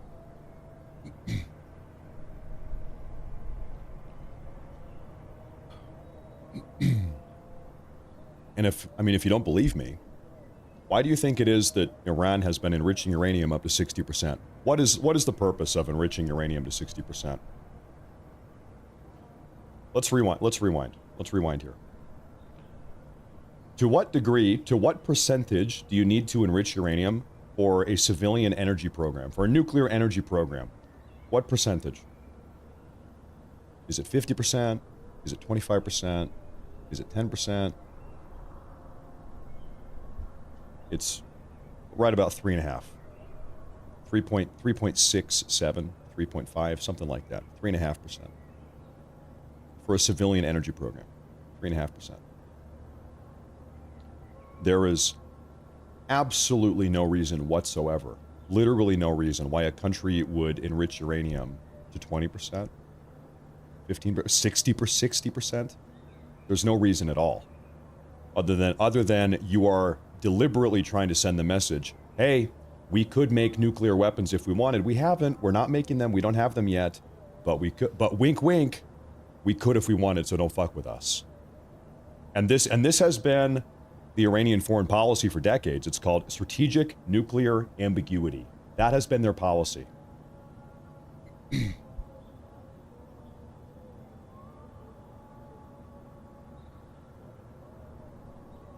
And so Trump has said, effectively, we're not going to allow you to pursue that policy anymore. If your nuclear program really is just about energy, civilian energy, as you've said it is, then okay, let's work out a deal. You stop enriching uranium, and we will give you nuclear energy forever for as long as you want. We'll provide it for you. If that's all you want is you just have a humble request of nuclear energy, okay, we'll provide it for you. We'll sign the contract. We'll give it to you. They didn't take the offer. What's more, why does Iran, perhaps the most oil-rich, energy-rich country on the face of the planet, why do they even need a nuclear energy program? Why do they need a nuclear energy program? You kind of have to ask the question, why do they need it?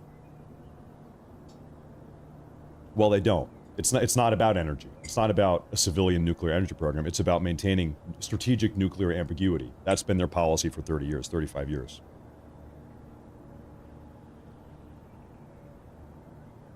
Trump said, okay, that's enough. We're not doing this anymore. You know, in a lot of ways, it's almost like a don't make me get my big brother type of scenario. You know, Iran is projecting power and destabilizing the Middle East and interrupting commerce to the tune of hundreds of billions of dollars over the last couple decades, potentially trillions. Projecting their power and then saying, hey, and you're not allowed, you can't stop us, because if you push back on our power projection across the region, I'm going to get my big brother. And who's Iran's big brother? It's, in this example, in this metaphor, it's the capacity to make nuclear weapons. They're saying, hey, listen, we don't have nuclear weapons, but we could if we wanted. So you better not push back too much. Otherwise we will. So you just kind of have to sit here and accept the fact that we are destabilizing everything in the entire region and fucking everything up for everybody. I mean, let me ask you a question. All of these super based far right Americans we have in the chat, there's a lot on Rumble. I'm so based, I'm super far right and I support the Iranian regime or whatever. It's like insane. But let me ask you a question. Why do you think it is that Qatar and Bahrain and the United Arab Emirates and Saudi Arabia and Kuwait, why do you think it is that all of these Persian Gulf nations don't want anything to do with Iran and in fact are happy to work with the US? It's because they have chosen commerce. They don't want ballistic missiles and jihadist these are Muslim countries. Once again, these are all Muslim countries in the Middle East. Not even they want to have these type of shenanigans. They don't want ballistic missiles. They don't want suicide drones, you know, crashing into their five-star hotels. They just want to be rich, normal, regular, productive countries. They would rather just have functioning civil societies rather than jihadist terror groups blasting ballistic missiles into their skyscrapers. They've chosen that.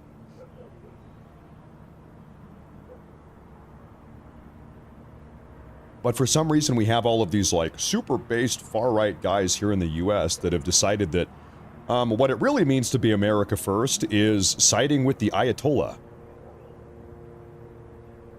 I'm America first, I'm super far right, and because I'm so based, I'm like on Team Iran or something.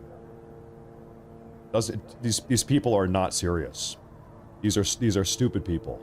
And I hate to say it because they're like kind of on the right like me. They're supposed to be on the right at least, but they're just stupid people. I hate to say it, they're just stupid people. They are.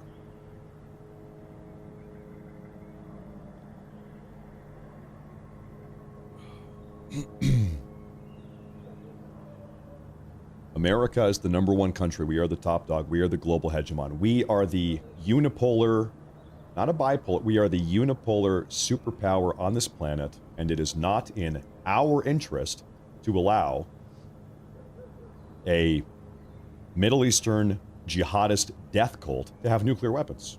It's not, explain how that is, explain, you got to sell me on this. Super based America first guy. How is it in the interest of me in America? How is it in the interest of because I am America first. How is it in my interest as an America first American to have a Middle Eastern death cult have nuclear weapons? Tell me, how does that benefit us or our geopolitical stance? Sell that to me. Tell me how that strengthens America. What does that do for us? Sell me on it.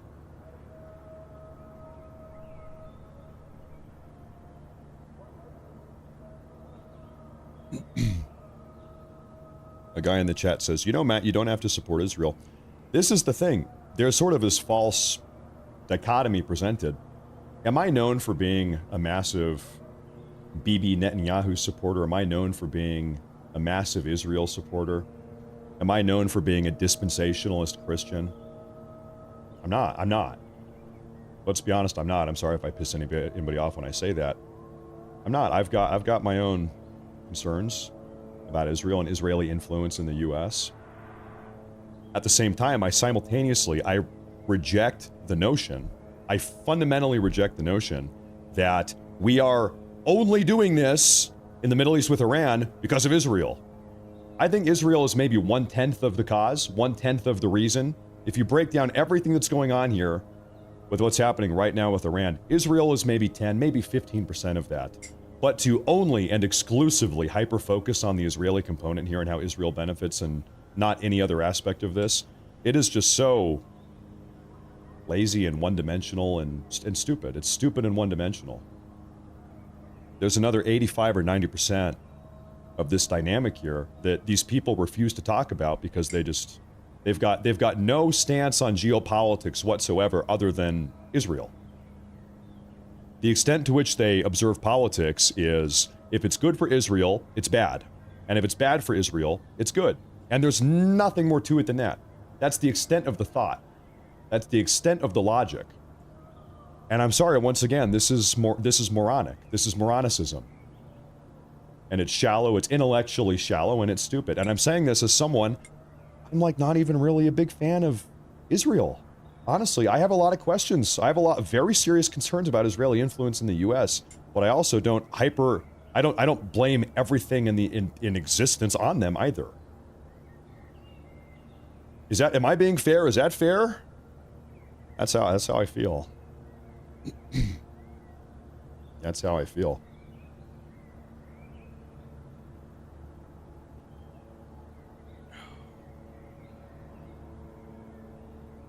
Same. There you go. Same. We have a couple people that say the same. Half-wits, maybe half-wits. I don't know.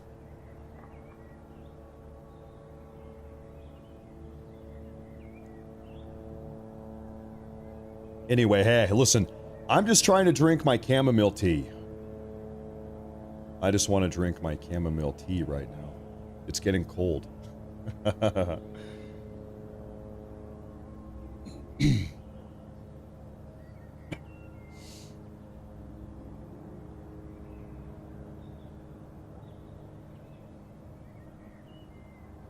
No, anyway, with that impassioned rant out of the way, we have a report coming out 6 minutes ago.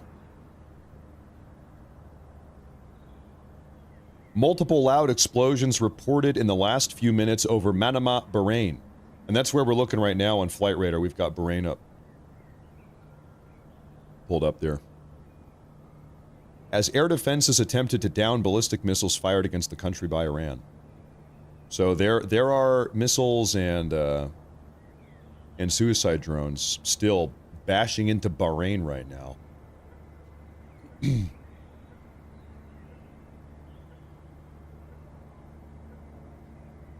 know, just like a very basic question to ask.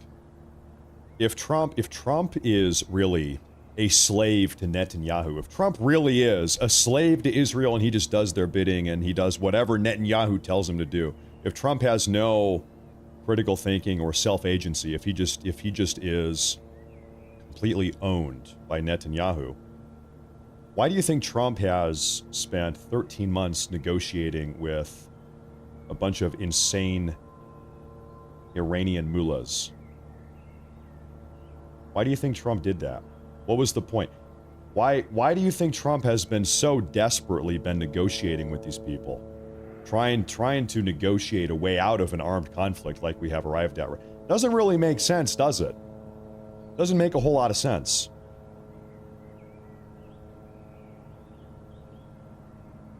Crash up. Hey, listen, can't a white man crash out sometimes?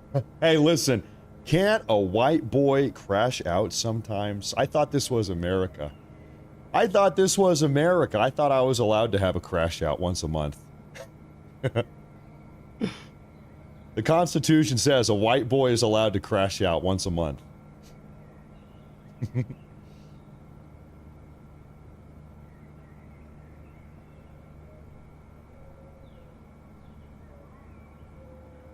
Now,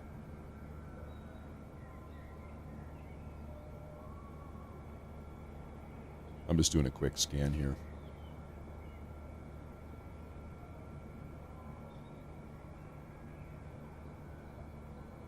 I'm curious. I'm going to actually pull up our maritime traffic tracker here.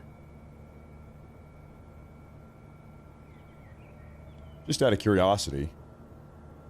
Each one of these dots is a boat just docked up in in Bahrain. Just curious. I'll go back to the flight radar tracker now. Well, first off, let me just take a quick look at the Strait of Hormuz. You do see some of these very daring vessels. You are from where? What the hell country are you from, brother? Where is this from? Aruba. You know what I'm noticing? The only boats that are willing to risk it and try to pass through the Strait of Hormuz in spite of the Iranian threat that they're gonna blow up all the boats to try to make it through. It's all these African, like, it's all these third world African countries. They're sending it. Aruba, hey, we've got nothing to lose. We're going in. I'm going in. Says the Aruban captain. Says the captain from Aruba. I'm going in. we have another one here. Where are you from? I think you're from Liberia. You got to be Liberian. I recognize that flag. Liberia. I'm going in. I'm going in. They're like dodging Iranian missiles. Iranian missiles are crashing into the water. Turn hard to port. Iranian missile inbound. And where are you from? Another one from Liberia. Yep, another Liberian. Witness me.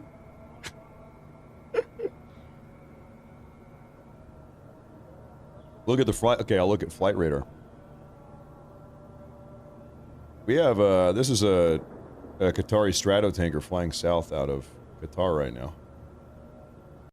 We've got Bahrain pulled up because allegedly there's massive explosions.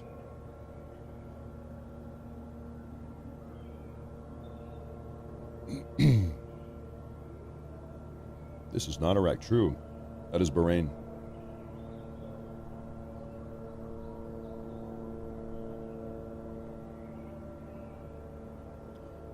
Okay, real quick update on... Okay, a little recap here, ladies and gentlemen. If you will remember 2 days ago, we had a bunch of anti-American, pro-Iranian regime Pakistanis attempt to break into the U.S. consulate building in Karachi, Pakistan. Following the news that the Ayatollah had been killed, a bunch of anti-American Pakistanis took weapons and clubs, and some of them had guns, and attempted to break into the U.S. consulate building in Karachi. Okay, well, I have an update for you. Let me pull the update. It says... 2 U.S. officials have now confirmed to Reuters reports from this past weekend that U.S. Marines assigned to the Marine Corps Embassy Security Group based out of the Marine Corps Base Quantico, Virginia, opened fire on crowds of rioters that were attempting to storm the U.S. consulate in Karachi, Pakistan. At least 10 rioters were killed during the incident, while dozens of others were injured, with it initially believed that the gunfire had originated from Pakistani security forces. Okay, I'm not a Marine. I don't know if I'm allowed to say this because I'm not a Marine. Maybe I'm not, maybe I am, but can I say hoorah? What do you guys say? Hoorah! I'm gonna say it just this once, please forgive me. These radically Islamic Pakistanis tried to break into a U.S. consulate because they were pissed off at the U.S. because we blew up the Ayatollah. They brought guns and weapons, and the Marines opened fire and killed 10 of them. FAFO. Hey, that is a certified FAFO. Certified FAFO moment.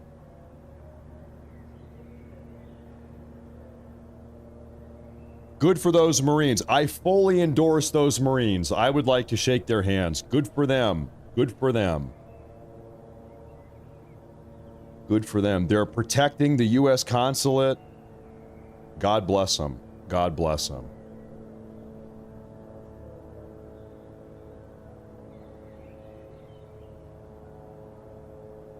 They killed 10 of them. That's crazy. I can play a little bit of the footage of that. By the way, we have footage of this. I can't play too much because the video actually does show people dying in it. So I got to be careful here. Okay, no, okay, this video I can show you. This is what that looked like. Oops. This is what happened here.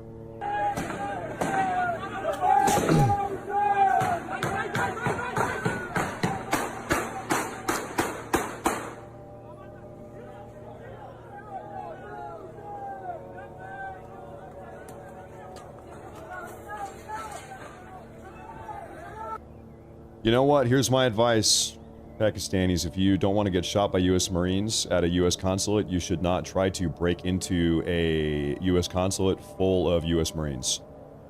And then look at this, just idiot. Look at this silly Billy. What are you, dude? What are you doing? What are you trying to shoot the moon? Are you trying to shoot the moon out of the sky? What are you doing, man? What are you trying to shoot the sun? You're gonna shoot this? You're gonna what? What is the game plan? You're just popping rounds into the consulate. What are you doing? These people. These people. So anyway. So that's what happened, and then the Marines fired back and just lit him up. They just lit him up.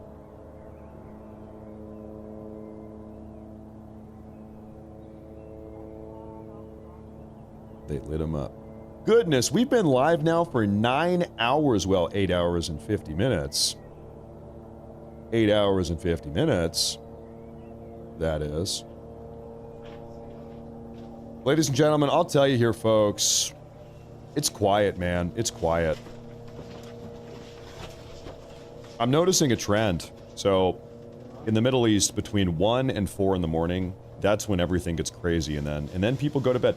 At between 1 and 4 in the morning, they all start blowing each other up. They're firing rockets and missiles. It's crazy. That's the chaos hours, 1 to 4 a.m. And then they tucker themselves out. They tire themselves out. They go to bed. And now I think they're all asleep. It's over. I think it's over. For the day. For now, at least. For now.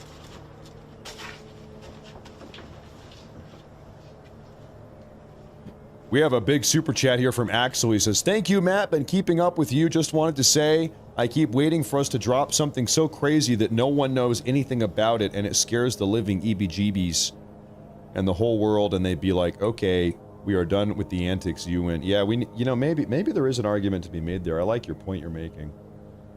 We need to kind of show our hand a little bit. We need to show a little bit of the secret Area 51 alien technology we have. Just to kind of, put everybody back in their place. Maybe these people are getting a little bit too crazy. Maybe we should bring out the photon cannons just one time. Maybe we should bring out the Death Star. Can you imagine if Trump, unveils a Death Star, he brings out the Death Star? We've got the Death Star. We're capable of blowing up entire planets. We got to bring out the Donald Trump. We got to bring out the Trump Star. Anyway, just show them. Just show them one time. You don't even have to start blasting off lasers. Just show them. Just let them look at it. Anyway. Hey, thank you very much. Thank you very much. Thank you very much. I appreciate that. I appreciate that a lot. Thank you very much. That's a big one. I appreciate you tuning in. The Golden Star. We call it the Golden Star. Experts agree it's the greatest Death Star you've ever seen. Okay, we have a big Rumble rant from Croat Patriot USA. He says, English unleashed opium on China, and China unleashed fentanyl on the USA. That's right. The United States needs to round up all our wild pigs and unleash them on Iran. Send all the wild pigs over there. Yeah, they wouldn't be happy about that. Probably wouldn't be. I remember seeing videos during the War on Terror. You had U.S. servicemen spattering pig's blood on some of the artillery shells and stuff like that. Back in the Iraq-Afghan days.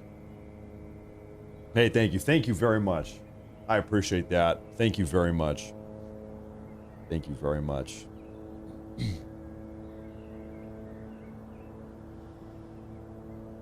It's a big Rumble rant.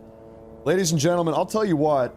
I think it's going to be a wrap for today's show. I think we should keep to the schedule. Keep to the schedule here. We're going to keep doing daily live coverage like this every single day as long as this is going on, I guess. And we'll be back tomorrow in the morning around the same time we went live today. We'll do another all-day live broadcast coverage. I think that's the plan. Ladies and gentlemen, I want to say thank you all very much for tuning in today. I really do appreciate it. If you have not already, make sure to hit that like button and subscribe and do it all. Do it all. Robert, final super chat of the day. Robert Luthi, he says, Matt, you do such a great job. No speculation, calm reporting, tons of resources, and great real-time reporting. Keep it up. Yeah, I appreciate that. There is maybe minimal speculation. There's a little bit maybe sometimes, but hey, we try. Listen, we try to just bring the news and put it up and break it down live together. You know what? I really like doing this. I like getting you guys involved and saying, what do you think? Hey, what's going on? What do you guys know? What do you think is going on here? And between you and me, just on a personal level, I love doing these 9-hour-long broadcasts way more than sitting in my office here by myself and editing videos and recording videos and editing videos, sitting here by myself talking. I get lonely. I get lonely in here. Just plugging away, editing videos and whatever. So I love hanging out with you guys. I love to do this. This is my favorite thing to do. Favorite part of the job, if you can call it that. So I'm happy to do these every single day. As long as we've got a reason to do it, I'm happy to tune in here and do this with you guys and break it all down and make sense of it together. So anyway, that's a wrap. Thank you very much. I appreciate that. I appreciate that a lot. I'll see you guys. I'll see you, ladies and gentlemen, tomorrow morning, early afternoon. And until then, God bless. Stay safe. What time tomorrow? Sometime around 9 Western, noon Eastern. Ballpark figure, something like that. That'd be my guess. So I'll see you folks tomorrow. Take care. Until then, God bless, stay safe, and thank you very much.